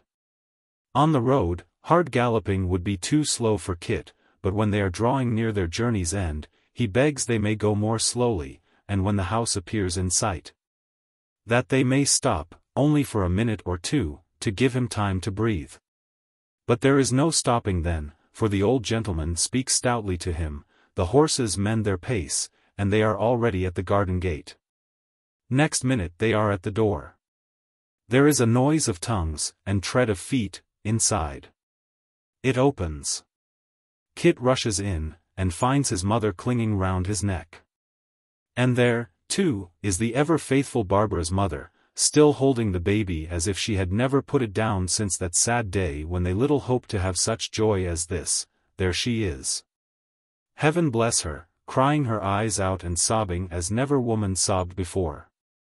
And there is little Barbara, poor little Barbara, so much thinner and so much paler, and yet so very pretty, trembling like a leaf and supporting herself against the wall, and there is Mrs. Garland, neater and nicer than ever, fainting away stone dead with nobody to help her, and there is Mr. Abel, violently blowing his nose, and wanting to embrace everybody. And there is the single gentleman hovering round them all, and constant to nothing for an instant.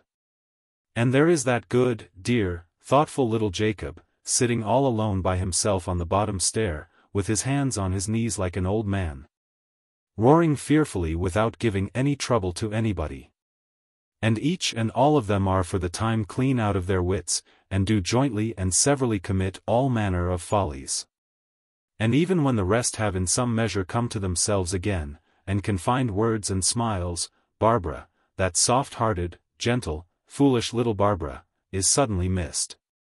And found to be in a swoon by herself in the back parlour, from which swoon she falls into hysterics, and from which hysterics into a swoon again, and is, indeed, so bad that despite a mortal quantity of vinegar and cold water she is hardly a bit better at last than she was at first. Then Kit's mother comes in and says, will he come and speak to her, and Kit says, yes, and goes, and he says in a kind voice, Barbara, and Barbara's mother tells her that it's only Kit.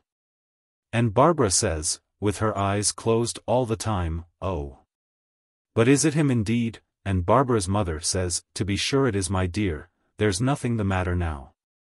And in further assurance that he's safe and sound, Kit speaks to her again, and then Barbara goes off into another fit of laughter, and then into another fit of crying. And then Barbara's mother and Kit's mother nod to each other, and pretend to scold her, but only to bring her to herself the faster, bless you, and being experienced matrons, and acute at perceiving the first dawning symptoms of recovery, they comfort Kit with the assurance that she'll do now, and so dismiss him to the place from whence he came. Well, in that place, which is the next room, there are decanters of wine, and all that sort of thing, set out as grand as if Kit and his friends were first-rate company. And there is little Jacob, walking, as the popular phrase is, into a home-made plum cake at a most surprising pace, and keeping his eye on the figs and oranges which are to follow, and making the best use of his time, you may believe.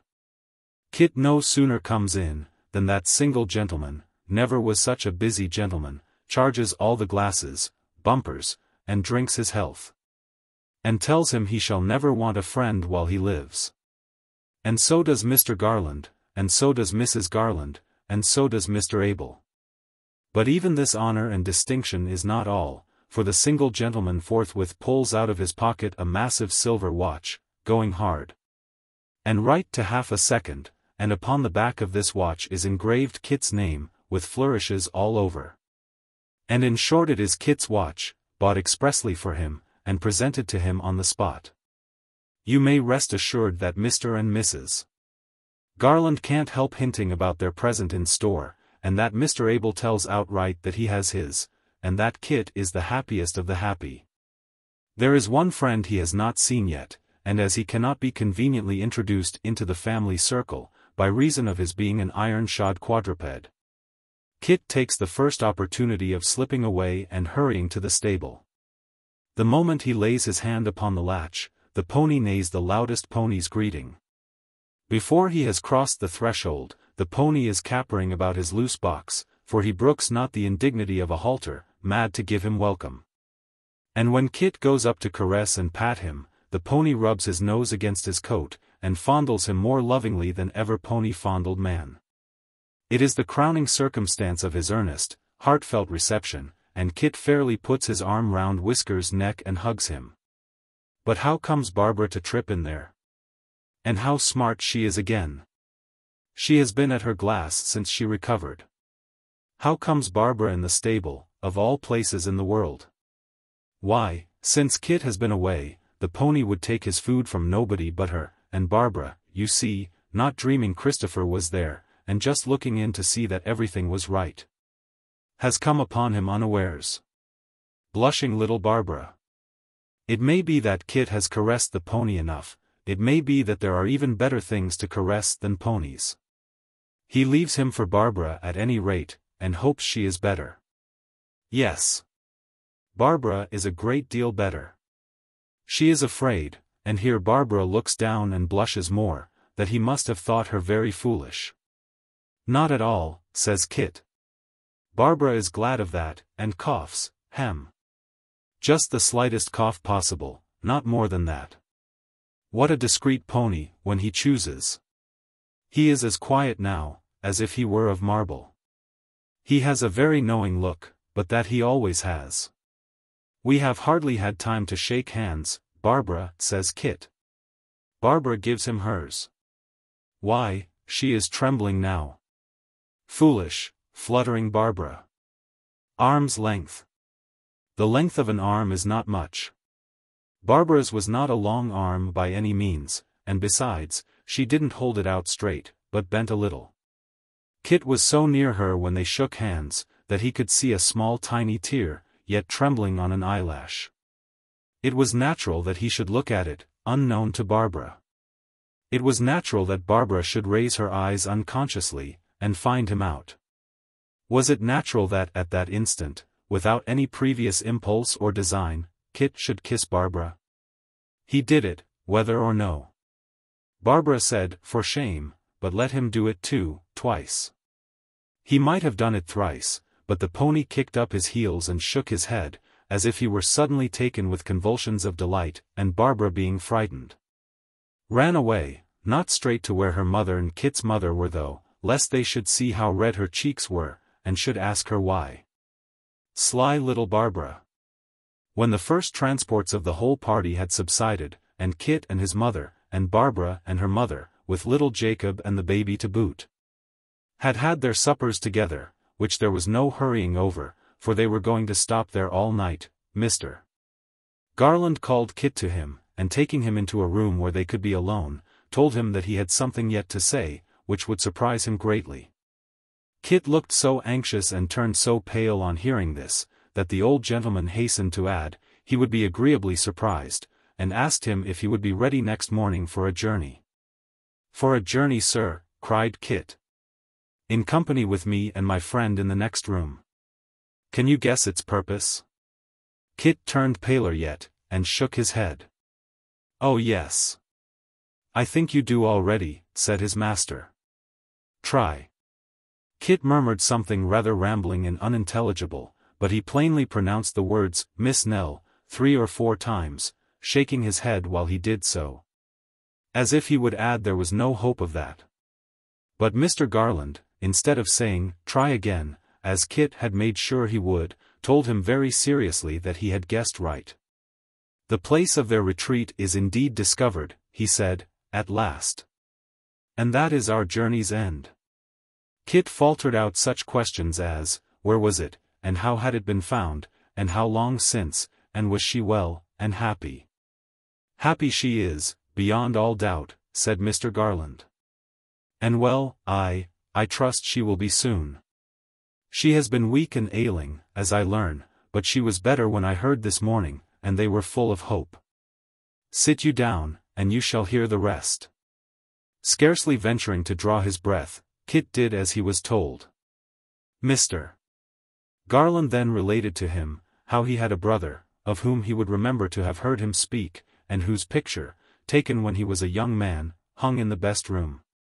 And how this brother lived a long way off in a country place, with an old clergyman who had been his early friend. How, although they loved each other as brothers should, they had not met for many years, but had communicated by letter from time to time. Always looking forward to some period when they would take each other by the hand once more, and still letting the present time steal on, as it was the habit of men to do, and suffering the future to melt into the past. How this brother, whose temper was very mild and quiet and retiring, such as Mr. Abel's, was greatly beloved by the simple people among whom he dwelt, who quite revered the bachelor, for so they called him, and had every one experienced his charity and benevolence.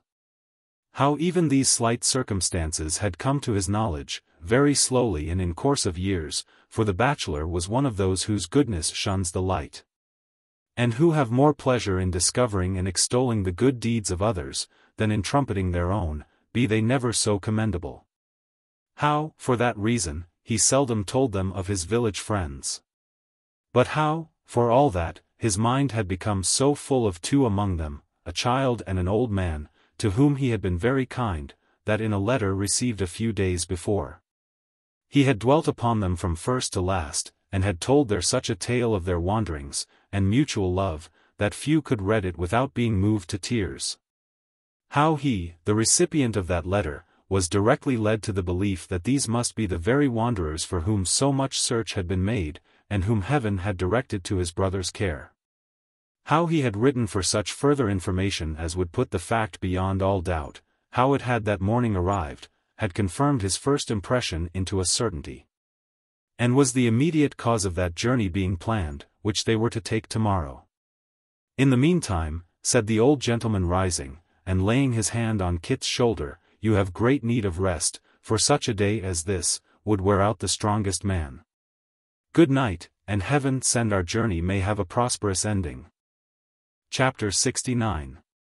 Kit was no sluggard next morning, but springing from his bed some time before day, began to prepare for his welcome expedition. The hurry of spirits consequent upon the events of yesterday, and the unexpected intelligence he had heard at night, had troubled his sleep through the long dark hours, and summoned such uneasy dreams about his pillow that it was rest to rise. But had it been the beginning of some great labor with the same end in view, had it been the commencement of a long journey, to be performed on foot in that inclement season of the year, to be pursued under every privation and difficulty, and to be achieved only with great distress, fatigue, and suffering, had it been the dawn of some painful enterprise, certain to task his utmost powers of resolution and endurance, and to need his utmost fortitude, but only likely to end, if happily achieved, in good fortune and delight to Nell, Kit's cheerful zeal would have been as highly roused. Kit's ardor and impatience would have been at least the same. Nor was he alone excited and eager. Before he had been up a quarter of an hour the whole house were astir and busy. Everybody hurried to do something towards facilitating the preparations. The single gentleman, it is true, could do nothing himself, but he overlooked everybody else and was more locomotive than anybody. The work of packing and making ready went briskly on, and by daybreak every preparation for the journey was completed. Then Kit began to wish they had not been quite so nimble.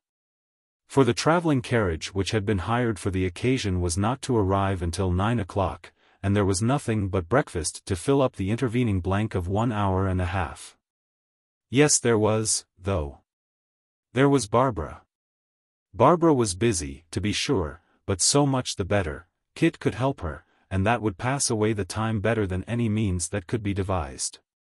Barbara had no objection to this arrangement, and Kit, tracking out the idea which had come upon him so suddenly overnight, began to think that surely Barbara was fond of him.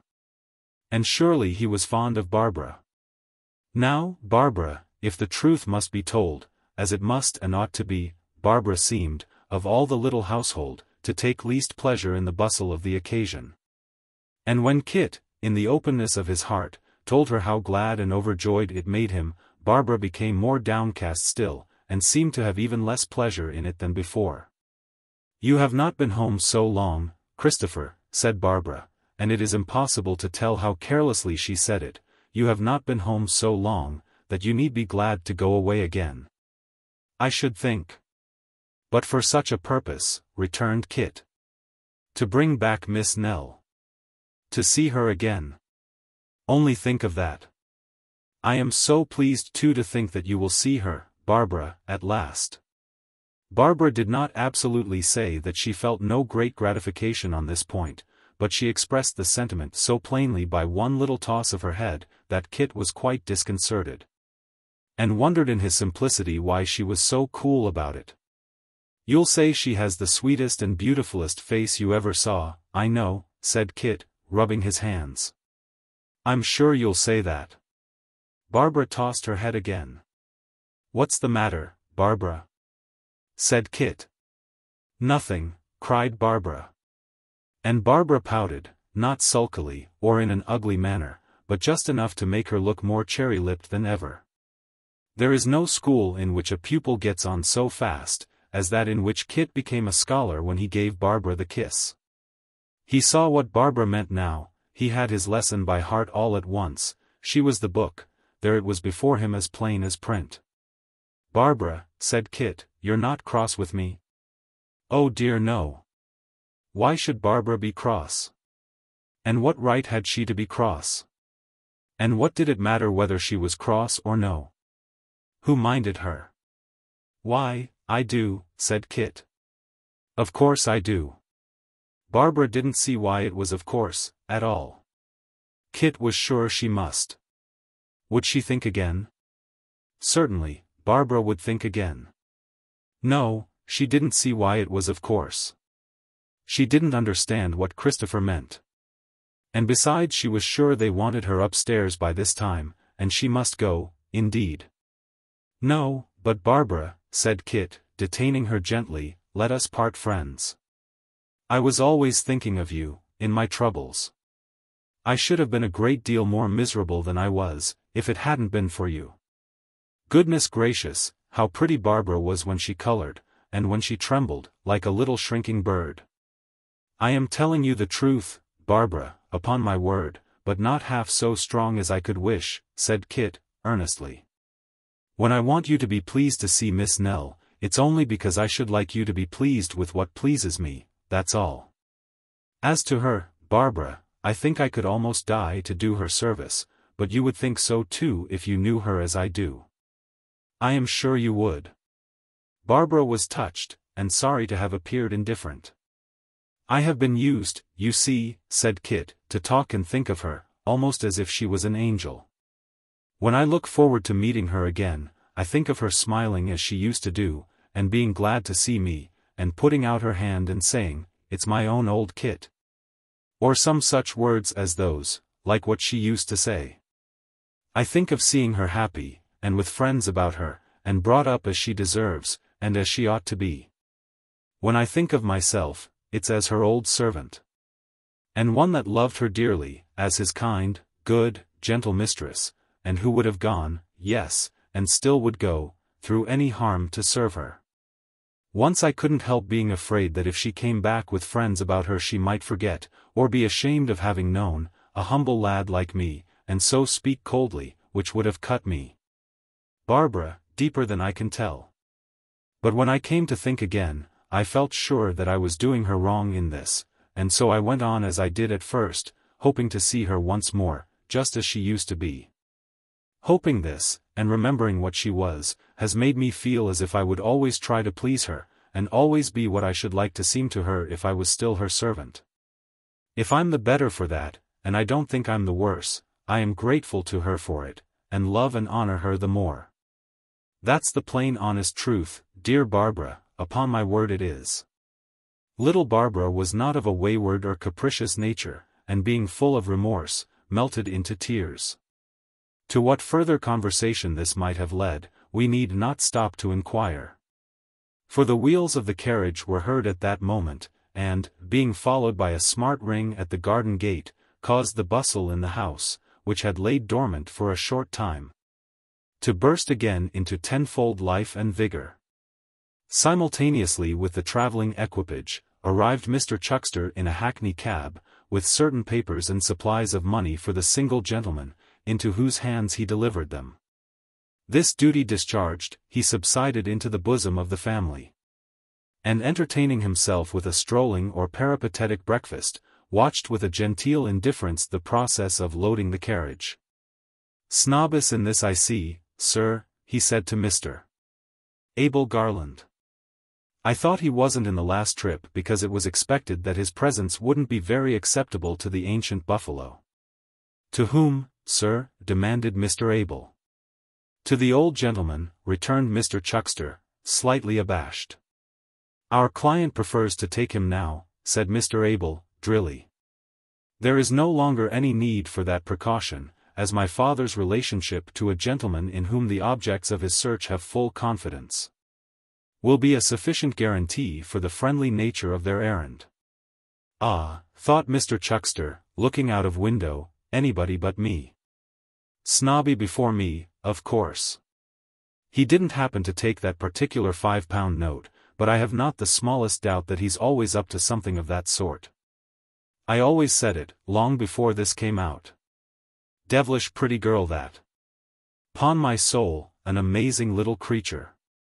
Barbara was the subject of Mr. Chuckster's commendations. And as she was lingering near the carriage, all being now ready for its departure, that gentleman was suddenly seized with a strong interest in the proceedings, which impelled him to swagger down the garden, and take up his position at a convenient ogling distance. Having had great experience of the sex, and being perfectly acquainted with all those little artifices which find the readiest road to their hearts, Mr. Chuckster, on taking his ground, planted one hand on his hip, and with the other adjusted his flowing hair. This is a favorite attitude in the polite circles, and accompanied with a graceful whistling has been known to do immense execution. Such, however, is the difference between town and country, that nobody took the smallest notice of this insinuating figure. The wretches being wholly engaged in bidding the travellers farewell, in kissing hands to each other, waving handkerchiefs, and the like tame and vulgar practices. For now the single gentleman and Mr. Garland were in the carriage, and the post-boy was in the saddle, and Kit, well wrapped and muffled up, was in the rumble behind, and Mrs. Garland was there, and Mr. Abel was there, and Kit's mother was there, and little Jacob was there, and Barbara's mother was visible in remote perspective, nursing the ever-wakeful baby. And all were nodding, beckoning, curtsying, or crying out, "Goodbye," with all the energy they could express. In another minute, the carriage was out of sight, and Mr. Chuckster remained alone upon the spot where it had lately been, with a vision of Kit standing up in the rumble waving his hand to Barbara. And of Barbara in the full light and luster of his eyes, Chuckster's, Chuckster the successful, on whom ladies of quality had looked with favour from phaetons in the parks on Sundays, waving hers to Kit. How Mr. Chuckster, entranced by this monstrous fact, stood for some time rooted to the earth, protesting within himself that Kit was the prince of felonious characters, and very emperor or great mogul of snobs, and how he clearly traced this revolting circumstance back to that old villainy of the shilling, are matters foreign to our purpose, which is to track the rolling wheels, and bear the travellers company on their cold, bleak journey. It was a bitter day. A keen wind was blowing, and rushed against them fiercely, bleaching the hard ground, shaking the white frost from the trees and hedges, and whirling it away like dust. But little cared Kit for weather. There was a freedom and freshness in the wind, as it came howling by, which, let it cut never so sharp, was welcome. As it swept on with its cloud of frost, bearing down the dry twigs and boughs and withered leaves, and carrying them away pell-mell, it seemed as though some general sympathy had got abroad, and everything was in a hurry like themselves. The harder the gusts, the better progress they appeared to make. It was a good thing to go struggling and fighting forward, vanquishing them one by one. To watch them driving up, gathering strength and fury as they came along, to bend for a moment, as they whistled past, and then to look back and see them speed away. Their hoarse noise dying in the distance, and the stout trees cowering down before them. All day long it blew without cessation. The night was clear and starlight, but the wind had not fallen, and the cold was piercing. Sometimes, towards the end of a long stage, Kit could not help wishing it were a little warmer, but when they stopped to change horses, and he had had a good run. And what with that, and the bustle of paying the old postillion, and rousing the new one, and running to and fro again until the horses were put to He was so warm that the blood tingled and smarted in his fingers' ends. Then he felt as if to have it 1 degree less cold would be to lose half the delight and glory of the journey, and up he jumped again right cheerily, singing to the merry music of the wheels as they rolled away, and, leaving the townspeople in their warm beds, pursued their course along the lonely road. Meantime the 2 gentlemen inside, who were little disposed to sleep, beguiled the time with conversation. As both were anxious and expectant, it naturally turned upon the subject of their expedition, on the manner in which it had been brought about, and on the hopes and fears they entertained respecting it. Of the former they had many, of the latter few, none perhaps beyond that indefinable uneasiness which is inseparable from suddenly awakened hope, and protracted expectation. In one of the pauses of their discourse, and when half the night had worn away, the single gentleman, who had gradually become more and more silent and thoughtful, turned to his companion and said abruptly, "Are you a good listener?" "Like most other men, I suppose," returned Mr. Garland, smiling. "I can be if I am interested, and if not interested, I should still try to appear so." "Why do you ask?" "I have a short narrative on my lips," rejoined his friend, "and will try you with it. It is very brief." Pausing for no reply, he laid his hand on the old gentleman's sleeve, and proceeded thus. There were once 2 brothers, who loved each other dearly. There was a disparity in their ages, some 12 years. I am not sure, but they may insensibly have loved each other the better for that reason. Wide as the interval between them was, however, they became rivals too soon. The deepest and strongest affection of both their hearts settled upon one object. The youngest, there were reasons for his being sensitive and watchful, was the first to find this out.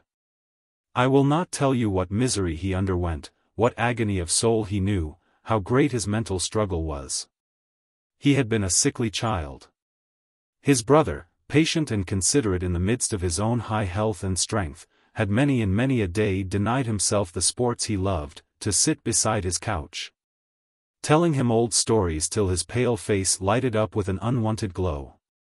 To carry him in his arms to some green spot, where he could tend the poor pensive boy as he looked upon the bright summer day, and saw all nature healthy but himself. To be in any way his fond and faithful nurse. I may not dwell on all he did, to make the poor, weak creature love him, or my tale would have no end.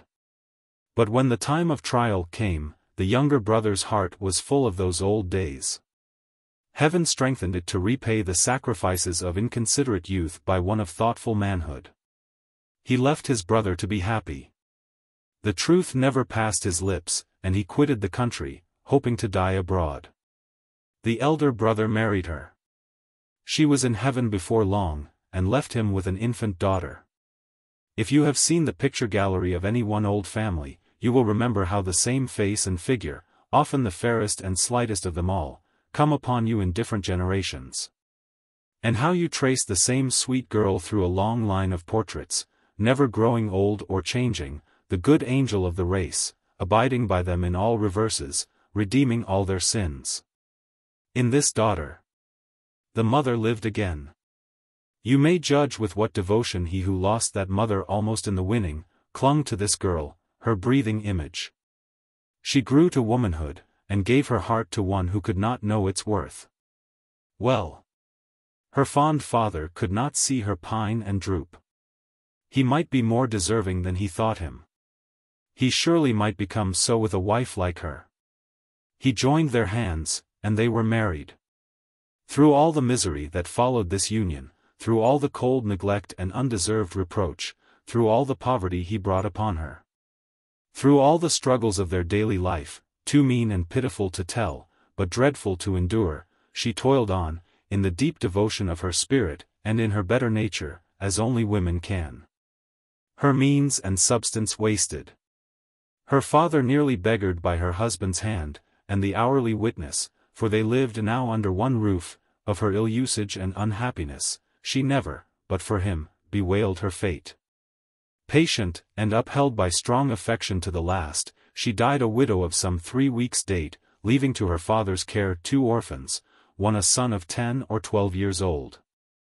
The other a girl, such another infant child, the same in helplessness, in age, in form, in feature, as she had been herself when her young mother died. The elder brother, grandfather to these two children, was now a broken man, crushed and borne down, less by the weight of years than by the heavy hand of sorrow. With the wreck of his possessions, he began to trade, in pictures first, and then in curious ancient things. He had entertained a fondness for such matters from a boy, and the tastes he had cultivated were now to yield him an anxious and precarious subsistence. The boy grew like his father in mind and person. The girl so like her mother, that when the old man had her on his knee, and looked into her mild blue eyes, he felt as if awakening from a wretched dream, and his daughter were a little child again. The wayward boy soon spurned the shelter of his roof, and sought associates more congenial to his taste.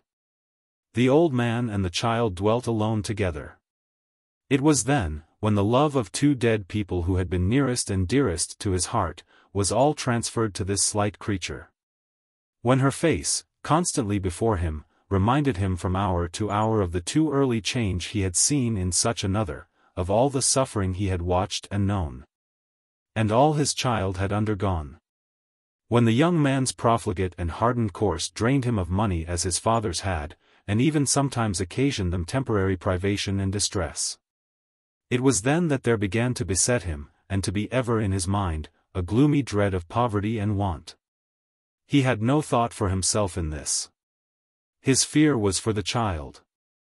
It was a spectre in his house, and haunted him night and day.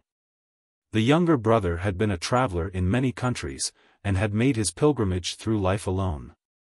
His voluntary banishment had been misconstrued, and he had borne, not without pain, reproach and slight, for doing that which had wrung his heart and cast a mournful shadow on his path. Apart from this, communication between him and the elder was difficult, and uncertain, and often failed. Still it was not so wholly broken off but that he learnt, with long blanks and gaps between each interval of information, all that I have told you now. Then, dreams of their young, happy life, happy to him though laden with pain and early care, visited his pillow yet oftener than before, and every night, a boy again, he was at his brother's side. With the utmost speed he could exert, he settled his affairs, converted into money all the goods he had. And, with honorable wealth enough for both, with open heart and hand, with limbs that trembled as they bore him on, with emotion such as men can hardly bear and live, arrived one evening at his brother's door. The narrator, whose voice had faltered lately, stopped. "The rest," said Mr. Garland, pressing his hand, "I know." "Yes," rejoined his friend, after a pause, "we may spare ourselves the sequel. You know the poor result of all my search. Even when, by dint of such inquiries as the utmost vigilance and sagacity could set on foot, we found they had been seen with two poor travelling showmen, and in time discovered the men themselves, and in time, the actual place of their retreat, even then, we were too late. Pray God we are not too late again." "We cannot be," said Mr. Garland. "This time we must succeed." "I have believed and hoped so," returned the other. "I try to believe and hope so still. But a heavy weight has fallen on my spirits, my good friend, and the sadness that gathers over me, will yield to neither hope nor reason." "That does not surprise me," said Mr. Garland. "It is a natural consequence of the events you have recalled, of this dreary time and place, and above all, of this wild and dismal night." "A dismal night, indeed. Hark! How the wind is howling." Chapter 70. Day broke, and found them still upon their way. Since leaving home, they had halted here and there for necessary refreshment, and had frequently been delayed, especially in the night time, by waiting for fresh horses. They had made no other stoppages, but the weather continued rough, and the roads were often steep and heavy. It would be night again before they reached their place of destination. Kit, all bluff and hardened with the cold, went on manfully. And having enough to do to keep his blood circulating, to picture to himself the happy end of this adventurous journey, and to look about him and be amazed at everything. had little spare time for thinking of discomforts. Though his impatience, and that of his fellow travelers, rapidly increased as the day waned, the hours did not stand still. The short daylight of winter soon faded away, and it was dark again when they had yet many miles to travel. As it grew dusk, the wind fell, its distant moanings were more low and mournful. And as it came creeping up the road, and rattling covertly among the dry brambles on either hand, it seemed like some great phantom for whom the way was narrow, whose garments rustled as it stalked along. By degrees it lulled and died away, and then it came on to snow. The flakes fell fast and thick, soon covering the ground some inches deep, and spreading abroad a solemn stillness. The rolling wheels were noiseless, and the sharp ring and clatter of the horses' hoofs became a dull, muffled tramp. The life of their progress seemed to be slowly hushed, and something death-like to usurp its place. Shading his eyes from the falling snow, which froze upon their lashes and obscured his sight, Kit often tried to catch the earliest glimpse of twinkling lights denoting their approach to some not distant town. He could descry objects enough at such times, but none correctly. Now a tall church spire appeared in view, which presently became a tree, a barn. A shadow on the ground, thrown on it by their own bright lamps. Now there were horsemen, foot passengers, carriages, going on before, or meeting them in narrow ways, which, when they were close upon them, turned to shadows too. A wall, a ruin, a sturdy gable end, would rise up in the road, and when they were plunging headlong at it, would be the road itself. Strange turnings too, bridges, and sheets of water, appeared to start up here and there, making the way doubtful and uncertain. And yet they were on the same bare road, and these things, like the others, as they were passed, turned into dim illusions. He descended slowly from his seat, for his limbs were numbed, when they arrived at a lone posting-house, and inquired how far they had to go to reach their journey's end. It was a late hour in such by-places, and the people were abed, but a voice answered from an upper window, 10 miles. The 10 minutes that ensued appeared an hour. But at the end of that time, a shivering figure led out the horses they required, and after another brief delay they were again in motion.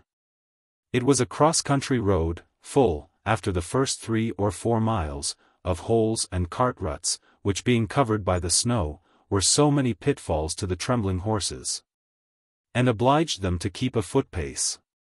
As it was next to impossible for men so much agitated as they were by this time, to sit still and move so slowly, all 3 got out and plodded on behind the carriage. The distance seemed interminable, and the walk was most laborious. As each was thinking within himself that the driver must have lost his way, a church bell, close at hand, struck the hour of midnight, and the carriage stopped. It had moved softly enough, but when it ceased to crunch the snow, the silence was as startling as if some great noise had been replaced by perfect stillness. "This is the place, gentlemen," said the driver, dismounting from his horse, and knocking at the door of a little inn. "Hullo! Past 12 o'clock is the dead of night here." The knocking was loud and long, but it failed to rouse the drowsy inmates.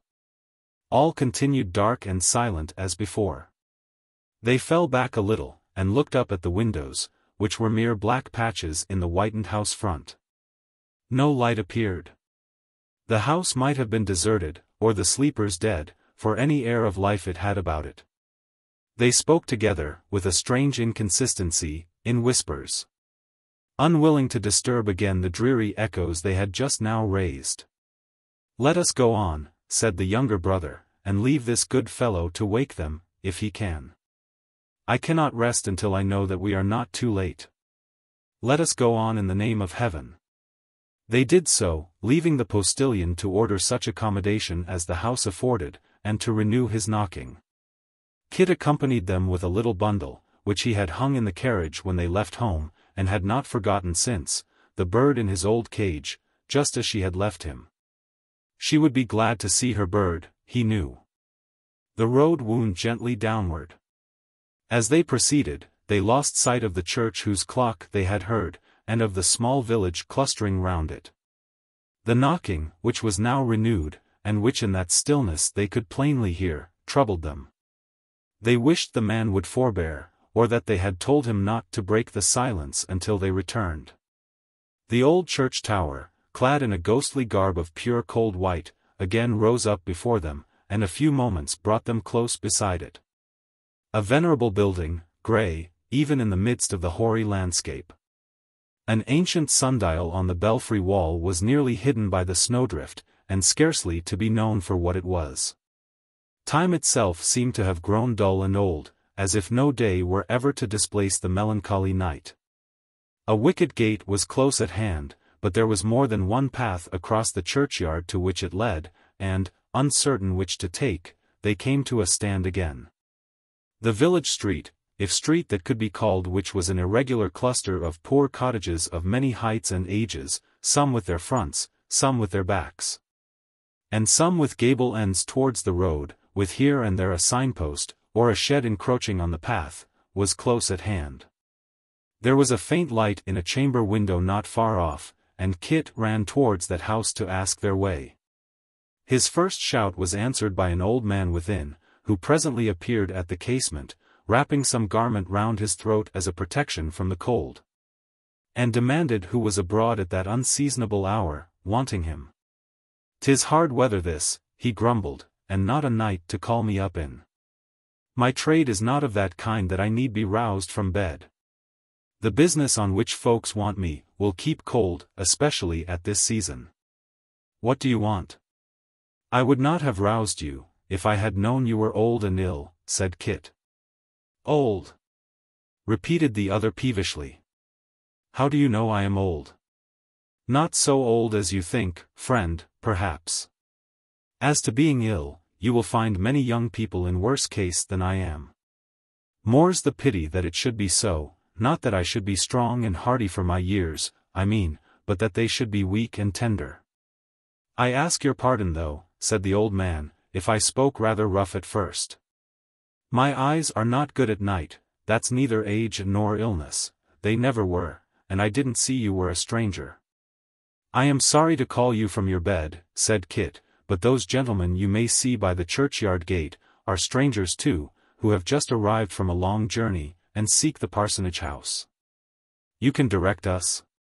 "I should be able to," answered the old man, in a trembling voice, "for come next summer I have been sexton here good 50 years.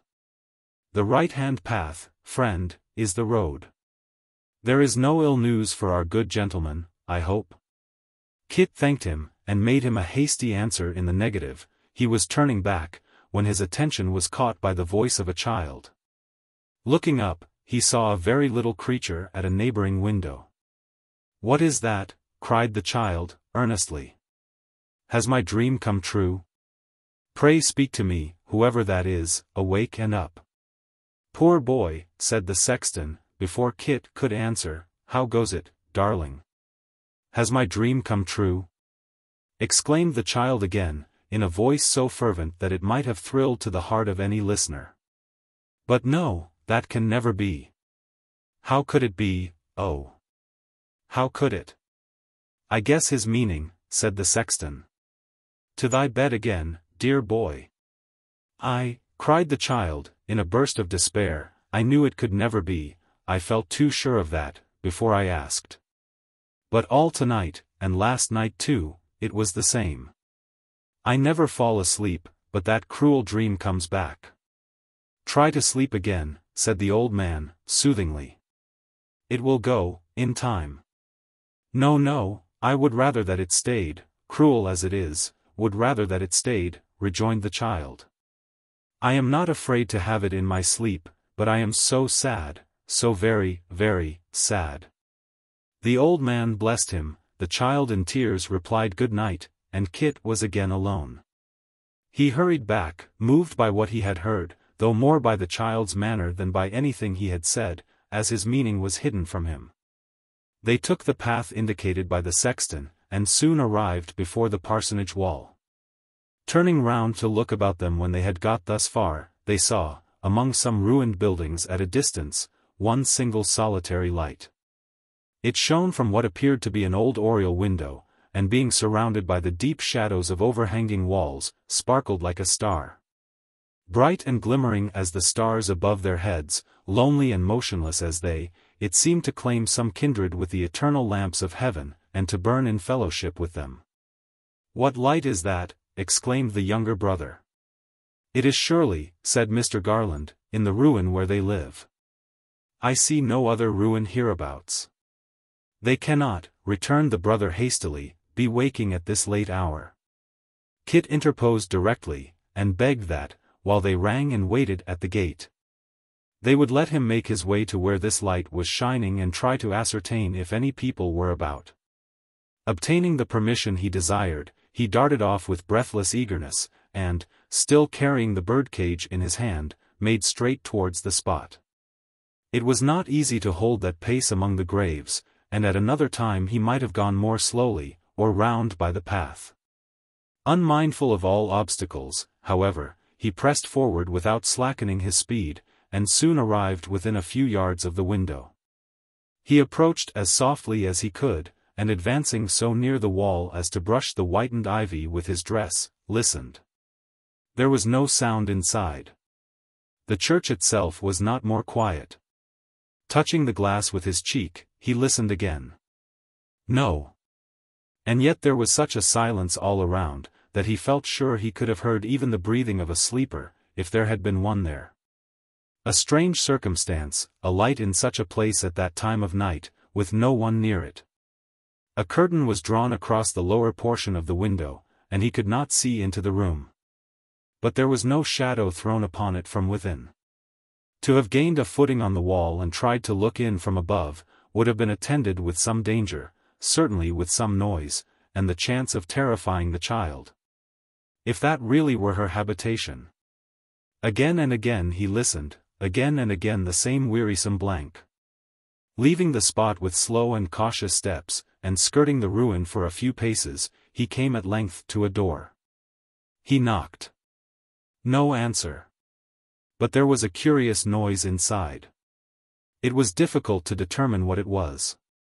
It bore a resemblance to the low moaning of one in pain, but it was not that, being far too regular and constant. Now it seemed a kind of song, now a wail, seemed, that is, to his changing fancy, for the sound itself was never changed or checked. It was unlike anything he had ever heard, and in its tone there was something fearful, chilling, and unearthly. The listener's blood ran colder now than ever it had done in frost and snow, but he knocked again. There was no answer, and the sound went on without any interruption. He laid his hand softly upon the latch, and put his knee against the door. It was not secured on the inside, but yielded to the pressure, and turned upon its hinges. He saw the glimmering of a fire upon the old walls, and entered. Chapter 71. The dull, red glow of a wood fire, for no lamp or candle burnt within the room, showed him a figure, seated on the hearth with its back towards him, bending over the fitful light. The attitude was that of one who sought the heat. It was, and yet was not. The stooping posture and the cowering form were there, but no hands were stretched out to meet the grateful warmth, no shrug or shiver compared its luxury with the piercing cold outside. With limbs huddled together, head bowed down, arms crossed upon the breast, and fingers tightly clenched, it rocked to and fro upon its seat without a moment's pause. Accompanying the action with the mournful sound he had heard. The heavy door had closed behind him on his entrance, with a crash that made him start. The figure neither spoke nor turned to look, nor gave in any other way the faintest sign of having heard the noise. The form was that of an old man, his white head akin in color to the mouldering embers upon which he gazed. He, and the failing light and dying fire, the time-worn room, the solitude, the wasted life, and gloom, were all in fellowship. Ashes, and dust, and ruin. Kit tried to speak, and did pronounce some words, though what they were he scarcely knew. Still the same terrible low cry went on, still the same rocking in the chair, the same stricken figure was there, unchanged and heedless of his presence. He had his hand upon the latch, when something in the form, distinctly seen as one log broke and fell, and, as it fell, blazed up, arrested it. He returned to where he had stood before, advanced a pace, another still. Another, and he saw the face. Yes. Changed as it was, he knew it well. "Master!" he cried, stooping on one knee and catching at his hand. "Dear master! Speak to me." The old man turned slowly towards him, and muttered, in a hollow voice. "This is another. How many of these spirits there have been tonight?" "No spirit, master. No one but your old servant. You know me now, I am sure. Miss Nell, where is she, where is she?" "They all say that," cried the old man. "They all ask the same question. A spirit." "Where is she?" demanded Kit. "Oh, tell me but that, dear master." "She is asleep, yonder, in there." "Thank God." "Aye. Thank God," returned the old man.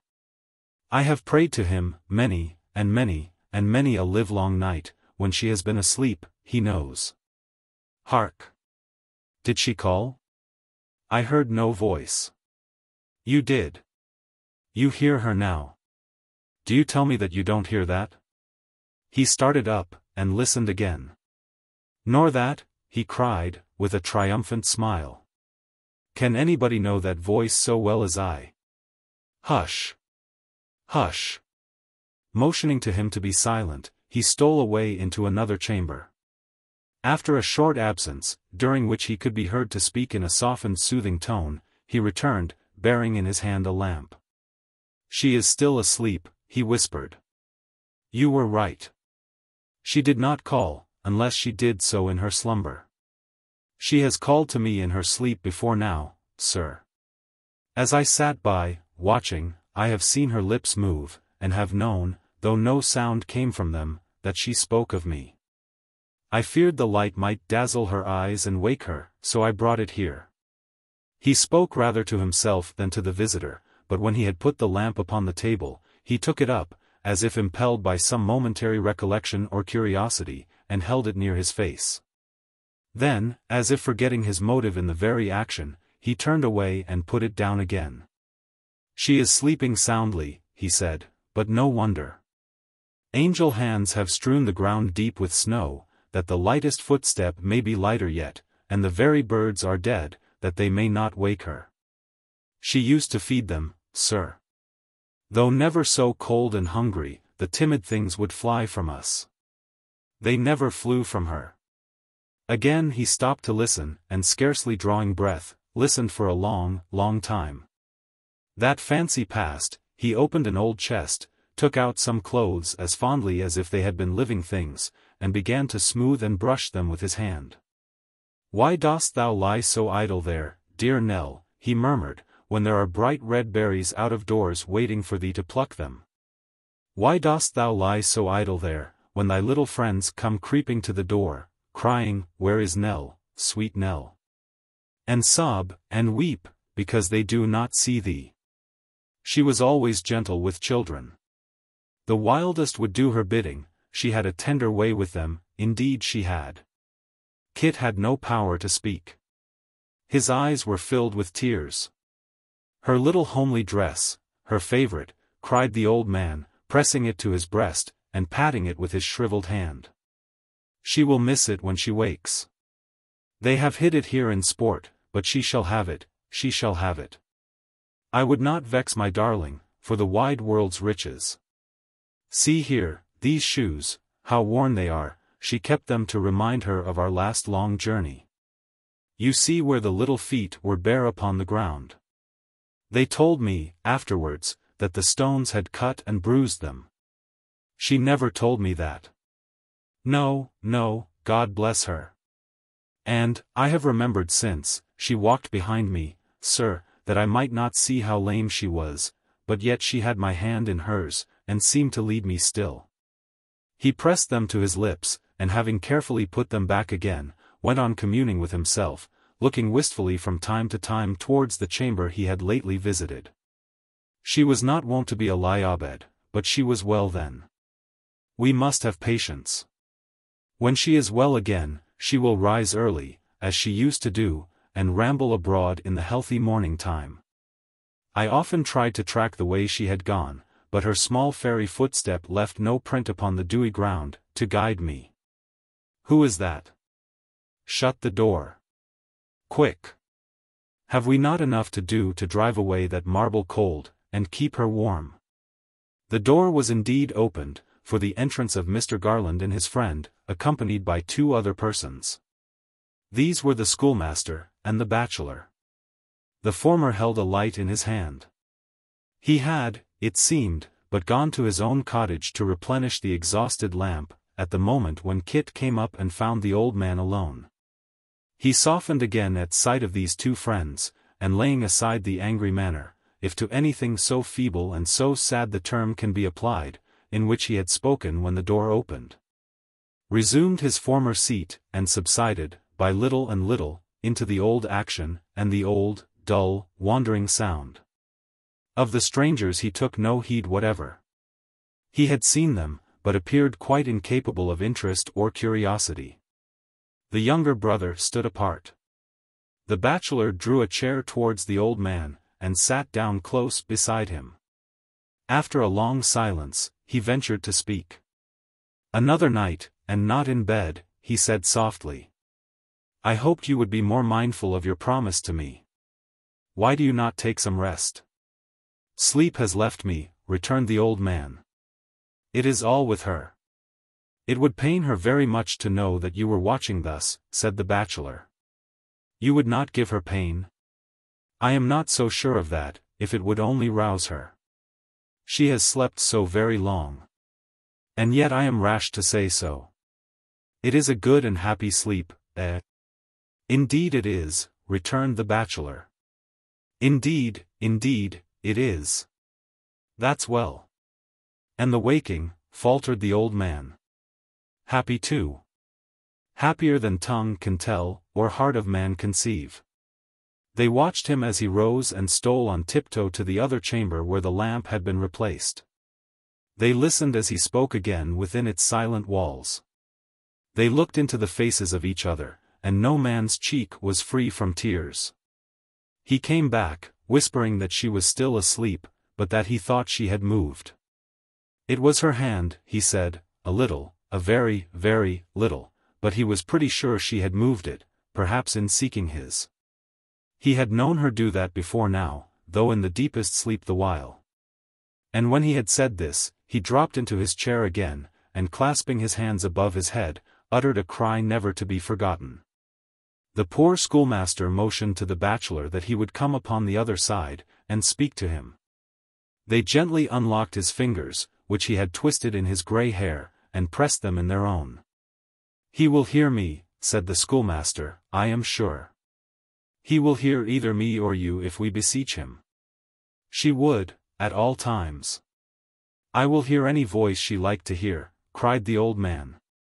"I love all she loved." "I know you do," returned the schoolmaster. "I am certain of it. Think of her, think of all the sorrows and afflictions you have shared together. Of all the trials, and all the peaceful pleasures, you have jointly known." "I do. I do. I think of nothing else. I would have you think of nothing else tonight, of nothing but those things which will soften your heart, dear friend, and open it to old affections and old times. It is so that she would speak to you herself, and in her name it is that I speak now." "You do well to speak softly," said the old man. "We will not wake her. I should be glad to see her eyes again, and to see her smile. There is a smile upon her young face now, but it is fixed and changeless. I would have it come and go. That shall be in heaven's good time. We will not wake her. Let us not talk of her in her sleep, but as she used to be when you were journeying together, far away, as she was at home. In the old house from which you fled together, as she was in the old cheerful time," said the schoolmaster. "She was always cheerful, very cheerful," cried the old man, looking steadfast at him. "There was ever something mild and quiet about her, I remember, from the first, but she was of a happy nature."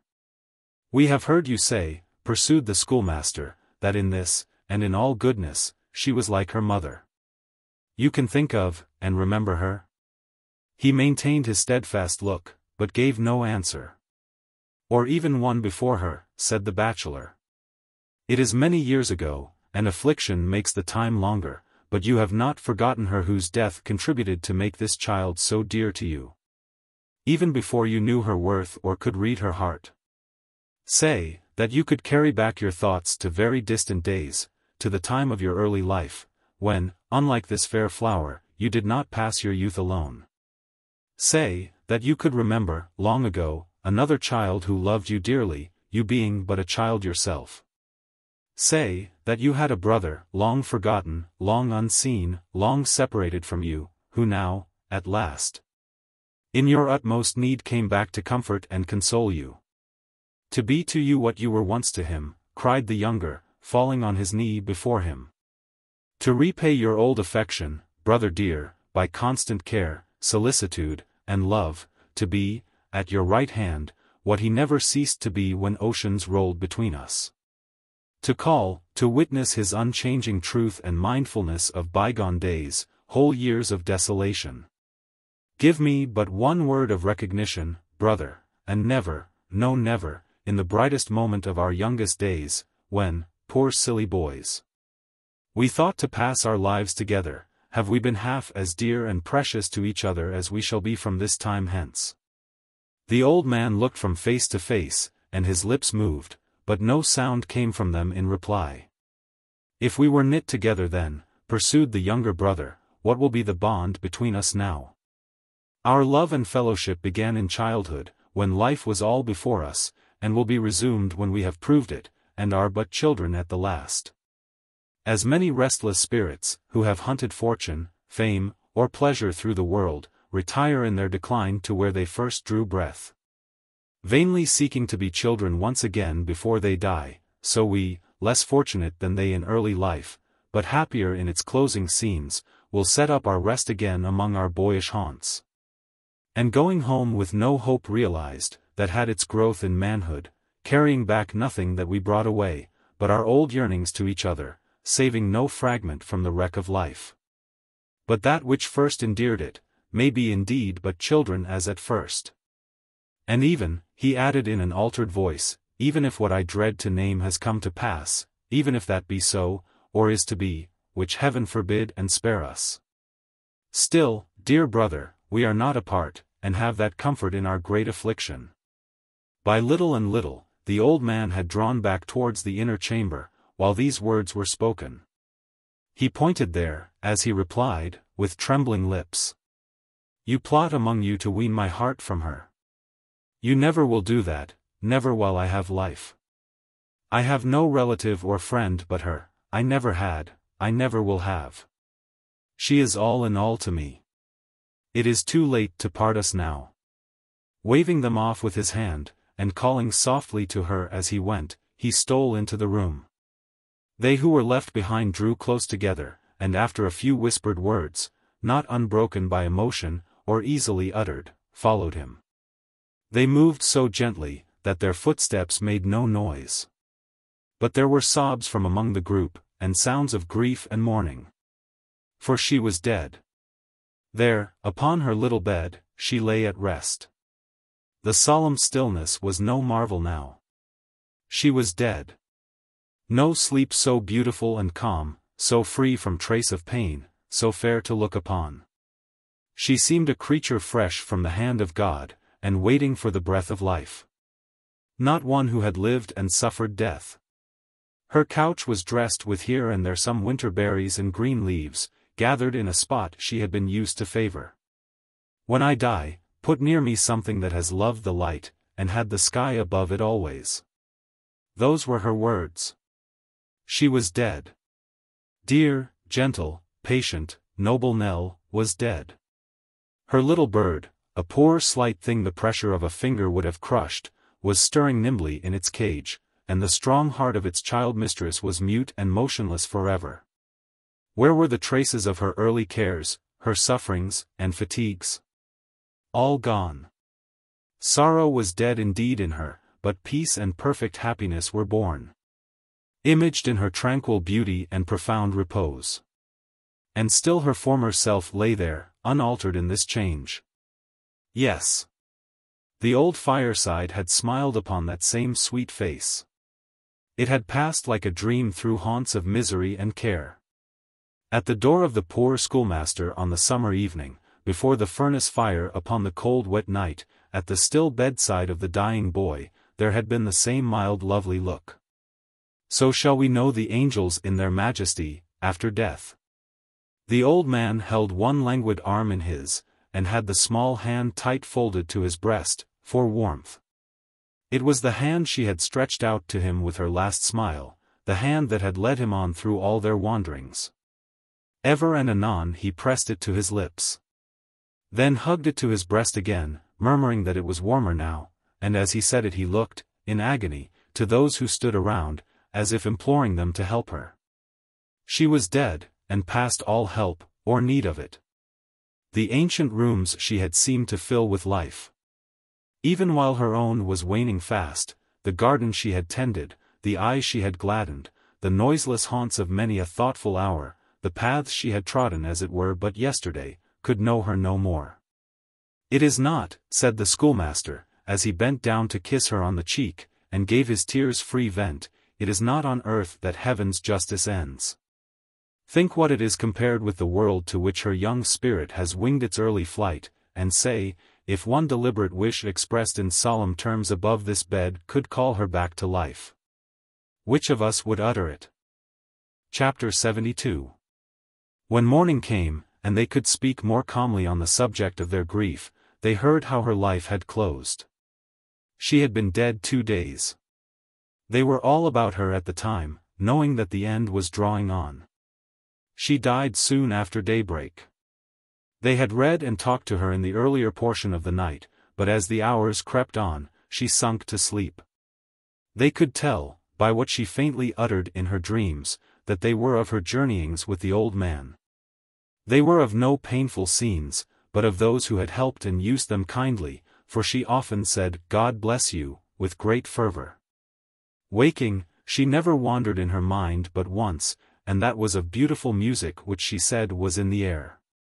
God knows. It may have been. Opening her eyes at last, from a very quiet sleep, she begged that they would kiss her once again.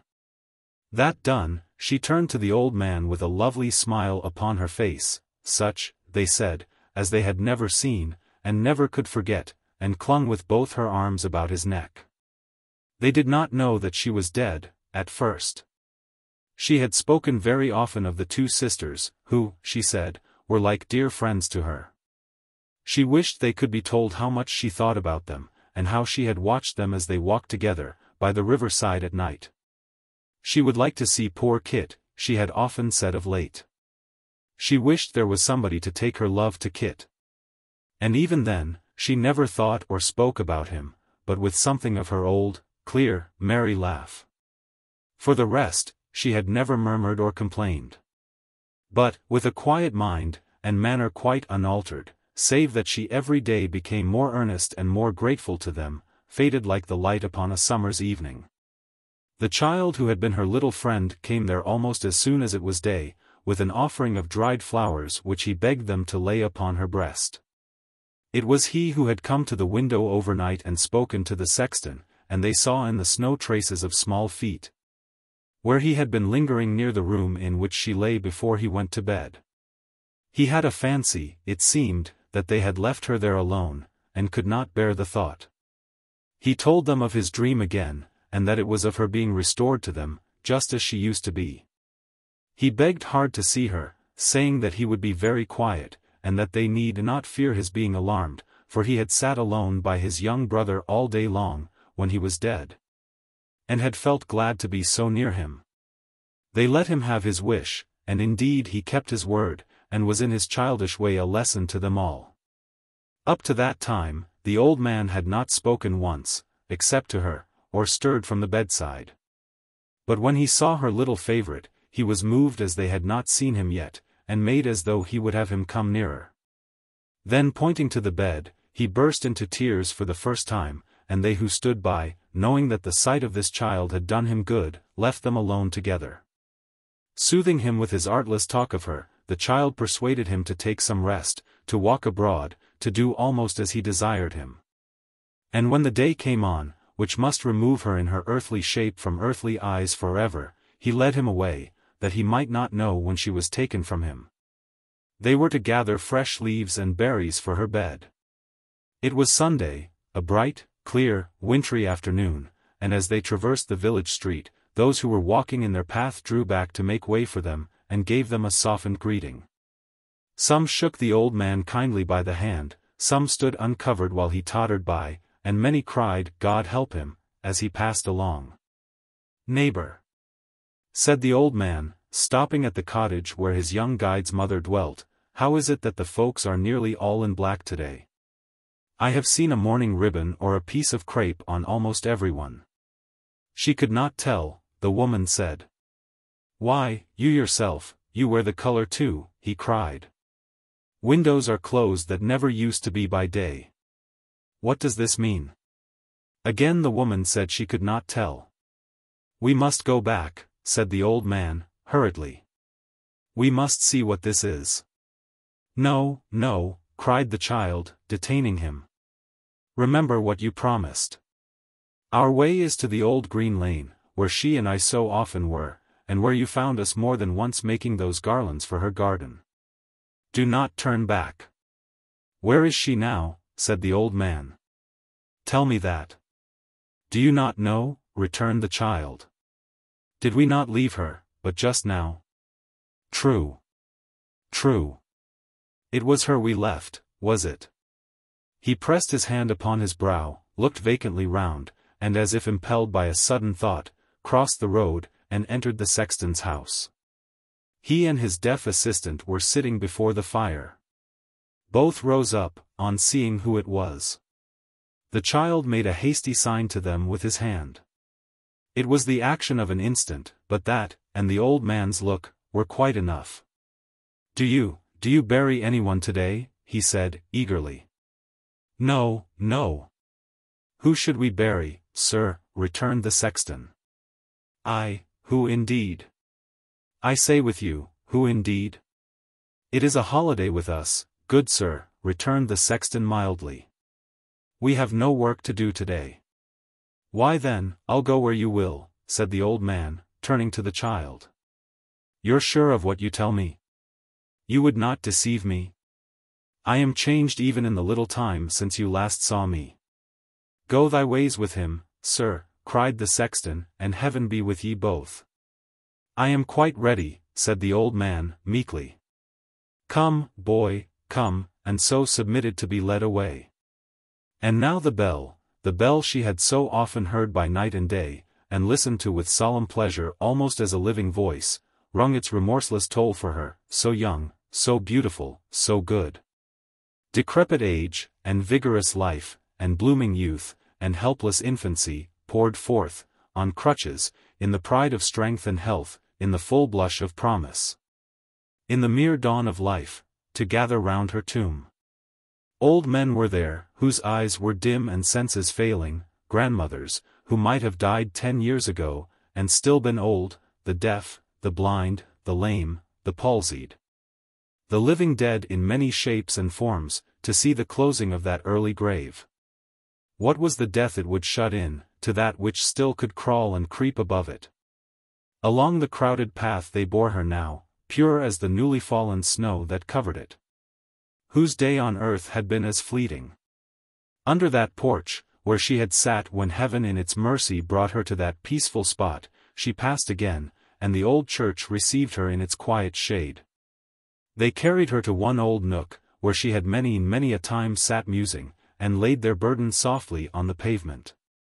The light streamed on it through the colored window, a window, where the boughs of trees were ever rustling in the summer, and where the birds sang sweetly all day long. With every breath of air that stirred among those branches in the sunshine, some trembling, changing light, would fall upon her grave. Earth to earth, ashes to ashes, dust to dust. Many a young hand dropped in its little wreath, many a stifled sob was heard. Some, and they were not a few, knelt down. All were sincere and truthful in their sorrow. The service done, the mourners stood apart, and the villagers closed round to look into the grave before the pavement stone should be replaced. One called to mind how he had seen her sitting on that very spot, and how her book had fallen on her lap, and she was gazing with a pensive face upon the sky. Another told, how he had wondered much that one so delicate as she, should be so bold, how she had never feared to enter the church alone at night, but had loved to linger there when all was quiet. And even to climb the tower stair, with no more light than that of the moon rays stealing through the loopholes in the thick old wall. A whisper went about among the oldest there, that she had seen and talked with angels. And when they called to mind how she had looked, and spoken, and her early death, some thought it might be so, indeed. Thus, coming to the grave in little knots, and glancing down, and giving place to others, and falling off in whispering groups of 3 or 4. The church was cleared in time of all but the sexton and the mourning friends. They saw the vault covered and the stone fixed down. Then, when the dusk of evening had come on, and not a sound disturbed the sacred stillness of the place, when the bright moon poured in her light on tomb and monument, on pillar, wall, and arch? And most of all, it seemed to them, upon her quiet grave, in that calm time, when all outward things and inward thoughts teem with assurances of immortality. And worldly hopes and fears are humbled in the dust before them, then, with tranquil and submissive hearts they turned away, and left the child with God. Oh! It is hard to take to heart the lesson that such deaths will teach, but let no man reject it, for it is one that all must learn, and is a mighty, universal truth. When death strikes down the innocent and young, for every fragile form from which he lets the panting spirit free, 100 virtues rise, in shapes of mercy, charity, and love, to walk the world, and bless it.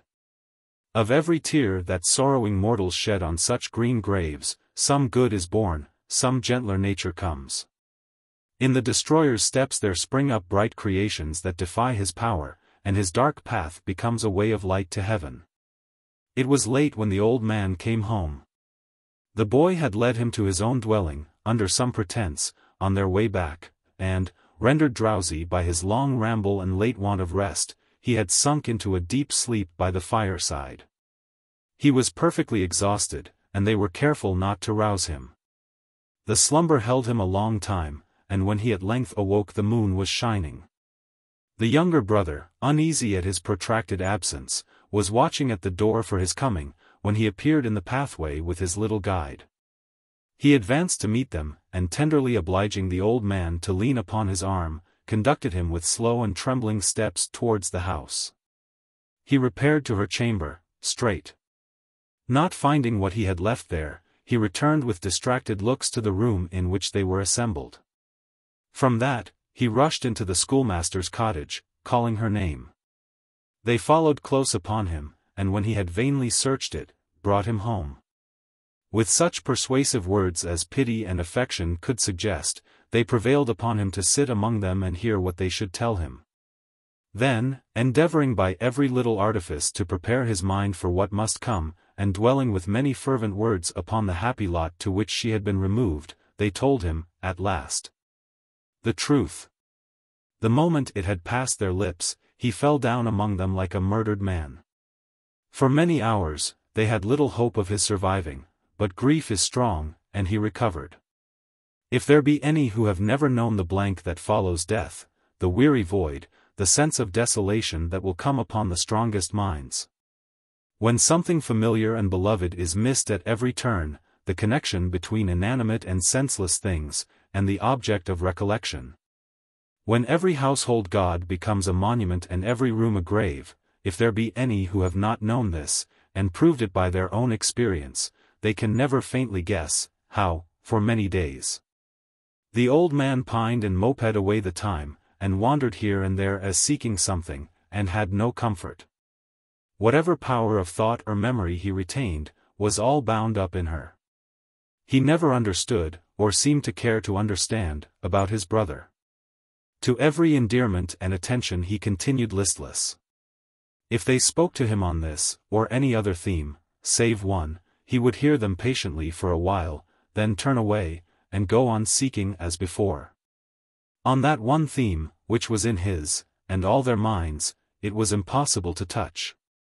Dead. He could not hear or bear the word. The slightest hint of it would throw him into a paroxysm, like that he had had when it was first spoken. In what hope he lived, no man could tell. But that he had some hope of finding her again, some faint and shadowy hope, deferred from day to day, and making him from day to day more sick and sore at heart, was plain to all. They bethought them of a removal from the scene of this last sorrow, of trying whether change of place would rouse or cheer him. His brother sought the advice of those who were accounted skilful in such matters, and they came and saw him. Some of the number stayed upon the spot, conversed with him when he would converse, and watched him as he wandered up and down, alone and silent. Move him where they might, they said, he would ever seek to get back there. His mind would run upon that spot. If they confined him closely, and kept a strict guard upon him, they might hold him prisoner, but if he could by any means escape, he would surely wander back to that place, or die upon the road. The boy, to whom he had submitted at first, had no longer any influence with him. At times he would suffer the child to walk by his side, or would even take such notice of his presence as giving him his hand, or would stop to kiss his cheek, or pat him on the head. At other times, he would entreat him, not unkindly, to be gone, and would not brook him near. But whether alone, or with this pliant friend, or with those who would have given him, at any cost or sacrifice, some consolation or some peace of mind, if happily the means could have been devised. He was at all times the same, with no love or care for anything in life, a broken-hearted man. At length they found one day that he had risen early, and, with his knapsack on his back, his staff in hand, her own straw hat, and little basket full of such things as she had been used to carry, was gone. As they were making ready to pursue him far and wide, a frightened schoolboy came who had seen him, but a moment before, sitting in the church, upon her grave, he said. They hastened there, and going softly to the door, espied him in the attitude of one who waited patiently. They did not disturb him then, but kept a watch upon him all that day. When it grew quite dark, he rose and returned home, and went to bed, murmuring to himself, "She will come tomorrow." Upon the morrow he was there again from sunrise until night. And still at night he laid him down to rest, and muttered, "She will come tomorrow." And thenceforth, every day, and all day long, he waited at her grave for her. How many pictures of new journeys over pleasant country, of resting places under the free broad sky, of rambles in the fields and woods, and paths not often trod, how many tones of that one well-remembered voice, how many glimpses of the form, the fluttering dress, the hair that waved so gaily in the wind, how many visions of what had been, and what he hoped was yet to be, rose up before him, in the old, dull, silent church. He never told them what he thought, or where he went. He would sit with them at night, pondering with a secret satisfaction, they could see, upon the flight that he and she would take before night came again. And still they would hear him whisper in his prayers, "Oh, let her come tomorrow." The last time was on a genial day in spring. He did not return at the usual hour, and they went to seek him. He was lying dead upon the stone. They laid him by the side of her whom he had loved so well. And, in the church where they had often prayed and mused, and lingered hand in hand, the child and the old man slept together. Chapter 73. The magic reel, which, rolling on before, has led the chronicler thus far, now slackens in its pace, and stops. It lies before the goal, the pursuit is at an end. It remains but to dismiss the leaders of the little crowd who have borne us company upon the road, and so to close the journey. Foremost among them, smooth Sampson Brass and Sally, arm in arm, claim our polite attention. Mr.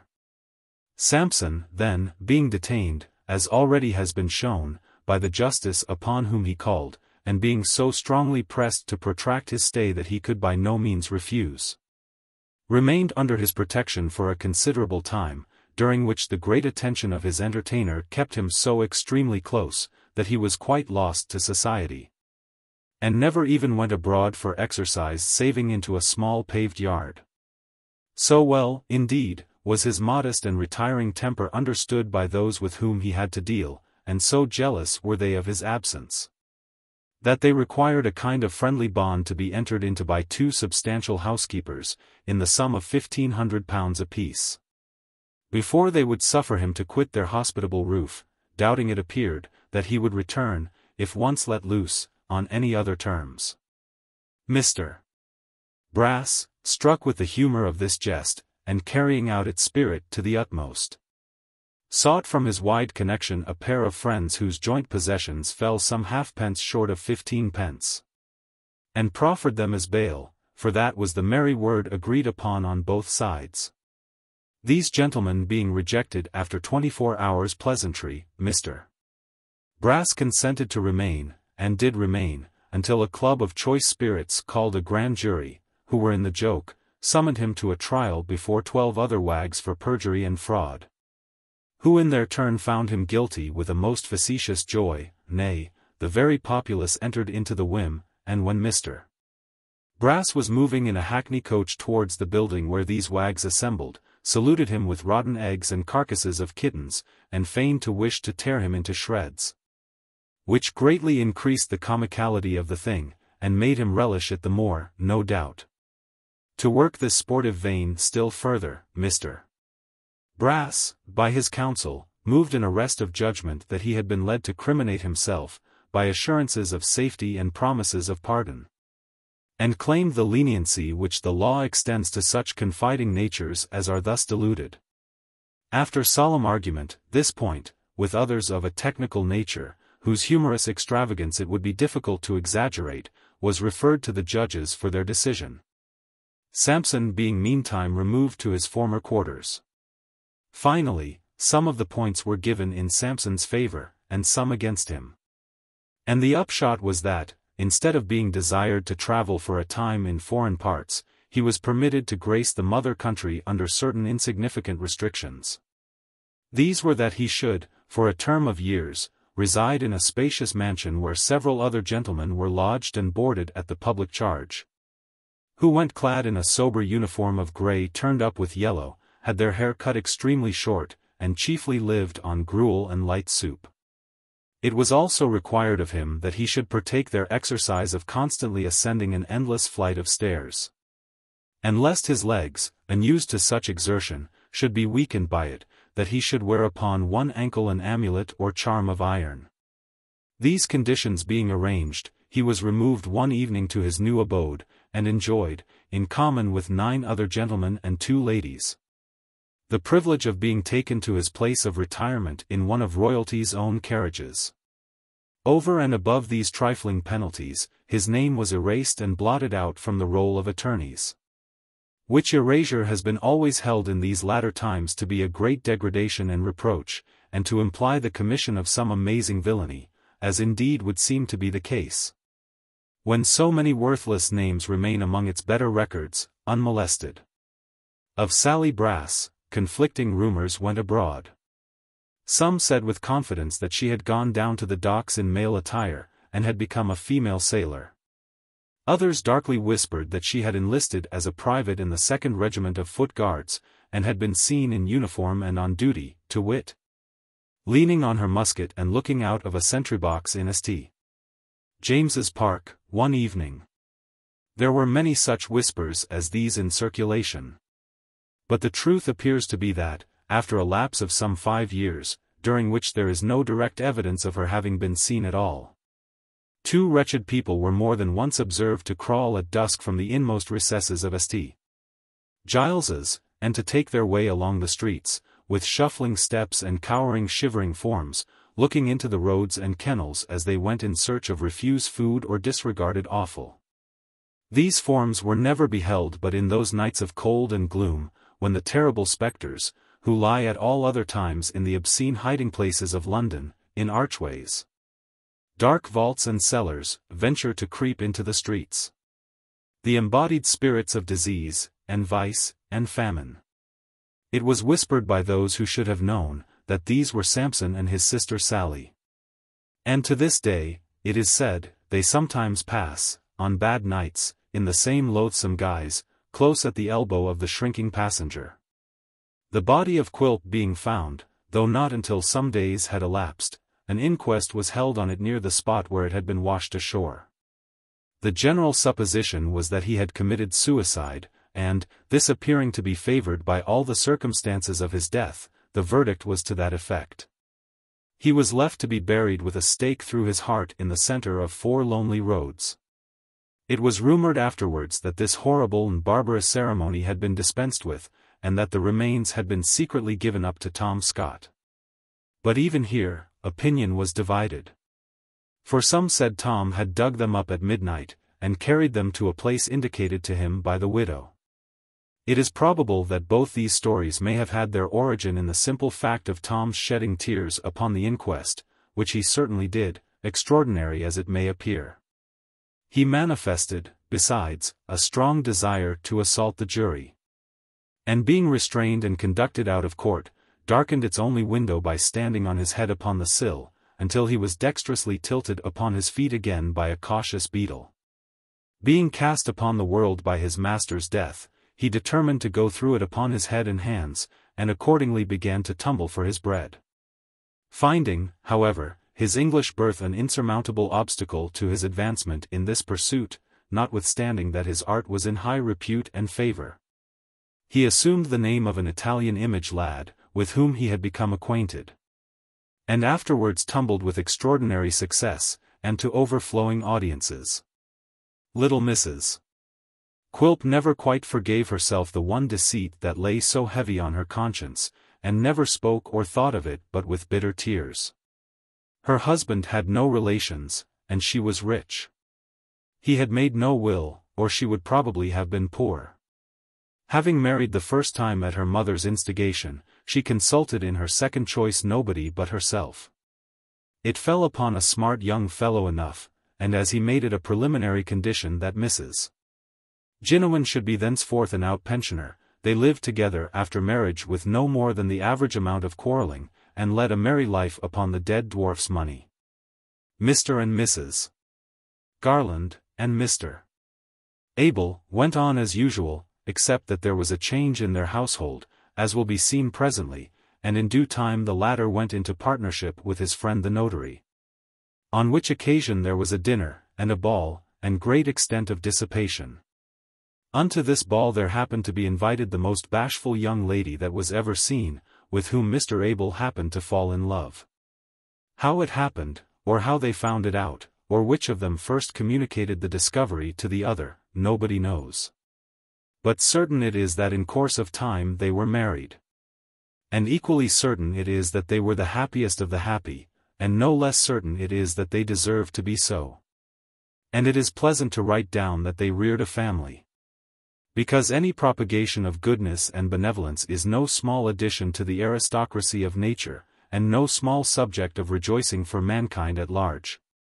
The pony preserved his character for independence and principle down to the last moment of his life, which was an unusually long one, and caused him to be looked upon, indeed, as the very old par of ponies.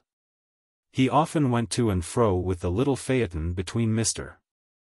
Garland's and his sons, and, as the old people and the young were frequently together, had a stable of his own at the new establishment, into which he would walk of himself with surprising dignity. He condescended to play with the children, as they grew old enough to cultivate his friendship, and would run up and down the little paddock with them like a dog. But though he relaxed so far, and allowed them such small freedoms as caresses, or even to look at his shoes or hang on by his tail, he never permitted any one among them to mount his back or drive him. Thus showing that even their familiarity must have its limits, and that there were points between them far too serious for trifling. He was not unsusceptible of warm attachments in his later life, for when the good bachelor came to live with Mr. Garland upon the clergyman's decease, he conceived a great friendship for him, and amiably submitted to be driven by his hands without the least resistance. He did no work for 2 or 3 years before he died, but lived in clover, and his last act, like a choleric old gentleman, was to kick his doctor. Mr. Swiveller, recovering very slowly from his illness, and entering into the receipt of his annuity, bought for the Marchioness a handsome stock of clothes, and put her to school forthwith. In redemption of the vow he had made upon his fevered bed. After casting about for some time for a name which should be worthy of her, he decided in favor of Sophronia Sphnx, as being euphonious and genteel, and furthermore indicative of mystery.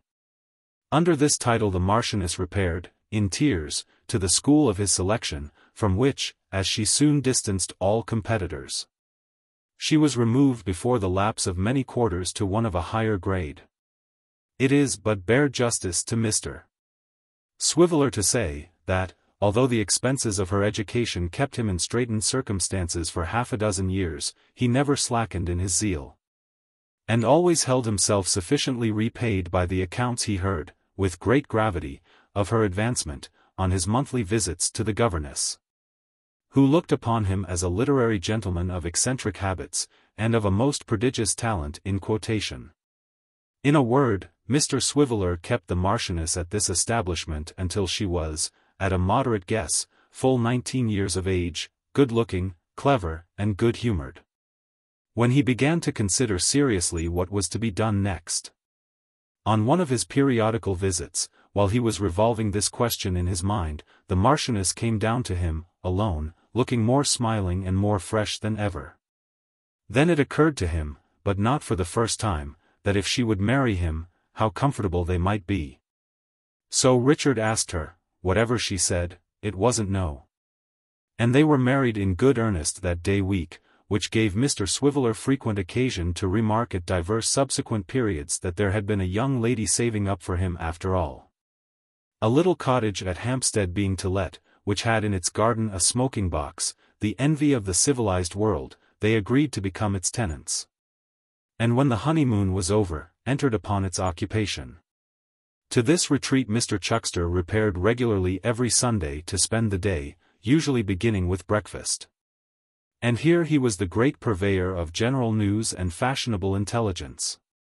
For some years he continued a deadly foe to Kit, protesting that he had a better opinion of him when he was supposed to have stolen the £5 note, than when he was shown to be perfectly free of the crime. Inasmuch as his guilt would have had in it something daring and bold, whereas his innocence was but another proof of a sneaking and crafty disposition. By slow degrees, however, he was reconciled to him in the end, and even went so far as to honor him with his patronage, as one who had in some measure reformed, and was therefore to be forgiven. But he never forgot or pardoned that circumstance of the shilling, holding that if he had come back to get another he would have done well enough.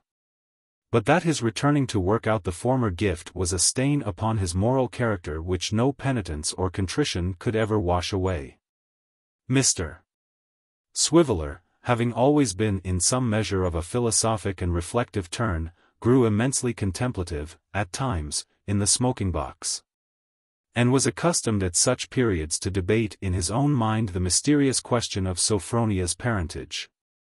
Sophronia herself supposed she was an orphan, but Mr. Swiveller, putting various slight circumstances together, often thought Miss Brass must know better than that. And, having heard from his wife of her strange interview with Quilp, entertained sundry misgivings whether that person, in his lifetime, might not also have been able to solve the riddle, had he chosen. These speculations, however, gave him no uneasiness, for Sophronia was ever a most cheerful, affectionate, and provident wife to him, and Dick, excepting for an occasional outbreak with Mr. Chuckster, which she had the good sense rather to encourage than oppose, was to her an attached and domesticated husband. And they played many 100,000 games of cribbage together. And let it be added, to Dick's honor, that, though we have called her Sophronia, he called her the Marchioness from first to last. And that upon every anniversary of the day on which he found her in his sick room, Mr. Chuckster came to dinner, and there was great glorification. The gamblers, Isaac List and Jowl, with their trusty confederate Mr. James Groves of unimpeachable memory, pursued their course with varying success, until the failure of a spirited enterprise in the way of their profession, dispersed them in different directions. and caused their career to receive a sudden check from the long and strong arm of the law. This defeat had its origin in the untoward detection of a new associate, young Frederick Trent, who thus became the unconscious instrument of their punishment and his own. For the young man himself, he rioted abroad for a brief term, living by his wits, which means by the abuse of every faculty that worthily employed raises man above the beasts, and so degraded sinks him far below them.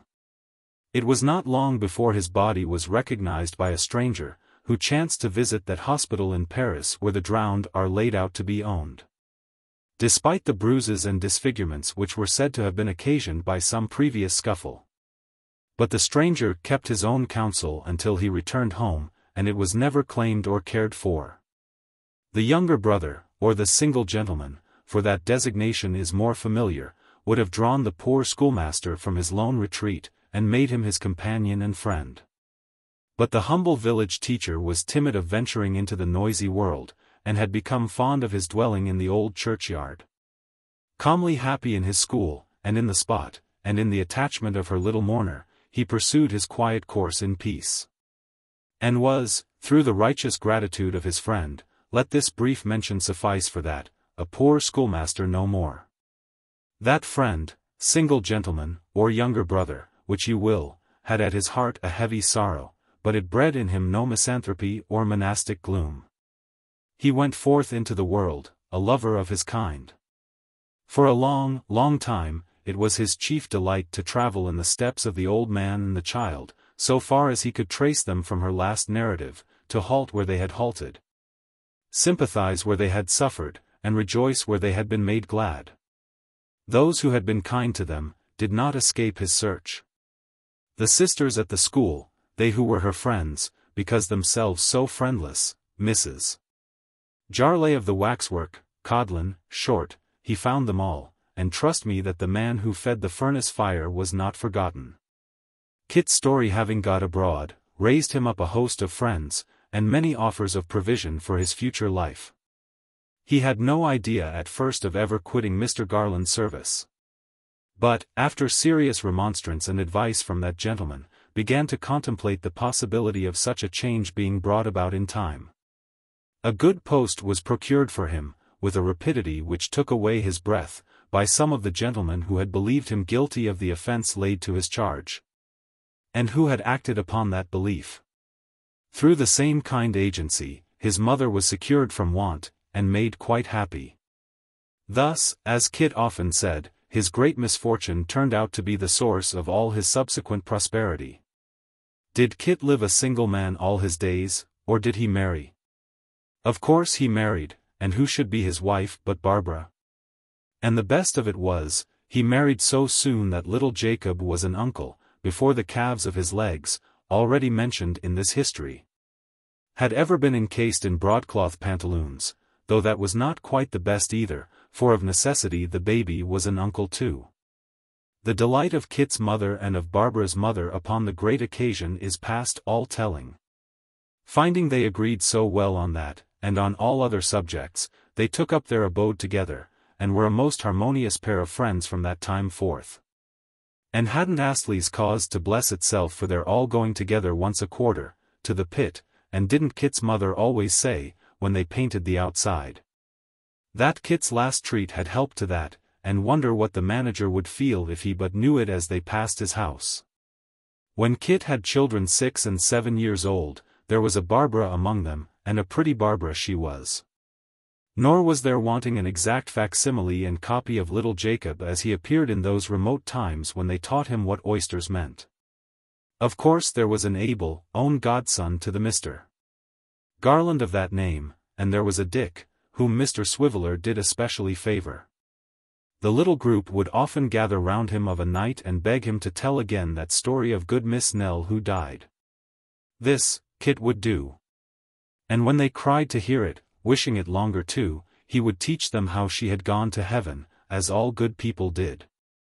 And how, if they were good like her, they might hope to be there too one day, and to see and know her as he had done when he was quite a boy.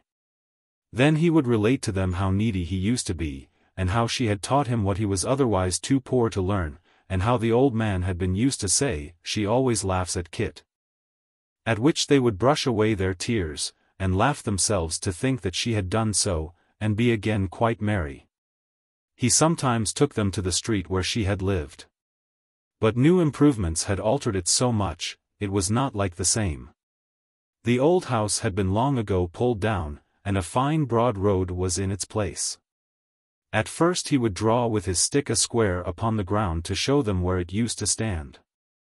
But he soon became uncertain of the spot, and could only say it was thereabouts, he thought, and that these alterations were confusing. Such are the changes which a few years bring about, and so do things pass away, like a tale that is told.